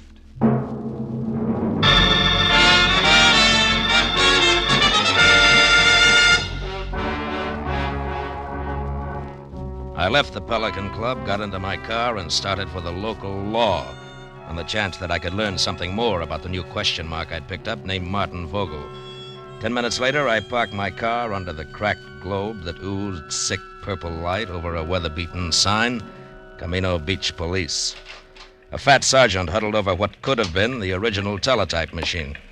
When I presented my credentials, he jabbed a fat finger at a dirty glass door marked Captain Elvin Bush, Chief of Detectives. Inside, a small old man, neat in a clean white shirt, groomed silver hair, and a gentle smile, was strapping on a shoulder holster when I put my license on his desk. When I stopped talking, he got up and extended an almost delicate hand. I certainly hope we can help you, Mr. Marlowe. Martin Vogel, you say? Yes, it might have been a long time ago, Captain, maybe even 25 years, if he was mixed up with the police at all. Do your records go back that far? Oh, yes, by the apple crate load. And I mean that literally, Mr. Marlowe. You see, in Camino Beach, police files, fixtures, and furniture are somewhat lacking. City appropriations only go where they show. Public bird baths, statues of the mayor. Oh, here. This bottom crate here. Marked, let's see. 1921 to 1930. Figure he was arrested along in there, this Vogel? Yeah, if he was arrested. Yeah, dusty, isn't it? Well, the cards are alphabetical. Yeah.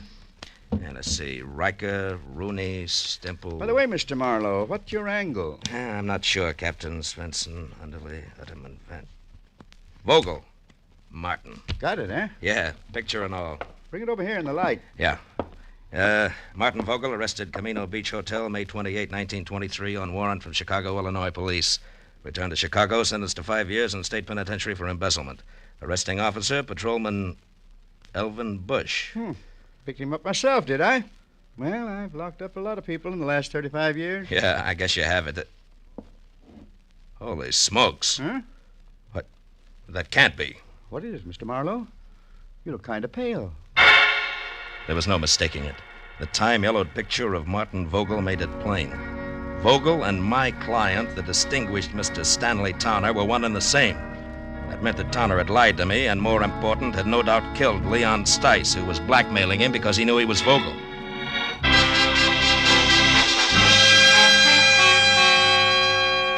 I left Captain Bush piled into my car and pointed it back for the amusement pier, where one way or another I was going to get Chip Menashe to fill in a few remaining blanks for me.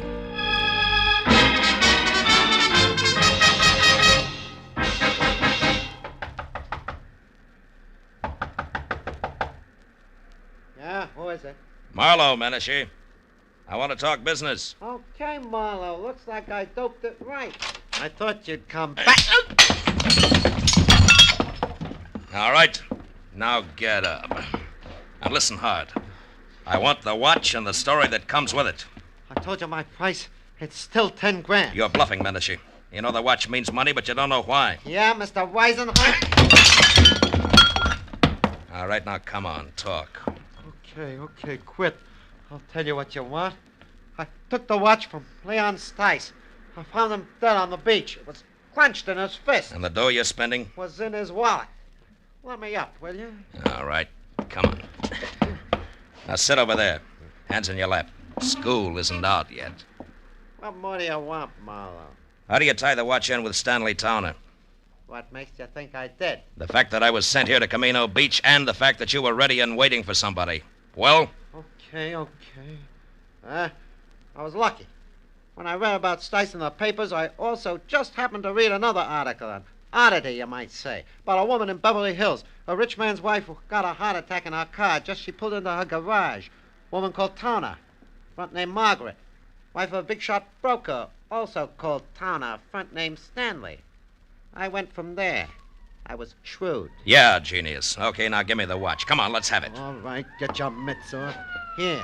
Now you're real happy, Muscles? Happy that you... Hey, cops. Coming this way. Hey, Menashe, wait a minute! By the time I got to the door, he was halfway across the boardwalk to his car. But Captain Bush and his sergeant were ready and waiting. When Menashe was next to the gun he kept in his glove compartment, the spotlight on the squad car slashed through the dark, found him, and froze him in a position. We've got you, Menashe. You'd better quit. Menashe, do you hear me? Yeah. No, you listen, copper. Let him have it, Becker.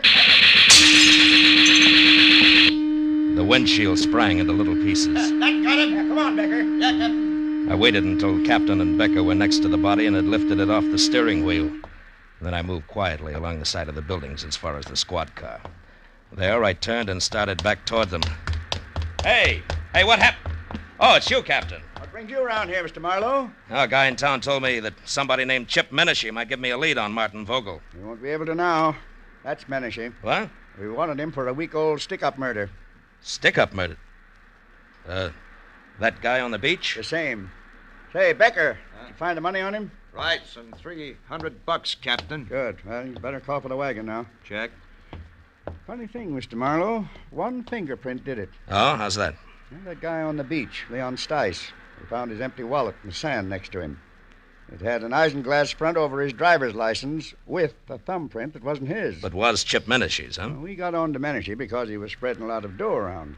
Today, Becker got down here and lifted one of his prints. That cinched it, huh? Yes, that and the shot he just threw at me. Yeah, strictly a stick-up killer who got caught.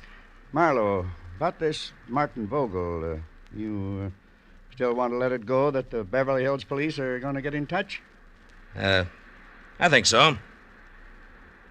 Good night, Captain Bush.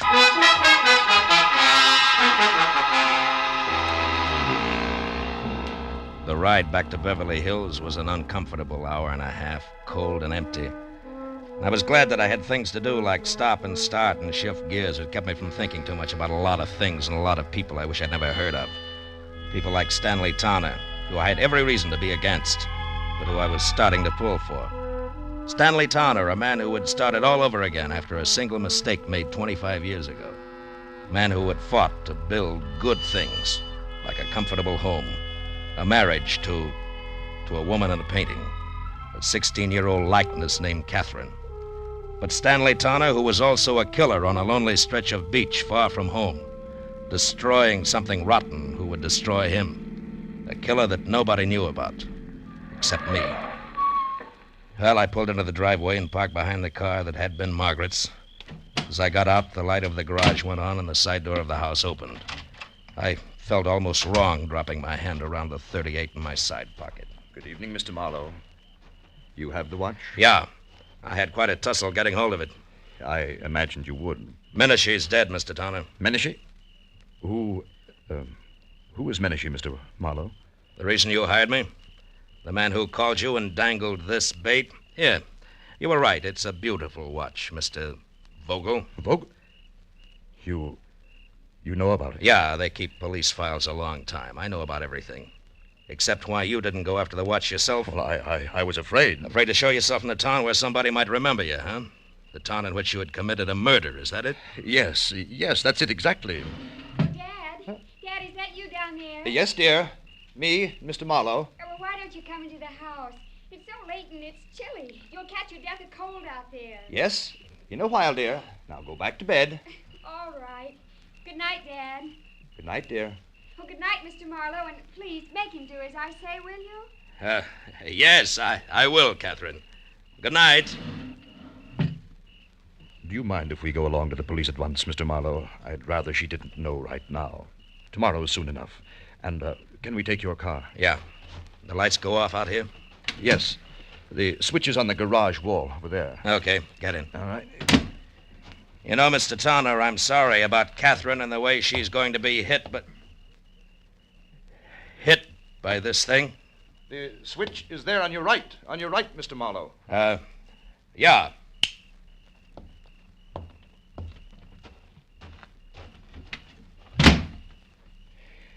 It was a very nice house.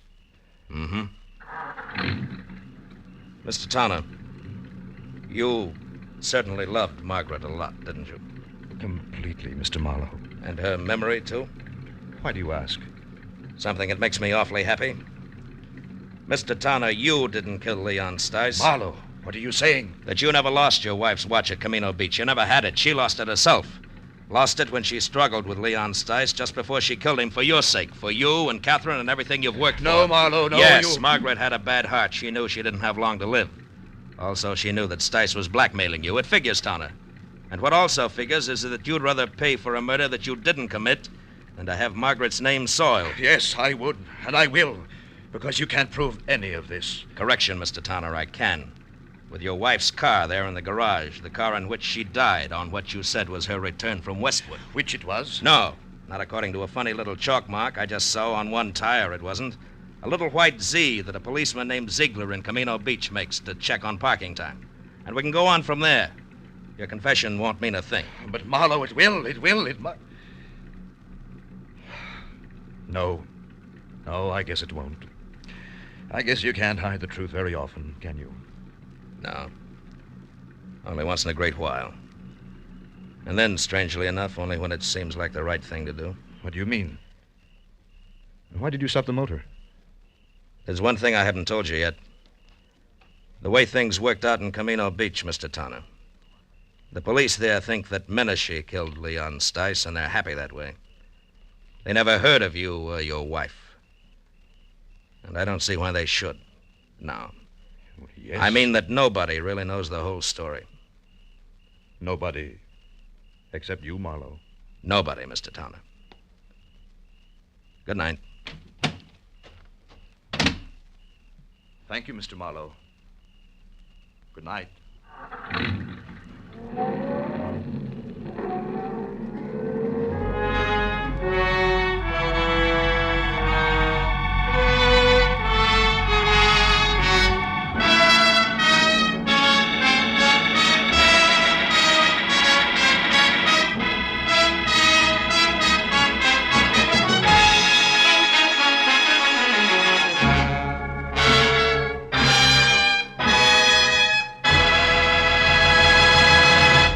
Philip Marlowe will be back in just a moment. But first, a word from the Ford Dealers of America. Tonight, there are more than 420,000 enthusiastic 1950 Ford owners, and it seems as though most of them are talking about this car. Listen to what Judge Richmond B. Keach of Washington, D.C. has to say about his new Ford. I was so satisfied with my 49 Ford that I decided to get a 50 as soon as they became available. I've been more than pleased with the 50. Truthfully, I see no cause to pay more when a Ford gives me all the performance, quiet, and comfort a man can ask for at such a reasonable price. The Ford is wonderfully easy to handle, particularly in traffic. Yes, ask any Ford owner how he feels about his big new Ford, and he'll tell you it's tops for performance and for comfort. But prove it for yourself. Drop into your neighborhood Ford dealers and test drive this truly great car. You'll be amazed when you discover how little it costs to buy, to run, and to maintain. Do it tomorrow. Test drive the big new 1950 Ford. Be sure and be with us again next week when Philip Marlowe says... This time I was in the country where the night should have been nothing but peace and quiet. But a pair of angry eagles changed all that. One was solid gold and too close to a battered corpse. The other weighed 160 pounds and was too quick with his fists, in or out of the ring.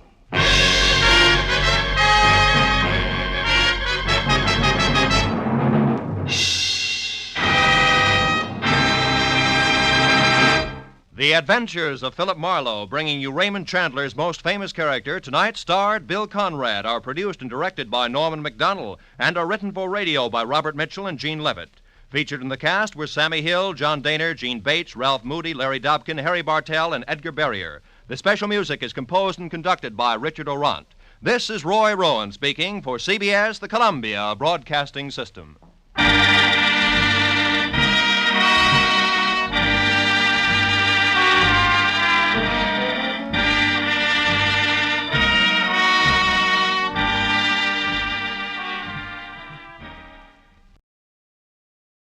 Get this and get it straight.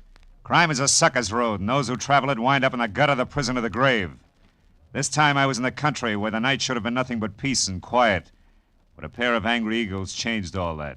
One was solid gold and too close to a battered corpse. The other weighed 160 pounds and was too quick with his fists. It happened like this. From the pen of Raymond Chandler, outstanding author of crime fiction, comes his most famous character in The Adventures of Philip Marlowe.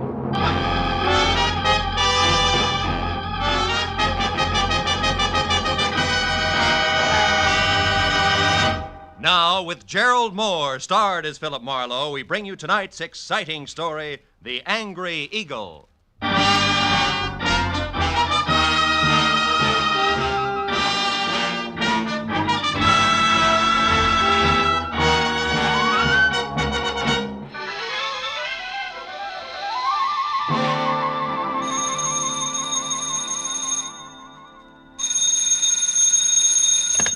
Hello. Mr. Philip Marlowe, please. Clover Lake, California calling. This is Marlowe. One moment, sir. Go ahead on your call to Los Angeles, please. Hello, Marlowe. Babe Durney. Remember me, light heavy contender in 39? Oh, yeah, sure, I remember you. Good. You still have that bar in Southgate? No, I'm back in the game. Ah. Trainer this time for a welterweight that's good. His name's Danny Eagle, and he's another Barney Ross, believe me. No kidding. Yeah, but he's in trouble. Come on out, will you, Phil? Clover Lake's only 20 miles. You can be here by 6. It's just outside of Malibu, up in the hills. Well, what's your boy's trouble, babe? Plenty. And it could end up being his life. Now step on it, Phil. Oh, and listen, you're a sports writer from Detroit, not a private detective. You got it? Got it. Leaving now, babe.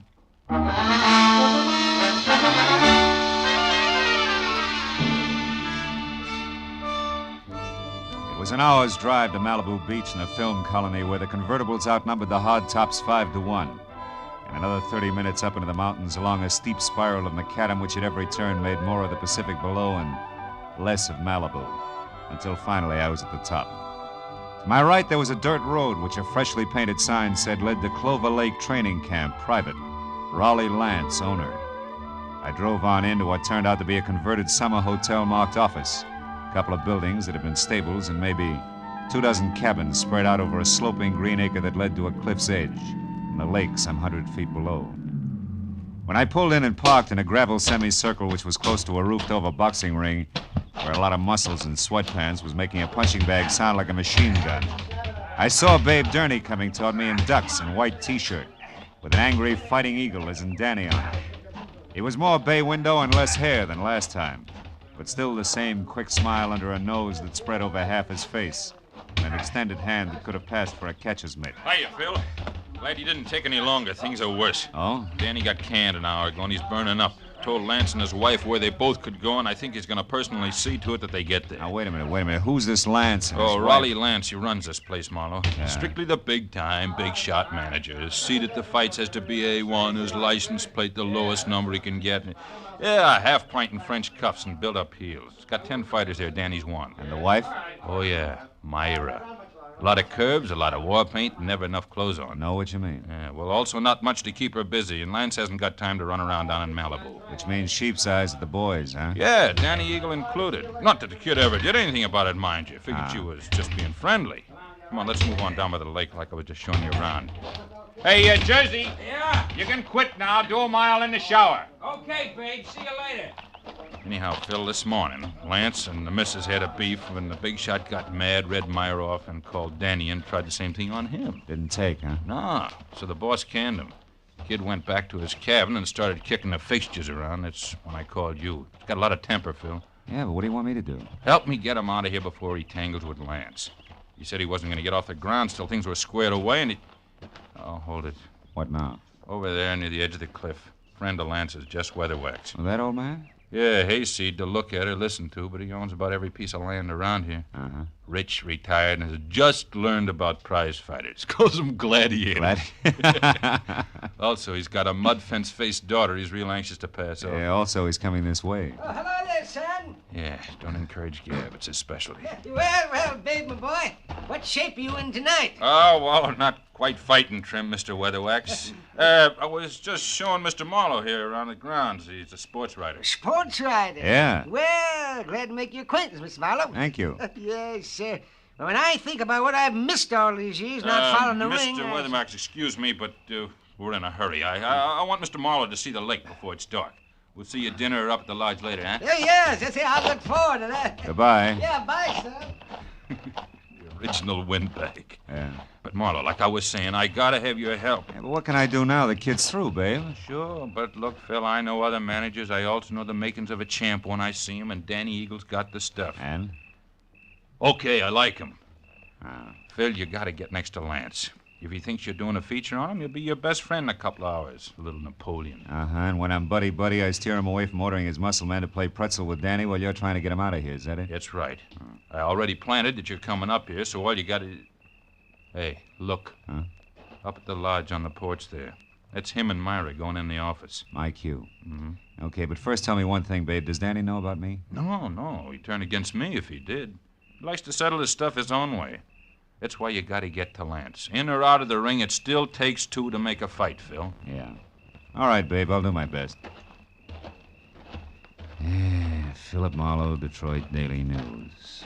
Wonder if there is such a paper. No, it doesn't sound too bad. Listen, Myra, I don't want any more trouble with you. I'm fed up. Oh, You're fine. fed up. You? Well, that's funny. You drag me up here and Shut expect up. me to... And try real hard to understand this. I dropped 10 grand, 10,000 berries last night on that punk Steve Rocker. I'm not very happy. So you want a fighter who stinks. What's that got to do with me? I don't know. But if you'd let him alone, he wouldn't have looked so tired in there. Of all the cheap cracks you've ever made, that's about the... The what? Go on, say it. You never flirted. You never played up to him. You were only being friendly. Go on, spit it out, why don't you? Don't think I won't. When we're alone. Oh. Excuse me, I didn't mean to eavesdrop. I was looking for Mr. Lance. Raleigh Lance? That's me. What do you want? My name's Philip Marlowe, Detroit Daily News, Mr. Lance. Oh. Yes. Come in, Mr. Marlowe. Oh. There was a note here on my desk that I should expect you for an interview. Glad to see you. Oh, thank you. I don't believe I've, My wife, Mr. Marlowe, Mrs. Lance. How do you do? Hello. From, Detroit, you said? Yeah. How are things at the Beaver Club? That's quite a spot, I hear. Oh, yeah, quite. I used to go with a reporter there. He told me about some wild parties at their press club. Busy Beaver Nights, they used to call them. Yes, busy Beaver night. Lots of fun. Mm-hmm. I'll bet. Myra, Mr. Marlowe and I'd like to talk a while, so, So I'll be running along. It was a pleasure, Mr. Marlowe. Thank you. Goodbye, Raleigh. I'll see you later. Yeah. Well, Mr. Marlowe, have a chair. Drink? Yeah, I will, thanks. It's quite a spot you have here, Mr. Lance. Make it Raleigh, fella. All right. Yeah, it's okay. But you're not up here to write about a training camp, are you? Of course, I know background counts, but, well, like this drink, the soda helps, too. But the scotch is the thing, huh? Health? Same. Yeah, you're right about that scotch. Mr. Lance? What is it, Kelly? I'm busy now. Well, it's about Danny Eagle. Did you give him his walking papers? No, Big Gurney stopped me, Mr. Lance. Said he'd give Danny the word himself that he could handle him. That fat pug! Who does he think he is? Well, he said he just didn't want trouble, Mr. Lance. Besides, he said Danny was taking a walk. Yeah? Well, I'm going to give him the air, too. I've got enough enemies without some lousy trainer who's on my own payroll. Pardon me, Mr. Marlowe. I'll only be a couple of minutes. Sure. Help yourself to another drink. We'll talk later after dinner, about 8. Oh, and here, catch. Yeah. Best cigar made. Let's go, Kelly. Uh-huh. Best cigars. Seats marked A1. Yeah.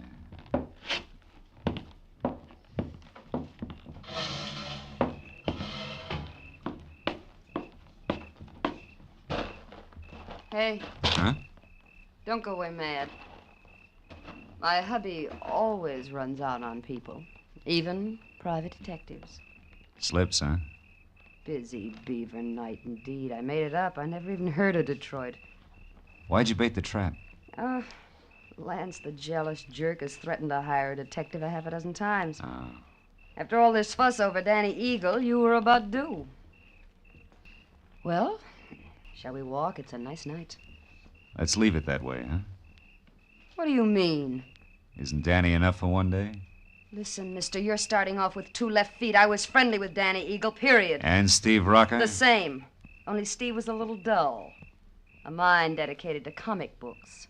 All fighter. Not according to his last bout. Yeah. Rocco moved like he was drugged and collapsed in the 3rd, so it's my fault. Oh, the big shot is quite a loser. And don't bother with your next question. I can feel it coming. Why have I stuck? Yeah, well, it belongs here someplace. Well, I've stuck because... Well, because I thought that each battle was going to be our last. That sooner or later he'd have time for me. He's a busy guy, Myra. So was King Solomon, but he always had room for his wives. True, true. I thought this place was going to be our answer. Just the 2 of us, plus the peace and quiet of the country, with Malibu on hand for a change of pace. So what happens? Still busy, huh? Yeah. So busy that he spends 8 hours a day with Jess Weatherwax, a guy he never heard of until he started this camp, but a guy who thrills to hear the lives and loves of Raleigh Lance. And that leaves me with his daughter, Clementine, if I don't talk to the fighters. Clementine, whose shoes are number 9, with an IQ to match. Good night. Wait a minute, Myra. Where you going? Going as far as my cabin on an old-fashioned cry. Or maybe just an old-fashioned, I don't know which. Good night.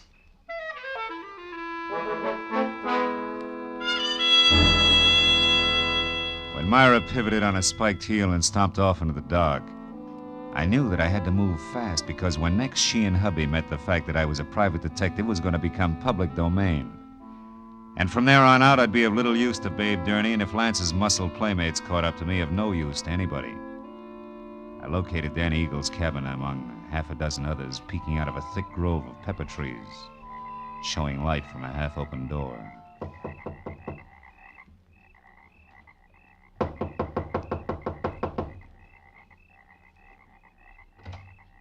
Hey, anybody home?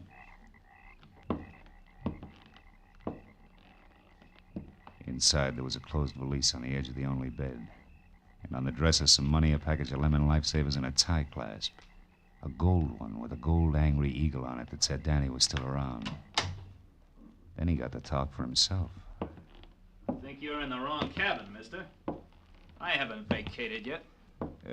Well, don't you think it'd be easy all the way around if you did, Danny? Right now, I'm not looking for the easy way, mister. I've been walking and thinking about that. That and a pair of people I don't like. A pair I want to square myself with. Mr. and Mrs. Raleigh Lance. Ooh!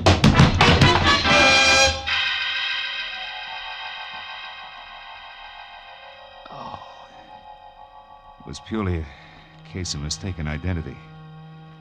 But it served as a reminder that it still took 2 to make a fight. And that the only chance I had left was to get next to Raleigh Lance and keep him away from Danny Eagle. I spent a half hour going from the lodge to Lance's empty cabin to the dining room and every other place where I thought he might be. But finally, I remembered Jess Weatherwax, the one-man fan club whom I located back up at the office. Oh, hello there, son. He was peeling off his coat and getting ready for canasta with something uncombed and built like a length of pipe. Who had to be daughter Clementine. What can I do for you, son? Mr. Weatherwax, have you seen Lance? Why, no, Mr. Marlowe. We just came in. You deal, dearest. Yes, Daddy. Is it important? Very. Daddy. Oh, excuse me, child. Mr. Marlowe, my daughter, Clementine. How do you do? Very fine, thank you. Mr. Marlowe, Daddy told... Hey, Marlowe, is that you in there? Oh, it's Babe Durney. Yeah, excuse me.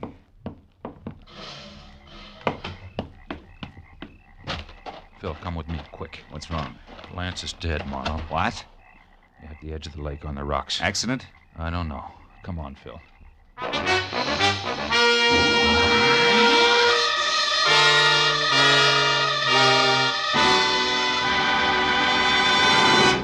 In just a moment, the second act of Philip Marlowe. But first, The confusion created by Gracie Allen has never been more clearly, more hilariously defined than it will be this Wednesday night when a writer for a national magazine comes to interview her.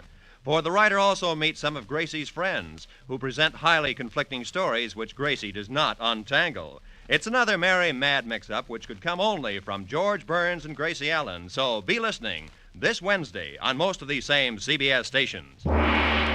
Now with our star, Gerald Moore, the second act of Philip Marlowe, and tonight's story, The Angry Eagle.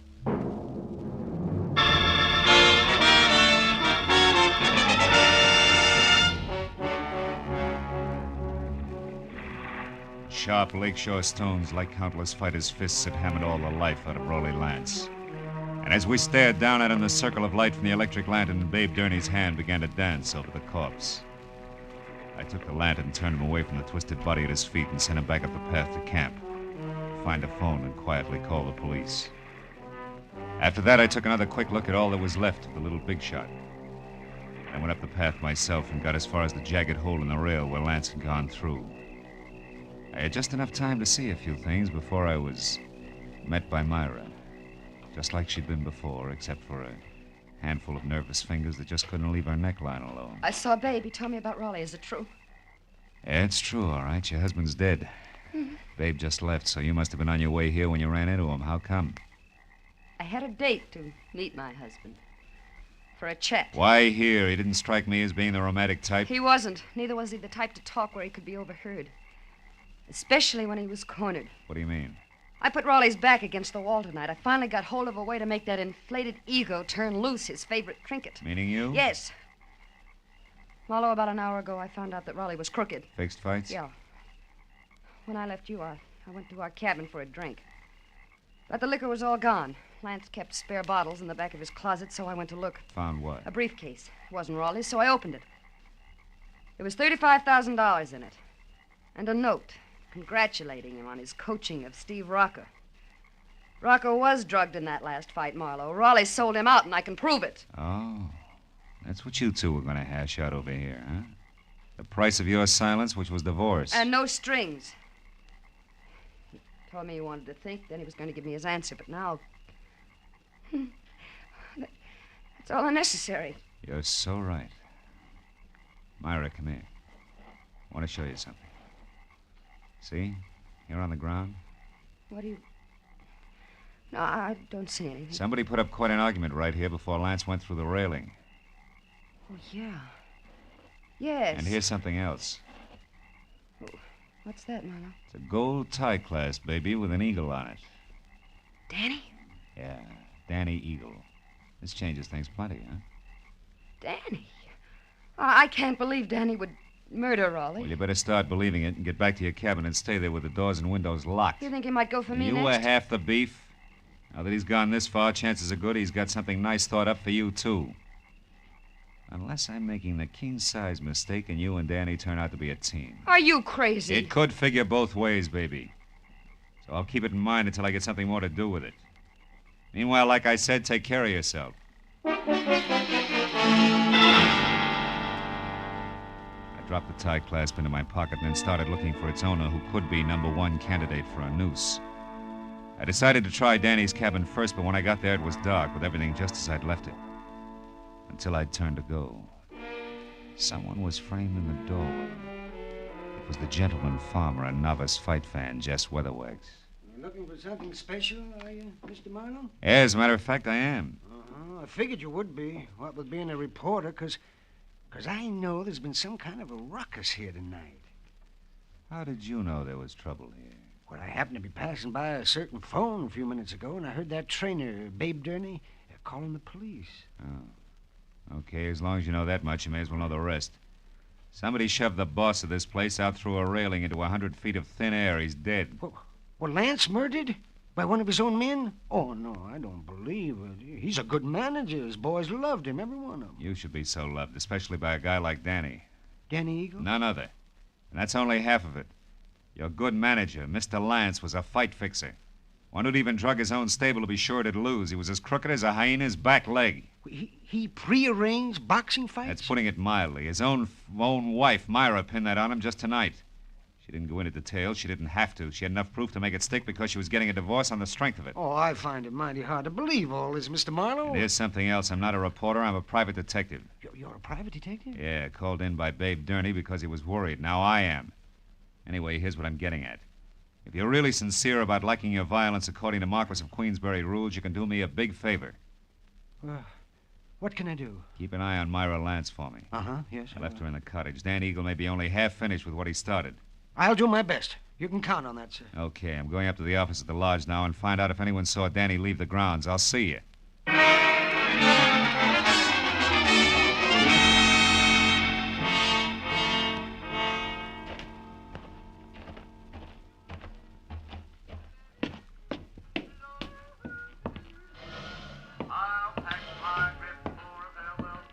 Oh, hello there, Mr. Marlowe. Did you get enough story material from the box fighters? For a couple of novels, Clementine. You alone here? Well, I am now. My daddy and I were playing canasta, but he left a while back. Went off without his coat, too, see? I know. You've been here in the office ever since, huh? Why, yes, why? Well, maybe you can help me. Did you... Gladly. But you've just got to help me first, Mr. Marlowe. Have you got a cigarette paper? A cigarette paper? You know, the makings. I'm Oh. trying to roll me a cigarette, ran out of mine. I found my daddy's tobacco, and then I absolutely emptied his coat pockets here looking for a paper, but there wasn't any. You wouldn't happen to have it. No, I'm afraid not, Clementine. Here, have one of mine. In fact, have two. Oh. Now, my question. Did you happen to see Danny Eagle go out the... Go out? Out the what, Mr. Marlowe? Huh? Oh, never mind. Listen, Clementine, did this thing come out of your daddy's coat pocket, too? That old ticket stub? Yeah. Out of that little pocket in the big one on the right side, it was... Well, Mr. Marlowe, what's wrong? I don't know. But I better find out right now.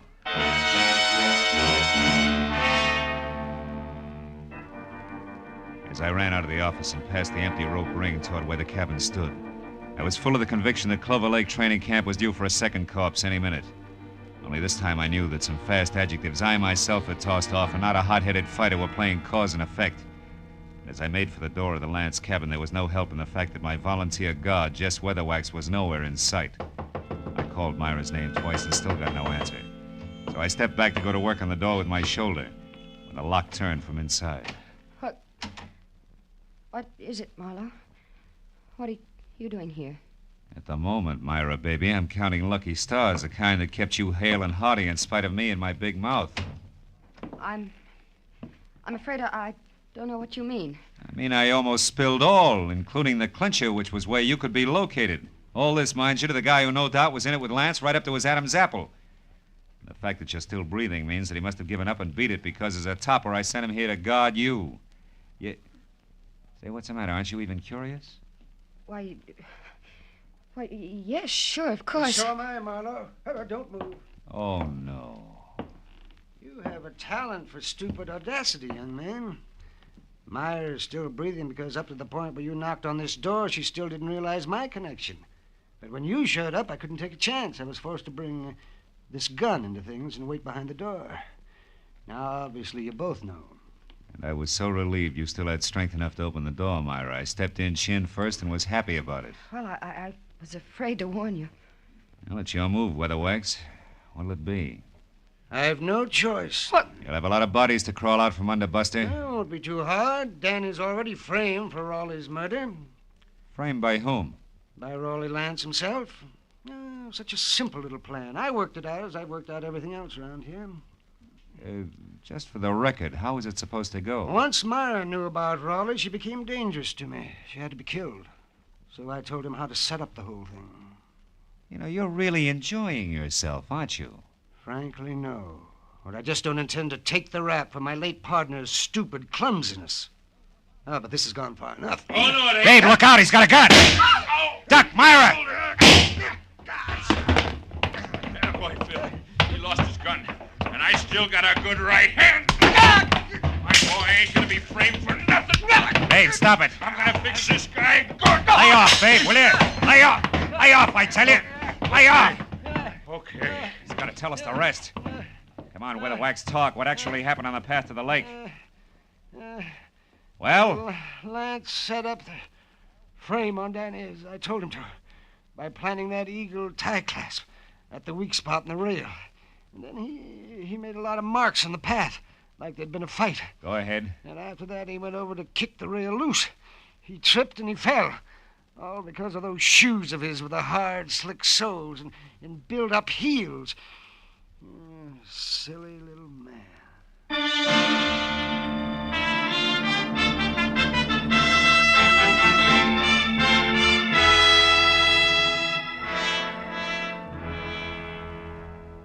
Well, it wasn't long until the boys from the sheriff's office arrived with a good doctor, a lot of open notebooks, and an endless supply of questions. But finally, all the pieces were fitted together. Very surprised Danny Eagle, who had done a lot of thinking, was back from a second long walk. And the whole thing had boiled down to me alone at the bedside of a heavy-jawed trainer, who had a happy look on his ugly puss for the first time that night.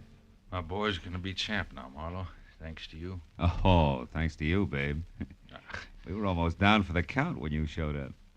Hey, how's the shoulder? That's nothing. Hey, look, tell me something. How'd you back old Weatherwax into that corner?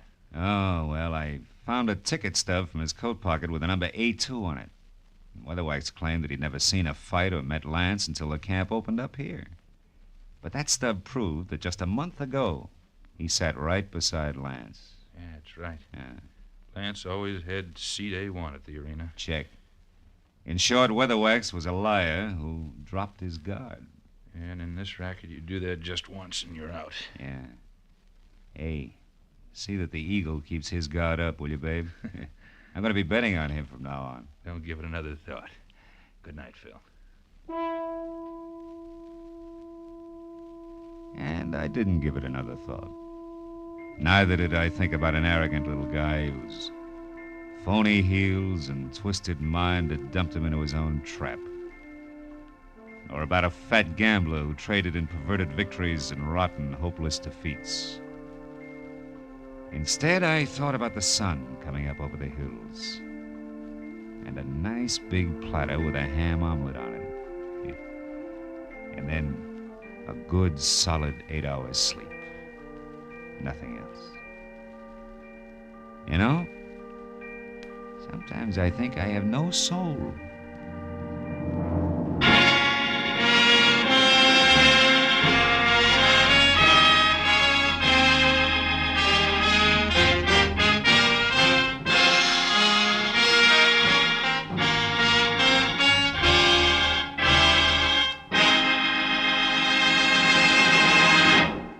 The Adventures of Philip Marlowe, bringing you Raymond Chandler's most famous character, star Gerald Moore, are produced and directed by Norman MacDonald and are written for radio by Robert Mitchell and Gene Levitt.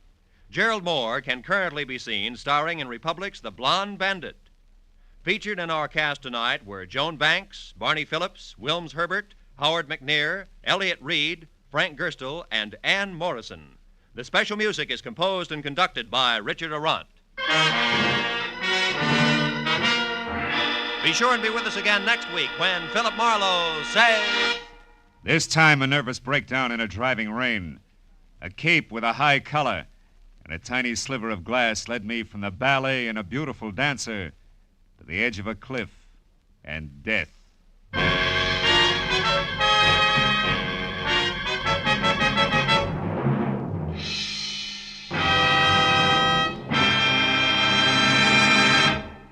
A few months ago, our newspapers and magazines were full of articles and pictures showing the progress we've made during the first half of the 20th century. That progress, brought about by the American way of doing business, means that today we enjoy the highest standard of living of any nation in the world. We can keep our standards high, and we can increase the benefits for all of us by continuing to produce efficiently under a free economic system. This is Roy Rowan speaking. Now, stay tuned for Pursuit, which follows immediately over most of these same CBS stations.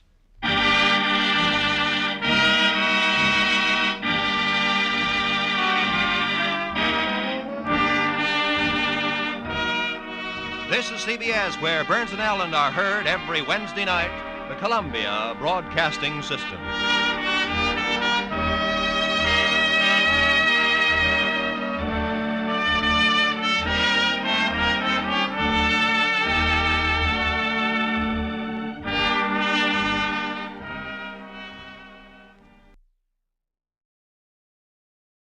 Get this and get it straight.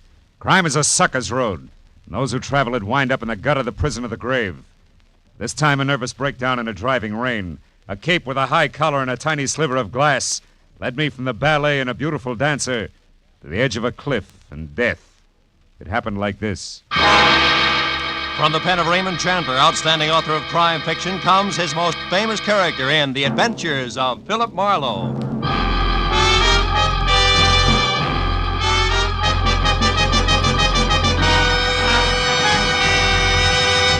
Now, with Gerald Moore, starred as Philip Marlowe, we bring you tonight's exciting story, The High-Collared Cape.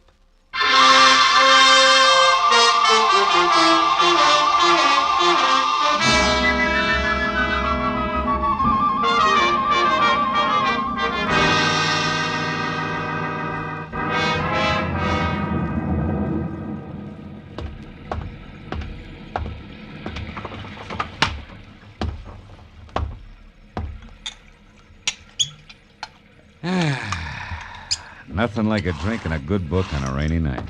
And what a night. Oh, no. All right. Don't sprain your finger.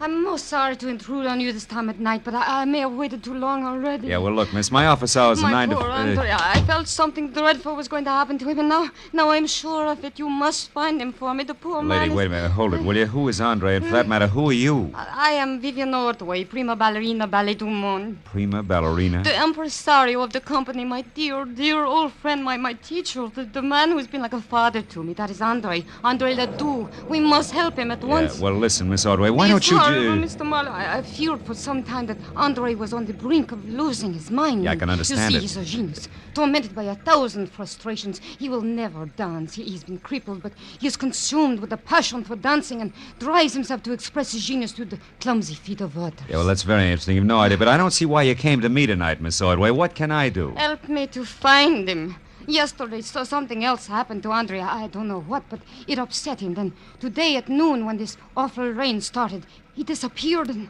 Oh, good heavens. Huh? 8:05. Yeah, what about it? I'll be late for the performance. Here, take this ticket and please come to the theater, Mr. Marlowe. I beg you. I'll pay you anything you ask. Only promise me you'll come. Well, please. Okay, Miss Ordway. I'll be there as soon as I can.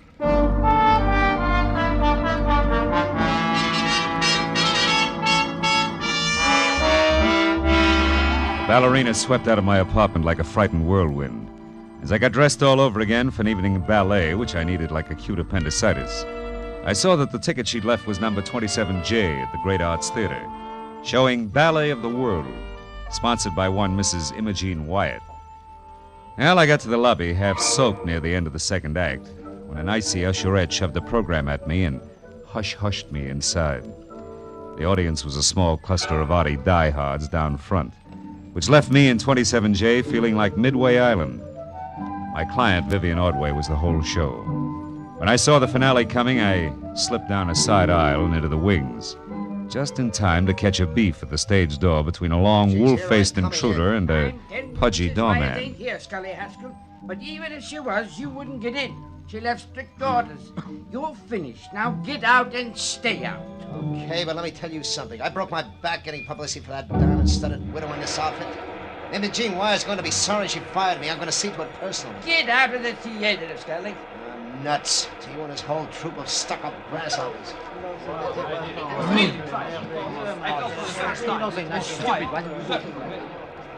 Oh, Mr. Marlowe, Yeah. here.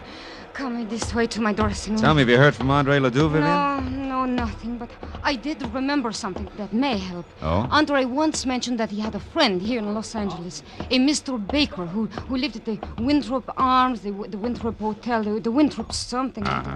Come in, Mr. Marlowe. Thank you. Andre may be there. I'm grasping at straws, I know, but if his mind is gone and he is lost, I'm so afraid for him. Oh, now take it easy, honey. Take it easy. Vivian, is there news of Andre? Oh, no, George, nothing. Mr. Marlowe here is going to find him for us. He's a private detective. Oh, I see. Wonderful. I am George Melikov. Glad to know you. Vivian, I'll be at the hotel. If I can help, please do call on me. And, oh, My dear, you shone as beautifully tonight as the full moon. Как красивая луна. We mere stars were hardly visible beside you. До свидания, душа. Fast man with a compliment, huh? He's very sweet. Yeah, what hotel did he mean? The Wilshire Gardens, most of the ballet stay there. Oh. How about you, Miss Ordway? I have a house, a studio on Lookout Mountain, 857. 857. Can I reach you there? No, I'm going to wait here in the theater. If Andre should remember and come back, I'd want to be here. He's a very sick man.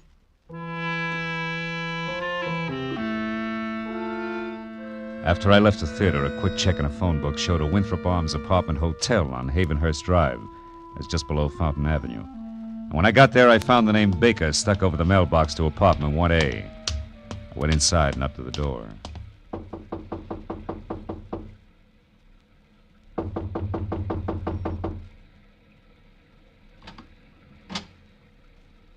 Yes? Andre Ledoux? What do you want? Well, your friends at the theater are worried about you. My friends? I have no friends. George Melikoff's worried about you. George Melikoff, my friend, is worried. So is Vivian Ordway. Vivian? Uh-huh. Oh, that dear child. What will become of her now? Well, what do you mean? What's happened? Who are you? Miss Ordway sent me to find you. She's waiting for you at the theater. Waiting at the theater? Why? Why? The ballet is finished. What's that? Mrs. Imogen Wyatt withdraws her support completely. There is no more Ballet du Monde. I'm penniless. And all our work has been for nothing.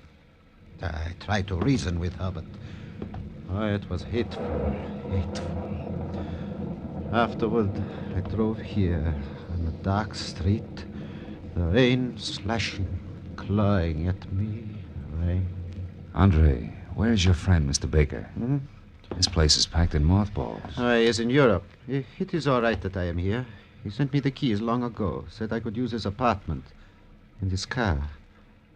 I came here to be alone, to think. My head aches. Andre, what time was it when you left Mrs. Wyatt's yesterday? Do you remember?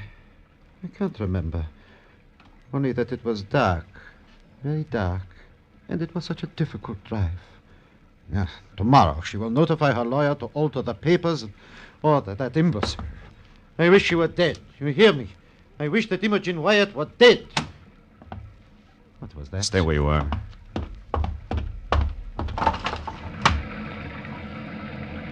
What is it? Do you see anything? No. Now look, Andre, about your headache.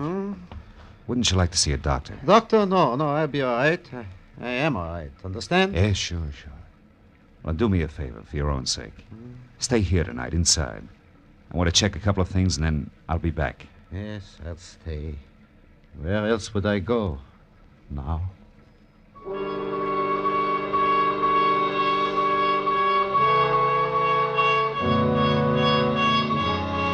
When I left, I was convinced that if the ballet impresario hadn't already slipped his trolley, another slight bump would do it.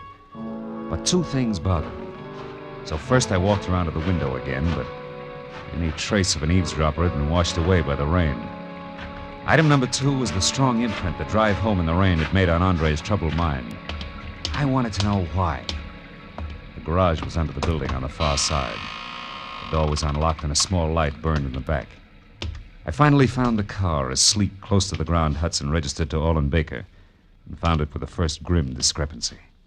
The left headlight and fender were still streaked with rain marks, but the right had been wiped clean. And when I reached in and switched on the lights, that cinched it. The glass in the right headlight had been replaced. It was brand new. Hey there. What are you up to? Just testing my friend's car. I may borrow it. You the attendant? That's right. Was you in here last night tinkering around with this here car? No. Maybe it was Mr. Ledoux. He had it out last night. Oh, no, it wasn't him. That was somebody else. I heard a noise. See him when I come out of my back room there. This guy beat it. He took off like a scared turkey. He had a big black cape on with a high collar, flapping in the wind. You better watch it, old-timer. That stuff's getting your eyesight. Looked like a cape to me. Yeah? Well, I looked around, but I didn't see no harm done, so I went back to my room. What time was all this? Oh, way past midnight. Maybe 1, 2 o'clock. I didn't pay much attention. By the way, mister, careful of the nip. No, thanks. I'd like to use a phone. You got one? Oh, sure. Back in the corner. I'll show you. I'll find it. The call is personal. Do you mind? Me? Should say not. Help yourself, Sonny. I'm too old to even be curious.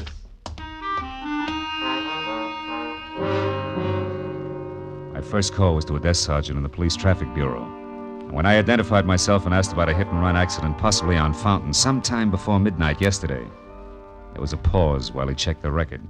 And then... On the button, Mr. Marlowe. We identified him by his Blue Shield medical card. Oh? One Lyle Kretschauer. Apparently stepped out from between parked cars on Fountain Avenue between Orange Drive and Roxbury. Was struck by an unidentified vehicle at about 11:10 last night. Condition serious. Now, what do you know about this, Mr. Marlowe? I'll get in touch with you later, Sergeant. Thanks. Stepped out from between parked cars.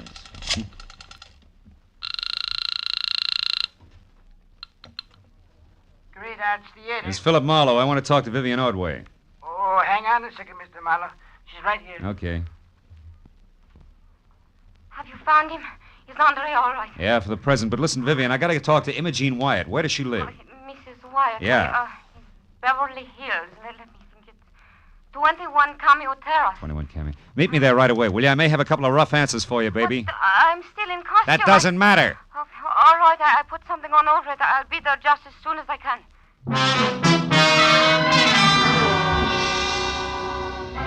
Between slick streets and visibility zero, it was a solid half-hour drive from the Winthrop Arms out to the swank Cameo Terrace. But when I pulled up at number 21, I wondered what the wealthy widow had spent her money on. The house was so small, it must have been shingled with $20 bills to meet the zoning restrictions. I just started up the soggy gravel path toward the door when it came. As I started to run for the house, a green convertible I hadn't noticed before roared to life suddenly and disappeared down a side street. But I didn't have time to worry about it. Inside, I found Mrs. Wyatt on a dining room floor, fighting a losing battle with the distance to the telephone. Accident last night. I was going to ruin it all. Now, Andre let do me.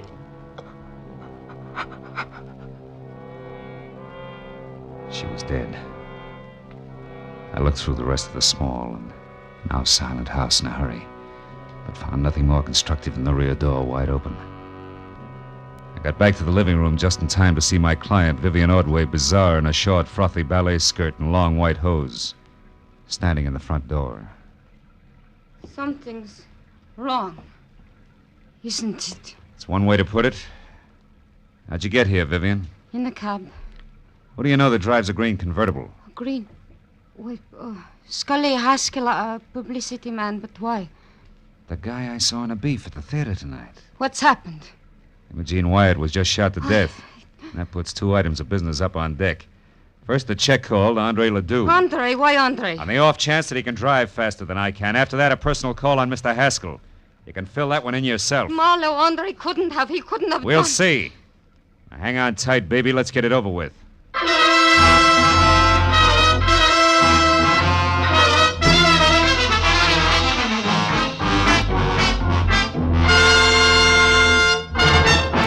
In just a moment, the second act of Philip Marlowe. But first, the great international comedienne Beatrice Lillie will be Bing Crosby's guest on CBS this Wednesday night.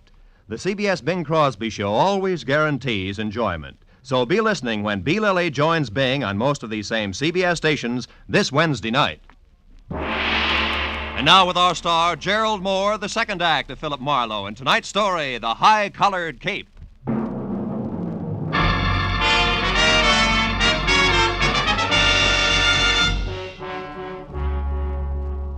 Made a cockeyed picture. A beautiful ballerina miles away from the stage, yet in full color-drenched costume and gaping through tear-streaked grease paint. It's sudden death. It was a good time for me to start checking up.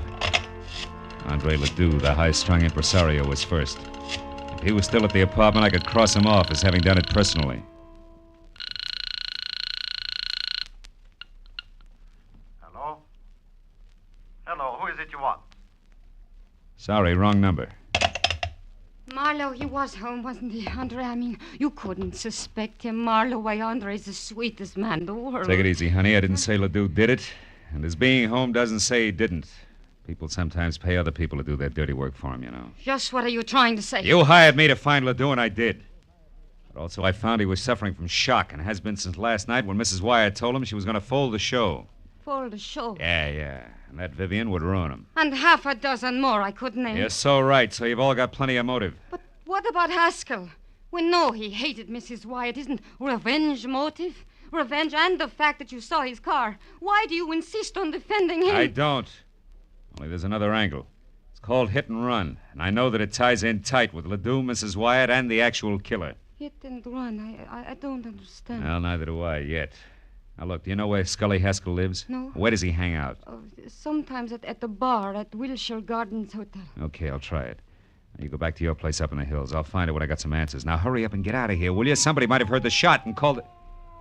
Somebody did hear the shot. Go on, get out. Yes, but Marlowe... No buts. Go on, Vivian. Get in a cab and go straight home. Do your crying there. All right. Good. I'm trying to... Hey, Vivian, you forgot your coat. Vivian, you... Oh, no, baby. You forgot your cape.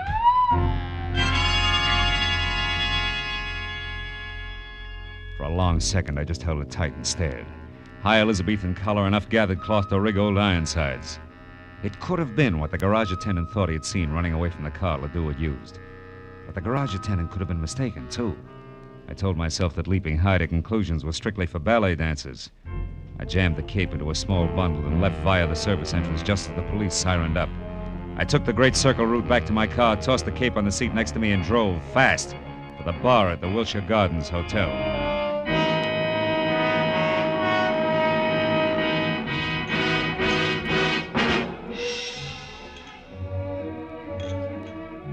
It was a kind of flattering pink-mirrored place where the hors d'oeuvre had long ago replaced the pretzel. But Haskell wasn't in sight. And the only person around who could possibly be of any help to me was the delicate George Milikoff.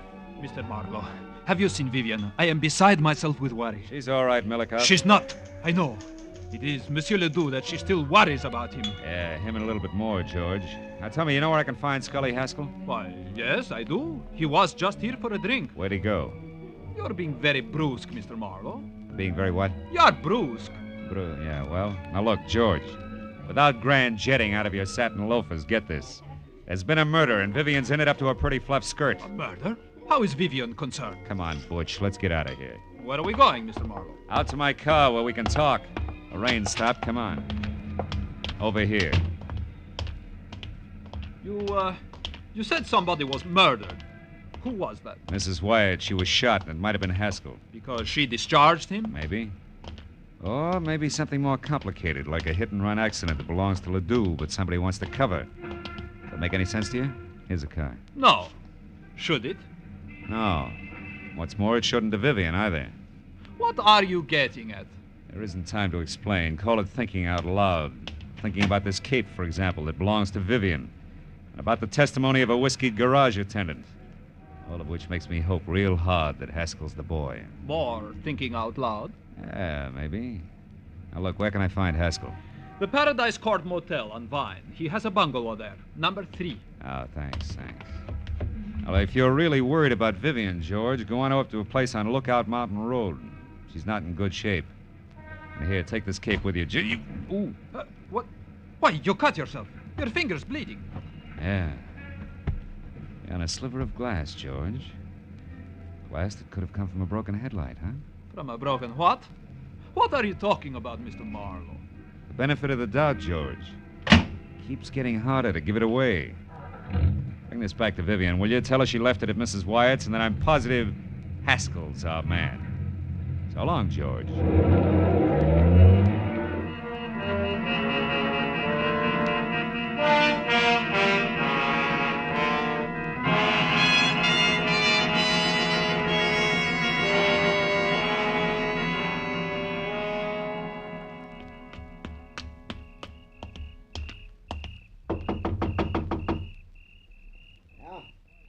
You, Nancy? Not quite. The name's Marlowe. I want to talk to you, Haskell.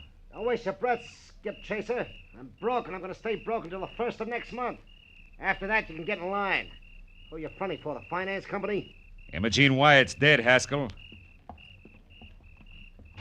What did you say it? What's a gun for? You lousy temper. Get back. Hey, wait a minute. I saw you at the theater tonight. And I heard you, which puts me out in front. Now do we talk, Haskell? About what? Mrs. Wyatt's murder. You were sloppy. And you're off your nut. I didn't shoot her. I didn't even... Slips, huh, kid? So I know she was shot.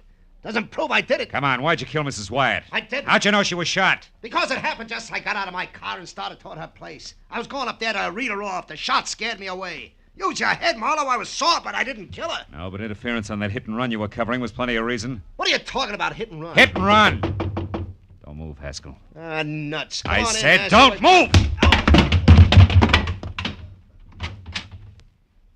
Congratulations, handsome. That's just what I had in mind. Close the door and stand still.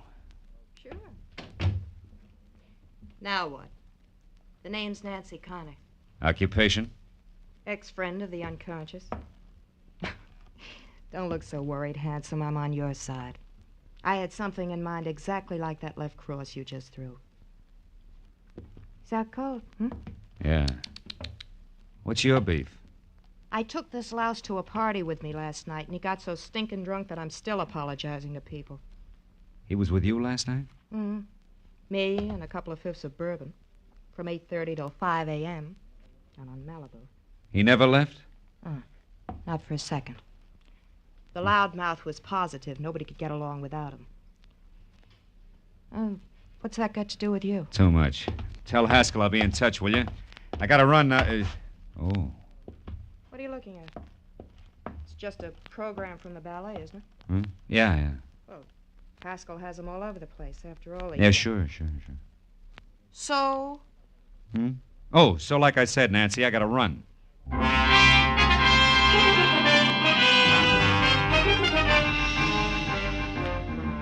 It was 15 stop-and-go minutes from Haskell's place to the Hollywood Hills, and another 5 screeching up the paved snake that was Lookout Mountain Road. But finally, I was there out of my car and running toward number 857, which was a collection of windows and a rustic log frame half jutting out into space. And around in the back, there was a wooden sun deck. Below it, on either side, huge rocks that lined the edge of the cliff. Directly below, only the dark, bottomless canyon. On the end of the porch near me, there was a long flight of stairs. I started up, one careful, noiseless step at a time, my hand tight around the .38. Suddenly, in the weak light of the thin slice of moon, I saw Vivian Ordway, her back to the flimsy porch rail, her face an ugly knot of terror. No, George. And only inches away from her and brandishing the gun he'd used to kill Mrs. Wyatt was the half-crazed answer to everything. Listen. The delicate jaws. Please, Melikov. Please. It's too late, Vivian. Marlowe knows this cape was what the garage attendant saw. And do you know how? Because of a stupid little thing. A sliver of glass that was caught in it, which came from the broken headlight that the wearer of the cape replaced. The wearer who was covering up Andre Ledoux's hit-and-run accident so that he could have the pig where he wanted him. You're wrong, George. Marlowe was after Haskell. He thinks Haskell killed Mrs. Wyatt. He only hopes that. And he'll find out one way or another that the beautiful ballerina is guilty. Then he'll be forced to come back here after you. But, George, I'm not guilty. Of course you're not, Vivian. I am. The cape is mine, not yours. You only used it tonight. That's the only thing he doesn't know, and never will. Because you will have killed yourself after confessing to me. No. It's the only way, Vivian. You or me. But it's always been that way, hasn't it? Even in the ballet, where one or the other of us had to be starred. Too bad it wasn't I. Yeah, crying shame, Melikov. Get away from that rail, Vivian. He's going to the other end of the porch, Marlowe. He's going to jump with the ground there. Melikov, no!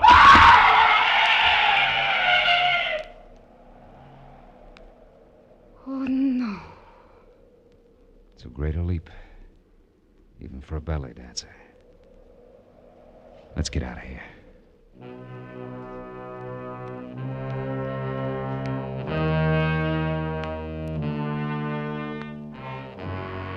A long time at police headquarters, but finally all concerned had made their statement. The law was more or less satisfied, and Andre Ledoux never knew he'd hit anyone, was cleared of hit and run. That left me and the ballerina driving to a friend's house, where she was going to spend the night. Phil, I know you must have had enough of questions and answers, but... But? Yes. the reason George killed Mrs. Wyatt? Well, you see, Vivian, it started last night when George went to see Andre Ledoux because he was so bitter about his part in the show being cut down. And that was when he saw Andre returning from Mrs. Wyatt, shaken up and half dazed. And with a broken headlight and other signs of having hit someone, huh? Yeah. And from there, George thought fast, covered it all up, found out exactly what had happened from this morning's paper, probably, and waited. But when you hired me tonight, he must have followed me to Ledoux's and overheard Andre tell me that Mrs. Wyatt was going to pull out. Oh, so he went to her, tried to stop her, and couldn't. Yeah. Anything else? Oh, yes. Oh, one thing. Oh, that's the house there, Phil, the white Oh, one. okay. What made you hurry back to my place from Haskell's motel when time meant so much? A hunch, honey. As I was leaving Scully Haskell's, I saw a stack of ballet programs on a table in his living room. The cover on it was very interesting. It features you and a picture of George, majestic in his high-collared cape. So that was it. Yeah, that was it. Good night, Phil. Oh, will you call me tomorrow sometime, please? I'll call you. Tomorrow, Vivian. Good. It's a nice night, Phil. And so good to be alive. Well, good night.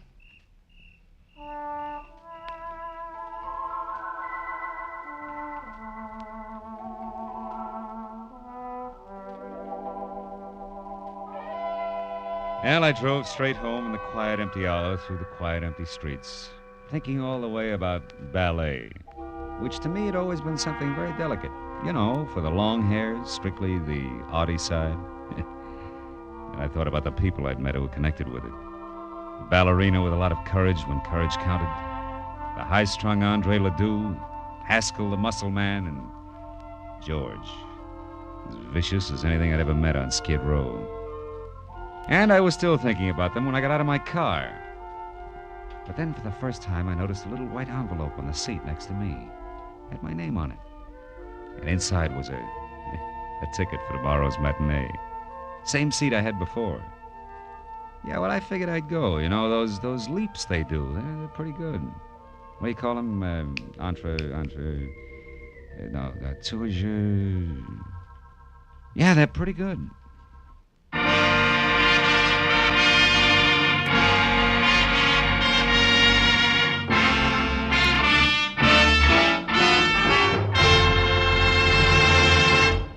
The Adventures of Philip Marlowe, bringing you Raymond Chandler's most famous character, star Gerald Moore, are produced and directed by Norman MacDonald and are written for radio by Robert Mitchell and Gene Levitt. Featured in our cast were Georgia Ellis, Edgar Barrier, Elliot Reed, Lou Krugman, Wilms Herbert, and Michael Ann Barrett. The special music is composed and conducted by Richard Arant. Be sure and be with us again next week when Philip Marlowe says... This time it was a fishy horseplay from a red-headed beauty wild about ponies past a black-bearded sailor who bled to death on a racing form, to a neck-and-neck finish over a wandering seahorse worth $50,000. And you know what? I was the jockey.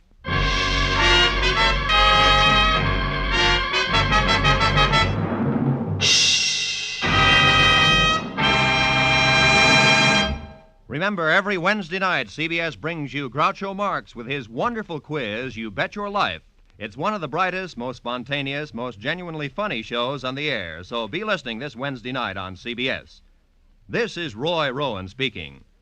Now, stay tuned for Pursuit, which follows immediately on most of these same CBS stations. This is CBS, where Burns and Allen are heard every Wednesday night, the Columbia Broadcasting System.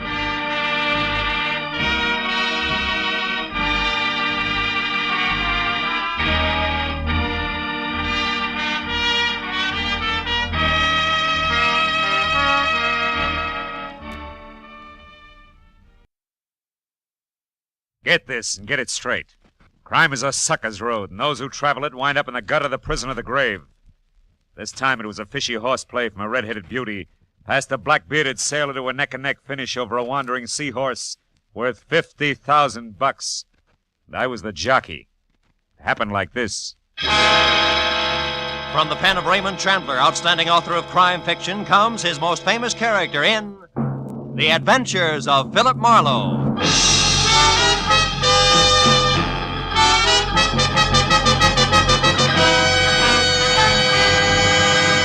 Now, with Gerald Moore, starred as Philip Marlowe, we bring you tonight's exciting story, The Seahorse Jockey.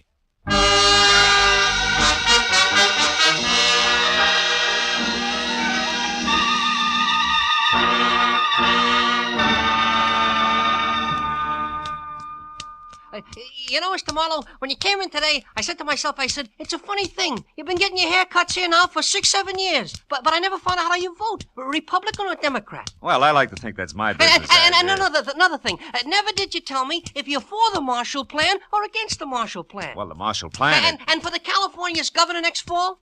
Well, there's no doubt in my mind. And the income tax... sit back, please. Yeah. Now, the income tax is fair or it's not fair? Well, eminently... Now, how come all this stuff, I don't know, what is your opinion? I can't imagine. Of course, my opinion, I tell people. I say political party is a matter of getting to...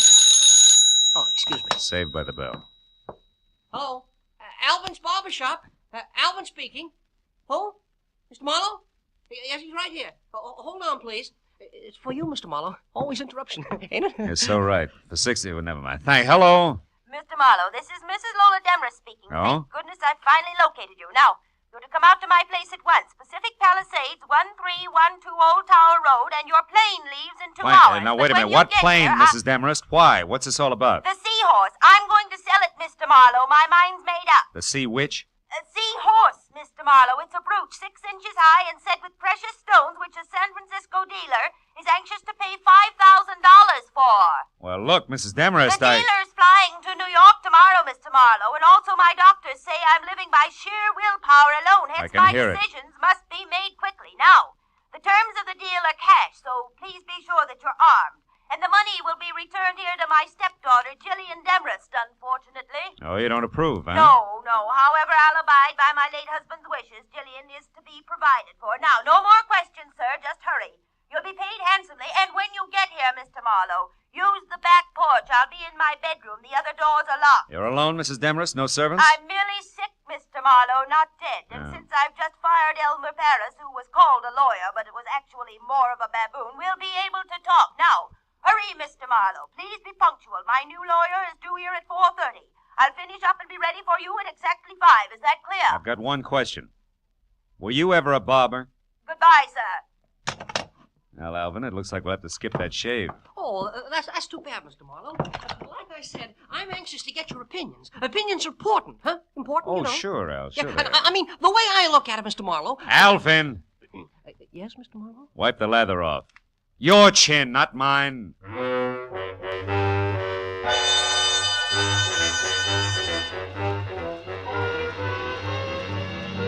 Pacific Palisades and my new client's home at 1312 Old Town Road was 40 minutes from L.A. The house was Victorian style, solid, made of wood, 2 stories high, and squatted close to the edge of a sun-baked cliff, 200 feet above the ocean. I parked behind what must have been the first Pierce Arrow ever made, and started slowly along a gravel path that led to the rear, until I heard it.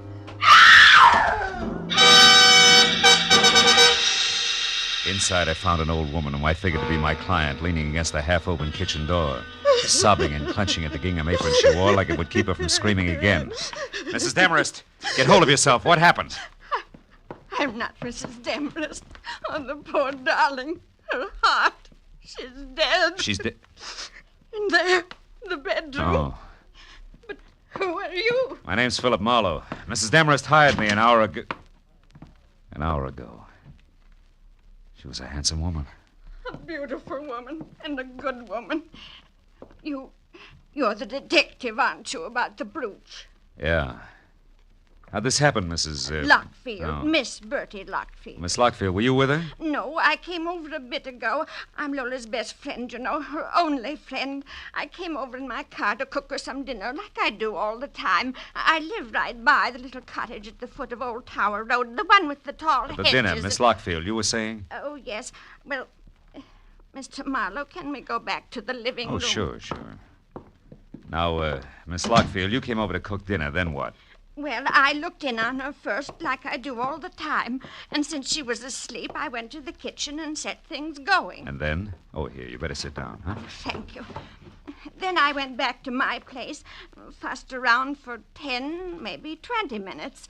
Then I came here again and found what we just saw. That pillow clenched in one hand like she'd wanted to hold All right, take it easy, Miss Lockfield. Try to hold on, huh?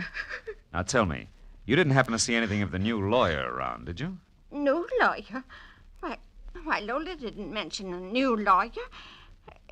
He was due here today? Yeah, a half hour ago. Might help if we knew his name. Why, Mr. Marlowe? Mr. Marlowe? Surely you don't think there was, well, foul play? I don't know, Miss Lockfield. But for one thing, the position of the pillow seems kind of cockeyed to me. Yes, but who on earth would want to... Oh, no, not Jillian. It couldn't be. Mrs. Demarest was quite clear about Jillian. Jillian hated Lola, Mr. Marlowe, but Jillian isn't a killer. Yeah, well, maybe nobody's been killed. But tell me, Miss Lockfield, did this stepdaughter, this Jillian, know that she was getting the money from the brooch? Oh, no, I doubt it very much. Although she did know that Lola had it, of course, And what? And that Lola's money was dwindling, Mr. Marlowe, and that she was selling her possessions one by one. Uh-huh. And therefore, Jillian might think that the Seahorse brooch was hers by right of inheritance, huh? Yes. Yeah. Tell me, Miss Lockfield, do you know where Mrs. Demarest kept the brooch? Oh, yes, in the bedroom. I'll show you exactly where. Come. All right. It's behind the portrait of Mr. Demarest, and... Oh, the poor, Oh, poor come on. darling. Take it easy, honey, huh? Did you say behind a portrait? That one? Yes. There's a panel in the wall that slides. Uh-huh. Move the picture to your right, Mr. Marlowe. Then pull out on the panel edging. You'd better use the chair. Yeah. To the right. And out on the panel edging, huh? That's it. See it? This velvet case? No, those are earrings. The brooch is much bigger. It's in a silk bag, Mr. Marlowe. Mr. Marlowe, don't you see it? No, and I don't think I will. Miss Lockfield, the velvet case is all there is. The Seahorse is gone. I called the law and reported both the theft of the brooch and the death of Mrs. Demarest while Bertie Lockfield prompted over my shoulder. After that, I started through the place looking for anything that could possibly give me a lead on the wandering Seahorse. 15 minutes later, all I could show for my effort was a telephone number, Surfside 10229. It meant nothing to me except that it was written on a sheet of brown roll-your-own cigarette paper. When I dialed the number and got no answer, I dropped the paper into my pocket. I told Miss Lockfield to wait for the police and headed for town in the first public phone booth. I started through the local classified directory looking for a lawyer named Elmer Paris. When I didn't find him, I figured he could be somebody's junior partner. So I began at the top. I scored on my seventh nickel. Calder, Kramer, and McDuff. It was the anchor man who answered. Elmer Paris? Yes, we employ a lawyer by that name. One who was fired by Mrs. Lola Demarest early today, Mr. One McDuff? who ceased working for Mrs. Lola Demarest early today. All right, objection sustained. Tell me, where can I get in touch with Mr. Paris? At his desk here in the office, where he's been all day. Your reason for asking, sir? The answer you just gave me. Now, one last item, Mr. McDuff. Did your firm supply a new lawyer for Mrs. Demarest late today? We did not. And, sir, we never will. Oh? Each lawyer in this office is, first, a gentleman, second, a competent barrister. The belligerent Mrs. Demarest has use for neither. Good day, sir.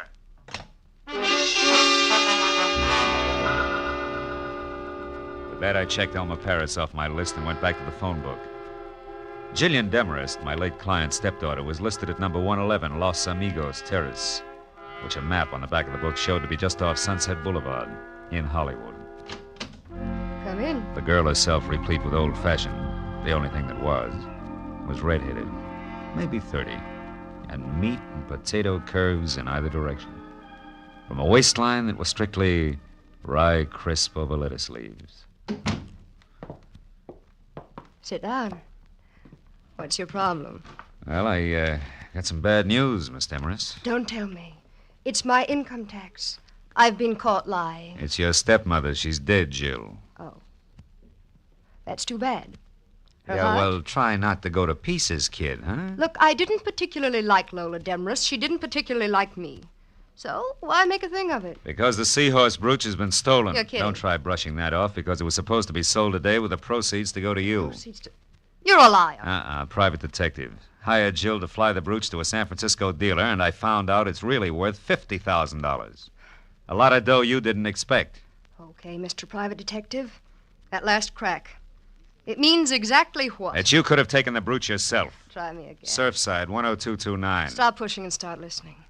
If Lola intended to sell the brooch and give me the money, it was for one reason only. My father wanted it that way. So? So do I. And now that you're without a client, maybe you'll work for me. I doubt it. I write and get paid well. 5,000 words a month for a pulp magazine. Torrid stories. It figures. Pays off nicely. Be worth your while. Do you want to help me? Suppose you're lying and actually stole the brooch yourself. What then? Then you handcuff me to the nearest cop and run for mayor on the Let's Clean Up Local Crime ticket. Now, is it a deal for, say, 1% of the 50,000 if I get it? 0 if I don't. 500 of fun, huh? Mm-hmm.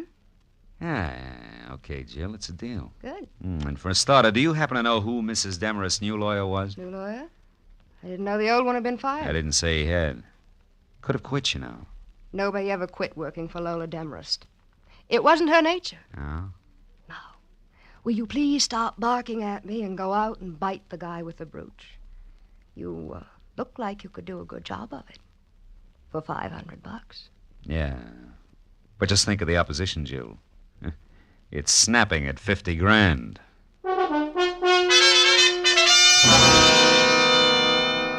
I drove back to the foot of Old Tower Road in the smothered and ivy cottage labeled Miss Bertie Lockfield. I started for the front door, but only got halfway. That'll do nicely. Right where you are. Oh, fine. You're a friend of Bertie Lockfield's or a relative, which? A nephew, why? Because, nephew, Aunt Bertie's not home, and I want someone responsible to leave a message with. So you go looking for him with a gun, huh? Now listen, baby, Shut up and try to remember this. Tell your aunt that the new lawyer Mrs. Demarest hired will be in touch with her. Does that make any sense to you? No. But maybe if I knew his name, it would. I doubt it. And now, nephew, without any fuss, let me have your car. Hey, now, wait a minute. Come on. You'll find your car a block away from here where I left mine. Give. No. Happy motoring. Thank you, nephew. And don't forget the message. She backed away, got into my car, and started it without once taking her dead, fish-cold gray eyes off me. When she jerked away from the curb, it was too late for me to do anything but swear and start walking to my car. It was where she said it would be, so I got in and sulked as far as the first public telephone. It was time to try Surfside 10229 again.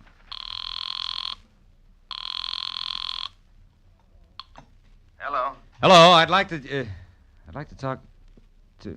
To who? Wait a minute, is that you, Lieutenant Matthews? Yeah. Marlowe? Yeah, that's right. Oh, that Demarest case, huh? Well, Phil, the coroner thinks it was murder, all right. Suffocated her with a pillow, but they won't be sure till the autopsy report is in. Yeah, wait a minute, Matthews. Hey, wait a minute. Will you? You're at Surfside 10229, right? Yeah. You got this number from homicide, didn't you? No, I didn't. I got it from a brown cigarette paper I found at Mrs. Demarest's. Huh? Now, look, tell me, Matthews, what have you got and where are you? 51 South Monroe Place. 51 It's South. a dead one, Phil. A guy who sported a beard. The name was Paul Crater. Oh, occupation lawyer, right? No, Phil, wrong. The occupation was able-bodied seaman.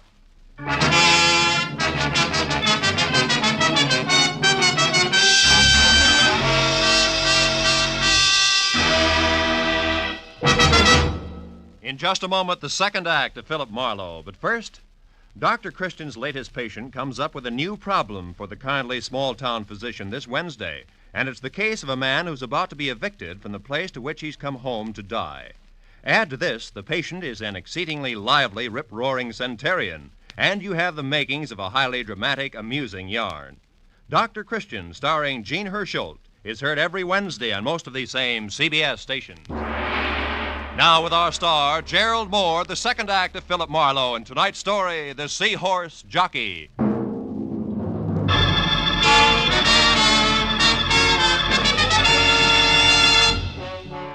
I was 30 minutes getting out to the address Matthews had given me.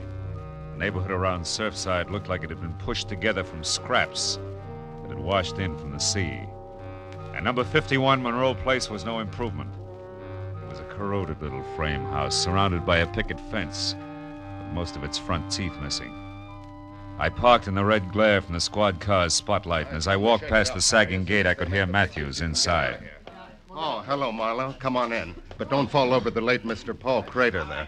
Oh, that's him, huh? Doesn't look much like a sailor to me, Matthews, in spite of his whiskers. What do you expect, bell-bottom trousers? All right. Those guys wear suits when they're ashore like anyone else. He was shot twice, Phil. Once in the stomach, once in the chest. Dropped right here in front of the door, huh? Yeah. The way it looked, somebody came up and knocked, and when Crater opened the door, they let him have it. Got a line on him? Well, he was a nice, quiet guy, apparently. Uh-huh. Lived here with his sister, Helen. As far as we know, they got along fine. We're still trying to locate her. He worked around here someplace, but we don't know where yet. But what about that Demarest business? Oh, that. Well, Oh, wait a minute. Oh, okay. Matthews. Yeah, Mooney. I see. Jug Nolan. As in J-U-G? Yeah. Uh-huh. He is? No, you come on back. I'll check him later, personally. Well, Phil, that answers one question anyway. Crater here worked out of a boatyard on Front Street. Now, what was that Nolan, J-U-G, about? Jug Nolan. He's the bird who runs the shipyard. Oh. Mooney says he's a genuine old sea dog from roll your owns to... Wait a minute. Did you say roll your owns? Yeah. Matthews, how about letting me talk to this Nolan before you and the boys move in? Why? I'd like to check the color of his cigarette papers, and I'll let you know.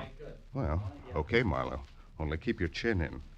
Maybe Nolan doesn't know anything about what happened to Crater here. Unless he pulled the trigger, huh? I drove through the thick smell of seaweed and dead fish that was Front Street for 10 blocks before I found a battered sign that read Nolan's, dangled over the door to a shanty of an office behind which a tangle of crooked masts stuck up like jackstraws out of a jam of crusty hulks. I pulled into the curb across the street from the place and started to get out when the office door opened, and a man who looked something left over from Moby Dick stepped out, headed across in my direction.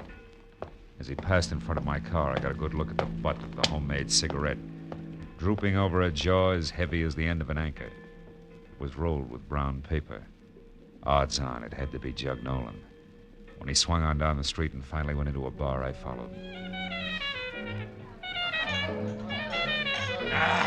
Hey, Swede, do it again, huh? Be right with you, Jug. Snap to it. I gotta get... Well, what do you make of it, mate? Something biting you? Not exactly, Jug. I was just wondering how well you're acquainted with Lola Demarest. Demarest? Yeah. Well enough to know she's got vinegar in her veins instead of blood. Why? Is the old crackpot something to you? No, not now. She was my client earlier tonight. I'm a private detective. Name's Marlowe. Now, keep it. You were up to see her today. I'd like to know why. Go ask her. That's a little tough now. She's dead. Yeah? Well, better late than never, mate. Miss her, do you? I can stand the strain. What was your business with her? Boats. Sure it wasn't seahorses? Don't talk bilge to me, mate. I said boats. 2 rusty, rotten scows covered with barnacles enough to sink 'em in another week. But to hear that old gal talk, you think each one was the Queen Mary. Hey, Swede! Yeah? Pour me that drink. Okay, Jug. Here, what's yours, mister? Scotch, Johnny Walker. Take them both out of this. No, you don't. I'll buy my own. And I'm tired of your questions, mate, so haul out. Here, Swede. Suit yourself. Maybe you can bear up on one more question, Nolan. For you, maybe it's easy. Who killed Paul Crater? What was that? Somebody put 2 bullets in Paul Crater in front door of his house. I just came from there. Paul, dead. If you're lying to me, mate, I'll tear you in two. Get your hands off, Jug. Why would I lie? The cops know who did it. Not yet, but they will. I'll find out about this and in a hurry. Slow down, Nolan. There's no rush. Crater's gonna be dead a long time. I want to ask you... Get out of my way! Now, look, Nolan, I said I wanted to... Never mind. Okay, Commodore, help yourself. Nolan's ponderous right fist was cocked when I changed my mind, but that wasn't what did it. Over his shoulder, I'd spotted a familiar face. Detective Lieutenant Matthews leaning at the end of the bar and studying his thumbnail intently. As Jug stamped past him and out the door, Matthews jerked the intriguing thumb at a thin, sandy man working a pinball machine, who suddenly lost all interest in the game and left abruptly. And Matthews sidled down the bar toward me. Sorry to step on your heels there, Phil, but we found out that Nolan has 2 judgments against him for assault. Got a very dangerous temper, it seems. Well, you saved me a split lip. Did you hear all of it? Enough to convince me that Jug Nolan didn't do it, but we'll tag him just to play safe. Oh. Chances are he's heading for Crater's house now, which should just give me a good chance to go to his place and look around. Uh-huh. I'll see you, Marlowe. Yeah, so long, Matthew. Something else for you, mister? No, thanks, Swede. Unless you can tell me why so many Surfside sailors grow Van Dykes. Ha, I wondered myself. Maybe it's to hide those dirty collars. I don't know. Hey, back, Swede. Couldn't stand the city gas. Hey, here's one with a beaver now, mister. Why don't you ask him? Oh, it's not that important. Come on, let's go, Swede. Set me up some rye whiskey. Okay, all right. Say, Dusek, this fella here wants to know why you sailors grow those chin whiskers. Yeah? Skipper, I'll tell you. A sailor's got to have something to do while he's away to spare time at sea that don't take up too much space. Yeah, well, I guess it beats bike racing. I'll see you, Dusek. Hey, wait, I want to tell you. I went to town today looking for nothing but a change of scene in a chubby blondie shirt with, see? And what happens? Yeah, well, that's fine. Some gal takes a look at my beard and thinks I'm a college professor doing research. I couldn't throw her out with a blowtorch. Yes, the well, next one runs for her life because she takes me for a judge. And after that, I'm just getting around Hey, to wait a asking minute. Hold it, Dusek. You say judge? What's up, Skipper? You losing your rudder? Just the opposite. You've given me an idea that'll work. Yeah, and what? 2 murders, a beautiful sneer, and a missing seahorse. It's wild, but it's beginning to make some sense. So long, sailor.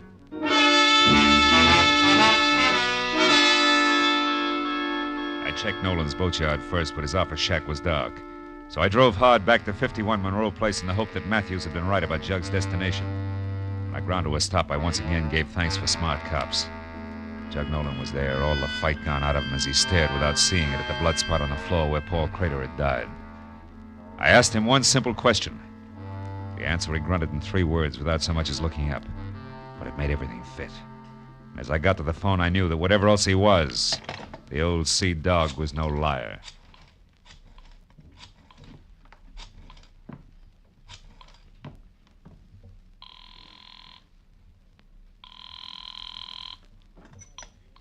Hello? Is Marlowe, Jill?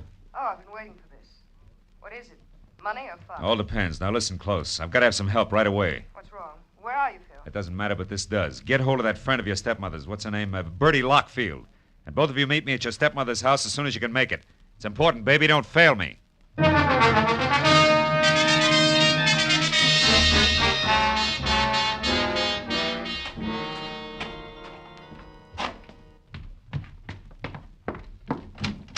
Marlowe, what took you so long? Well, yes, I understand you wanted our help in a big hurry. We rushed madly over I'm here. sorry it took longer to get here than I figured. What do you want us to do, Phil? Catch a thief and a killer?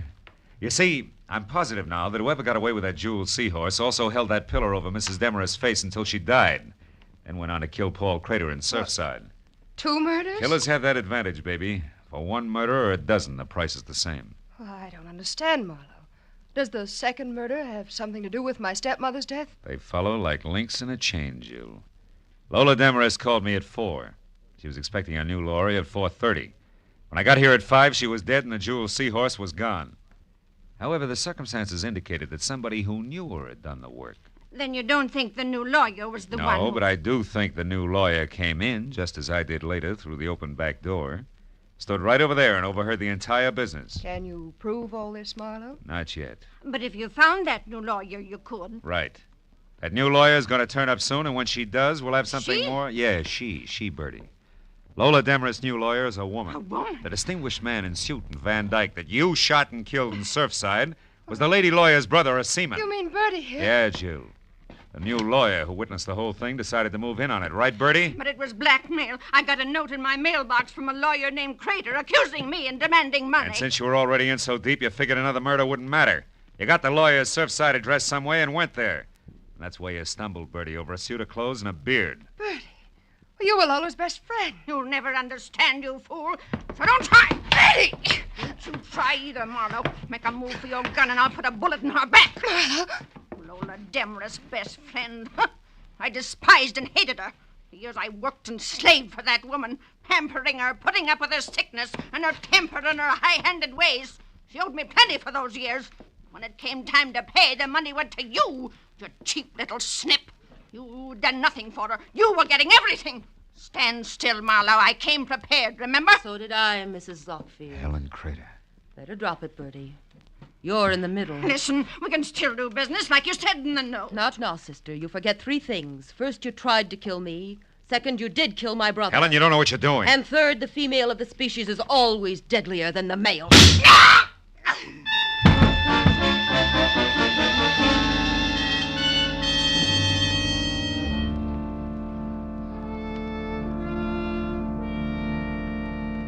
Well, Matthews, that's about it. Yeah. What do you think will happen to Helen Crater? Well, that's one I don't have to figure out. Well, she's a lawyer, you know. Say, Maybe by the she way, could- Phil, Huh? how did you find out she was the lawyer? Oh, that. Well, you see, the fact that the new lawyer was nowhere around bothered me. Uh-huh. And then when I was in that bar in Surfside, one sailor with a beard told me he'd been mistaken for a judge. So I figured maybe another sailor, also with a beard, could have been mistaken for a lawyer. And you worked back from that? Yeah, to Paul Crater's sister, Helen. I finally asked Nolan what Helen Crater did for a living. He told me. You see, he was the guy who had recommended Helen in the first place. He'd come to see Lola about the boats and found out that she needed a lawyer, right? That's right. So he tossed some business to Paul Crater's sister. That's how the phone number came on brown cigarette paper. You know, I found it on the sun porch. Well, that's it. Yeah. Well, you gonna get some coffee? No, thanks, Matthews. I'm kind of tired. Oh, I think I'll go home.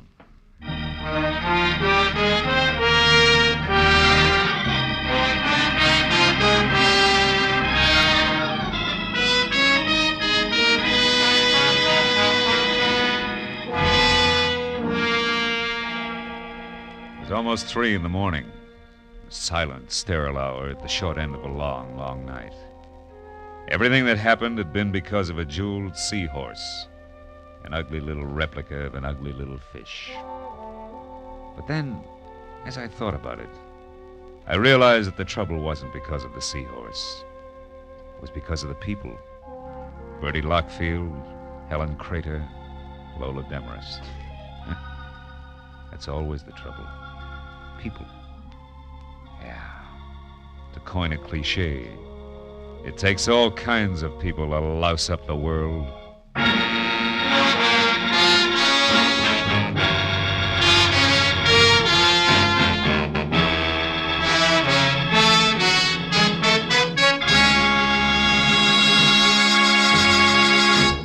The Adventures of Philip Marlowe, bringing you Raymond Chandler's most famous character, star Gerald Moore, are produced and written by Norman MacDonald and written for radio by Robert Mitchell and Gene Levitt.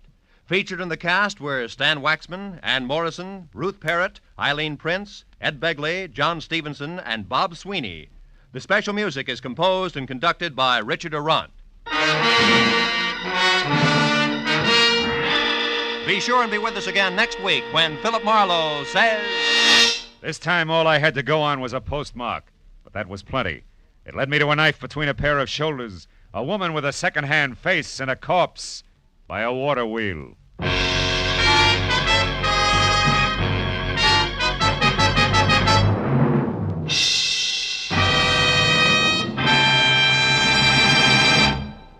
There'll be some grand singing on CBS this Wednesday night. Bing Crosby will play host to Al Jolson and Ella Fitzgerald, and Burns and Allen will entertain lovely Dinah Shore. Also, Groucho Marx will be around with more of his wonderful wit on his quiz, You Bet Your Life. And, of course, Dr. Christian will be on hand with another famous story. They'll all be heard on most of these same CBS stations, so be listening. This is Roy Rowan speaking. Now, stay tuned for Pursuit, which follows immediately over many of these same CBS stations. This is CBS, where Wednesday night is Bing Crosby night, the Columbia Broadcasting System.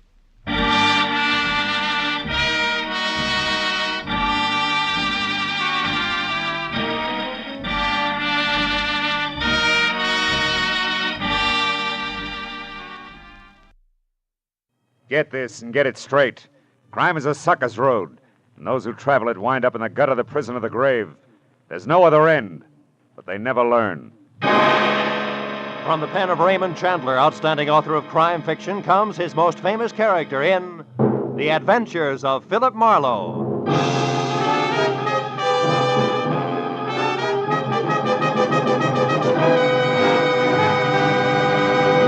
Now, with Gerald Moore starred as Philip Marlowe, we bring you tonight's exciting story, The Hiding Place.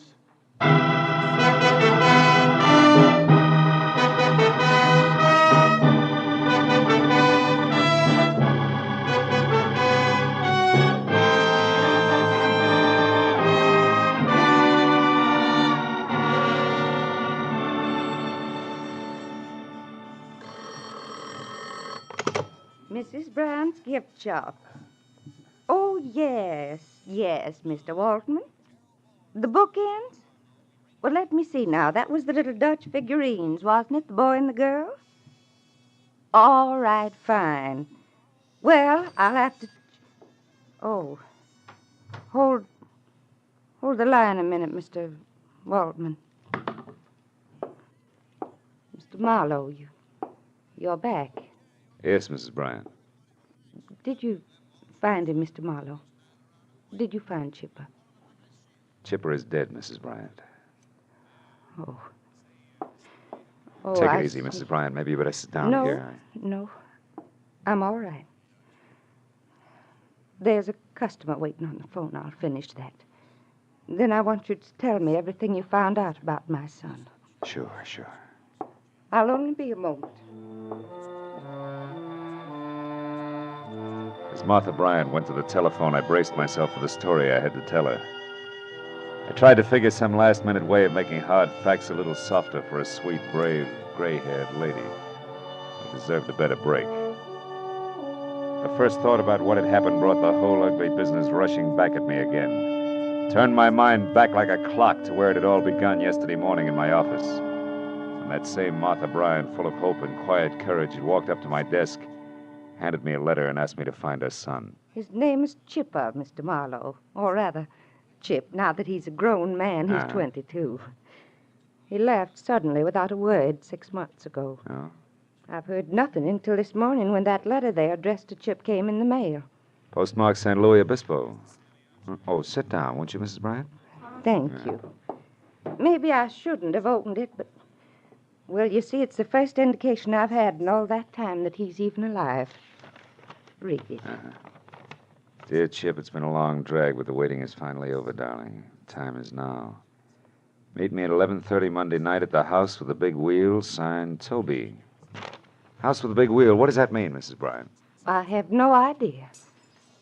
But for some reason it frightens me. Oh, 11:30 Monday night. That must be tonight. Who is this Toby? Toby Packler. She's a very, very beautiful young woman, platinum blonde. Oh. Chipper believed he was in love with her, I'm afraid.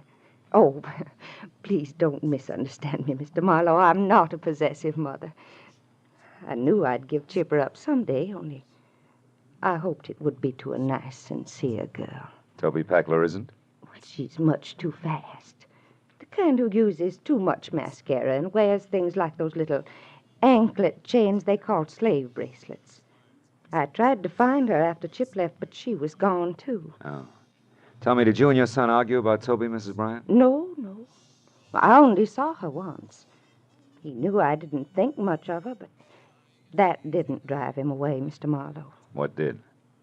Well, I've never been able to understand. After his father died, Chip became irresponsible and a little wild, perhaps, especially since I had to spend all my time running our gift shop on Ivar, but he was a good boy, really. I've tried to convince myself that he left just to prove his independence, to test his wings, you know. But now... Now what, Mrs. Bryant? Now I'm worried. That letter, it puzzles me. I don't like it. Well, it may mean nothing more than you're getting a daughter-in-law who uses too much mascara. I hope you're right. I want Chip to be happy, to settle down. I want to turn my business over to him, and... Will you try to locate him for me? Here, I have his picture here in my wallet. See? Say, Chip looks a lot like his mother, doesn't he? Yes. Please find out if my son is all right. Sure. I'll do my best. From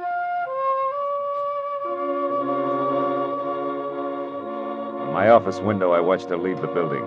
Saw her stop politely and answer a question for an oily sidewalk passerby in a black pinstripe suit, then moved quietly on down the street toward her shop on Ivar. A neat, gentle, very lonely woman. I hoped I'd find a happy story for her in San Luis Obispo. She had one coming. I was still hoping 5 hours later when I pulled into a mobile gas station in the little town at the foot of the Santa Lucia Mountains, 200 miles up the coast. I filled up, asked a few questions, and found out that there were only 4 good hotels, 5 not so good, and 2 or 3 dozen motor courts, and that ran the gamut. So even with nothing but the name Toby to go on, the job wasn't completely impossible.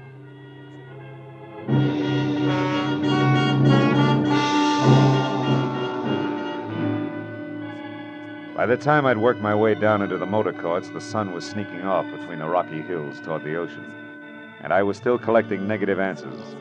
Until I tried a mirrored neon combination bar, restaurant, and motel called Pinky's on the north edge of town. Sorry, mister. No Toby Packler registered here. Now, wait a minute. Are you sure? She's a lovely platinum blonde about... About what? Huh? Oh, never mind. Skip it, Pinky. Maybe this is better. When I glanced across the lobby at the bar, I'd caught a man watching me. He was the same oily character in a black pinstripe suit that I'd seen stop Mrs. Bryant on the street outside my office back in L.A. He ducked away, and I beat it into a bar. Just in time to see him slip out a side door, so I followed him. Outside, a gravel path wormed through a grove of dejected pepper trees, wound up in a lonely walled patio, and when I got there, Oily was out of sight. The reason was simple. The nose of his gun in my back said he was behind me. Don't move, Marlowe. Well, name and all. Yeah, sure. I've been tailing you every inch of the way since old lady Bryant went to see you this morning. What's the connection, Oily? Exactly 6 long months of watching and waiting. For what? For a move on you 2 skunks that'd have to make some time. And from the way you've been working, you don't know enough to do yourself any good or me any harm. So take some advice. Go back to L.A. Leave it alone. Leave what alone? That's none of your business, people. I'll take over from here. But just in case you run into Chip Bryant or Toby on your way out of town, tell them from me they're not cutting Lou Race out of his share of $110,000. I'm going to get it, one way or another. And so's you won't forget, use this. Oh! For a reminder.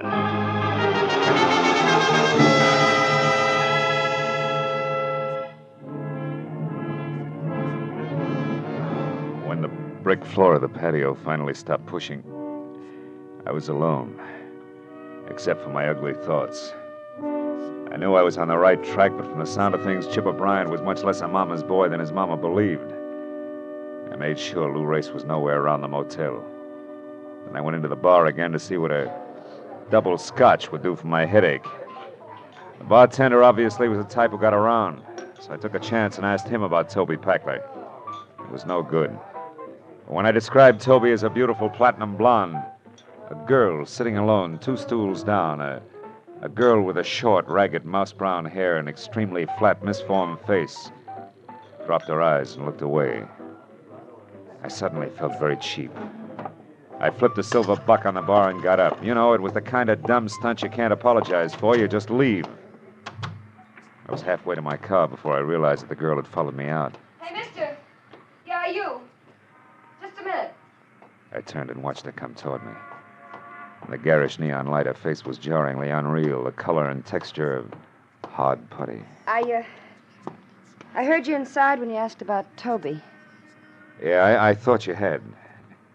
Do you know her, Miss... Palmer. No. Yeah, I know her. She's one of my few friends. What do you want with Toby? Well, my name is Marlowe. I'm from L.A. I want to talk to her about a fellow named Chip Bryant. She's my only lead. Chip Bryant? Yeah. She never mentioned that name to me. Anyway, you're too late, Mr. Marlowe. What do you mean? Toby left town this morning. Left town? Oh, no. She was going up north to Seattle, I think, on some kind of personal business. Now, listen, did she ever say anything to you about a house with a big wheel, where it was, what it means? House with a big wheel? Yeah. No, I'm afraid not. I'm sorry, Mr. Marlowe. I guess I'm not much help. Well, good night. Thanks anyway. Now, good night, Miss... Palmer. Yeah, Palmer. Good night. As the girl walked back to the bar, the little gold chain I'd spotted around her ankle glinted in the brittle light. And it was like an echo of a memory. A slave bracelet on her was as out of place as a morning glory in a bed of toadstools. But that gave me a crazy hunch that somehow in the last 6 months, a gorgeous blonde named Toby Packler had become a drab brown head with a flat, stiff face. So I didn't chase wild geese to Seattle. Instead, I got in my car and I waited. An hour went by and it was almost dark before she finally came out again, stepped down into a sleek new convertible and drove north out of town. I followed as she turned off a neglected side road, and for 8 miles twisted through jagged rocky hills toward the mountains. Then suddenly, from the crest of a small rise, I saw what she'd been heading for. An old stone house squatting in a grove of eucalyptus trees. The girl I figured to be Toby Packler had slowed almost to a stop. I watched her creep along until she was out of sight. Then I got out of my car and I went down for a closer look. Round, brown shingled cupolas reared proudly out of choking overgrowth, and on a huge rusty iron gate in front was the name Escobar. But in the trees behind the house I saw more. Turning slowly in the stream, there was a giant water wheel. A big wheel. I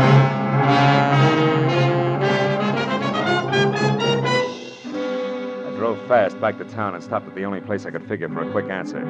The office of the San Luis Obispo Daily Eagle.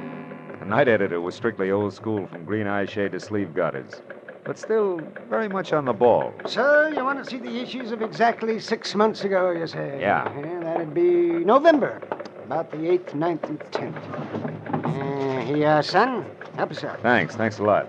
If I'm right, this ought to cinch it. Careful there. Don't rip those copies. Say, by the way, what story are you looking for? Oh, small something on a party named Toby Packler. It's not here. Wait a minute, maybe it'll be in... Yeah, sure, this is it on page 3. A woman identified as Toby Packler of Los Angeles suffered severe injuries to head and face today when the car she was driving skidded into a bridge abutment 2 miles north of here. So that's how come the face. Miss Packler's condition was announced as critical by Clark Emergency Hospital attendants. Huh? Is that all you wanted? That's enough. If that answers your question, young man, I'll put these copies away. Gotta be careful with Wait a minute, that headline. Huh? What was that? Let's see that. Santa Barbara jewelry store robbed. Daring thieves escaped with gems valued at 110,000. 110 grand. Yeah, I remember that. 2 men and a woman. Got away clean, too. Never caught a one of them. Hey, you don't mean there's a connection between these stories, do you? I don't know. Ask me again after I've checked in at the old Escobar place. Adam Escobar's place? Out in the hills? Oh, you're joking, son. What in the world could that crackpot possibly have to do with the jewel robbery and a car wreck 6 months ago? It beats me, but there's some tie-in. You can count on it. I think you're crazy. But if you're going out there, maybe you should be. Now, what's that supposed to mean? You'll have something in common with Adam. He's lived in his own private dream world for so long, he's forgotten what the real world's all about. Goodbye, son. I'll see you later. I hope.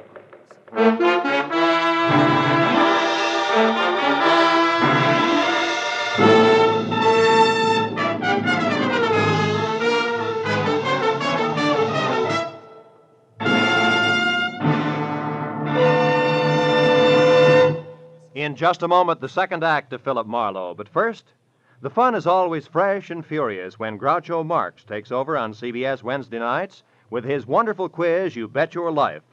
Groucho, the master of ad-lib, teams up pairs of opposites and then goes to work with his quips and questions. Very, very solid with laughter, this Groucho Marx show. Hear it this Wednesday and every Wednesday on most of these same CBS stations. Now with our star, Gerald Moore, the second act of Philip Marlowe, and tonight's story, The Hiding Place.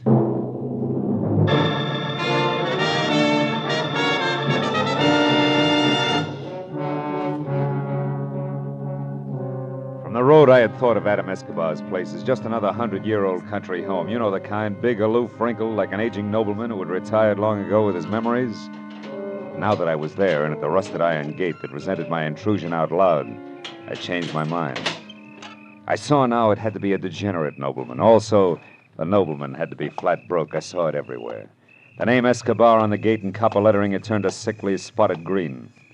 The scuffed, faded family crest inlaid in tile in the cement walk was cracked and crumpled. The exquisite stained glass door was cracked all the way down the middle. Only the engraved card in the slot under the knocker that said Adam Escobar, Esquire, was neat and new. The landed gentry's last-ditch stand. I was about to knock when... You need not bother knocking, sir. I saw you coming up the walk. I am Adam Escobar. He was a small, slight man of maybe 60 plus with a large head held high in spite of the frayed cuffs, patent leather slippers that were cracked and peeling. I introduced myself, then followed him into a musty living room. There, Wiley apologized for no longer having any servants and poured us each some brandy from a cut-glass decanter. I told him all about my search for Chip Bryant, complete with Toby and Lou Race. Frankly, Mr. Marlowe, I am puzzled. Your drink, sir. Oh. Confused. What does all this have to do with me? Well, maybe nothing, Mr. Escobar, but the only guess around is that the jewels were hidden here on your property. The house with the big water wheel the night of the robbery 6 months ago. But why? For what reason, sir? The police? Oh, probably. Trio wouldn't want to be picked up with the stuff on him. Salud. Under yours, sir. Thank you. Then, Mr. Marlowe, soon after they did that, hid the jewels, I mean, the girl, the one with the injured face, had that accident. Those are the circumstances. Oh, more or less. And if I've added right, company's coming by 11:30. It's 10:30 now. It might be a good idea if you left the home grounds for a while. Me? Leave my own home because of some thieves, because of 3 common degenerates? Mr. Escobar, it's that or the police, and I'd rather not have them in it for a while. I still owe my client the slight benefit of the doubt that's left. You think I am afraid? Is that what you are trying to say? No, of course not. But I don't see why you should stick your neck out. These people have nothing to do with you. You are wrong, sir. Every honest man has something to do with every criminal. His duty. I know that now, Mr. Marlowe. If I had known it many years ago, I might still have both my wealth and my property intact. Well, okay. Who knows? When I come back, it may be... Come back? But where are you going, sir? Into town.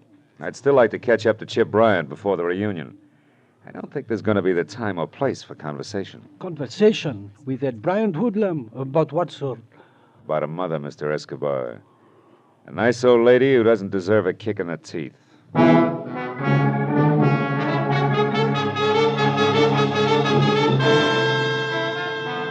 Back in San Luis Obispo, I returned to the missing person door-to-door canvass for the 3rd time that night. Only now I confined myself to the wrong side of the tracks exclusively, and the deeper the dive, the better. I didn't figure that Chip Bryant would show anywhere else. And after a half a dozen quick stops, number 7 proved lucky. It was a cramped, greasy bar with a sawdust and cigarette butt floor and a single customer. I hadn't found Chip, but I was close to the dapper Mr. Lou Race. The barkeep, a ball of fat, wearing a sweatshirt the size of a tent, had his back to me when I entered. So did Race. So when I tapped the tricky man on his padded shoulder and he turned, he was surprised to see me swing. That slicker was an old debt. This?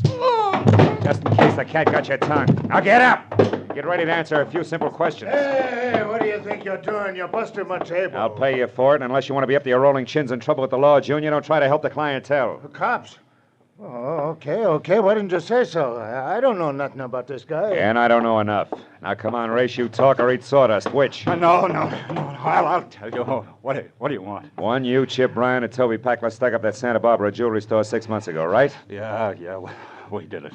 But they crossed me up. It was when the cops were coming and we split. Split, or you played hooray for Lou Race and ran without worrying about the others? What's the difference? The reason Toby and Chip Bryant won't tell you where they hid the jewels, that's a difference? Nuts. You're standing on one ear, peeper.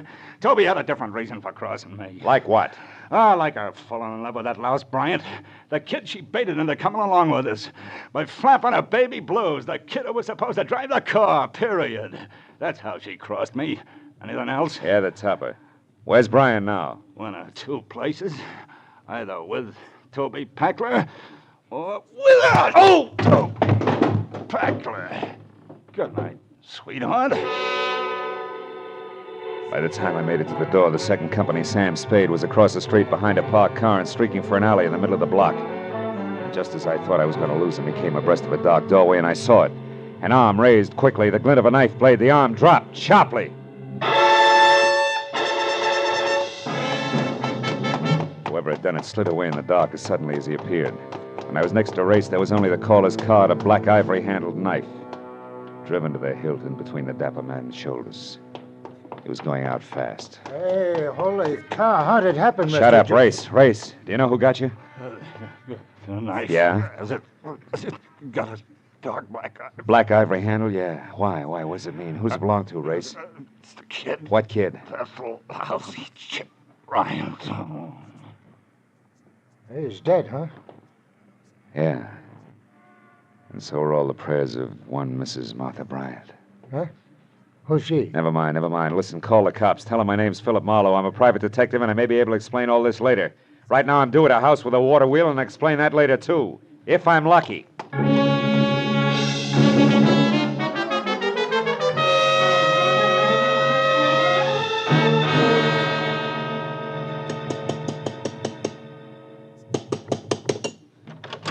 Oh, Mr. Marlowe, I'm glad you're here, sir. It is almost 11:30. I know. Have you seen anyone, Mr. Escobar? No, sir, and I have been watching very closely. Good. And in readiness, my father owned this pistol. Oh, well, I hope it's been oiled since. Now, look, I didn't locate Chip right... Hey, wait a minute. Isn't that a car there turning off the road without any lights on? Yes, and going along the side of my property line, back to the water wheel. It is a woman, Mr. Marlowe. Yeah, no doubt named Tony Packler. Now, look, you stay here, Mr. Escobar, and keep that blunderbuss ready. Don't forget Chip Bryant's due out here, too, and he's a killer. Keep your eyes open. We'll stand a better chance meeting him one at a time. I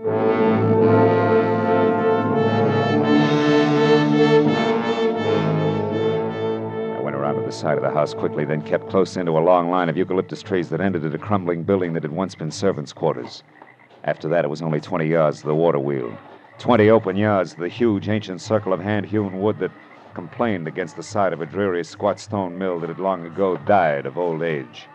There in the faint half-light of a hazy moon, I saw Toby Packler, kneeling at the corner of the building and with both hands working furiously to loosen a stone the size and shape of a football. There was a gun on the ground next to her. I moved closer, my hand tight on the .38 in my pocket. Then I waited till she had the stone out. And that baby end's a 6-month-old secret. Were you... That wasn't bad aim, just a warning, Toby. How do you know my name? I read your mail. Now get back over to your homespun safety deposit box there and take the jewels out. Go on. All right. Why shouldn't I, soldier? You won't go anyplace with them. Chip will see to that. They're gone. Get back. They're not here, I tell you. Do you understand? They're gone. Gone. All the hopes Hold I it. had. Now tell me, is this where you hit him? Of course. Nobody else knew? Race or Chip Bryant? Grace didn't even know about this place. But Chip... What? And don't dare move, Mr. Marlowe. Now, drop your gun. Do it! Miss Packler.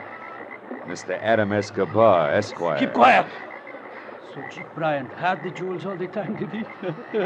I never thought of that. What do you know about jewels? Oh, quite a bit. You see, Miss Packler, that night 6 months ago when you stood over there on the other side of the water wheel and told Bryant that you had hidden the jewels and would tell him where later on, I was listening. You knew they were here. I'll tell anything to anybody. It was, of course, quite by chance that I overheard you. But after you had that accident with your car, I searched as diligently as though I were a partner. Searched Miss Packler for money that could mean so much to me. But I found nothing. Then where are they? You idiot, tell me. Where are they, do you know? Now that I see this hiding place, yes. It was where Chip Bryant stood. Therefore the jewels are no doubt buried. What do you mean? I think, Toby, that he killed Chip Bryant almost 6 months ago and that he buried him here on these grounds without knowing that Chip had already found the jewels. What? Chip? Dead? Quite dead. I killed him 2 days after your accident. I found him searching for the jewels. No. No, you're lying. Chip was supposed to go back to Los Angeles and wait until I was well. Wait for my letter. He didn't, Toby. He came out here, found the jewels, and was killed by our host. No wonder I couldn't find them these months that I've searched day in and day out. Scratched and dog and cold and in rain by sun and by dark. No wonder I buried them with him. Yeah, but you didn't bury his knife, did you? That you kept and used on Lou Race tonight. Exactly. Why, you... back, Miss Packler. Why? So you can shoot me, then him? Or so that if I'm very lucky, I can run away to live some more? Toby, don't. Live with a smashed, ugly face? Packler, what have I got to lose? You've been warned. My pretty face is Don't gone. take another step. The man I love is gone. I and soon said the jewels too. Ah! Escobar, turn around. Point that gun at me. Richard, Mr. Marlowe. Now it's self-defense. Toby. Toby, is it bad? Yeah. Real bad, soldier. I had so much once. Pretty face. A guy named Chip. Jewels. I had everything. I was a big wheel. Wasn't I? Something.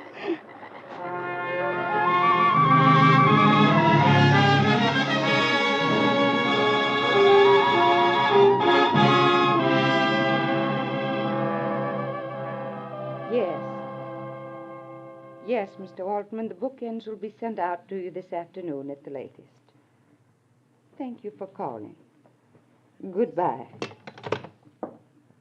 I'm sorry to have kept you, Mr. Marlowe. Well, it may be hard for you to believe, but in the minute I was on the phone, and even while I talked, I think I saw Chipper's whole life before me. I know what you mean. Well, Mrs. Bryant, I found out that your son, Chip... Yes. You found out what? Mr. Marlowe, what are you staring at? Oh, that showcase there. Oh. Our Mother's Day display. It's attractive, isn't it? Yeah, very. Mrs. Bryant, Chip was killed in a storm at sea a week after you saw him. It was off San Francisco. His body was never recovered. I was told that he was on his way to a new job in Canada at the time. And incidentally, that letter from San Luis Obispo, that was all a mistake. That girl never saw Chip again.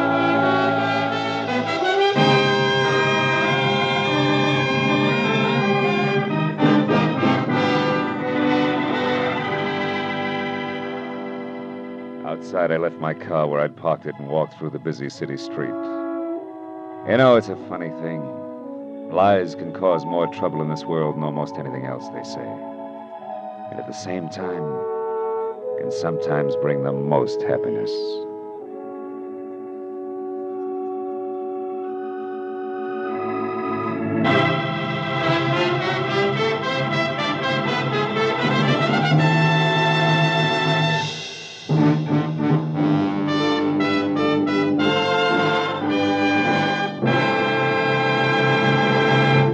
The Adventures of Philip Marlowe, bringing you Raymond Chandler's most famous character, star Gerald Moore, are produced and written by Norman MacDonald and written for radio by Robert Mitchell and Gene Levitt.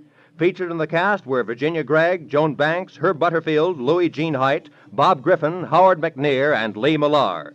The special music is composed and conducted by Richard Arant. Be sure and be with us again next week when Philip Marlowe says... It started at dawn in a Los Angeles taxi and wound up that night on a cliff in the middle of the Pacific. All because of a Dutchman with $50,000, a corpse in a lily pond, and an Oriental with a chauffeur who wanted a cloak made of nothing but feathers.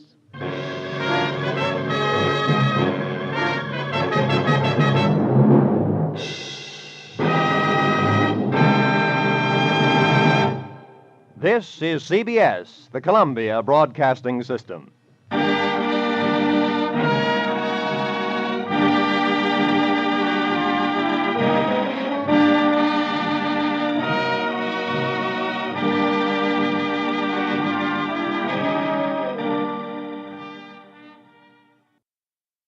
Get this and get it straight.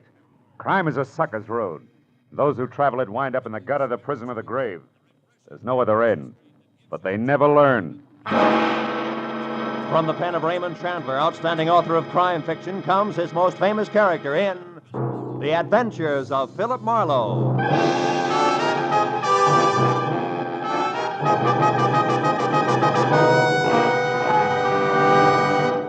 Now, with Gerald Moore starred as Philip Marlowe, we bring you tonight's transcribed story, The Cloak of Kamehameha.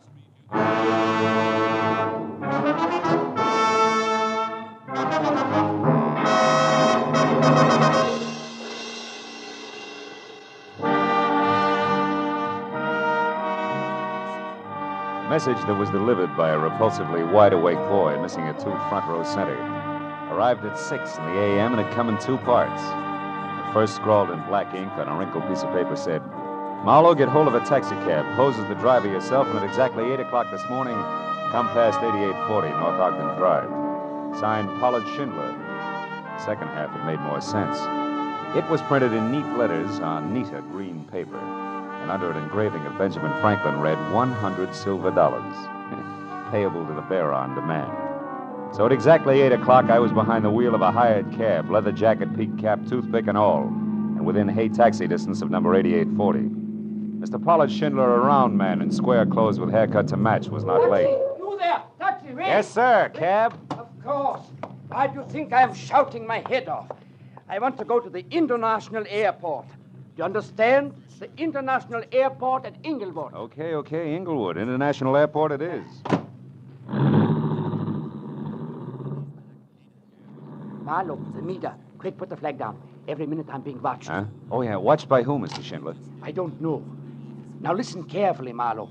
Later, you are to go to the Halemoana Hotel and wait for a young lady named Lenny Collier. Uh-huh. Then, at the hour she designates, you go to her house, number 44 Diamond Head Circle, and pick up the cloak. Now, wait a minute. Holly Moana, Diamond, what is it? The hotel isn't by any chance in Hawaii, is it? Didn't I mention this in my notes? No, you didn't. Or did you mention picking up a cloak? That just proves I haven't been myself ever since yesterday. Yesterday, I received this anonymous letter that's postmarked Honolulu. All it says is, Kamehameha's cloak of golden feathers will bring no less than death. Oh, great. Marlowe, have you ever been to the islands? Yeah, twice. Once on business and once pleasure. But then surely you've heard people speak of King Kamehameha. Yeah, I think I do. He was back around the 1780s, right? Yeah. Big organizer, conquered Oahu by driving the defenders over the cliff that divides the island in two in the... The Pali. Oh, yeah, Pali. Now, Marlowe, the feathered cloak that Kamehameha wore was about 100 square feet, and every inch of it a golden yellow feather. Uh-huh. And valued at more than $500,000. Hey, how come? The feathers. Oh, the feathers, yeah. They are from the now extinct black mama bird, Marlowe. There was only one yellow feather on each bird. Well, that could explain why they're now extinct. But don't tell me that all this is a game of Collier to Marlowe to Schindler with a cloak that belongs to the museum. Oh, no, Marlowe, it isn't with the cloak you speak of. But Lonnie Collier has another one. Less valuable, of course. It's 1/4 the size. Oh? But it also belonged to the king. And it also is made of the priceless feathers. And is this her property to have and to hold legal like? Yes. Lonnie is wealthy. About 25. Went to fashionable schools here in California. And as a result, cares more about fun and pretty clothes than she does priceless heirlooms. I can't understand that. So, for $50,000, I have bought the cloak to resell to a New York millionaire for almost twice that sum. Eh? He loves the island, Lord. Marlowe, I was right. I'm still being followed. Don't look back. Drive faster? Don't do nothing. This is exactly as I want it. Now, whoever it is will follow me, not you. And when I am in Honolulu, they will still follow me. Well, I take care of the business on hand. Huh? Yes. Now, there's a reservation for you on the next plane. So, after you leave me and collect your cab fare, which will be $500, you drive away. Then later, Marlowe, get back here, aboard your plane and underway. And tonight, when I've got the cloak? Take it back to your hotel room at the Halemoana and sit on it hard. Because unless I am a complete success as a decoy, you will have your share of trouble too, I'm sure. But Marlowe, from what specific direction it will come, I do not know.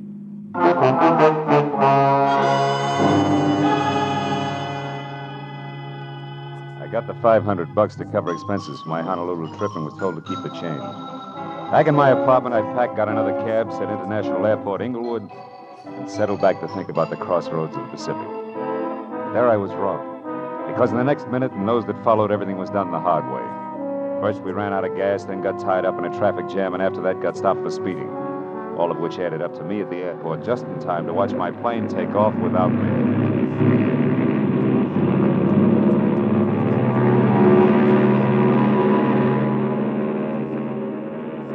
A few minutes later, when I told a cherubic clerk in a gray flannel and insipid smile that my name was Philip Marlowe and that I wanted a reservation on the next flight, which was leaving in an hour, things got even worse. You can't be Philip Marlowe, sir. That is not the Philip Marlowe who was on Flight 21 that just left. You have a reason for saying that, huh? I most certainly do. There were 36 seats on that plane, sir, and when she took off, all 36 were full. I know. I checked them myself, and I don't make mistakes. Well, bully for you, boy. But I happen to be both Philip Marlowe and the man who was supposed to be on that plane. Also, Buster, I'm just about out of patience. How do I get on the next plane or don't I? Come on, I can't stand indecision. Well, Mr. Marlowe, I think it can be arranged. That's better. As a matter of fact, I'm almost sure of it.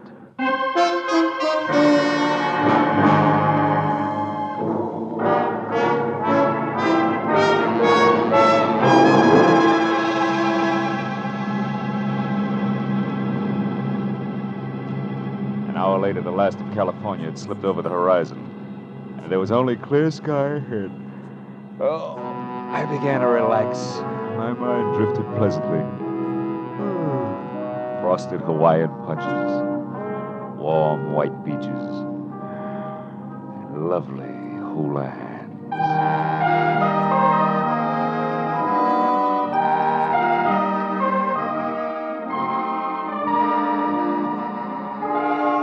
When I opened my eyes again, Diamond Head was in front of us, and majestic in the red glow of the evening sun that gave all of the lush Moana Valley I could see a texture of thick velvet.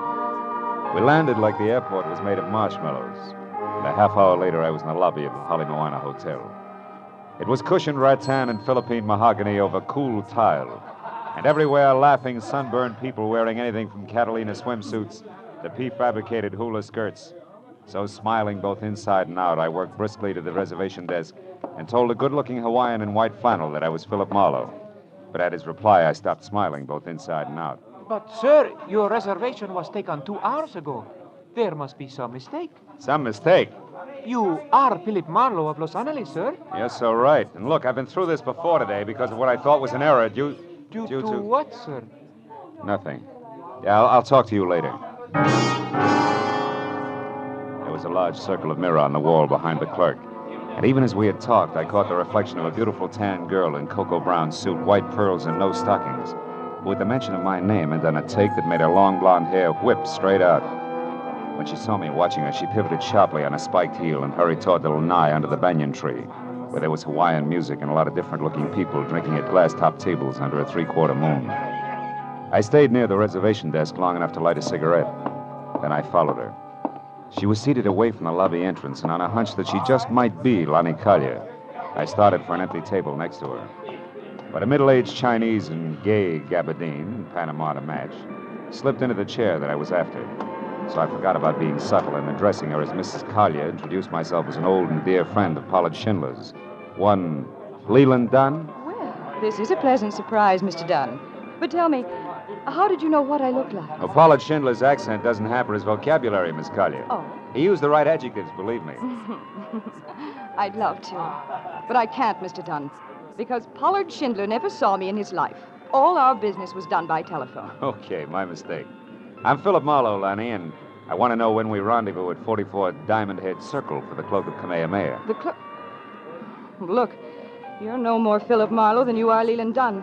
And if you need a reason, it's because I just left Philip Marlowe upstairs. Now, look, baby, there's only one Marlowe. That's me. I can prove it. I'll bet you can. Forged papers and all. I've already been warned to watch for imposters, so quit wasting both your time and mine and get out of my way. I've got things to do. Now, wait a minute, Lonnie. What Listen. For? Proof that you're actually Kamehameha himself? No thanks, mister. Goodbye.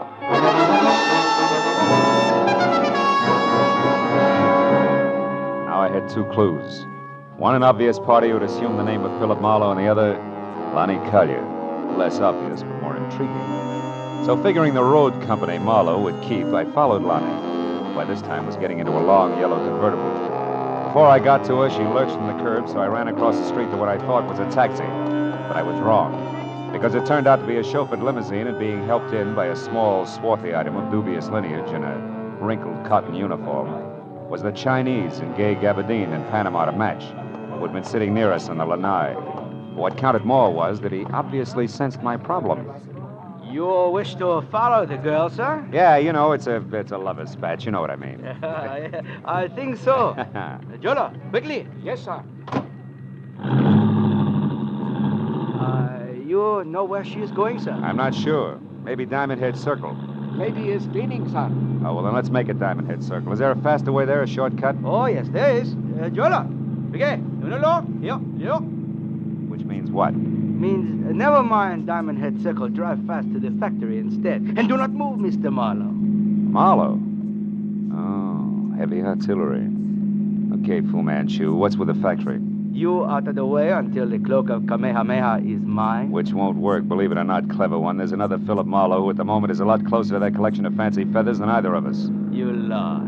A stupid bid for freedom. A bid that will not get you any... Yola! That truck! Look out! As we hit, I slapped at his gun, then jerked the handle of the door and jumped. When I got to my feet, I was on the sidewalk and bruised, but better off than the China boy who was draped over the back of the front seat.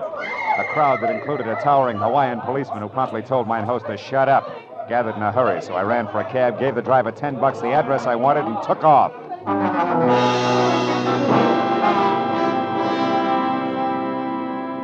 The street on which Lonnie Collier lived was a neat curving strip that rose sharply from sea level up into the shadow of Diamond Head itself. And we were there in less than 10 minutes. But finding number 44 was something else. And another 30 minutes disappeared before we finally parked away from the place, which was glass and Kona wood, tucked deep behind a thick grove of date palms. I told the driver to back down the hill without using his motor. Then I slipped into the grounds and carefully moved toward the house, until what I thought was the trunk of another palm stepped into my path. Fast. Stop where you are. At the top, which was over 6.5 feet, there was a shock of flaming red hair. The whole frame was half covered in dirty yellow shirt, once upon a time white ducks and battered brown sandals. Who are you? Someone with an appointment to see Miss Collier. Why? You belong to this place? Yes, and this place belongs to me as well. All of it, Miss Collier included. She's mine to protect, you understand that?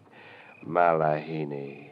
Malawitch? Malahini, greenhorn tourist, a kind that I hate. A kind that's ravaging all that's beautiful, stealing the islands from those they belong to. Take it easy, Red. I'm not here to stick your pretty island in my pocket when you're not looking. All I want is words with Lonnie Collier. You're like the rest of them, trying with cunning and deceit to turn her head away from these shores and toward the mainland where you come from. I won't stand for it. Why don't we break this round table up and get to the house? I'm in a hurry. All right. But I'm sure that Lonnie will be on my side. So sure, in fact, that we really shouldn't disturb the flower. Should we? Should we, Malahini?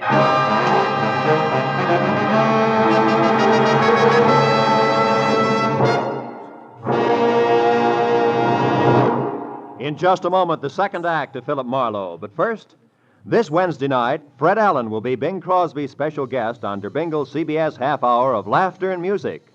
Earlier this Wednesday, the winner of the $1,000 prize in the Dr. Christian Prize contest will also be announced by Gene Herschel, star of CBS's Dr. Christian Show. And don't forget that Groucho Marx and Burns and Allen will also be here on most of these same CBS stations this Wednesday. Now with our star, Gerald Moore, the second act of Philip Marlowe, and tonight's story, The Cloak of Kamehameha.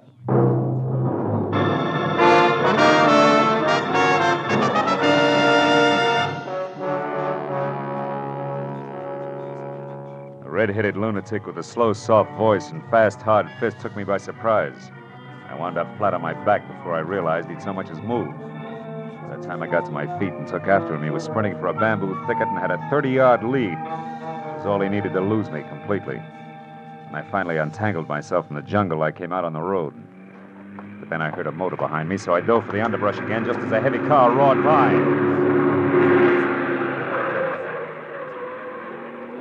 I had seen it before. In fact, I'd been in it. It was the limousine that belonged to the Chinese. The back seat was empty, but the half-caste chauffeur Jolo was crouched behind the wheel like his life depended on it. And as I walked back toward the house, I saw that a door was standing open and spilling a shaft of yellow light across the dark grounds.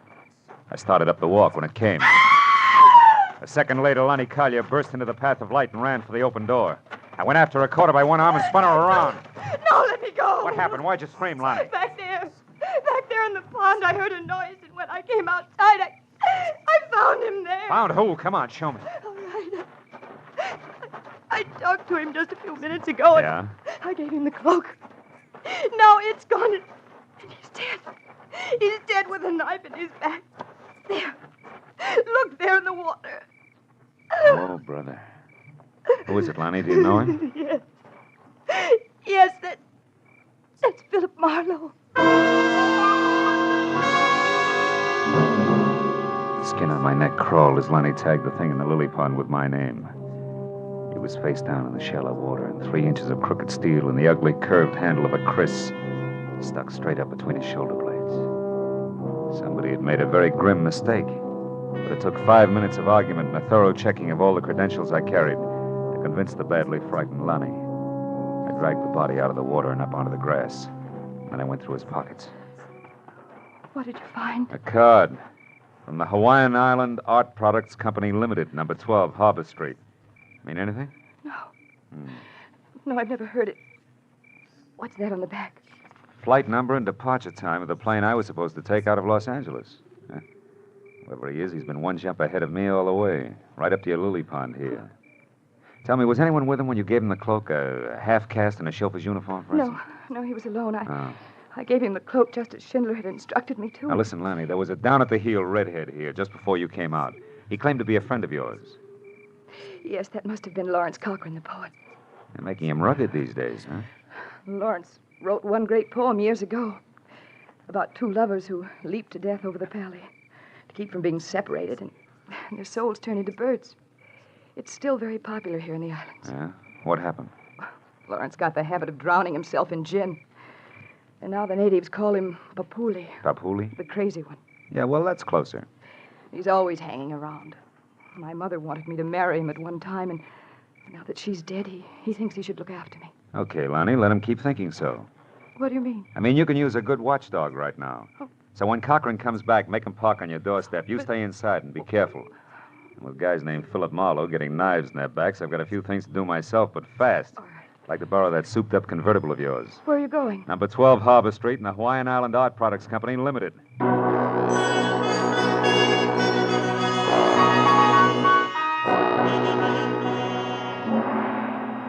Harbor Street was a narrow, twisting alley 2 blocks below King Street. A social sargasso where the derelicts of the Pacific quietly foundered in dives, built into damp crevices between warehouses. However, number 12 turned out to be a practically blank wall. There was one small window high up, a door with a heavy iron grill over the glass on which Hawaiian Island Art Products Limited, I.K. Lee, President, was painted in small black letters, and a thin passageway blocked by an iron gate at the side of the building. A light burned inside, but the door was locked. So after I'd ruined my shoe shine and skinned all my knuckles, I managed to climb over the gate and edge down the passageway to the rear, where I could hear water running. There's a marble fountain playing in the center of a walled garden as oriental as the Forbidden City. I eased across its rigid daintiness to an open door, peeked in, and then reached for my gun. Because sitting inside at a sleek white mahogany desk was the Chinese in the Panama. Well, this is a somewhat unexpected turn of events. Please, be careful with that gun, won't you? You be careful, Lee, and you won't have to worry about the gun. Tell me something. Why'd you break your neck to get Kamehameha's cloak? You know what'll happen if you try to sell it? My good man, I can sell that cloak every day for the rest of my life. A few feathers at a time. Yeah? The world must be full of feather collectors. Oh, it is. I manufacture the beautiful feather lace that islanders wear on their hats. And while the bird is extinct, the desire for its gleaming feathers is not. 1 or 2 golden mamo feathers in each lay. And instead of a mere $100 apiece, I can get double that or triple. Now, do you understand, Mr. Marlowe? You know, you got things a little mixed up, haven't you, Lee? Mix up? How so? Your boy Marlowe is dead at Lonnie Collier's place. Oh, that. Yeah. No, that was Mr. Blake, an easily accessible gentleman I hired on Main Street in Los Angeles. He only pretended to be you, for obvious reasons. Oh, to intercept the feather cloak, huh? Yes. I've known all about Pollard Schindler's plans since their inception. I followed every move he made. In fact, it was I who caused all your trouble on the way to the airport this morning, by means of a bribe to your driver. Too bad you won't be able to keep your nest lined with Kamehameha's bathrobe after all, Lee. Because I'm going to walk out of here with it, or big chunks of your face. You name it. Where's the cloak now? Uh-huh. I gather from this that you do not have it, Mr. Marlowe. That's what's known as a shrewd observation. And that Mr. Schindler, as I suspect, has tricked us both. You're stalling, Lee. I'm warning you. Start talking. Oh, that is all I wanted to find out. Jolo! That is judo, Mr. Marlowe. Almost like magic, isn't it? Jolo can break your back if I tell him, Mr. Marlowe. You behave. Schindler has the cloak, no doubt about it. So I must find him at once with no interference from you, Mr. Marlowe. Jolo, you have his gun, so lock him inside. I may need him later. From something that half-casted under my spine. With the edge of his hand, my legs were paralyzed. I felt like the practice dummy in a school for chiropractors. Every joint in my body ached when I moved. So I didn't move until the feeling oozed back into my legs. And I wobbled to my feet and looked around. There was a small, high window I'd seen from the street. A heavy chair, a desk with a lamp, and something like a picture framed in bamboo on the wall. I glanced at it and then looked back. Kept looking hard for a long, long time until I finally realized what it meant. The answer to the whole thing was contained in that bamboo frame. I had to get out and get out fast. I unplugged the lamp, plastered my back against the wall next to the door, and tapped on the lampshade to intrigue Jolo into coming in. It worked. When the knob turned slowly, I threw the lamp up at the window. The crash brought the door open with a jerk, and the jerk stepped in with my gun in his hand. What's going on here, Mr. Marlowe? Where are you? Answer. Right here, Jolo. Now get up. I got some magic to show you, a trick I learned in Kansas called the haymaker. I ran down the hall to the street door and out to the car. There was no traffic problem at that hour, so I jammed the gas pedal to the floor and held it there right through the heart of Honolulu and up the twisting road that led to the mountains back of the city. The echoing roar of the motor as it tunneled through the forest lining the road was finally replaced by another roar. Wind. The unending gale that shrieks through a precipitous pass 3,000 feet above the city. The Polly. I swung the car to the side of the road and ran the rest of the way, out to where the rocks rose to a knife edge that dropped a sheer 1,000 feet to the valley floor. Then I spotted them. Lonnie lying at the cliff's edge and standing over her, his red hair ripped by the wind, was the mad island poet. Drunk as a lord and flapping around his shoulders like a pair of huge gold wings was the Cloak of Kamehameha. No, don't weep, my love. I offer you the freedom of the birds. Come, Lonnie. No, let me go, Lawrence. You're mad. No, Lonnie. You're the mad one. To think you could sell your treasures and leave the islands. No. Your destiny is here. No, stop it. Stop it, you murderous lunatic. I tried to warn Schindler, but the fool kept on. So I killed his courier, the man you gave the cloak to. And I'd kill 1,000 times again to keep you here with me. No. You belong to the islands, Lonnie, like this cloak and I. We must never leave. Come, it'll all be over soon, and our souls will turn to birds and live forever in this paradise. Cochran, stop! Marlowe, help me! Stay back! Don't interfere! Duck, Lonnie!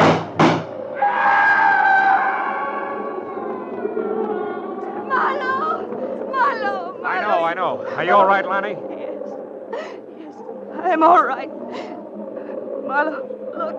The cloak. Yes. Cochran must have lost it as he fell. And the wind brought it back to me. Oh, it's strange, Marlowe, but I don't want to touch it ever again. I know what you mean. I'll carry it.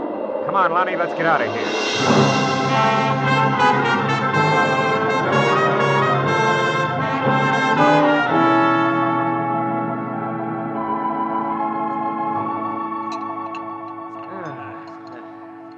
Nothing like ham and eggs and good black coffee in the morning sun to make one forget an ugly night. Right, my friends? Oh, you're absolutely That's right, all Mr. right. Schindler.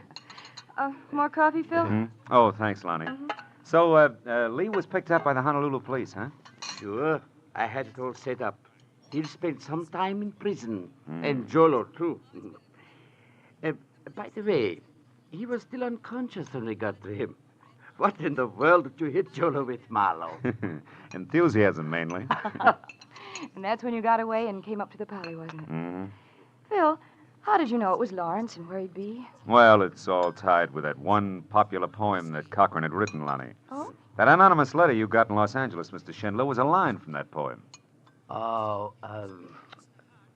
Kamehameha's cloak of golden feathers will bring no less than... How did you find that out, Marlowe? Well, you see, when I was locked up in Lee's factory, I saw a full copy of the poem on the wall in a little bamboo frame. Oh. When I came to that line you just quoted, it stuck out like it was printed in neon. See, for me, that Peg Cochran is the killer. Going on that hunch, I try to look at things from his angle. He was a murderer, sure to be caught, desperately in love, insanely possessive of everything he thought belonged here in the islands. And he was an unbalanced lush as well. Rest of it figured, that's all. Oh, I see. And when he was cornered, he went back to the one important thing that he'd ever done. Exactly, Lonnie. He was lost. So he identified himself with the hero of his poem and took that as the only way out. It's amazing. Yeah, truly an amazing thing. Yeah, it's a terrible thing, too, Mr. Schindler. Well, we all got what we went after, didn't we? Each of us. Even Lawrence Cochran.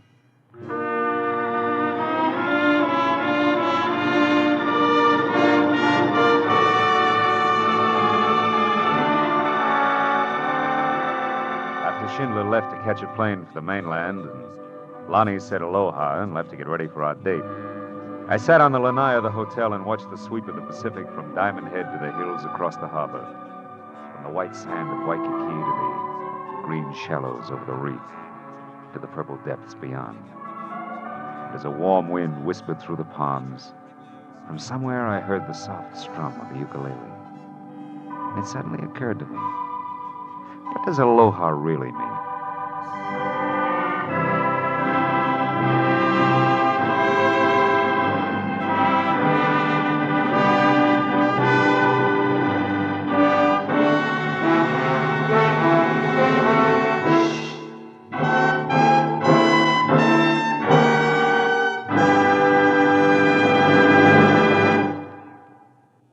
The Adventures of Philip Marlowe, bringing you Raymond Chandler's most famous character, star Gerald Moore, are produced and directed by Norman Macdonnell and are written for radio by Robert Mitchell and Gene Levitt.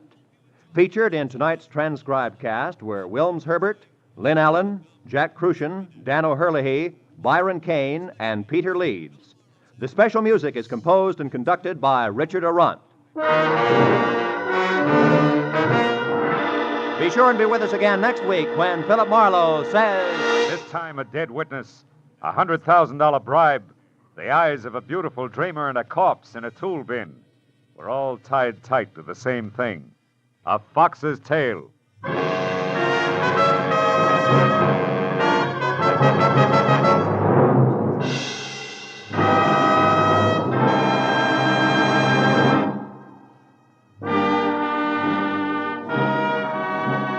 This is Roy Rowan speaking for CBS, the Columbia Broadcasting System.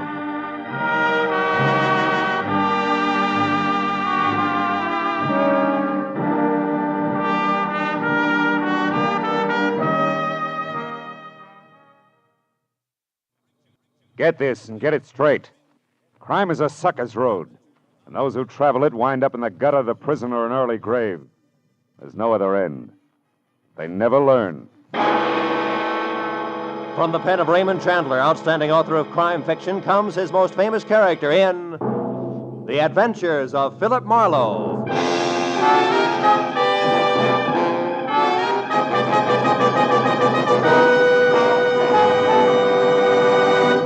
Now, with Gerald Moore starred as Philip Marlowe, we bring you tonight's transcribed story, The Fox's Tale.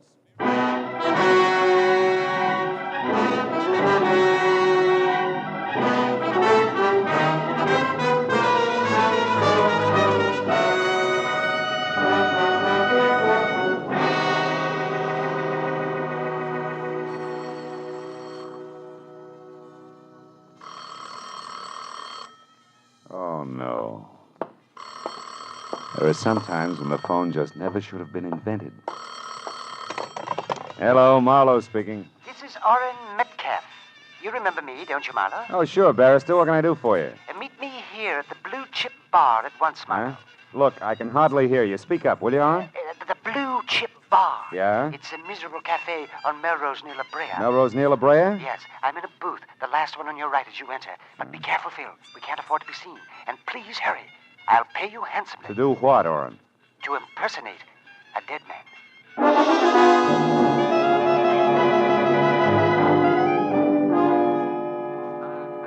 The Blue Chip was an indelicate assortment of stale smells, surrounding pictures of Lady Godiva, some without horses, and featuring low lights, lower clientele, and the lowest grade of bar whiskey.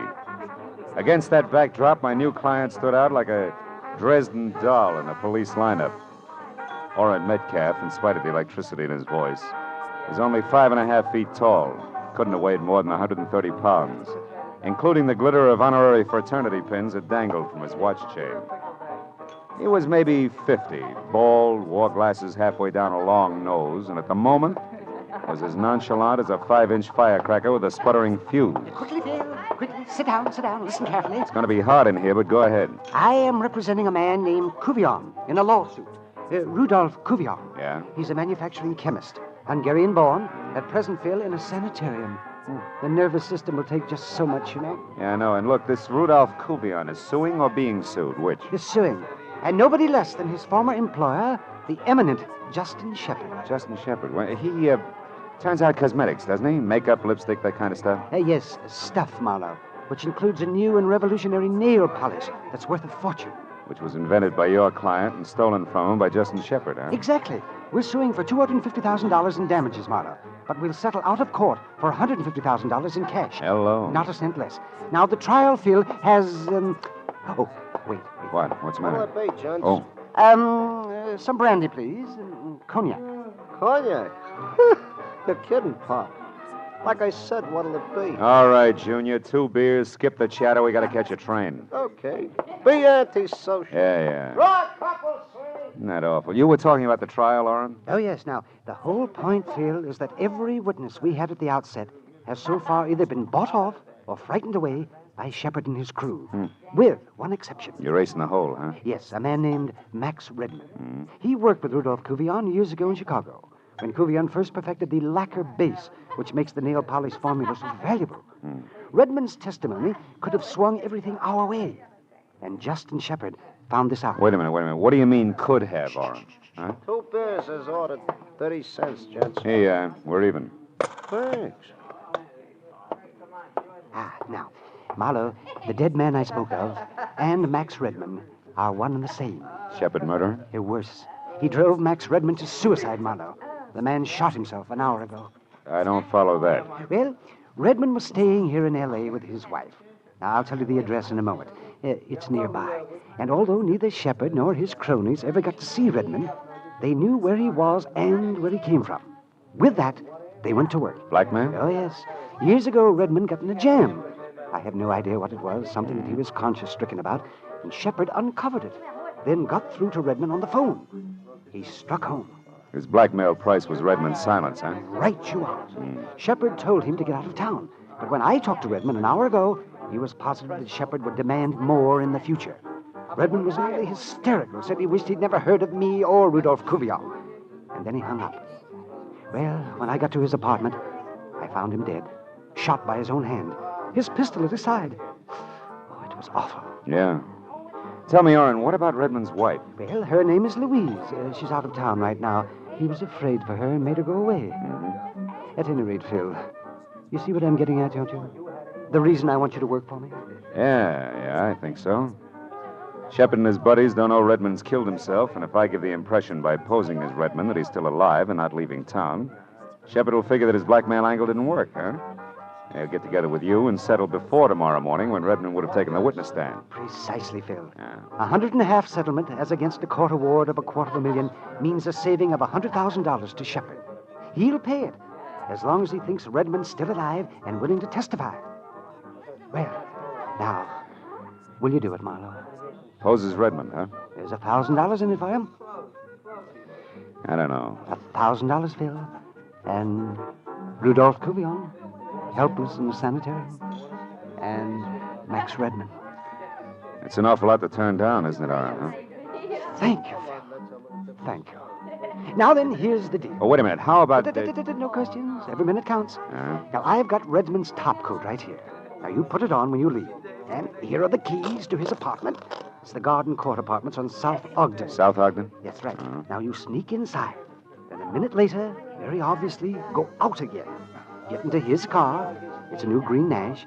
Drive up into the Hollywood Hills along Lookout Road. Why there? Well, Redmond drove up there a lot. Now, later, return to the apartment. You'll probably be followed as Redmond always was. And the man will be big and muscular. And in a black coupe. Now, once they know that Redmond... well, that's you, of course. Yeah, sure. Doesn't intend to leave town. There may be an attempt on your life. So watch your step.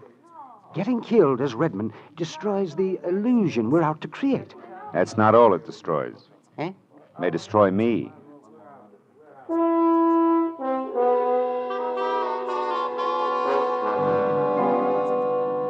Played his outline. A minute after I drove Redmond's car out of his garage and conspicuously signaled a left turn with a plaid sleeve, I picked up my escort. His headlights stayed in my rearview mirror all the way along Sunset Boulevard and then up into the hills along Lookout Road. I drove slowly until I cleared a hairpin turn and spotted a flat open lot about 100 yards ahead and to my right. It overlooked the city below and was dotted with cement bags, piles of lumber, and bulldozers that had gone to bed hours ago. I swerved off the road sharply, cut my lights, and parked close to the edge of the cliff. Then I piled out of the car and quickly set up the oldest trick in the book. I took off the plaid coat, tossed it over a shoulder-high board jutting out of a lumber pile, topped it with my hat, and ran for cover behind the bulldozer. I got there just as the black coupe pulled in, cut its lights, and ground to a stop. Then I saw something big and beefy get out and start toward the coat, an ugly, snub-nosed gun in hand. I reached for my .38 and slowly moved through the ankle-deep weeds until I was only a few feet behind him. When he fired at the coat, I was only inches away. What the... Does that make it my turn? Don't try it. You're not Redmond. And not a lot of people. Drop your gun. Go on. What are you going to do? I'll ask the questions. What's your name? Gaffney. Earl Gaffney. Working for Justin Shepard? No. I was just... You're just a liar! That's nothing compared to what's in store for you. No, quit. I work for Shepard, all right. And you were tagging me, thinking I was Redmond, to see if I was going out of town. Yeah. I had orders to knock you...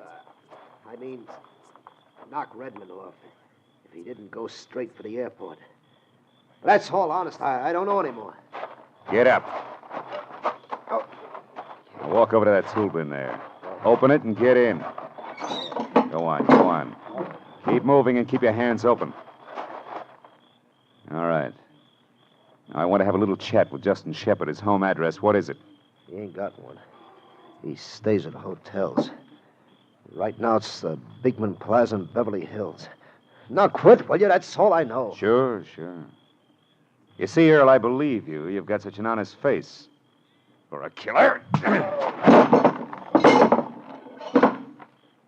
Sweet dreams, Buster.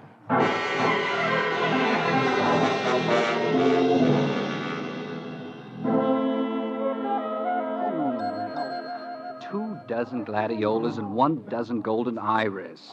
Yes. And deliver them here to the desk of the Beekman Plaza Hotel. No, it's not in Santa Monica. It's in Beverly Hills. It has been for years. Goodbye. Stupid people. Yeah, they're just everywhere, aren't they? Indeed. Oh, may I help you, sir? Yes, I was looking for Mr. Justin Shepard. Is he in? Oh, yes. And, sir, you could almost reach out and touch him. No, really? Yes, that's he over there, reading the paper in the Louis XIV chair. The Louis XIV? Mm-hmm. You see him? The short, round man to one side of that woman wearing that stunning taffeta. That what? Stunning taffeta. You see, it's applicated with those bright red roses. Oh, yeah, couldn't miss him. Turn right at the stunning taffeta. Goodbye. You're quite welcome, sir. Welcome indeed. Goodbye.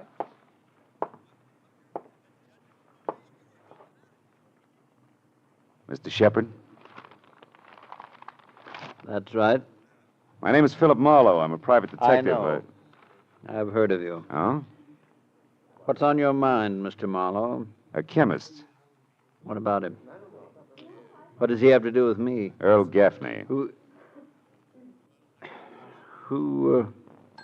Who is Earl Gaffney? A louse who missed, like the rest of them will. Max Redmond is still alive, and I intend to keep him that way. Good night, Mr. Shepard. See you in court. The effect was great. The fat man's mouth fell open and his chins jellied all over his chest. I let it go at that. The illusion was established. As far as Justin Shepard and company were concerned, Max Redmond was very much alive and kicking up the kind of trouble that they didn't want. But 20 minutes later, when I let myself into the dead man's apartment and walked into his bedroom, I knew the illusion was only an illusion. Max Redmond's body was sprawled at a crazy angle across the bed. I wondered what he could have possibly done to take this easy way out. I stopped wondering when the front door closed. It was a woman with the deepest brown eyes I'd ever seen. What are you doing here? Who are you? My name is Max Redmond. You're lying. Where is Max? Tell me, where is he? He's in the bedroom. You a friend of his? I'm his wife, and I'm going to speak to him. Don't try to stop me. I won't, Mrs. Redmond. Go ahead.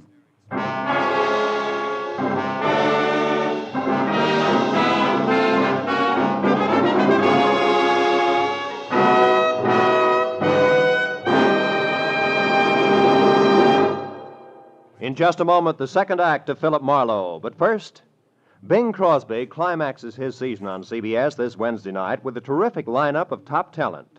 Arthur Godfrey, Bob Hope, Perry Como, and the four Crosby sons, who've attracted nationwide attention as his guests earlier this year.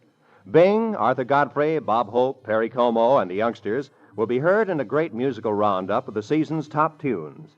So be listening this Wednesday when on most of these same CBS stations, the Bing Crosby Show comes along with these top guests. Now with our star, Gerald Moore, the second act of Philip Marlowe, and tonight's story, The Fox's Tale.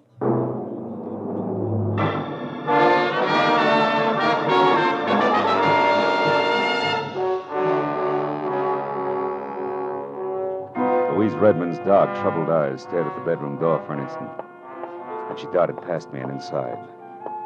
When she saw him, she froze, her eyes on the gun at the dead man's side. One hand trembled toward her mouth. Hang out of yourself, baby. Oh, Max. Max, why did you do it? Why? Your husband had proof that a fat buzzard named Justin Shepard swindled a fortune from Rudolph Kuvian, an old friend of his. Max was going to offer that proof tomorrow morning in court. He wouldn't kill himself because of that. Well, there must have been something in his past that he couldn't live with any longer. What? You know what it was, Louise? I don't believe any of this. You were in here posing as Max. You're responsible for his death, but you won't get away Louise, with it. give me that gun. Let me go. Little fool, let go. I said let go. That's better.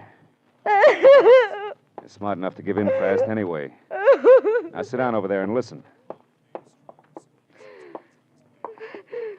Who are you? Why are you here? I'm Philip Marlowe, hired by Orrin Metcalf. You know him? Yes. He found Max like that. They couldn't let Shepard know that the case against him was dead, so he hired me to keep up the illusion that Max was still alive, that nothing was wrong. Metcalf is sure that Shepard will crack before morning. But we'll need your cooperation, Louise. How about it, huh? When you took that gun away from me, you smashed my only picture of Max. You couldn't even leave me that intact. I'm sorry. I know it's going to be tough on you, baby, but... Hey, wait a minute. Louise, did Max write that on the picture there? Yes. To my Louise. With love. Louise, listen to me now. This backhand script. Was Max left-handed? Yes, but what is that? He was shot in the right temple. You mean that someone killed him? That's the general idea, yeah. Justin Shepard. The man Max intended to testify against. No, not unless he's a lot slicker than I think. But he has an assistant, a tough one named Gaffney, who was watching this place when I took over. If he did it, then followed me, he wouldn't have had a chance to report to his boss. I don't understand. Followed you where? Oh, to that lot on Lookout Road where Max liked to go. I caught Gaffney there and filed him away in a tool bin. I better go and have another chat with that boy right now. You wait here. Here? Now, look, baby, we can't quit. You've got to finish the job Max started for his old friend Kuvian, and better than that. Maybe we can get Max's killer, too. Are you game? I'll do as you say. As I went out to Redmond's car, several things bothered me. And not the least of them were Louise Redmond's dark, deep eyes. When I got in the car, I felt the pistol that had killed Max. It was in my pocket where I dropped it after I'd taken it away from the girl. I pulled it out and looked at it. It was a Belgian Browning 765 automatic. I broke it apart and then, on a hunch, I slipped it back together, got out of the car again, and took the gun up to Louise. I don't know much about guns, Marlowe. All you may have to do is point it, Louise. The threat will probably be enough. In case it isn't, that's the safety catch there on the side. I'll be back as soon as I can.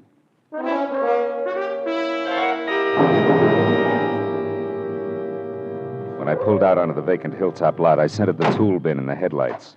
I was out of the car and wading through the foot-high foxtail grass before I noticed that the stick I'd shoved through the hasp was now on the ground. I ran the rest of the way and jerked the lid open. Gaffney was gone. I started to close the lid, but stopped at something in the bottom of the bin. I'd have liked a coiled rattlesnake better. It was a glistening, sticky puddle, and it was blood. The scream had come from a hollow beside the lot. I ran toward it. Saw two kids in a parked car, scared stiff and staring into a tangle of brush in front of them. Mister, there's a man down there. He's hurt. Bad. Where? Show me. In that brush. We both saw him. He stood up just a second ago and he started toward us. There was blood all over him. And then he fell down again. Okay, get your girl out of here. Get back to your car. Okay, mister. Oh, hey, holy cats. You're Philip Marlowe, the detective. Yeah. I've seen your picture lots of times. All right, be a good fan and stay out of the way. The guy's dangerous. Go on. Yeah, okay. Come on, buddy.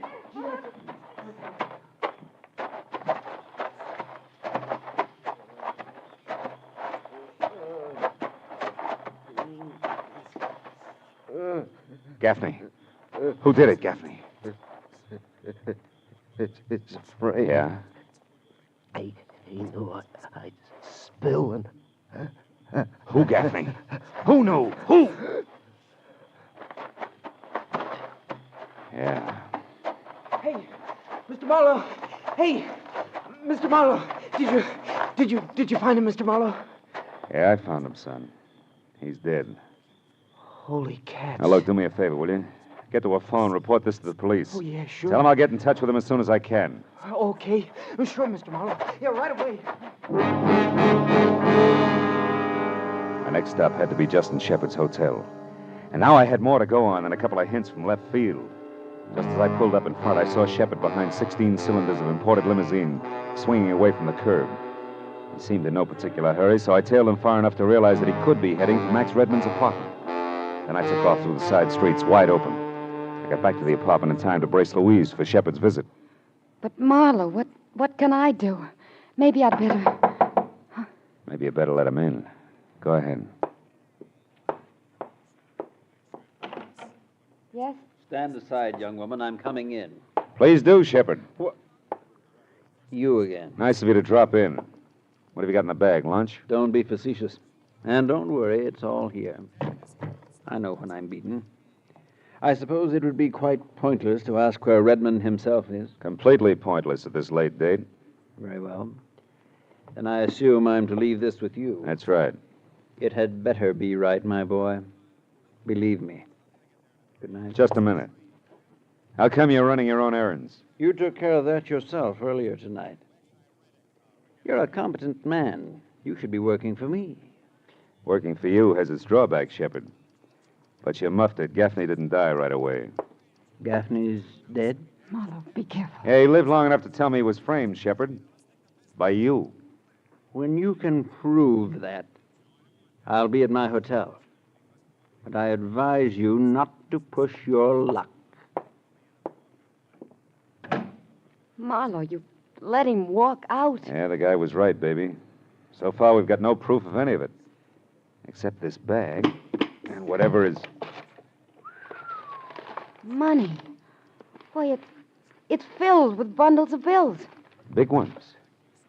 At least $100,000. Holy smoke. Excuse me, will you? Who are you calling? Somebody will be very interested in this. You just wait and see.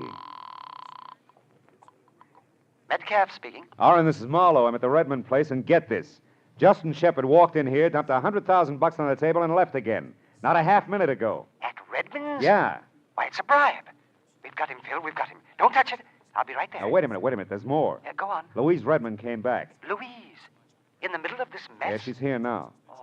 Must have been rough on her to find Max. Worse than you think. Because that's still not all. What do you mean? That you can bet your briefcase on the fact that Max didn't kill himself in the first place. He was murdered. Sit tight, Phil. I'll be right there.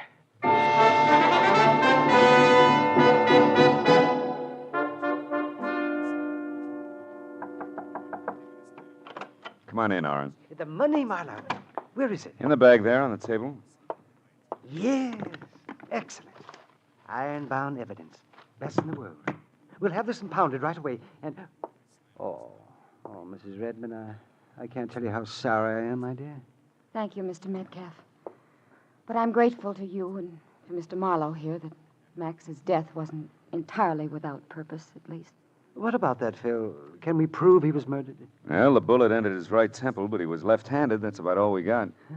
Simple as that. And yet it went by me completely. I doubt we can stick anybody for it. Why not? Well, because his killer may be already...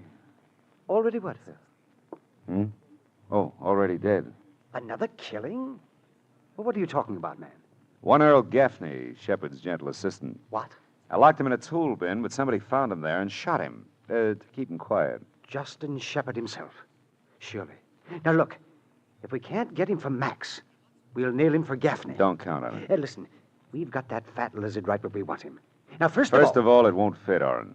Why not? If Shepard sent Gaffney to get Max, then killed Gaffney, why did he bring all this dough here, to bribe a dead man? Well, yes, you're making sense, Phil. I knew you'd see it. Go on. Okay, try this for size. Max Redmond never intended to testify in court. He wasn't after a legal settlement because then the money would go past him to Rudolph Kuvian. This bribe here is all Max was after. But somebody was in it with him. You're crazy. How dare you say that? She's right, Marlowe. Now you're talking like a fool. Am I? Max, no doubt, got into a beef with his partner over the split of the bribe and was shot. That's a guess, Oren, but this isn't. Gaffney got it because Max's killer couldn't figure how much Gaffney had heard and seen in here. He couldn't take a chance, you see. But whoever killed Gaffney had to wade through the same weeds I did in that vacant lot to get to him. And most of the weeds up there are foxtail grass. You know the kind that comes off on your clothes, that sticks in your socks like little darts. That's right, Oren. Take a look. Your argyles are loaded with the stuff. I don't have to look. You're a bright boy, Phil. Thanks. It went just as you outlined it. Up to this point. I'm sorry you got so much of it right because you can't think of everything. You might be surprised. Don't reach for your gun, Oren. I'll drop you. It was a filthy scheme. Come on, hand it over. Your gun. Why, surely. Here you are. Now you drop it, Marlowe. Go on. Well. The heartbroken little wife. With the very same gun you so generously gave me. That's what I meant, Marlowe. You can't think of everything. Louise and I are going away tonight together, and we're taking that money with us. Stand still, Marlowe. I know more about guns than I pretended. Sure you do, sure. I had a hunch about you early tonight, baby. Your homecoming was too pat. And you know what? You didn't bring back so much as an overnight bag. And what's more, when I took that gun away from you, you practically handed it to me. You were acting all the way. I'm not now. I'll kill you, Marlowe. Louise, shoot him! Shoot! I can't! Shoot! The gun, Oren! It won't fire! Oh, fooling. I took one of the parts out before I gave it back to you, sweetheart. You couldn't make that go off with a blowtorch. Oren, help me! That's right, Oren. Help the lady. Oren. Believe me, sister, you'd get the same thing right now, but for one good reason. I'm going to need you intact in that court tomorrow morning.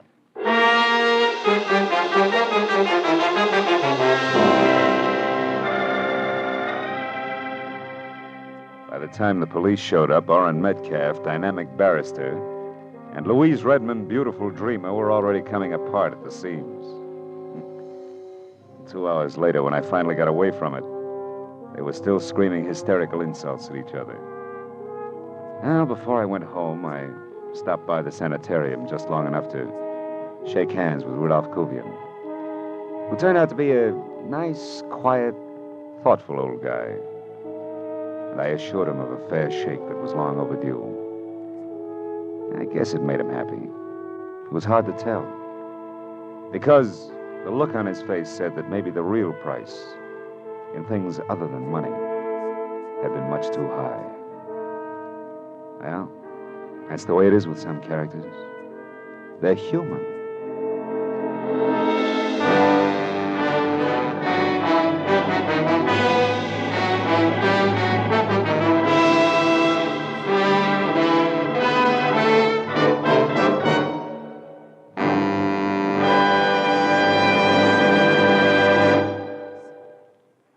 The Adventures of Philip Marlowe, bringing you Raymond Chandler's most famous character, star Gerald Moore, are produced and directed by Norman MacDonald and are written for radio by Robert Mitchell and Gene Levitt.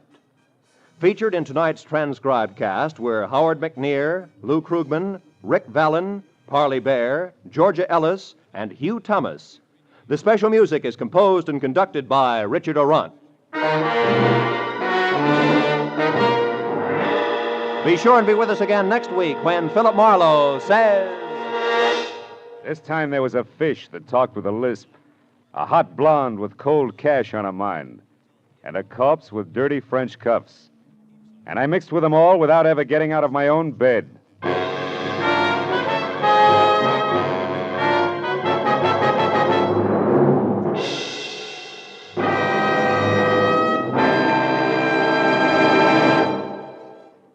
This Wednesday night on CBS, Dr. Christian will bring you the prize-winning script in this year's nationwide contest. CBS cordially invites you to hear Dr. Christian starring Gene Herschelt every Wednesday on most of these same CBS stations. This is Roy Rowan speaking.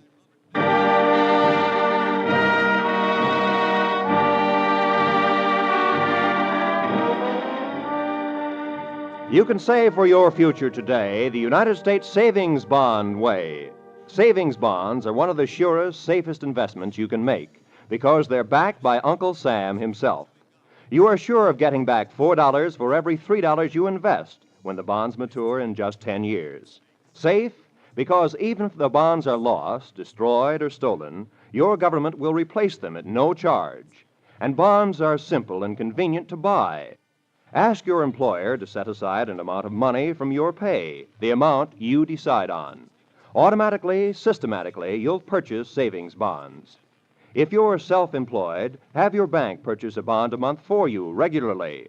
Save for your independence. Buy United States savings bonds. This is CBS, where Burns and Allen are heard every Wednesday night, the Columbia Broadcasting System.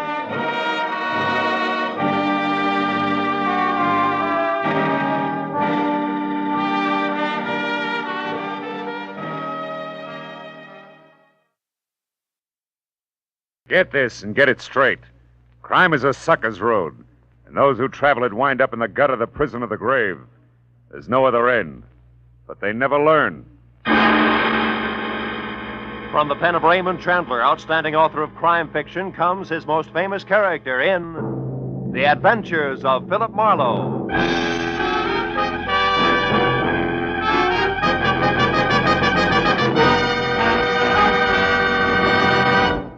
Now, with Gerald Moore, starred as Philip Marlowe, we bring you tonight's exciting story, The Bedside Manners.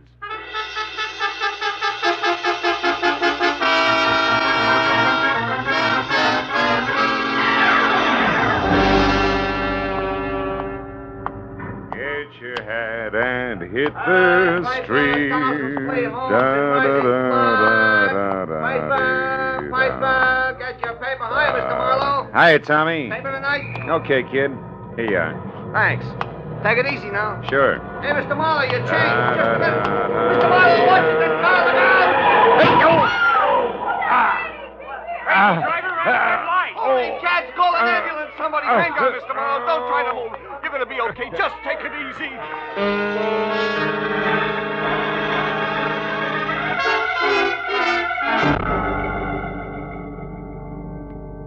Well, that's the way it happened. 2 weeks ago. When they scraped me up off the pavement, I felt like everything must have been broken.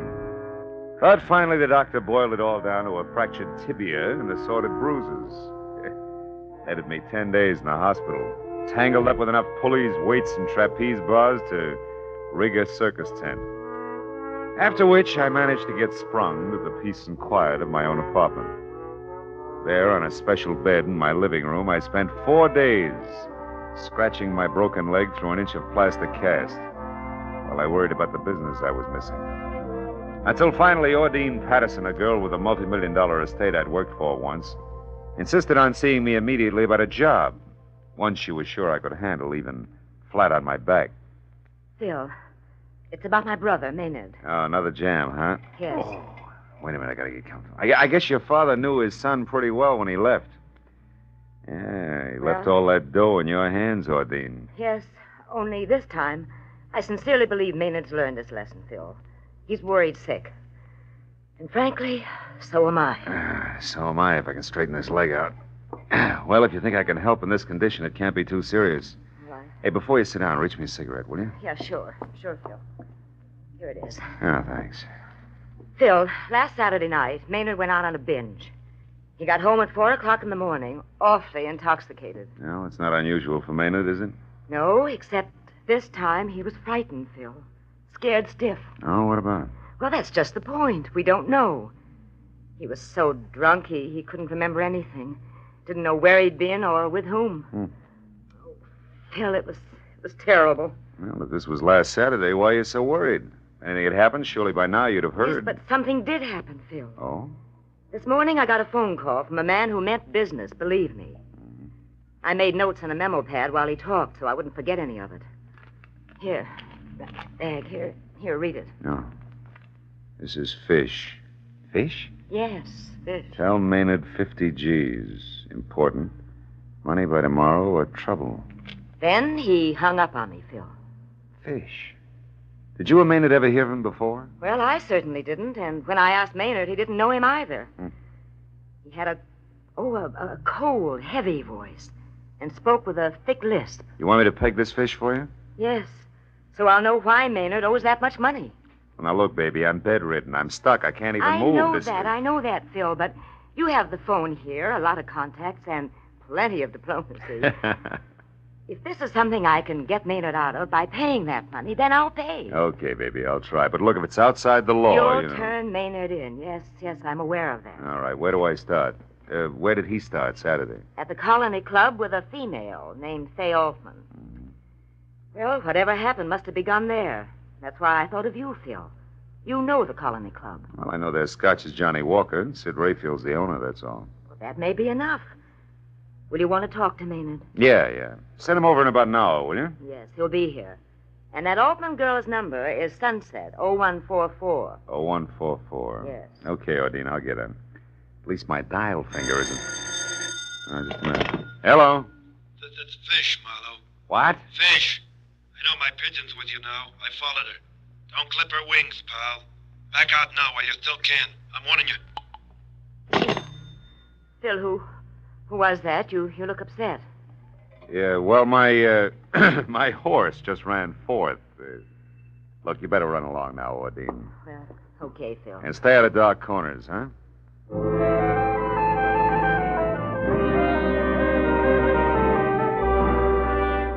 In spite of my sitting duck position, I told myself that a private detective who listens to warnings today is out of business tomorrow. So I put in a call for Sid Rayfield at the Colony Club.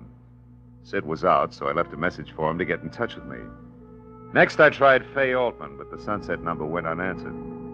After that, I started checking for the next best thing to legs I could think of. A guy named Hunger Malloy. By profession, a roving bookie. By appearance, a slouch in threadbare hound's tooth propped against any convenient lamppost. Hunger, by some peculiar instinct, either knew or could find out about anything, especially slightly illegal. And because I'd once pried him out of a tight spot, he loved me like a brother. I finally located him in a pool hall on Melrose and told him what I needed to know. He promised it was as good as done and was off to the Colony Club and I would hear from him. Well, that left me with nothing to do but scratch my cast again, worry about my gun being in the desk drawer in my office, think about fish, and wait. Things went like that for 45 minutes and then... Come in.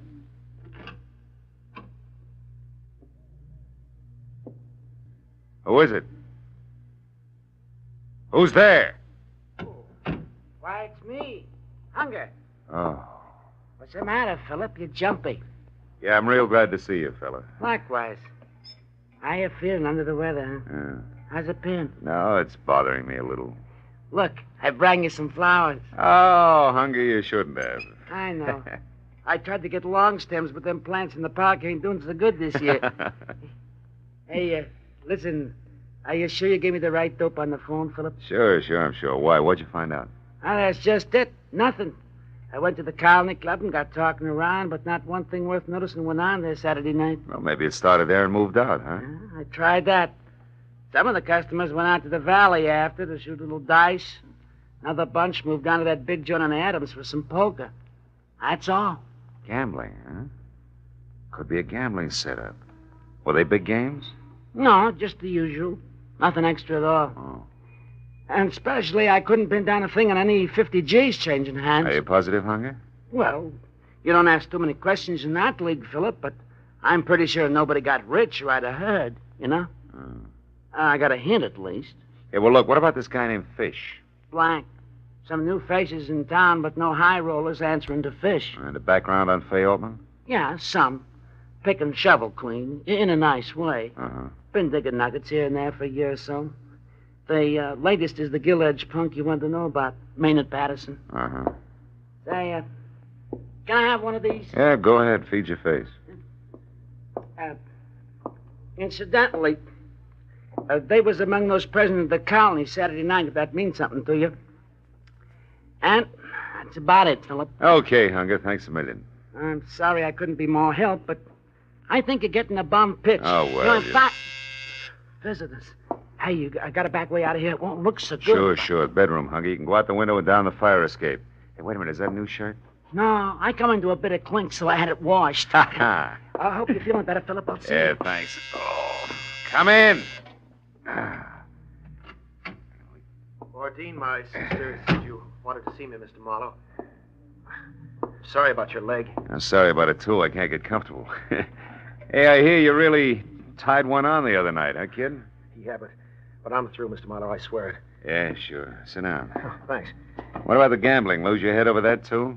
Yeah, I guess I do. As far as my allowance goes, anyway.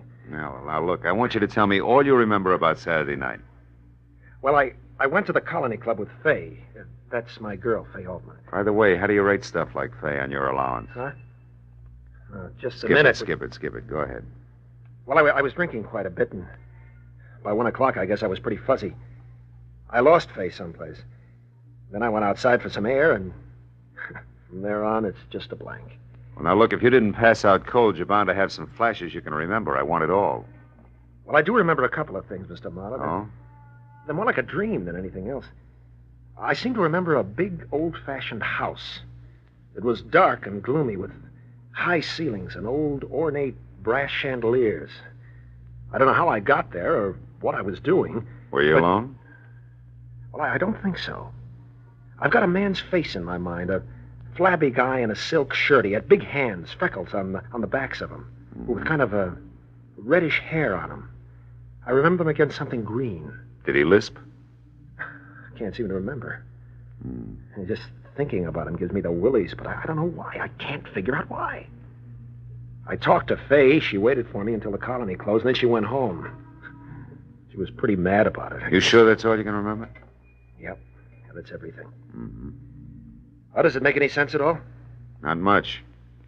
Sounds like you could have been mixed up at a poker game at a green top table in an old dump on Adams. Lost your shirt to a fat guy named Fish. You think that's all there is to it, huh? Well, not quite all. There's the little matter of $50,000 you owe him. 50,000? Look, Mr. Marlowe, if you and Ordine get me out of this mess, I swear I'll straighten up. I'll never get into trouble again, honest. Sonny boy, what you do later is your sister's headache, strictly. I got trouble enough lining things up so you can get off the hook. Now go on home and stay there till I call you. Okay. Mr. Marlowe, I know you don't like me, but, well, thanks anyhow. $50,000. Oh.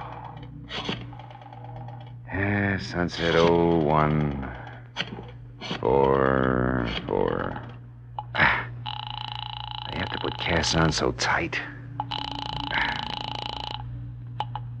Hello? Faye, my name is Phil Marlowe. I've been trying to reach you for 2 hours. Well, maybe you need longer arms, Mr. Marlowe. No, just some conversation about Maynard Patterson. I'm in my apartment, number 210, Grenade Arms on Franklin. Can you come over?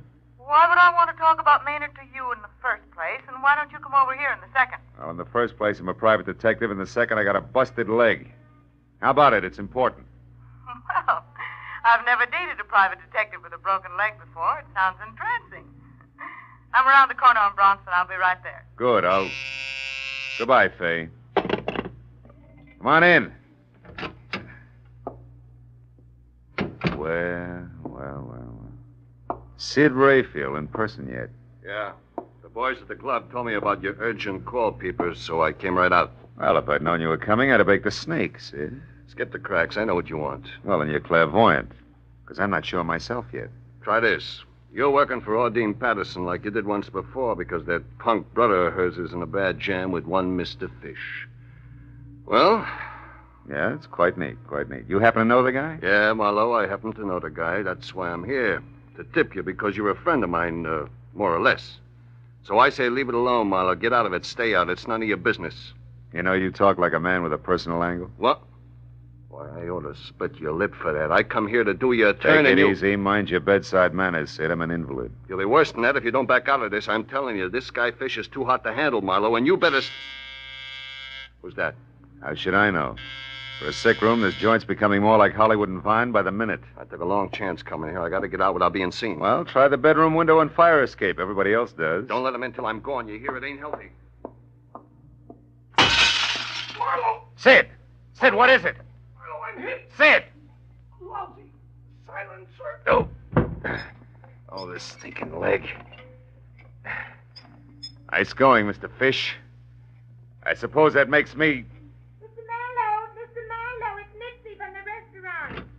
Are you all right, Mr. Marlowe? Yeah, Mitzi, I'm okay. I'm fine. Well, I thought you was talking to somebody. No, I was reading. I didn't hear the buzzer. Oh, yeah. I know what you mean. Sometimes I get real carried away myself. That's fine. Look, I fixed up your dinner. Everything just like you ordered. Here, I'll drag the No, table Mitzi, over. I don't think I'll eat right now. Just put the tray down and beat it, huh? Like a good girl? Yeah, but what about the dishes? Oh, get them in the morning. Will you get out of here? Will you go on? Oh, gee whiz, okay. Good night, Mr. Marlowe. Okay, Fish, the girl's gone. Well, come on in. Did you hear me? I said come on in. I guess I'm as ready as I'll ever be.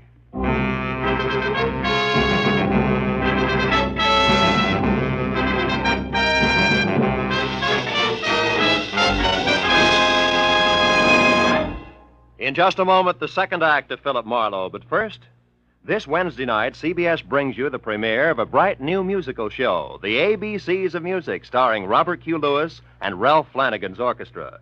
It promises a half hour of top hits and top entertainment every Wednesday on CBS, when also you hear the hilarious Groucho Marx quiz show, You Bet Your Life, and the drama of Dr. Christian.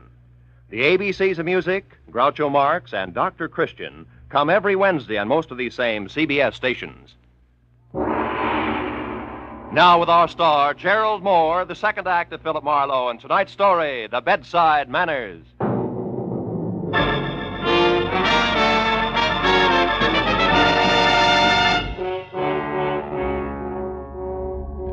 Man is never ready to die, really. Sometimes saying you are helps. Sometimes, like when you're flat on your back waiting for a killer with a silencer, might step into view through your bedroom door. I kept on waiting for 60 seconds, each as long as a fall down an empty well. Once I thought I heard the window close. At least another 5 minutes went by. Then I actually began to believe that for some reason Fish had gone away. Well, that made the scoreboard real easy to read. Sid Rayfield, a guy who knew his way around, had been killed. And I hadn't been able to do a thing about it.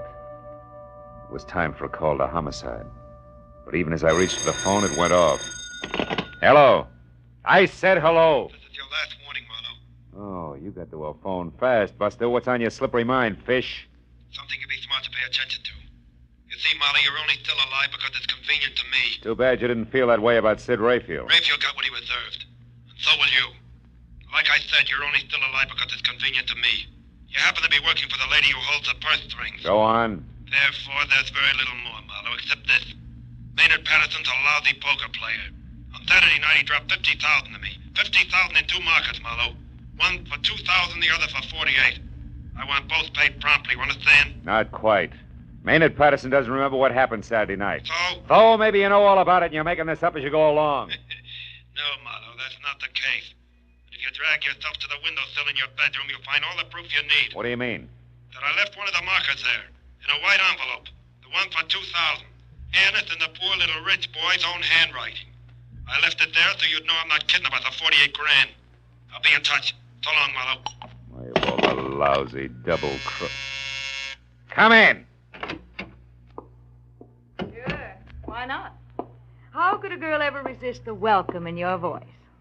I'm Fay Altman, private detective. That figures. Ah, what happened to you? Fall out of a transom or trip over a clue? Which? Neither. It was a wisecrack, honey. I laughed so hard I fell down and broke my leg.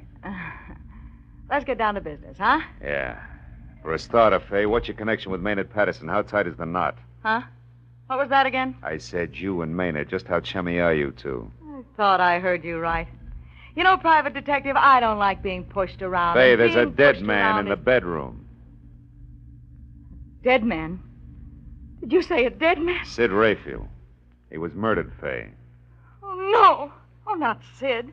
Gee, he was a nice guy, Marlowe. Sharp, but nice. Fay, I want you to go in there and look for an envelope on the windowsill. An envelope? No, I don't think I want to... It's important, Fay. I can't get out of this bed. Now, go on. It may help us tag Sid's killer. But... Oh, all right. I'll get it. You say it's near the window... Oh, Keep going, Kay. At the windowsill. Do you see it? yeah. I've got it. Here. Yeah. Hey, the window's broken in there. Do you know it? Yeah. Now, Fay, my question about you and Maynard, somehow or other it may count. Are you in love with him? No. I mean, I like him all right. He's a good time, nice places, nice people, nice little presents, But no yachts. No, that's right. No yachts. And I like yachts, private detective. They beat rowing around in MacArthur Park, I know. I've tried them both. Anything else? Yeah, turn it around. How does he feel about you? Overboard, I guess. Look, you said that this might help catch Sid's killer. I like Sid, so I'd like to see that happen. But make this question a good one, because it's your last. Fair enough. Maynard loves you. You love money. Maynard didn't have any. Now the question. Do you have any plan to change all that? Just one. He was saving up every cent he could squeeze out of that stingy sister of his for a stake in a big card game. He was going to run it into big dough. Any help, private detective? Yeah, if you call checking other people's stories out a help. Which translates into what? Maynard did just that. Only he lost it all Saturday night. Lost the stake and $50,000 more. What? He owes that much dough? Yeah. Now tell me, have you heard from Maynard since? You had your last question, private detective, remember? Good night, Marlowe. It's been a big, fat pleasure. I'll bet. Anyhow, Fay, my best to the fish. Your very best to the fish? Yeah. I don't get it. What fish? Never mind. Goodbye, baby, and don't slam the door.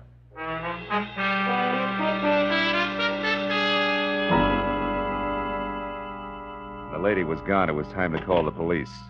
But I was dying hard, and even as I dialed the number, I turned the envelope that had been left on the windowsill over in one hand.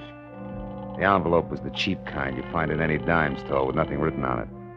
And the note itself, which read, "I owe the bearer $2,000 payable within 24 hours," was signed Maynard Patterson and dated Saturday. It was on a square piece of memo paper, and it made me think about a little item which for quite a while had been sitting last row, last seat in the back of my mind. Hello? Trying real hard to be a star pupil. Now, Marlowe, the fishing may be great. Oh, this leg. Come on, baby, be home.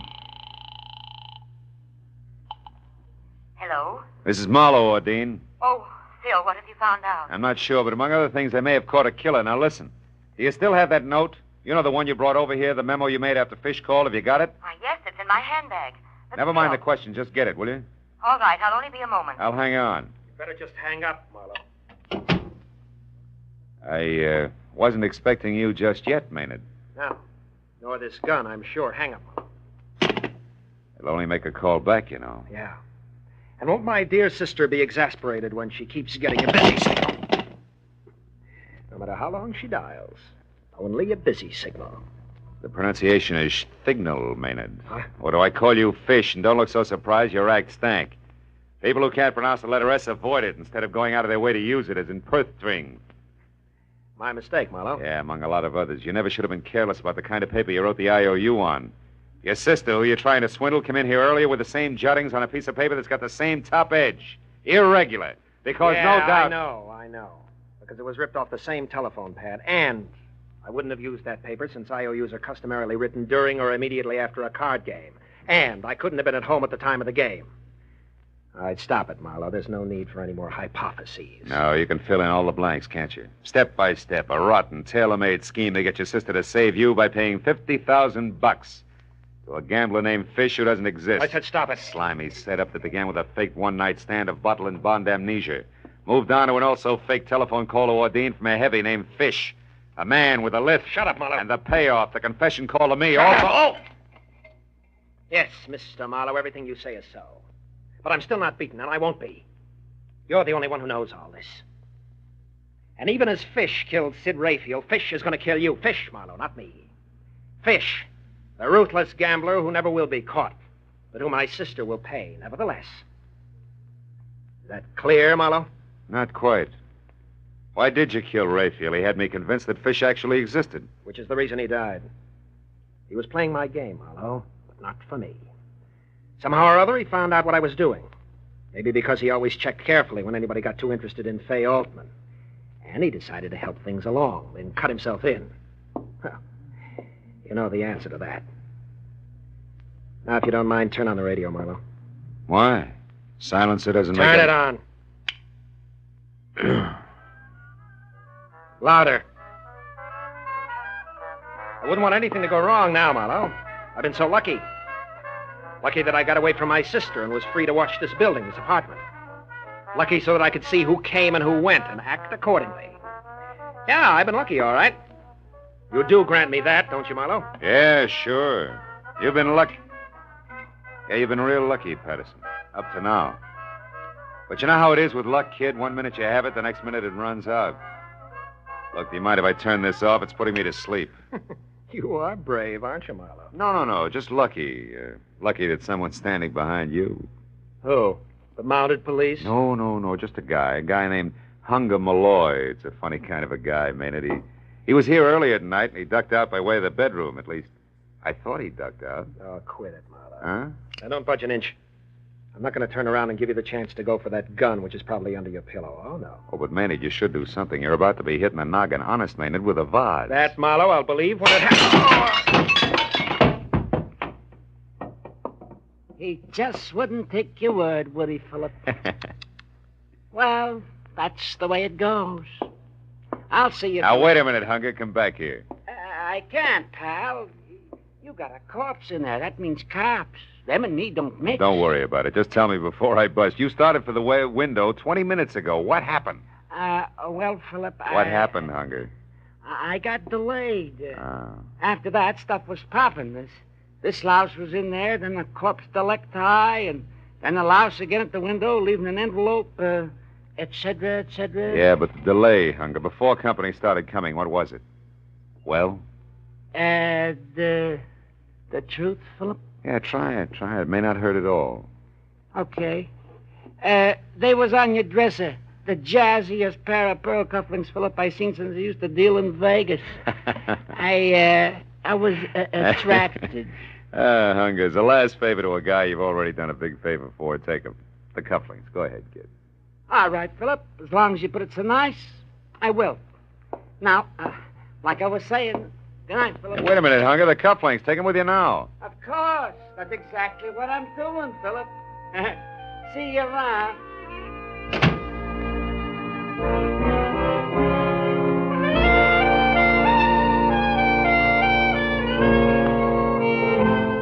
Funny little guy. Funny name. Hunger Malloy. You know, it's a strange thing, but a broken leg makes the old wheels go round. Well, that figures. Makes you think about breaks. And that brings me back to Hunger Malloy again. The only break he ever got was in his skull. Somebody once said we make our own breaks. I don't know about that. I didn't break my leg. Or maybe I did. Did I really look where I was going? And Maynard Patterson. Look at all the breaks he had. Loads of dough. Still, he didn't know where he was going either. And Sid Rayfield.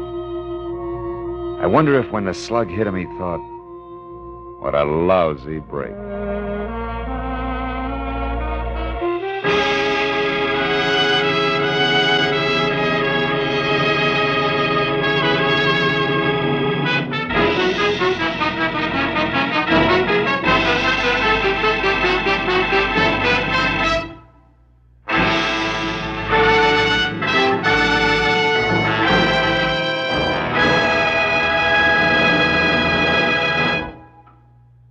The Adventures of Philip Marlowe, bringing you Raymond Chandler's most famous character, star Gerald Moore, are produced and directed by Norman MacDonald and are written for radio by Robert Mitchell and Gene Levitt.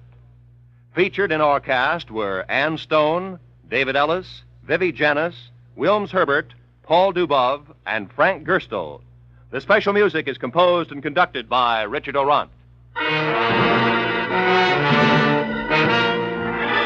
Be sure and be with us again next week when Philip Marlowe says... This time it was strictly out of whack. From a perfect hostess who was rude to her guests, past a big red fence that ran all the way from L.A. to Palm Springs, to a second-story man stabbed to death in a basement apartment.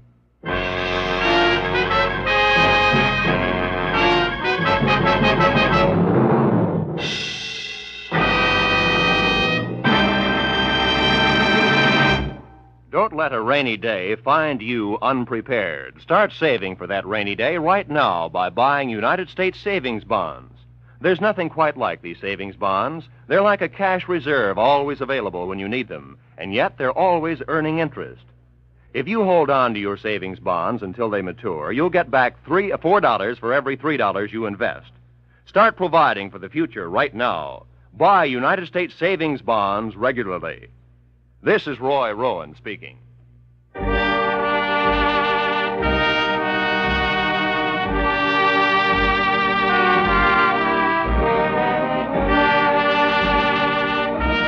This is CBS, the Columbia Broadcasting System.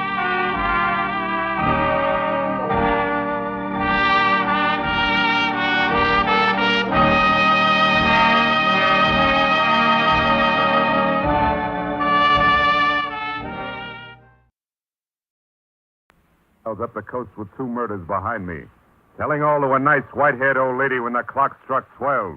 From the pen of Raymond Chandler, outstanding author of crime fiction, comes his most famous character in The Adventures of Philip Marlowe.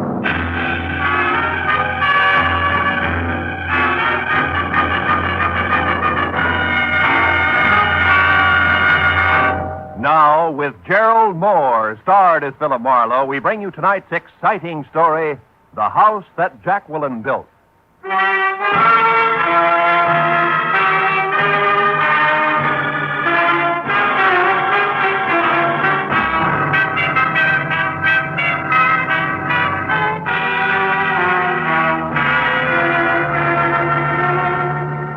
say the end of an old year and the start of a new is a good time to take stock. To stand back and give yourself the once-over. Do a reissue on that tired list of resolutions. But for a private detective, that routine only means tallying up the times you've dirtied your hands on someone else's murder or dirtied your brain with their schemes. So you let the hide on your heart grow a little thicker, pull the part of your mind that feels things a little farther back into its shell, and maybe plan on later hunting up a cup of kindness or two someplace. But even that has a price tag on it these days. So there was work to do and a fee to collect before I could pick up the tab on an evening's fun.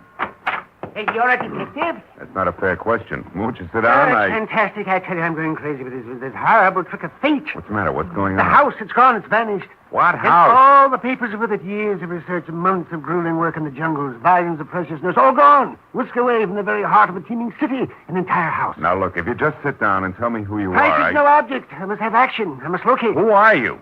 Professor Felix Piper. What's all this talk about jungles and research? Botanical research, tropical herbs in South America. Years of it all for nothing now because the house has disappeared. Look, you said that several times. Now, look, You Professor... investigate things. You've had experience. I want to hire you now.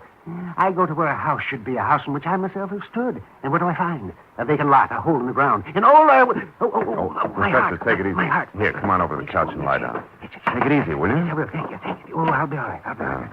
It's all been such a shock. Oh, Stuyvesant's sudden death.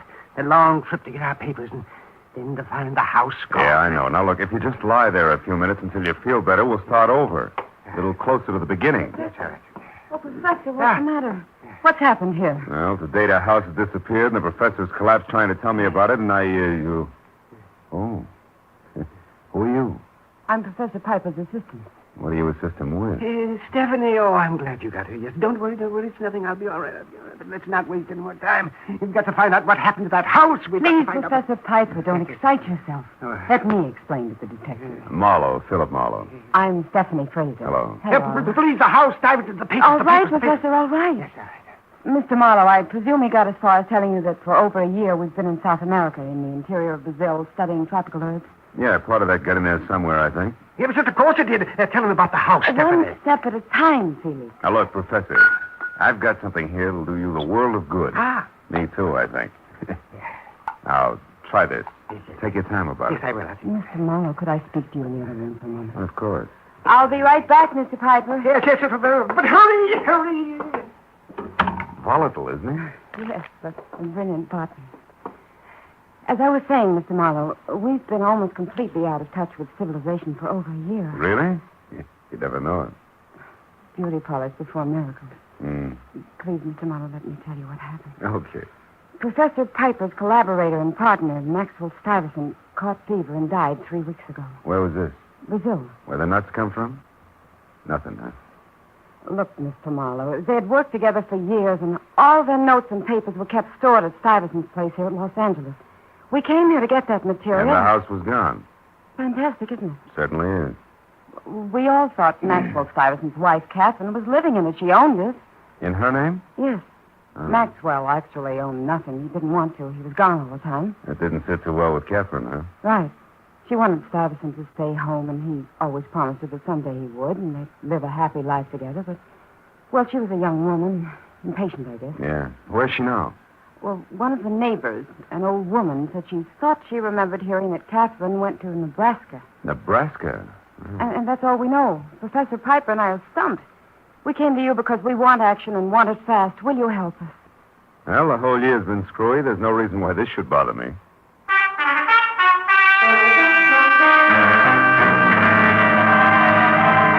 Tracking a runaway residence through the metropolitan wilds of Los Angeles didn't sound so tough. So after Stephanie gave me the address 8840 on Orange Drive and told me that she and the professor could be reached at Villa 3 in the Wilshire Gardens, I got in my car and drove out Orange Drive to where a house numbered 8840 should have been. I found that said house had been moved out 6 months ago, and in the middle of the night, too. But where, why, or who had done the job, nobody knew. Until I got around to a Mrs. Elma Lathrop, whose house backed the Stuyvesant place from across the alley. She blocked her front door with a waistline that said she'd never heard of Rye Crisp. Gave me an eye as warm and as sympathetic as an ice cube. Remember that? Huh. I should hope to tell you I remember. Craziest thing I ever saw. Them men working all day and all night, getting that little house up on rollers and out of there. I'd like to know what all the rush was about. So would I. You wouldn't happen to know where they took it, huh? No, I wouldn't. That Catherine Stuyvesant wasn't a very sociable type person. But if that's the way she wants to be, it's all right with me. That's good. Now, look, I don't suppose you'd know who she sold it to. Nope. What company did the moving? Oh, wouldn't I, though? It's the Gilligan Wrecking and Moving Company, and believe you me, the name fits. Them clumsy oxes. In such a rush, they backed a big truck over my pomegranate tree. A beautiful, full-grown tree in the pink of health. Did I make them pay? I'll bet. Now, you listen. Have I a choice? I tracked that outfit down and made them shell out through the nose for that. Was I burned? Well, bully for you. Now, look, where is the Gilligan Outfits office, Mrs. Lathrop? At Adams and Rampart Street. 410 Rampart. 410, huh? But say, what's going on anyway? Why are you asking me all these questions? Well, frankly, I'm a pomegranate fancier myself, Mrs. Lathrop. Happy New Year.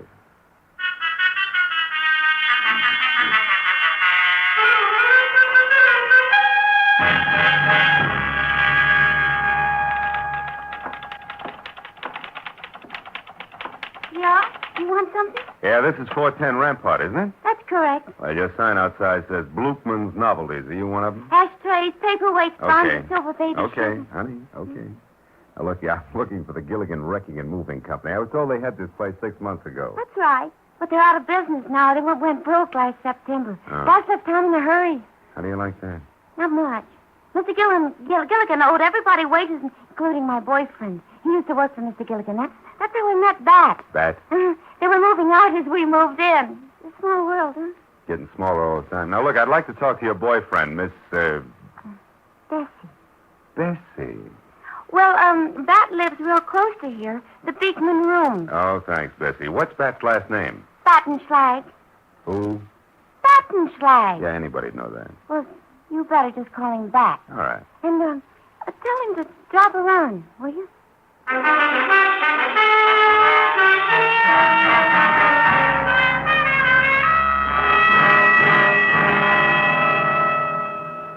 I wish I was a tender apple blossom, or sunshine. I wonder who wrote those lyrics.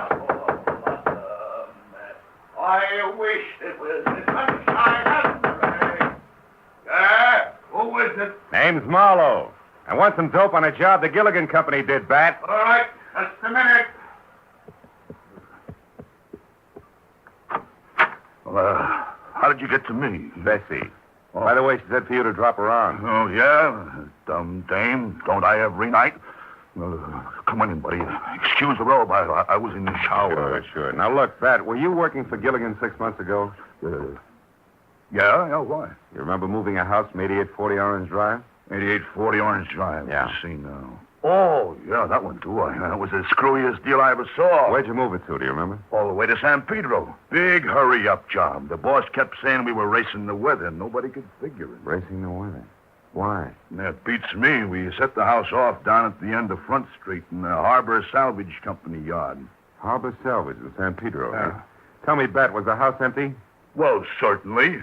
You don't think No, Bat. I mean the furniture. Oh. Well, why? What's all the fuss? Well, some people are interested in locating that house. Oh, yeah. Oh, that's too bad. How come? Oh, I got a big hunch it didn't sit very long where we left it, buddy. The Pacific Ocean was only 6 inches from the back door.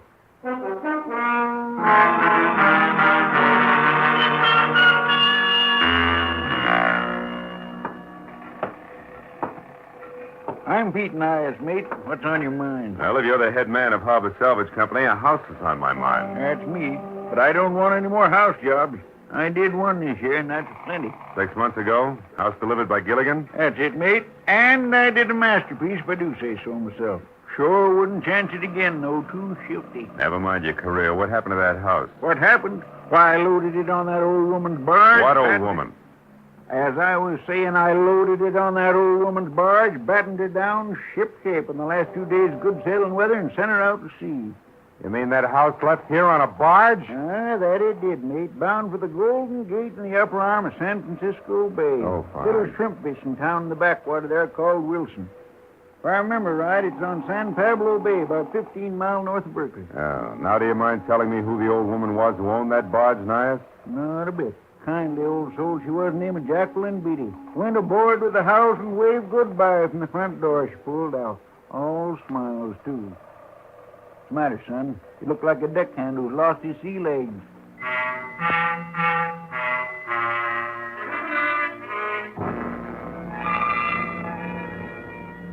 What had started 3 short hours ago as a checkup on an L.A. resident had evolved itself into a chase up the coast after a houseboat, which was a project I distinctly did not want to jump into without first a nod from my client. In fact, I was ready to scuttle the whole business. So I found the phone and called Villa 3 at the Wilshire Gardens. Yeah, hello. Hello? Is that you, Matthews? Yeah. This is Marlowe. Oh, hiya, Phil. What can I do for you? But make it snappy, will you? I'm up to my ears. called up here expecting someone else to answer, didn't you? Who? A guy named Felix Piper, maybe. Nice fit. What's the connection? Client, what fit? Ex-client, Marlowe. He's it. Somebody tagged him. Yeah, with a knife. A very fancy knife, like some Indians in Brazil use, the boys tell me. Oh. You better drop in here. Where are you now? San Pedro. What are you doing down there? Yeah, well, you wouldn't believe it, Matthews. Really, you wouldn't.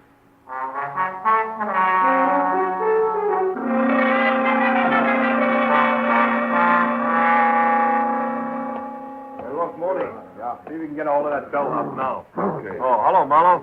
Hiya, Matthews. Any progress? Too soon. Anyway, I'm counting on you for that. Come on inside, have a look. Okay. When did it happen? A couple hours ago. Mm-hmm. What was his dodge, anyway? We found a club membership card lists him as a botanist. True? Yeah, as far as I know. Spent a lot of time in research in Brazil. Where the nuts come from? Nothing. Oh. Well, there's your client, Phil. Professor Felix Piper, and somebody nailed him right between the shoulders. Hey, Matthews. Hmm? Something's awful haywire. What do you mean? That's not the man who hired me.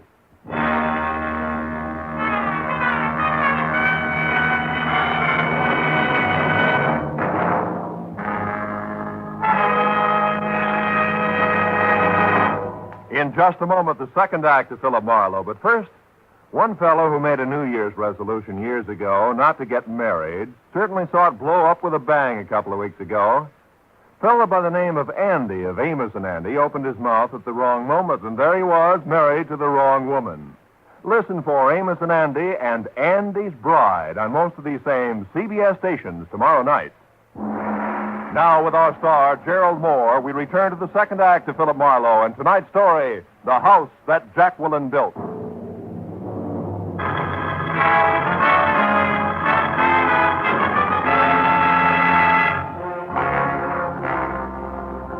When I told Detective Lieutenant Matthews that the crumpled form at our feet identified as Felix Piper, and the Felix Piper who had hired me were not one and the same, he arched a single eyebrow slowly. When I told him the rest of the story, both eyebrows practically leaped from his forehead. So all in all, it was 30 minutes of steady gab, my solemn word that what I had said was nothing but the truth, and a blunt reminder that a private detective's license is revocable before I was free to go back to my apartment on Franklin while the police went to work. That made it exactly 4 p.m. when, key in hand, I reached for my front door lock just as it swung in and away from me. Come in, Mr. Marlowe. Wow. The globe-trotting Stephanie. How'd my place ever get on your map, baby? Please, don't joke. Come in. Thank you. Lovely apartment you've got here. Mr. Marlowe, please. This is no time to be funny. Why not? Everything else plays funny. Your lost L.A. house turns up floating on the outskirts of San Francisco. What? A screwball botanist from South America who's maybe also a killer wants a bunch of hocus-pocus Also a papers. killer. Well, but what do you mean, Mr. Marlowe? Felix Piper didn't kill Corday. Corday. That's his name, huh? You get around, don't you, kid? Yes, Martin Corday. He was on the floor of my villa when I got back. That's why I came here. The janitor let me. and I thought let's not change the subject. This Corday, who is he? Or was he? Scheming, ruthless man we knew in South America. An importer. Wait a minute. An importer wants a botanist paper? Come on, baby. Tell me the truth. Mr. Marlowe, there are no papers. Oh, that's great. You mean that all this about the house is phony, make-believe? No, it's true. But? But no papers. Only jewels. Oh, no. Rubies, Mr. Marlowe. In a little pouch. $30,000 worth hidden in the house. Where in the house? The fireplace. Behind a brick somewhere on the right-hand side. You see, those rubies belong to Felix and that Maxwell Stuyvesant I mentioned. Now they belong to Felix alone. They were for their old age. Expression's nest egg. So they could carry on their work. Hmm. You don't believe me? No, not quite, no. And for 2 very valid reasons. One, why'd you lie in the first place and say it was papers? Because we didn't know if we could trust you. And now with a man dead, you have to, is that it? No, I don't have to, but I do trust you, Mr. Marlowe. It may not be mutual, Stephanie. What do you mean? Well, if I buy all this, the jewels, Piper and Stuyvesant's unique retirement plan, Corday posing as Piper to some way cut in, there's a new hooker. Which is what? Corday's murderer. It should now be you or Felix Piper. No. Then who? Corday's partner. A swarthy-looking little man. I don't know his name. I last saw him with Corday in South America.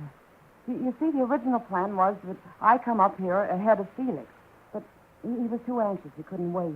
He followed almost at once. So?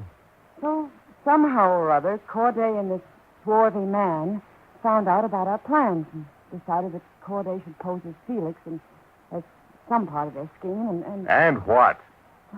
Well, there must have been a double cross. Corday probably trying to do away with the swarthy man, but getting done away with himself instead. Where's Felix Piper now? In a second-rate hotel on Santa Monica Boulevard. Phone number there, do you know it? Phone number? Yes, I have it right here in my purse. All right. Crestview 8 something. Yes, here. Crestview 84144. 4144. Okay, here, you talk to him, Stephanie. My nerves won't take the chatter. What should I tell him? Mr. Felix Piper, please. Well, tell him for the time being we're going to skip the police. But you and I are going up to San Francisco on the next plane and then out to a place called Wilson to look for a houseboat. No less rubies. All right, Mr. Marlowe. Yeah, and also tell him to meet us up there at the Crystal Auto Court. You got that? It's a place I've stayed at a little beyond Berkeley, on the road to San Pablo Bay. All right, anything else? Stephanie, Felix, one moment. Yeah. Tell him to stay clear of swarthy men tonight, especially small ones. They're dangerous.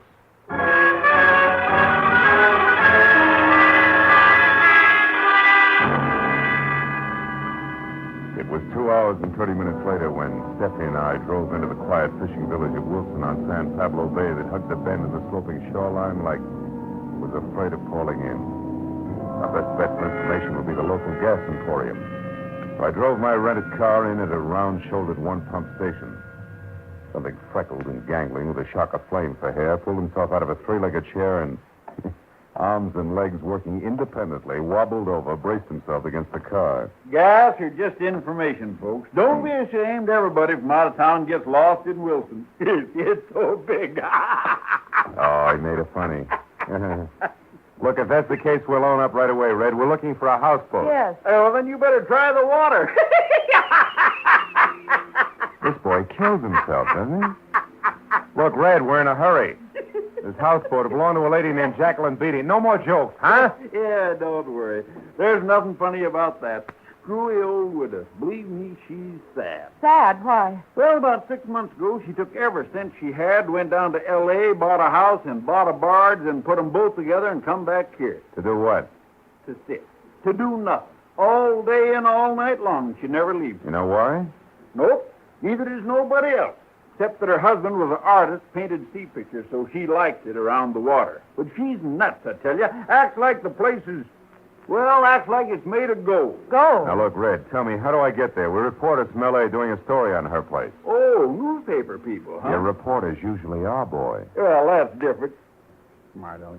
It's 1 block straight ahead, then right, and down to the bay. Thanks, Red. Happy New Year. Yeah, sure is.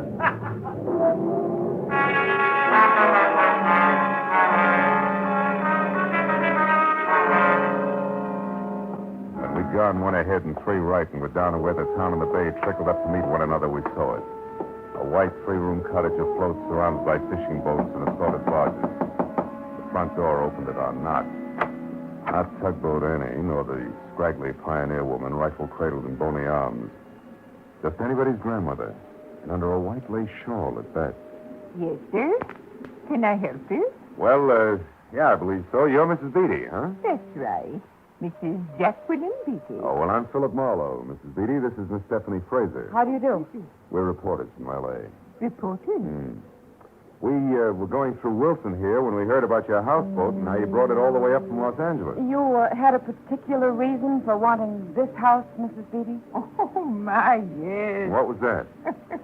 Well, that's a long, long story, my boy. I see. Well, tell me, Mrs. Beatty, the house is exactly as it was in Los Angeles, huh? Oh, to a T, Mr. Marlowe. Would you like to see it? Oh, yes, we'd love to. Fine. Then, shall we say lunch tomorrow? Well, Mrs. Beatty, we're on our way back to Los Angeles now tonight. Oh, that's too bad. Yeah. But, well, you see, I simply have to tidy up some before company. Well, perhaps another time. Well, I think lunch tomorrow will be splendid, Mrs. Beatty. Of course. Good, good. Then until midday tomorrow, we'll have a buffet for the three of us in front of the fireplace. Good night, Miss Fraser. Good night. Mr. Marlowe. Good night, Mrs. Beatty. Well, is it just a sweet old lady? I don't know. But when will we? Along about midday tomorrow. Come on, let's get back to the Crystal Auto Court and your boss. Felix Piper out and alone is a combination that worries me plenty.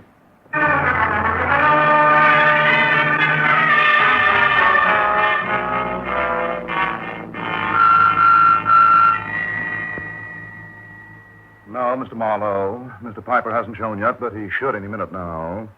He called a half hour ago from someplace in Berkeley and said he was coming out here in a taxi. Well, now, let's see. A single cabin for Miss Fraser here, number 6. And a double, number 11, for you and Mr. Piper. Right, Mr. Marlowe? Yes, that's right, Mr. Crystal. Okay. Now, Miss Fraser, if you'll come along with me, I'll show you the way. Be back in a minute, Mr. Marlowe.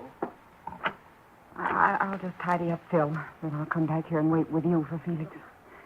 I'm so worried. Yeah, I know. Well, he'll be all right once he's with us. I hope so, Phil. Oh, Mr. Crystal, can I call L.A. on this phone here? Oh, sure, Mr. Marlowe. Long distance is 110.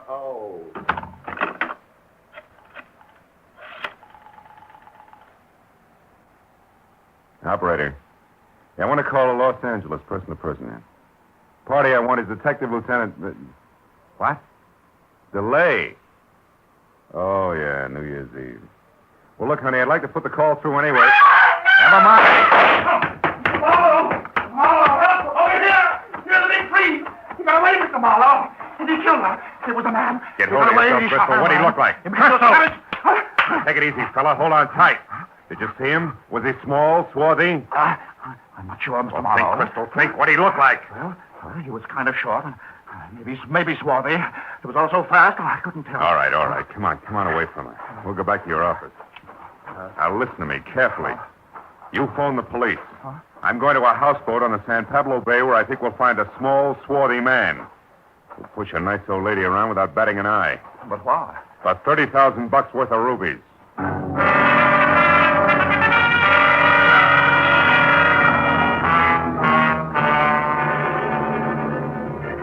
After I'd met Felix Piper and told him what had happened to Stephanie and brought him up to date on everything else, I slammed my right foot down hard on the accelerator and kept it that way until we were back at San Pablo Bay out of the car and running toward Jacqueline Beatty's houseboat, where I figured the swarthy man who seemed to know every move might show.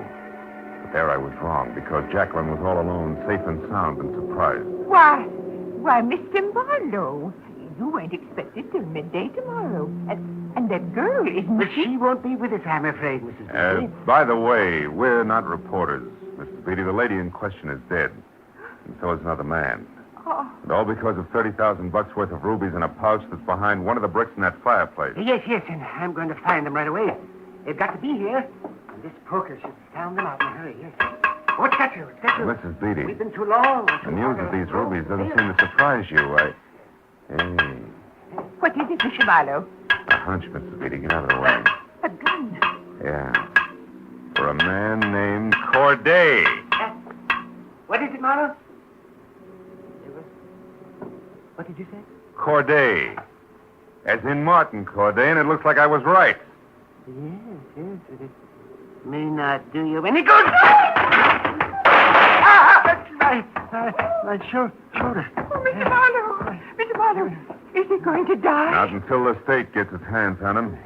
You see, Mrs. Beatty, he's killed twice tonight, right, Corday? Come on, if you want an ambulance, talk. Here, they had it coming, all of them. Stuyvesant was double-crossed by Piper on his deathbed. Stuyvesant wanted the rubies to go to his wife, Catherine. Hold it, Mrs. Beatty. Go on, Corday. The real Piper was a crook, huh? Decided to get the jewels himself. Is that it? Yes, but he was also dumb. No. Stephanie, his secretary, crossed him for a pretty deal with me. It was all her idea. Going to you for help with me posing as Piper. Oh. Go on. Oh, Mr. Marlowe. Go on, Corday. Yes, and Stephanie decided to double-cross me. After you stabbed the real Piper because he got up to L.A. in your villa sooner than expected, huh? Yes, but she couldn't cross me. I was following her all the time. She didn't phone you from my place? No. I was outside your door then, and she was talking to a number she made up. You're lucky you handed her the phone when you did. If you hadn't, She would have shot you. It was all lies. It was lies. The swarthy man included. There isn't one. Mr. Marlowe, he's... Just unconscious, Mrs. Beatty. I'll get an ambulance. Yes, hurry. I'll show you where the phone is. Yeah. After you tell me about the jewels, huh? The rubies, Mrs. Beatty. Your lack of surprise about them being hidden in the fireplace, I mean. How come? Well, I found those 6 months ago when I bought this house from Catherine Stuyvesant in Los Angeles. By the way, Mr. Marlowe, how did you know that man was Corday? Fireplace, honey. He went to the wrong side. It was worth a shot in the dark. Well, the phone's over there. You know, I noticed the loose brick on the right-hand side of the fireplace the moment I walked in. You see, I built this house with my own hands. Really? Why'd you move it up here, honey? Because my husband and I spent our honeymoon in this house. And we found our happiness here at San Pablo. Oh. You also found the rubies and sent them back to Catherine Stuyvesant? Yes, Mr. Marlowe. Well, Happy New Year, Mr. Marlowe. Happy New Year, Jacqueline.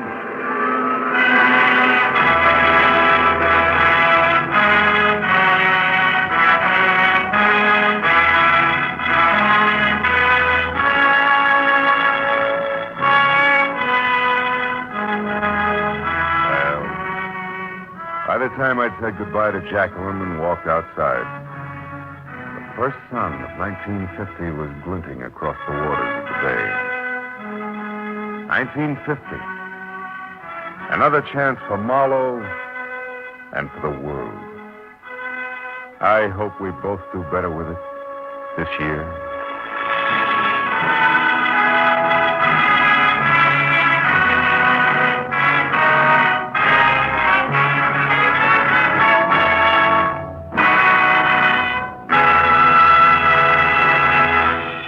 The Adventures of Philip Marlowe, bringing you Raymond Chandler's most famous character, star Gerald Moore, are produced and directed by Norman MacDonald and are written for radio by Robert Mitchell and Gene Levitt.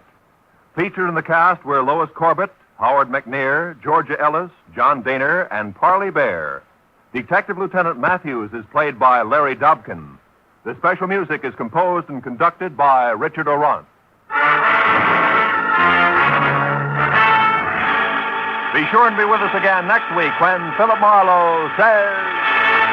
This time each carried a torch, and each was burned by it. The heel, the hero worshiper, and the hard-bitten blonde. And all because of a woman already 2 days dead.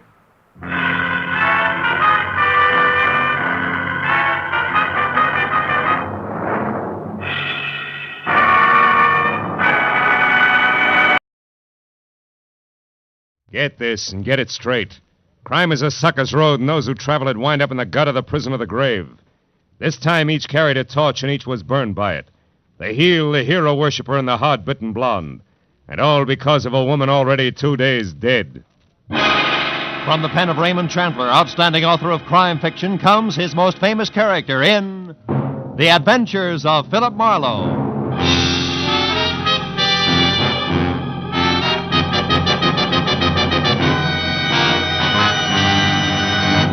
In just a moment, tonight's story. But first, a message from the Ford dealers of America.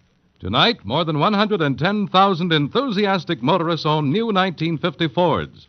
Here's what Donald L. Gibson, a pilot from Kansas City, says about his 50 Ford. As a pilot, I'm naturally interested in engines, and that's why I bought a 50 Ford. That V8 really ticks along. And ticks is just the right word, because it's as smooth and quiet as the Swiss movement in a good watch.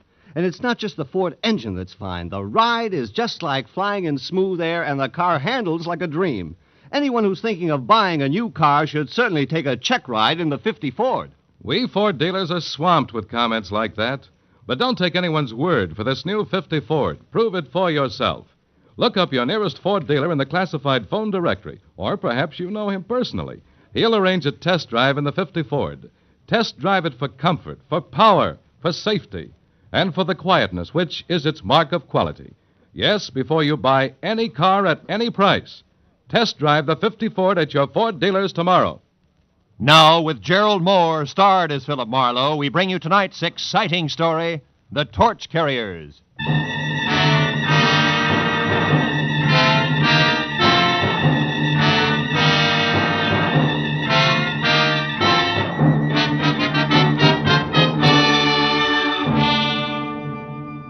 The 8 hours that had just slipped away had been a noisy assortment of big people with little troubles I hadn't wanted to help, and little people with big troubles I hadn't been able to help. So by the time it was all over and I was heading for home, a cozy, quiet cocktail seemed like a good idea.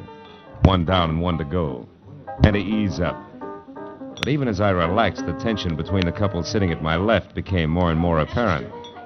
I looked down the bar. The girl was young, pretty, and obviously afraid of the little man with her, who had only asthma where a voice should have been. Now, have I made myself clear? I don't know what you're talking about. Now, look, sister, Larry Sola doesn't go for people snooping after him, none. And neither do I. It gives me work to do that's sometimes rough on a party. Brave boy. All right, little man, you've had your busy day. Hey, take your hands off me. As soon as you relax. Okay, get your mitts on. Now, gentlemen, please, no fighting. I can lose my license for it. Now, you leave at once. Wait a minute, Baldy. You heard him, Buster. Okay. I said what I come to say anyhow. Walter, stop playing. You all right, miss? Yes, thank you. Are you sure? Would you like another drink? No, thanks. I think I'll go back to my villa. Oh, you're staying here at the Wilshire Gardens? Yes, Villa 12. It's just around the corner. Maybe I better see you as far as the door. Little pal of yours might still be around. Well, thank you. It's all right. Come on. This is really very nice of you, Mr. Marlowe, Philip Marlowe. What about you? What? Oh, Claire Osborne. Well, now, look, Claire, I'm not trying to pry into your business, but in a way, people like Larry Salter are my business. Larry Salter? How did you know about him? Your little pal in the bar wasn't whispering. Oh. I'm a private detective, Claire, and I see a lot of people get in over their heads. Hate to see it happen to you. You know, these people play rough, usually for keeps. Maybe you better tell me about it, huh? Well, this is my place. Oh. Mr. Marlowe, I'll be frank with you. A month ago, I got into a jam. It was an investment I'd made, some stock, a sure thing, I was told. And they usually are. Anyhow, the certificates weren't quite gilt-edged, and they took a dive, a deep one. And to protect myself, I needed more money, so I took a bracelet. I had a diamond one and got a loan on it. From Larry Salter? Yes, from Salter. A friend, a person I thought was a friend, recommended him to me. So you cashed your bracelet, covered your investment, got your money back, and now you want the bracelet again, correct? Yes, but Salter isn't around. He's hiding. How do you know? Well, I went to the club he runs up on the strip. I overheard it there. Oh. 2 men spoke of him as being on an extended vacation for his health. But, of course, I didn't believe that, so I went around the back, found the door open, and got into Salter's private office. Baby, that in itself is a wonderful way to get into trouble, deep. Yes, I know, but I just had to find out where Salter could be located so I could pay him and get my bracelet back. Huh. Here, look, this paper. Mm-hmm. It was folded under Salter's memo pad. On one side it says, Madge, Gladstone 274. The last number's missing, torn off. And on the back, meet at 1010. Can this help us any? Well, it might. But first, Claire, a couple of questions that might help even more. Who was that ersatz little Caesar who slapped you in there? One of the men I overheard talking at Salter's club. He must have seen me and then followed me here. That figures. Now, look, honey. You're scrambling awful hard for a $1,000 bracelet. What's the rest of it? The rest of it? Well, you're out of your... Honey. Oh, what's the use? That's better. I might just as well tell you. The bracelet isn't mine, Mr. Marlowe. It belongs to my aunt. I live with her in San Diego. Oh, you borrowed it while she was away, maybe, huh? Yes. Oh, please, I've learned my lesson. I only want to get that bracelet back now, Mr. Marlowe. Please, will you help me? I'll pay you anything. Never mind that now. Oh, please, I must know where Larry Salter is. Okay, Claire, we'll try to find out, but on one condition, huh? Which is what? That you go inside, lock all doors and windows, sit next to the phone, and until you hear from me again, do absolutely nothing on your own. Agreed? Oh, yes, agreed, Mr. Marlowe. Thank you very much.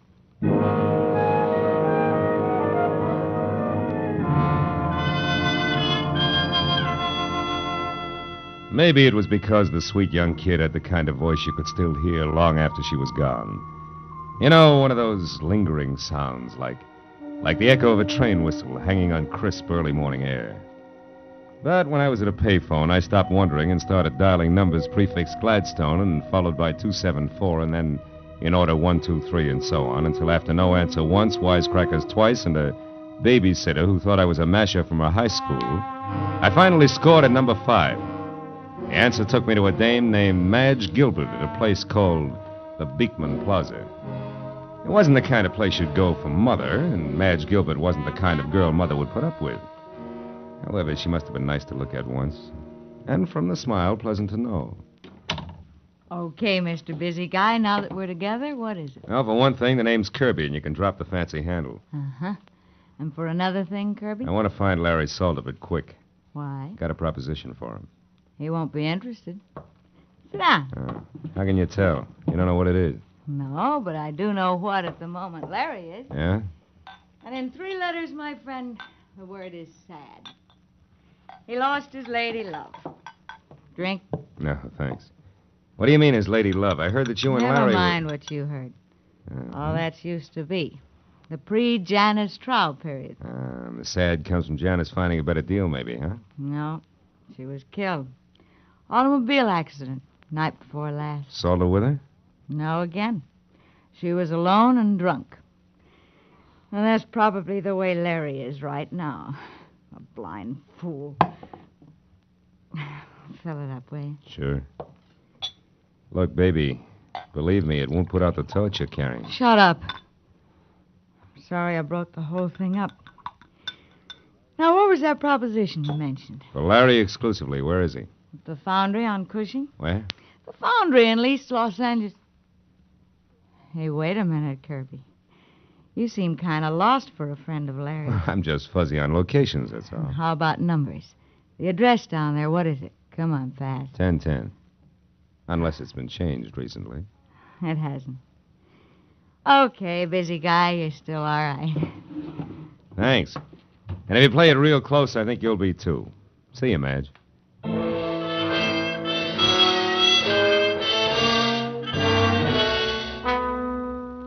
Cushing Avenue in East Los Angeles is industrial, literally wrong side of the tracks, and about as non-Hollywood as an honest day's work.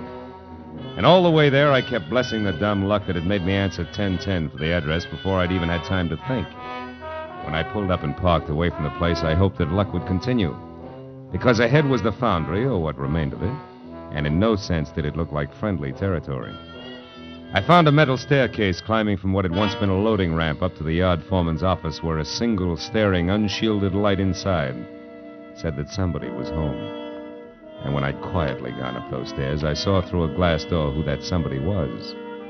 Larry Salter, alone next to a telephone and pitching darts at a smiling face on a calendar across the wall that read January 1928. When I knocked with the barrel of my .38 on the dirty glass door, he told me to come in without looking up. Make yourself at home, neighbor. Be with you in a minute. Aha! I did it. Her front tooth had been trying for that all night. So glad you made it. Now it won't be on your mind while we talk. About what? Bracelets. Bracelets? Neighbor, this is an iron foundry. What you want is a jewelry shop. Let's save each other a lot of time and level, huh? I'm a private detective named Marlowe, Salter, and at the moment working for Claire Osborne, who now has the price of a bracelet. Wants it back in a hurry. Do we do business? No, we don't. And it's not because I don't like you, neighbor. But because, 1, I never heard of any Claire Osborne. And 2, bracelets are stuff for second-story men, which I am not. And 3, you ought to get yourself a pair of sneakers, stupid. You've been followed all the way through the yard, up the stairs, and into this room. It's an old gag, Salter. No gag. So while you still can, you better put that gun away, because my boy Cover takes a strange delight in messing people up. Real bad. You're bracketed, chum. You better drop it fast. Yep. That's better. Now, Marlowe, without any double talk about babes and bracelets, let's have it. You're one of Freeman Best's boys, aren't you? You think I had something to do with him getting knocked off in that ditch? You're here to square things away. That's it, isn't it? No, it isn't. Get your hands off me. Okay. I won't touch you again. But that's more than I can say for Cover. Yeah, lots more.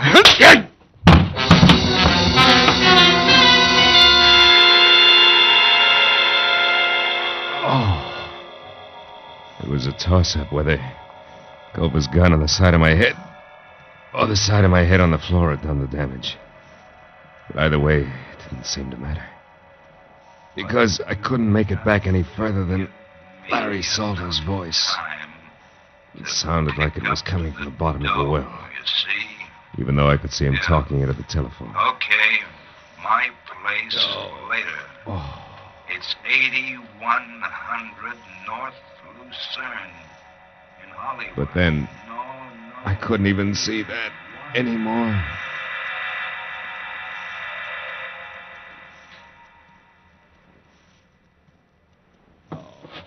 Oh. Oh.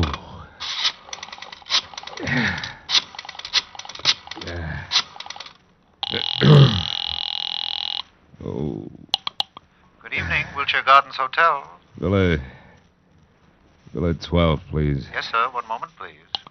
Oh. Hello? Marlowe, Claire. Listen, I'm over in East Los Angeles. Mr. Marlowe, did you find him? Do you know where Larry Salter is? Yeah, I think so. 8100 North Lucerne. It's up in Hollywood near you. Now listen, Claire, about the bracelet. There is no bracelet. What? There was no trouble on the stock market and no loan made. Why do you want to know where Salter is? What do you want from him? His life.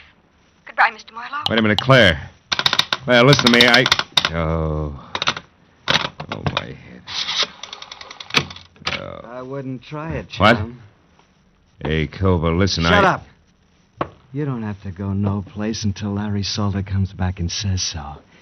Now relax, chum.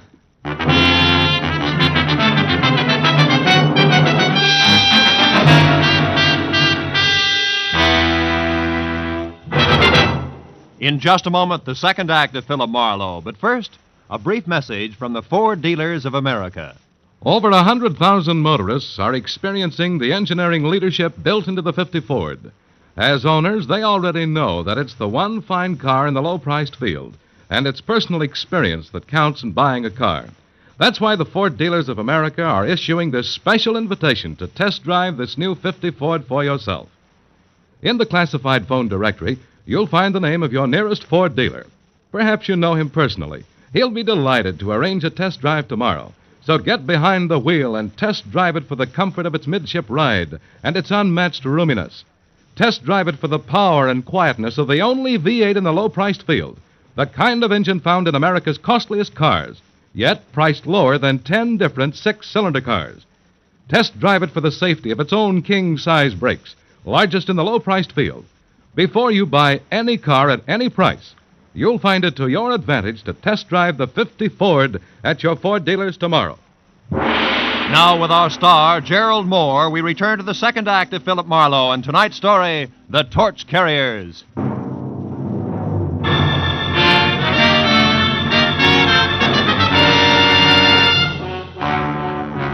I turned to the poker-faced Cobra and the 45, both staring at me from across 6 dusty feet of concrete floor that made the ancient East L.A. foundry seem colder and even more lonely. You don't stay put so good, do you, sweetheart? You're kind of heavy-handed with that gun, aren't you, Cobra? You want to try again, sweetheart? I'll pass. Standing here staring at each other is apt to get dull, don't you think? That's entirely up to you, sweetheart. You bleed pretty. You'd like that, wouldn't you, kid?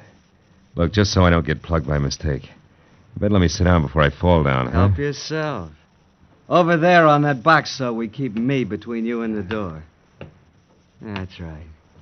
You're a good boy. You got no idea. Hey, come on, how long do we play like this? I'll tell you better when Orville the Squeak gets back. What's Orville the Squeak? She runs errands for Larry, like finding out what's phony about a certain young babe in her bracelets that don't exist. So that's where the bird with the whiskey soprano fits. That's the way the punk operates, huh? Well, that way, Kovu, we'll both die of old age before... Well, you hear that? Somebody moved downstairs. Maybe this is visitor's night in the old foundry. Don't get your hopes up, sweetheart. Those live here. They're rats. They eat small dogs. And one thing more, Marlowe. What's that for, punk? Dropping your hands out of your lap where I couldn't see them. Don't try it again. I'll put it on your bill. You know, Covey, you're holding me here on Larry Salter's orders, and yet I'm the only one who knows what's scheduled to happen to him tonight. Maybe you better tell me. Sure. Only first I want to know something. What about the late Mr. Freeman Best? Freeman was scum. Low, stinking scum. Nobody misses him. I mean nobody. And Larry didn't kill him, that's out. But he was connected, wasn't he? And there was a girl named Janice Trow. How does she figure? You better let that one set, sweetheart, for your own sake. Now let's have your end and fast. What's supposed to happen? Did you hear it? Yeah, what? Don't tell me a tough boy like you gets jumpy. Skip it. All right, Gib, come on, wise boy, jabber. Look, Culver, won't do you any good. Anyway, I'm the only one who Shut can... up. There was something. Maybe your rats are big enough to wear shoes. Huh? Shut up, I said. And sit right there or I'll blow you in two, and I mean it. Orville? Orville? Hey, Squeak. Is that you? Who's out there? Answer me! As Culver edged out of the room, I felt along the side of the box I'd been sitting on for a jagged chunk of metal slag I'd spotted earlier. It was about the size of a baseball and heavy. I picked it up, then moved across to the opposite wall near the door. You, get out of here. The boss is through with you. Now beat it. I stepped out and saw Culver standing at the head of the stairs, his back to me. I threw the lump of iron slag with everything I had. Caught him like a hammer between the shoulder blades. His head flew back, his fingers clawed at the air, and he pitched face first down the stairs. I caught a glimpse of a woman ducking out of sight behind the foundry furnace. It was Madge Gilbert. You killed him, didn't you? Culver's dead? I don't know, and I don't care. What are you doing in this boarded-up rat trap? There's nobody else here? Just us and Culver? Creepy number they call Orville the Squeakers due any minute. That nasty little louse gives me the willies. You made your bed, baby, but let's not get lost. What are you after in here? Well, I've been thinking plenty about that torch you're talking about. I decided if you carry the same old one long enough, you're bound to get burned. Finally felt the heat, huh? Yeah, plenty. So I came here looking for you. Or Larry. Couldn't make up your mind. Certainly. I wanted to tell Larry I was through with him. He'd have beat you to it, but you found me, so? Okay. But if Larry or the Squeak come back after what I'm going to tell you, you got to help me get out of here. Larry'd kill me. Okay, kid, let's have it. You wanted to know about Janice Trow. Yeah. Okay, I'll tell you. She was beautiful. I'd be the first to admit it. A brunette like every woman wishes she was. And Larry fell for her. She took him away from me just like I'd been dead 10 years. Only she was rotten. Never once a clean thought in her twisted, dirty little brain. So says the jealous lover. Jealous? Sure, I was jealous at first. And just hurt and disgusted. She was double-crossing Larry every time he turned around, but there was nothing I could do. I tried to tell him, So far, it's strictly stock, Madge. Yeah, all but this. One time I made it stick. She borrowed Larry's car to take that slimy Freeman Best out for a ride in it, with extra laughs because it was Larry's car, mind you.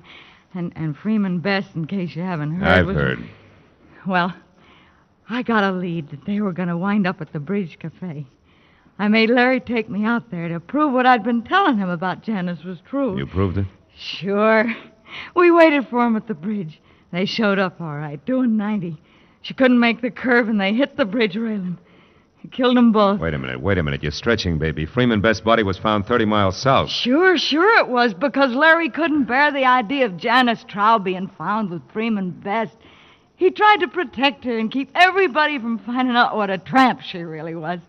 He pulled Freeman's body out of the wreck and hauled it clear down to Long Beach and dumped it. I watched him do it. And all this business is just to keep that secret about Janice Trow, huh? Sure. Gee, can you imagine a love like that going to waste, huh? Why, even with her dead, even now, he won't as much as speak to me.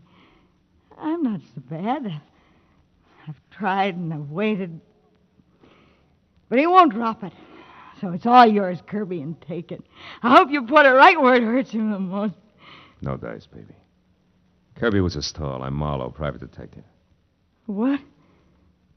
Gee, how cheap did I sell out anyway? That depends. The only axe I'm grinding is for a girl named Claire Osborne. Ever hear of her? No. That's funny. For some reason, she hates Salter even more than you. Listen. It's horrible. It's horrible. You stay where you are. I'm scared of him, Mom. I'll pull his fangs. Just don't get absent-minded about which side you're on.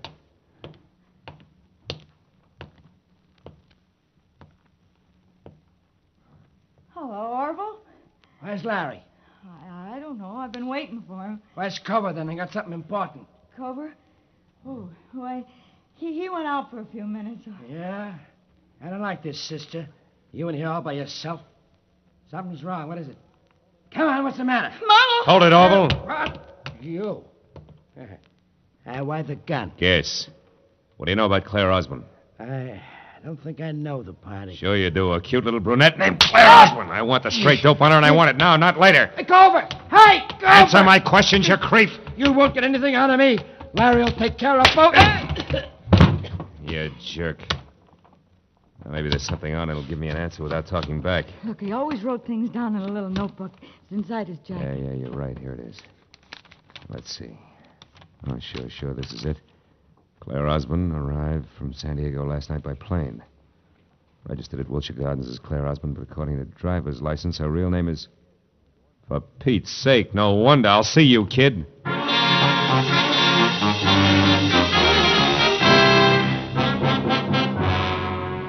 It took me 20 minutes to get from East L.A. over to Lucerne and another 5 to find the bleak white bungalow that belonged to Larry Salter. Its front windows were dark when I drove past it, parked on a side street, and walked back.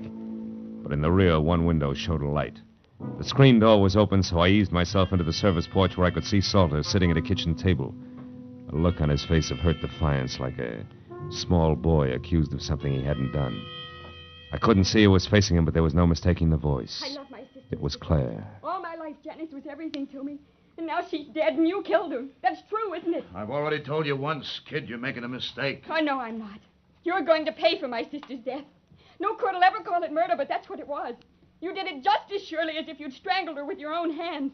And now I'm going to get even for Janice. Claire. Hey, Marlowe, you crazy fool. Why did you come here? Give me that gun, Claire. I know, you stay out of this. You can't stop me. Nobody can.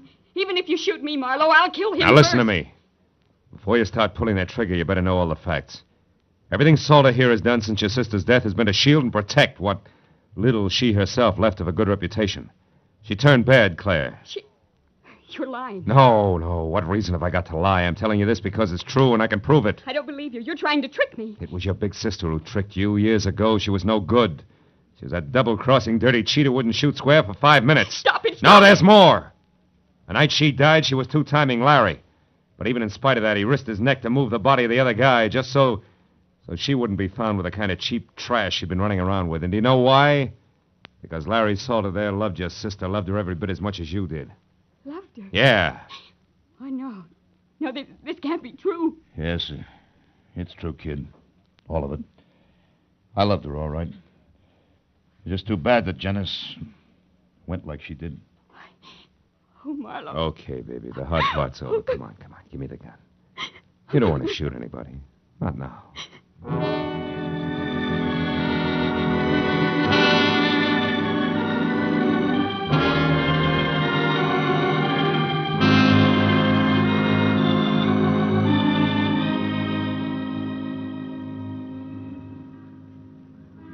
Feel better now, Claire?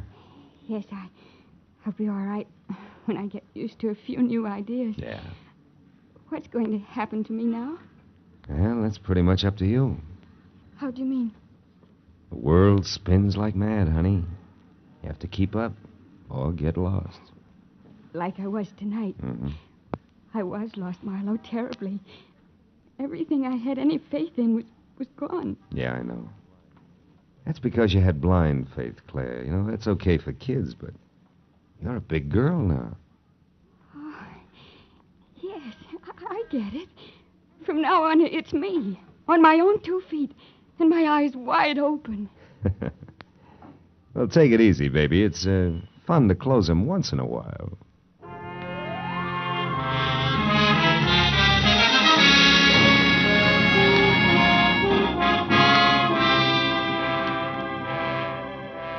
After I dropped Claire off at her hotel, I remembered the drink I'd started out to get and left half finished on the bar.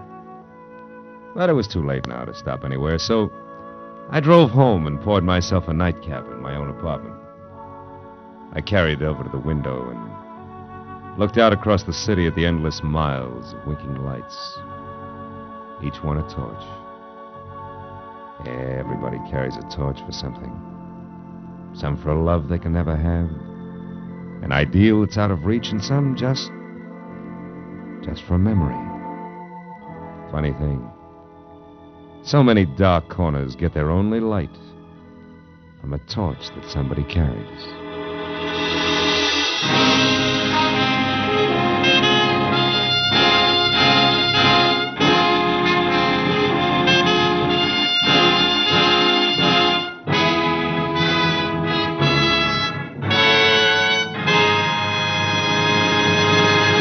Philip Marlowe will be back in just a moment. But first, here's a message from the Ford dealers of America. More than 110,000 delighted motorists are already driving the new 50 Ford. Here's what Jack Farrell, hotel manager, says. I did a lot of shopping around and chose Ford for styling. And I'm certainly glad because I found there's plenty of car beneath its beautiful body. There's plenty of power under the hood, too. And it's as comfortable as a high-price car. I could go on for hours about the quietness, the economy, and the comfort of my car, but it all adds up to this. The 50 Ford's a mighty fine car to own. We Ford dealers are not surprised that new owners rave about their 50 Fords. We've studied this new Ford from stem to stern.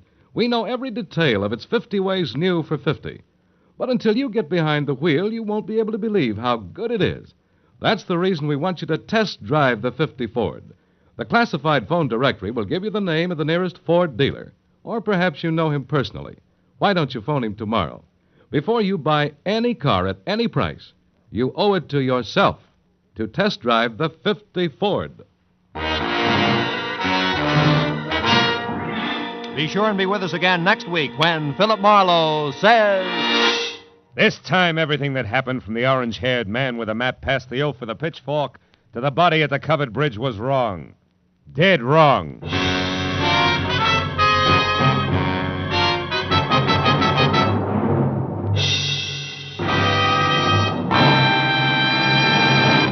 The Adventures of Philip Marlowe, bringing you Raymond Chandler's most famous character, star Gerald Moore, are produced and directed by Norman MacDonald and are written for radio by Robert Mitchell and Gene Levitt. Featured in the cast were Sammy Hill, John Daner, Vivi Janis, Harry Bartell, Wilms Herbert, and Edgar Barrier. The special music is composed and conducted by Richard Orant. This is Roy Rowan speaking. Stay tuned now for Gangbusters, which follows immediately on most of these same CBS stations. This is CBS, the Columbia Broadcasting System.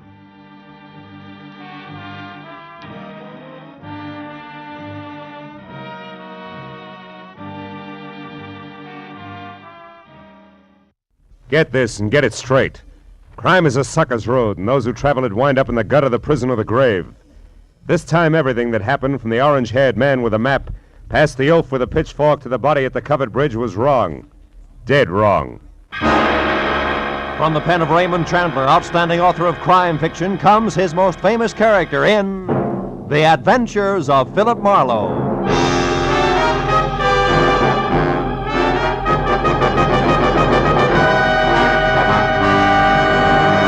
Now, with Gerald Moore starred as Philip Marlowe, we bring you tonight's exciting story, The Covered Bridge.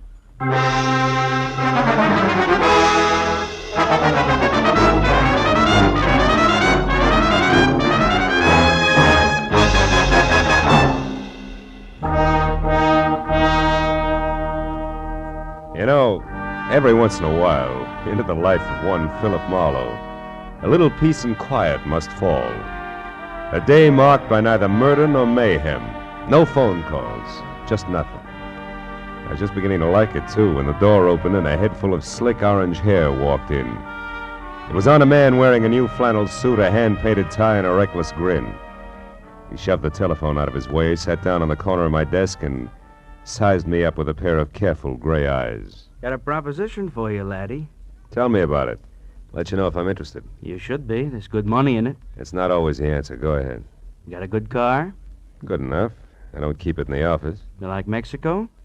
Look, is this a social call or a quiz program? Well, this is business. I asked you a question. Yeah, I like Mexico. I don't like you. Well, that's good, because you're going to drive a couple of friends of me down there. Name your price. Not interested. $1,000? Not interested. That's too bad. Would have been nicer to work this out without a gun. Listen, you two-bit Talk jerk. easy, laddie. This gun is bigger than both of us. Now, you're going to drive across the Mexican border tonight with 3 passengers, and there won't be any difficult questions, because you are the well-known Senor Philip Marlowe, a respectable private detective. Somewhere below the border, your fellow travelers will catch a boat. But this you don't have to worry about. Now, look, just a minute. Look, laddie, I came to you for several reasons, one of which is that you're smart enough to know when to quit fighting the problem. We got to make a stop first, so let's go. And leave your artillery in the drawer. Come on. Yeah, sure. Since I'm now an old pal of yours, what do I call you? You pick it. Believe me, you won't like it. How about George? You like George? Not particularly. Good. Just call me George. Let's go, Marlowe.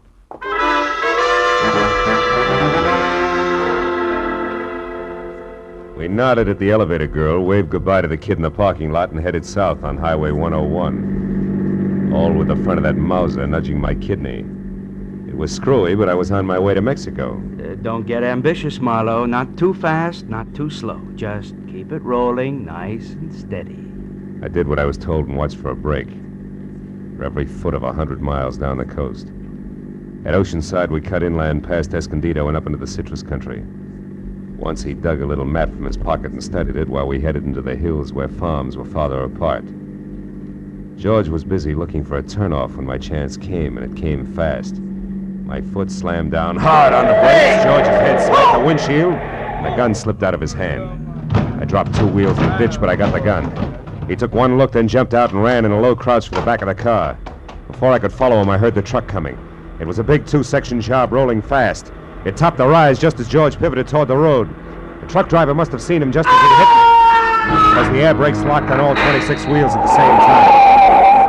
I ran to where George lay like a discarded doll at the side of the road. The truck driver was out of his cab before it stopped rolling. I didn't see him. I come over the rise there. I didn't see him. Take it easy. Honest, I didn't see him. Is he all right? He ain't dead, is he? No, he isn't. He won't be walking much anymore. It wasn't my fault, Mr. Honest. I know it wasn't. Get hold of yourself. Gosh, what should we do? I want you to drive to the nearest phone and get the police and then come back. Here's my card. Give it to the troopers. Tell them they can reach me at my office. Yeah, what are you going to do? If I can figure out how to read this map of his, I'm going to pay a call on a couple of people who are expecting this guy. Maybe it's just a stubborn streak, but when I'm being used as a patsy, I like to meet the people involved.